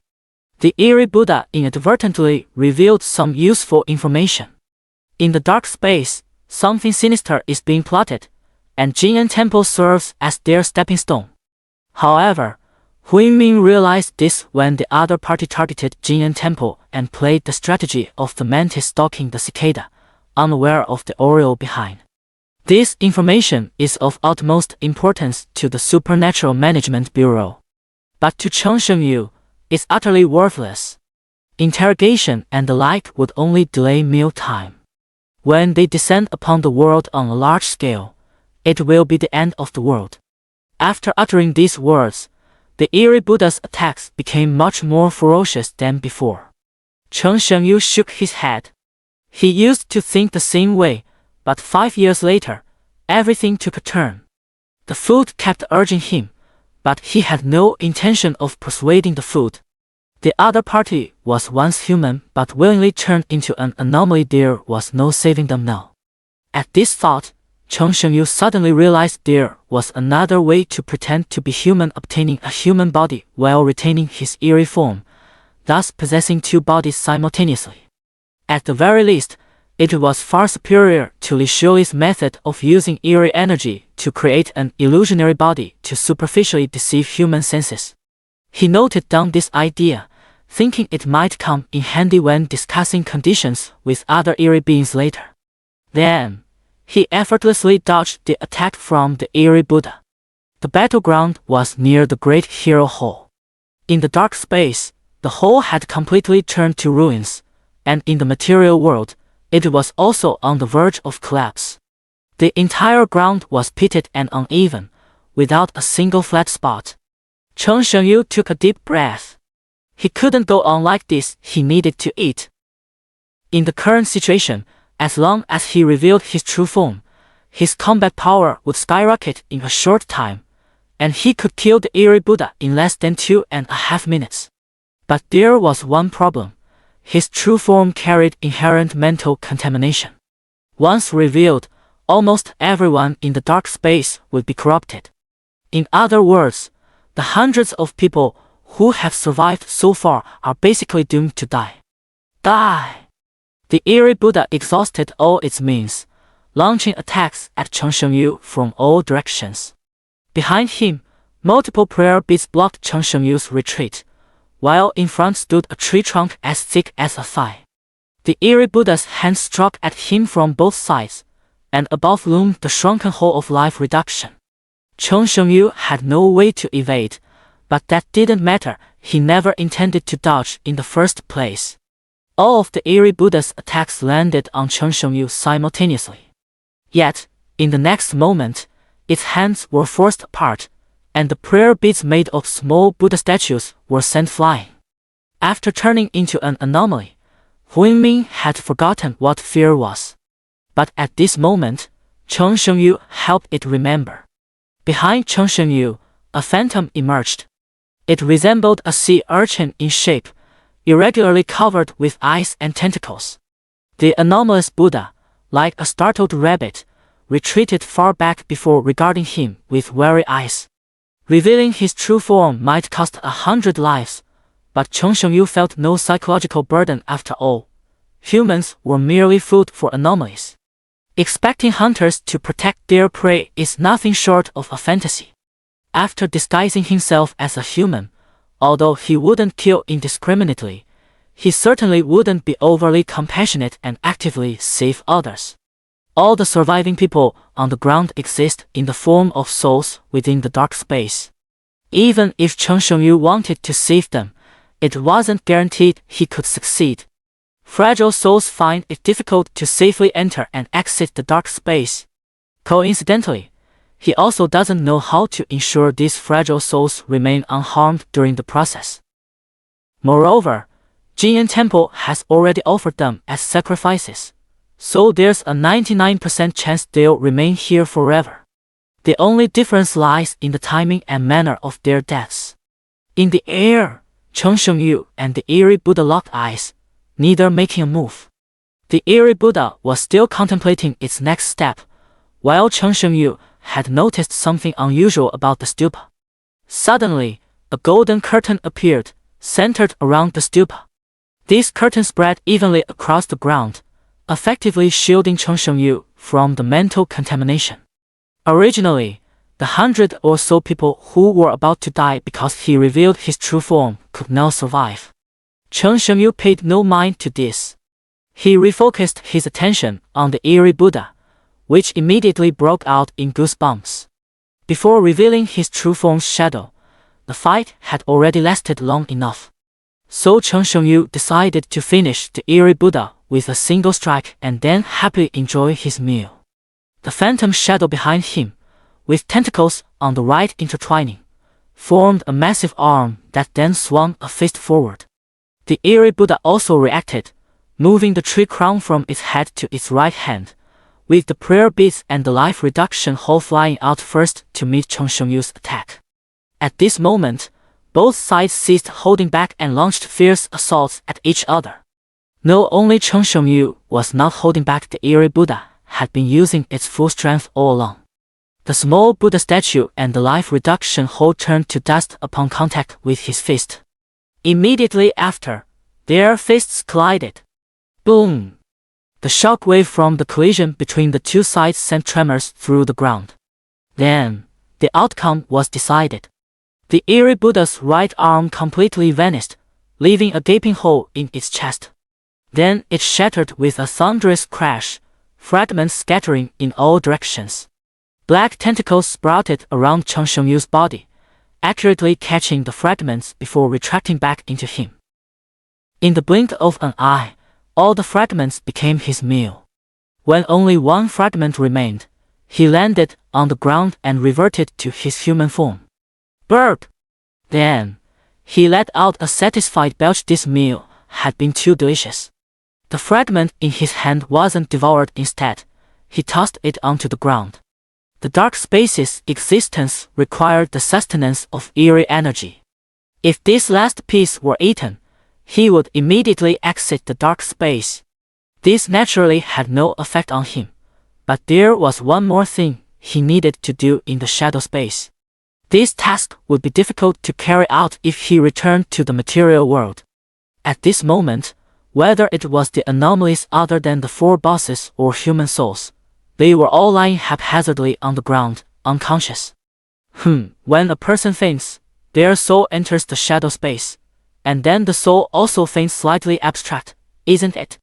Whether these people were dead or alive, they wouldn't pose any risk of exposing Chen Shengyu. But within the relic pagoda, there was one exception. After revealing his true form's shadow, CIXIN still had the time to protect ordinary people, indicating that the latter had learned the truth. Since they knew what they shouldn't have known, there was no choice but to silence them. Quickly entering the courtyard of the relic pagoda, Chen Shengyu locked onto CIXIN's position. The latter was inside the pagoda. He strode unhurriedly straight into the relic pagoda. Upon opening the door, he found CIXIN collapsed on the ground, his body significantly faded, and the halo behind him had completely vanished. Around Cixin's body, various objects were placed, seemingly following some pattern. Yet he had no interest in these, just as he had no interest in the secrets whispered by the food. Patron Chen, I knew you were no ordinary man. CIXIN had exchanged blows with him before because of Li Xiuli, and was utterly outmatched. Chen Shengyu decided to give him some time to speak his last words, so he didn't act immediately. What's happening outside? CIXIN, who had been lying on the ground, struggled to sit up with his hands supporting him. Dead, Chen Shengyu replied indifferently. The Eerie Buddha had already been devoured by him, and for a dying man, he didn't mind answering these questions. This is the fate my uncles deserved. Compassion showed a faint smile. And what about the great demon that fought my four uncles? Where did it go? Chen Shengyu tilted his head, not quite understanding the other's meaning. But after a brief moment of thought, he grasped the reason. Cixin had mistaken his true form for another supernatural entity. In other words, the monk hadn't discovered his secret of disguising as a human. Chen Shengyu observed for a long while, even employing his supernatural abilities to confirm that the monk wasn't lying. Cixin indeed wasn't lying. He truly believed Chen Shengyu's true form was another supernatural being. Gone without a trace, Chen Shengyu replied. Cixin recalled Li Xiuli's words of self-defense and shook her head with a bitter smile. That fox demon was right. Demons can be good or evil too. Chen Shengyu was puzzled. What did this have to do with the little fox? After exchanging a few more idle words, Cheng Shengyu left the relic pagoda and stepped into the courtyard. Earlier, he had suspected that Cixin knew the truth, which was why he needed to eliminate any potential threats. But as the man spoke his last words, it became clear he was unaware of the truth, so Cheng Shengyu decided to spare him. He would not indiscriminately kill the innocent. Since Cixin was unaware of the truth, she fell within the category of innocence. At this moment, the Jinyan temple in the dark space began to collapse. The outer perimeter had already vanished. The eerie beings, native to the dark space, naturally had strategies to cope with this. But humans did not. They panicked and fled toward the center of the temple. Cheng Shengyu stood in place. Once the collapse ended, he would return to the material world. As for these ordinary people, they would most likely perish in the collapse. Even if he wanted to save them, he couldn't. Otherwise, he wouldn't have let Li Shui take Su Jing away from the dark space. Every profession has its own expertise, and he simply didn't know how to help fragile souls escape the dark space. Even if he knew, he probably wouldn't bother helping these strangers. Cheng Shengyu was calculating when Su Jing would take him away from Jinyan Temple. But when he finally returned to the material world, what he saw left him stunned. He took a deep breath and had to adjust his plans. It seemed he would have to stay at Jinyan Temple for a while longer. In the material world, Cheng Shengyu widened his eyes and scanned his surroundings. In the distance, a building collapsed, and many blue stone bricks shattered on the ground. Although the dark space was separated from the material world by a certain distance, the aftermath of the battle had still managed to reach here. In fact, the events unfolding in places like the Great Buddha Hole were far more bizarre than what he had witnessed. When Cheng Shengyu shattered the Eerie Buddha in the dark space, the conditions of the four eerie entities were instantly reflected in the material world without any delay. The Buddha statue in the Great Hero Hall shattered with a loud crash. The wishing tree withered instantly, and the visitors' wish notes scattered all over the ground. The longevity reduction hole collapsed entirely, as if it had never existed. As for the Bridge of Fate, it vanished the moment he entered the dark space. These were not even the most bizarre occurrences. The most bizarre was the path up the mountain. Looking down at the mountain where Jinyan Temple is located from the air, one would notice an extremely discordant sight. The entire mountain, right at its front, appears as if it had been sliced off with a single cut. The path originally used by tourists to ascend the mountain no longer existed. Damn it! After surveying his surroundings, Cheng Shengyu uttered two words. Things had taken a serious turn. He had planned to wait until dawn so he and Su Jing could go home, but now it seemed impossible. He had some understanding of the Supernatural Management Bureau. The likely course of events from here would be as follows. Find any excuse to seal off the mountain, then launch a large-scale investigation. They might turn Jinyan Temple upside down to find out what happened here. This is quite dangerous. Half of the changes within the temple were Cheng Shengyu's doing.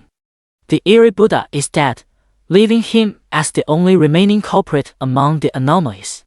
Additionally, as a normal person who has come into contact with anomalies, he might be inspected 7 or 8 times by the Supernatural Management Bureau to confirm that the surviving ordinary individuals haven't been affected by the anomalies. For ordinary citizens, it would just mean wasting some time and missing a couple of days of work. But he's different. He is an anomaly.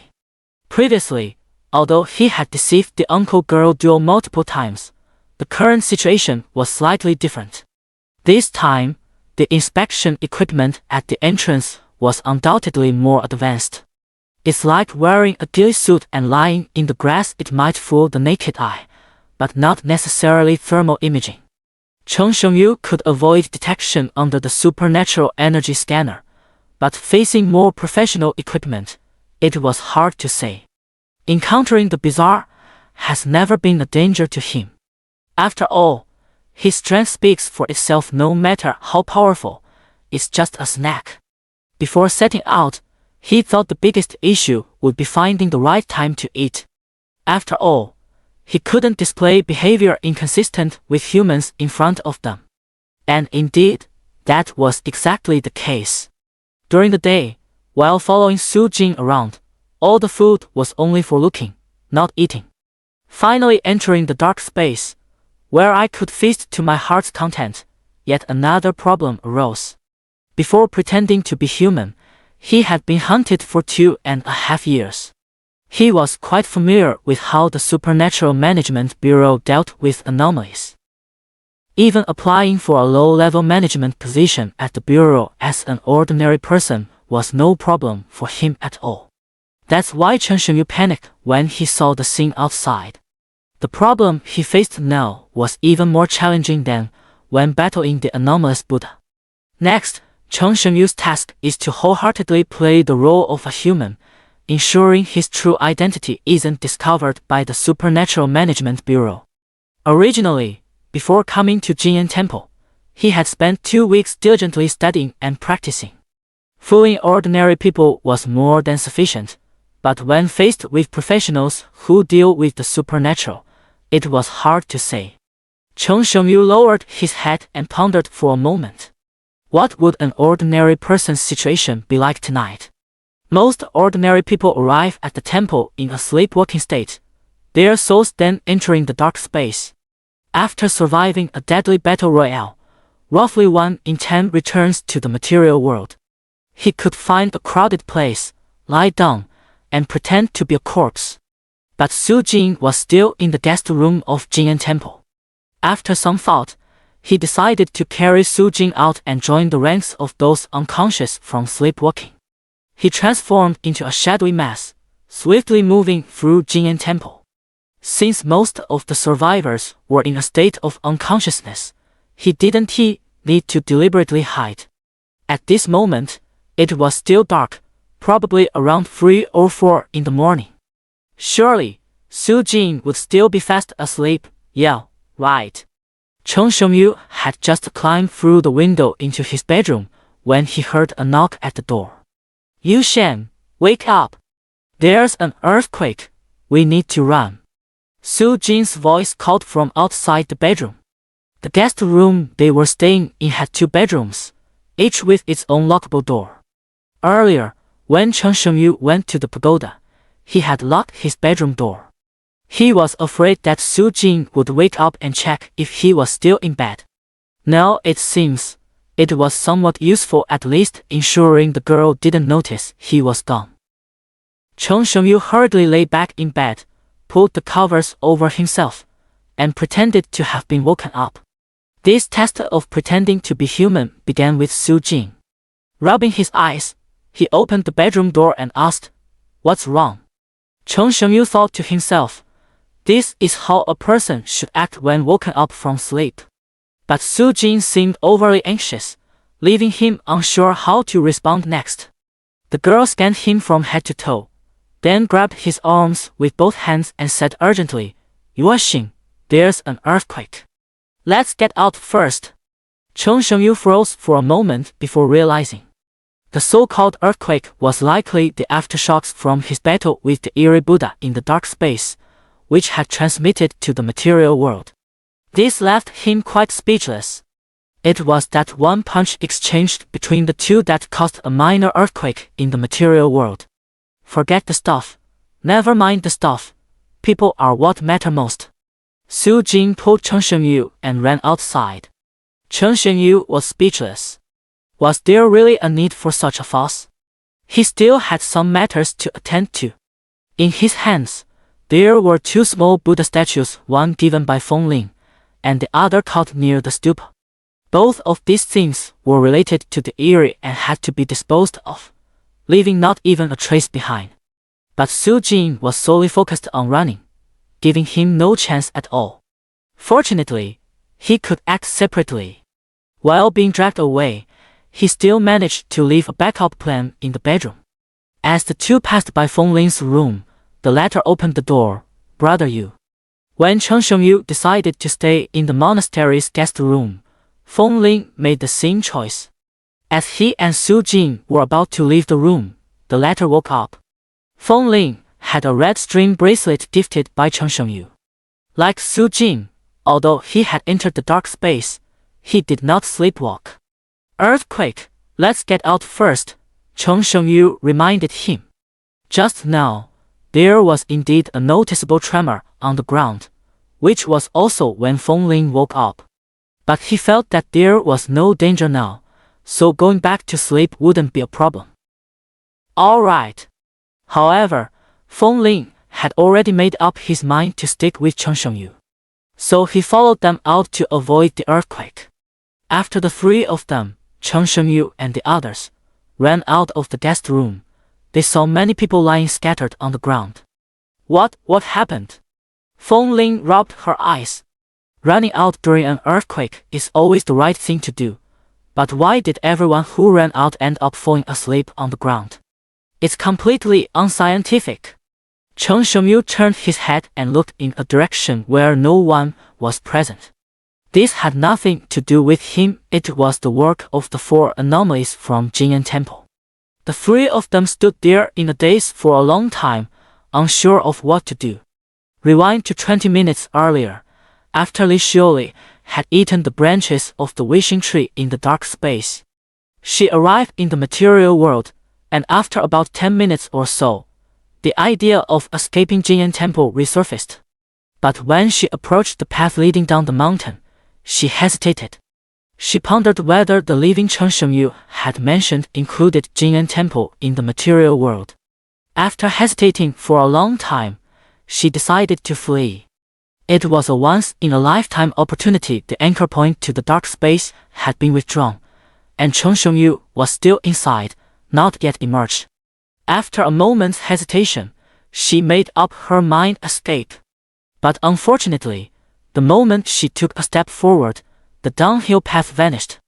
As she collapsed to the ground in terror, Cheng Shengyu was happily enjoying his meal. Staring at the collapsed mountain path before her, Li Xioli clutched her head and muttered, "Was this really necessary? Such a dramatic move." If Li Xioli had quickly left as soon as she exited the dark space, she would have already escaped Cheng Shengyu's clutches by now. As an anomaly, her movements were naturally faster than a human's. But everything was just such a coincidence. After realizing this was Cheng Shengyu's threat against her attempt to escape, Li Xioli decided to stay.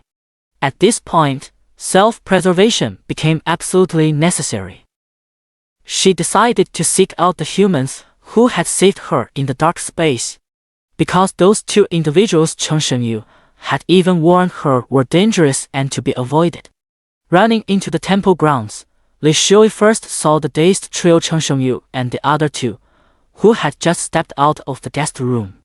She chose to take a detour and arrived deep within Jing'an Temple, where Li Xioli found her target. Since leaving the dark space, Wang Qi and his companion had been constantly busy. After reporting the situation at Jing'an Temple to the Supernatural Bureau, they immediately began rescuing people without pause. But no matter how they called out, most people simply wouldn't wake up. Then, they encountered the first person who was awake. Li Xioli hugged Wang Qi from behind, whimpering, "Woo, so scared."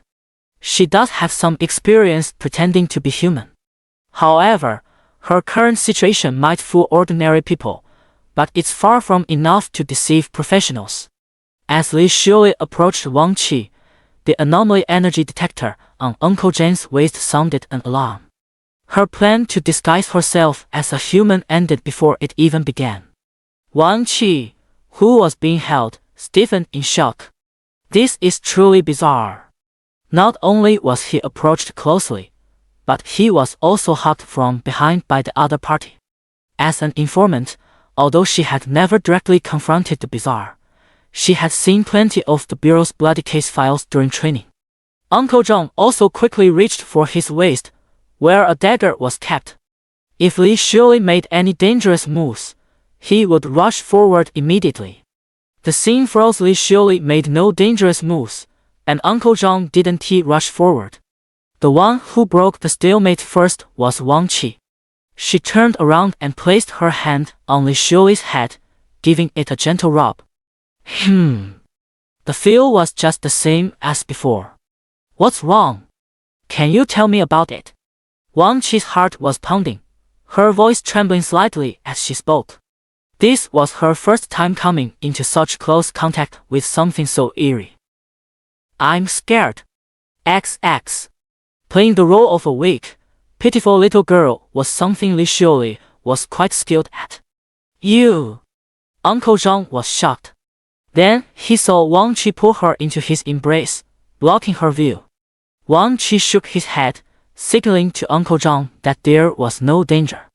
Uncle Zhang turned off the anomaly detector and let his hand drop naturally. To contain an anomaly at the cost of one life, no matter how you looked at it, it was a bargain. Moreover, the anomalies the Bureau had dealt with before were all mindless monsters that only knew how to kill.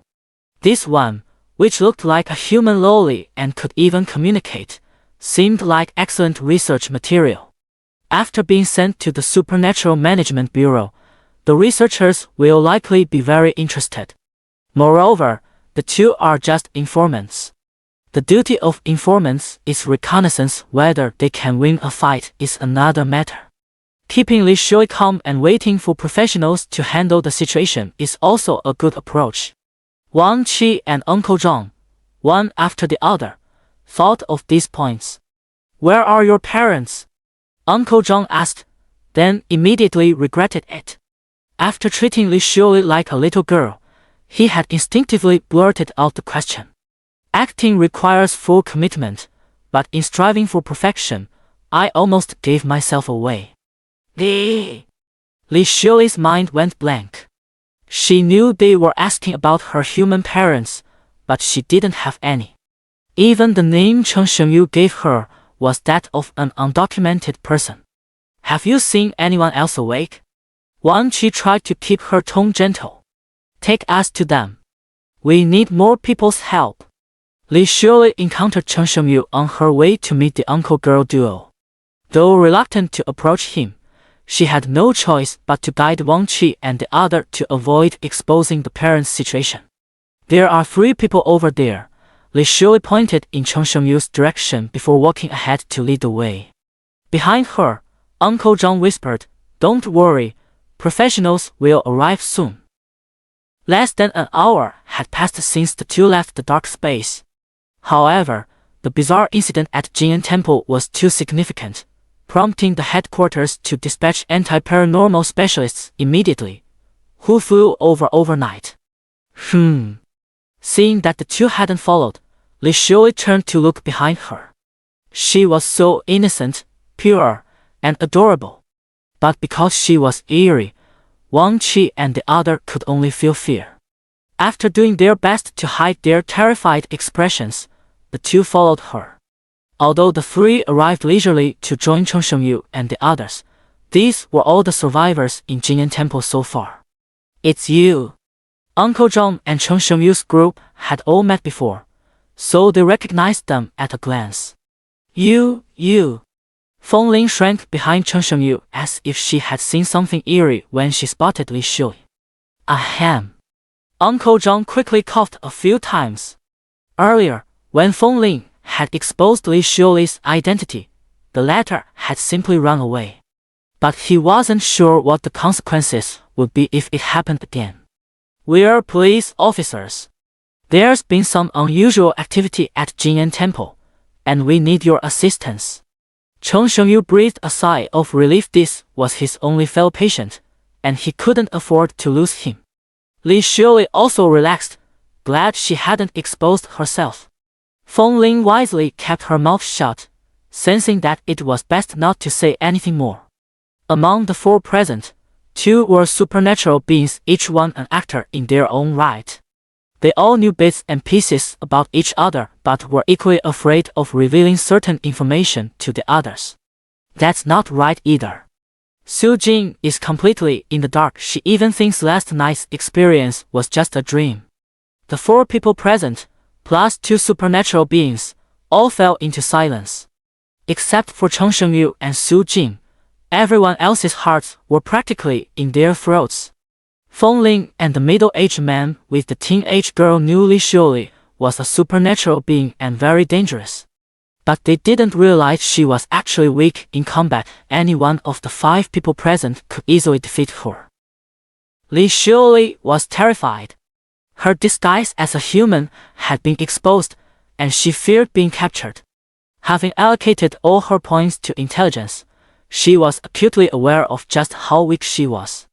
But she didn't know that her true identity had already been exposed. The middle-aged man and the young girl were wary of her strange identity, which was why they hadn't made a move. As for Cheng Shengyu, he had a pretty good grasp of everyone's situation at the scene. Su Jing, on the other hand, was the complete opposite. She knew nothing.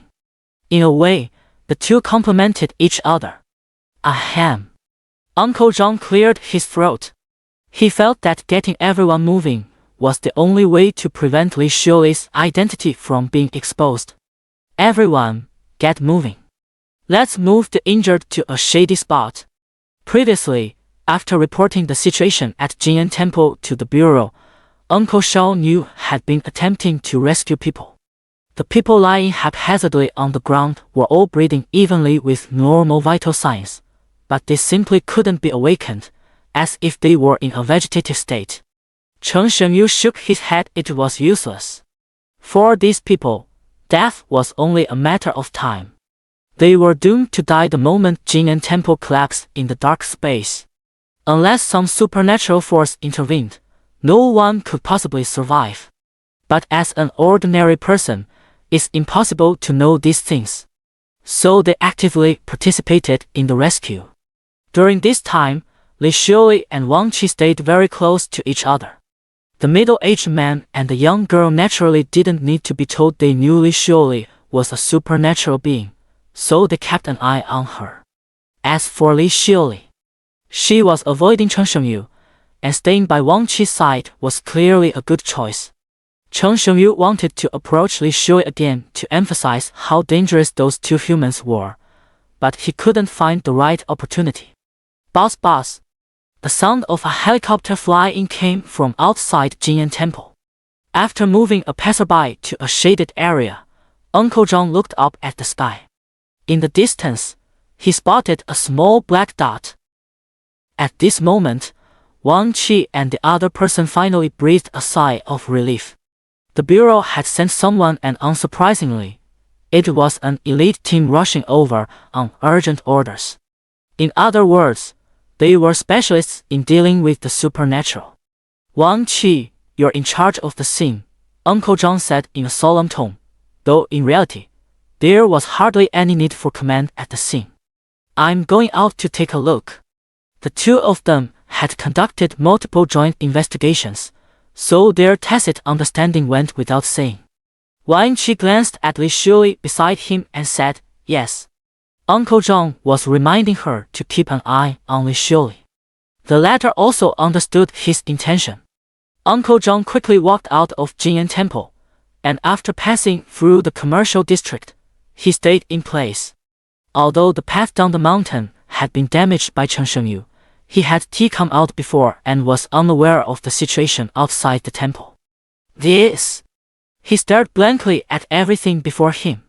Uncle Zhang had long realized that the eerie incidents at Jing'an Temple were serious. But seeing half the hillside obliterated left him utterly shocked.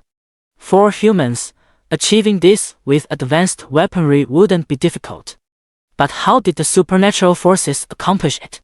How many entities possess this level of destructive power? And where does this scale rank among supernatural destruction? One question after another arose in his mind. The Supernatural Management Bureau has always believed that no matter how powerful the supernatural entity is, it will perish after a round of saturation bombing. If one round isn't enough, then 2 rounds. What does supernatural strength matter? In the end, it's just flesh and blood. But Cheng Shengyu's punch shattered the Bureau's conventional mindset. Equally shocked as Uncle Zhang was another individual currently aboard a helicopter, one of the Bureau's top paranormal specialists. More personnel would arrive afterward to jointly handle the paranormal incident at Jing'an Temple. Ling Feng was a paranormal specialist recruited to the Bureau for his outstanding track record. Before joining the Supernatural Management Bureau, he had been a legendary elite soldier. He once disobeyed superior orders, firing 3 consecutive sniper shots that all hit the same spot, killing a drug dealer behind cover and rescuing the hostage. Later, he single-handedly took on a major drug lord and collaborated with the military to dismantle an international drug manufacturing ring. Years later, when a small country fell into turmoil, he played an indispensable role in the evacuation of overseas Chinese. During this battle, Ling Feng once used a wire mesh to intercept an RPG. Shortly after, he was drawn into a transnational case involving the trafficking of young girls. He single-handedly infiltrated Lolita Island in the Lighthouse Country and rescued several kidnapped girls. Later, Ling Feng spent a year undergoing rigorous selection processes to join the Supernatural Management Bureau. With his outstanding combat record, he became a specialist in dealing with supernatural entities. Ling Feng was well-traveled and had seen all sorts of storms and waves, but he was still shocked by the situation before him. He had a more intuitive understanding of the changes in the mountain terrain from the helicopter. After a quick glance, he deduced that this was caused by an eerie force attacking from the mountaintop, with the shock waves damaging the mountain. Seeing Uncle John waving at him, he signaled the pilot to fly over. A minute later, Ling Feng landed on the mountaintop and met with Uncle John. "I'm Ling Feng, a special agent from the Bureau dealing with supernatural cases," Ling Feng identified himself. "What's the situation here?" Uncle John shook his head with a bitter smile. The situation at Jing'an Temple was not something that could be explained in just a few words. It's exceptionally complicated, more so than any case I encountered during my training. Dealing with the supernatural meant risking one's life at every moment. Studying past resolved supernatural incidents during training was an absolute necessity. Let's talk as we walk. If I just describe the situation inside the temple, it won't be very clear, Uncle John said. Ling Feng nodded and followed him. The two entered Jing'an Temple. Upon seeing Chen Shengyu and the others, the two paused briefly. After neutralizing the danger, we teamed up with those still conscious to assist the others. Uncle John briefly explained the current situation. These people are under the influence of the supernatural and can't be awakened at all. The situation was obvious at a glance, and Cold Blade didn't need Uncle Jane's explanation. His attention had been fixed on Li Xiuli the entire time. Upon spotting Li Xiuli, his hand instinctively moved toward the dagger at his waist. This dagger was a supernatural energy weapon, capable of dealing additional damage to supernatural entities. Who is she? All evil shall be brought to justice. Ling Feng noticed the anomaly immediately. Uncle John pulled him aside and whispered, "It's a disguised anomaly ordinary people probably wouldn't notice. It's already been reported to the Bureau, but we haven't received any instructions yet." During the earlier rescue, the middle-aged man and the young girl worked together. One provided cover, while the other reported Li Xiuli's situation to the Bureau. "An intelligent anomaly?" Ling Feng asked. Uncle John nodded and said, "Currently, this anomaly hasn't shown any signs of danger. Moreover, it's a unique research specimen." He was afraid Cold Blade might kill Li Xiuli, so he spoke up to remind him. The duty of an anomaly specialist is to either eliminate or contain anomalies. Aside from this one, are there any other anomalies? Cold Blade asked. None have been found so far. The location where the anomaly was detected yesterday is now clear. We can't rule out the possibility of one anomaly consuming another. After a brief stay here, Cold Edge and his companion headed to other places.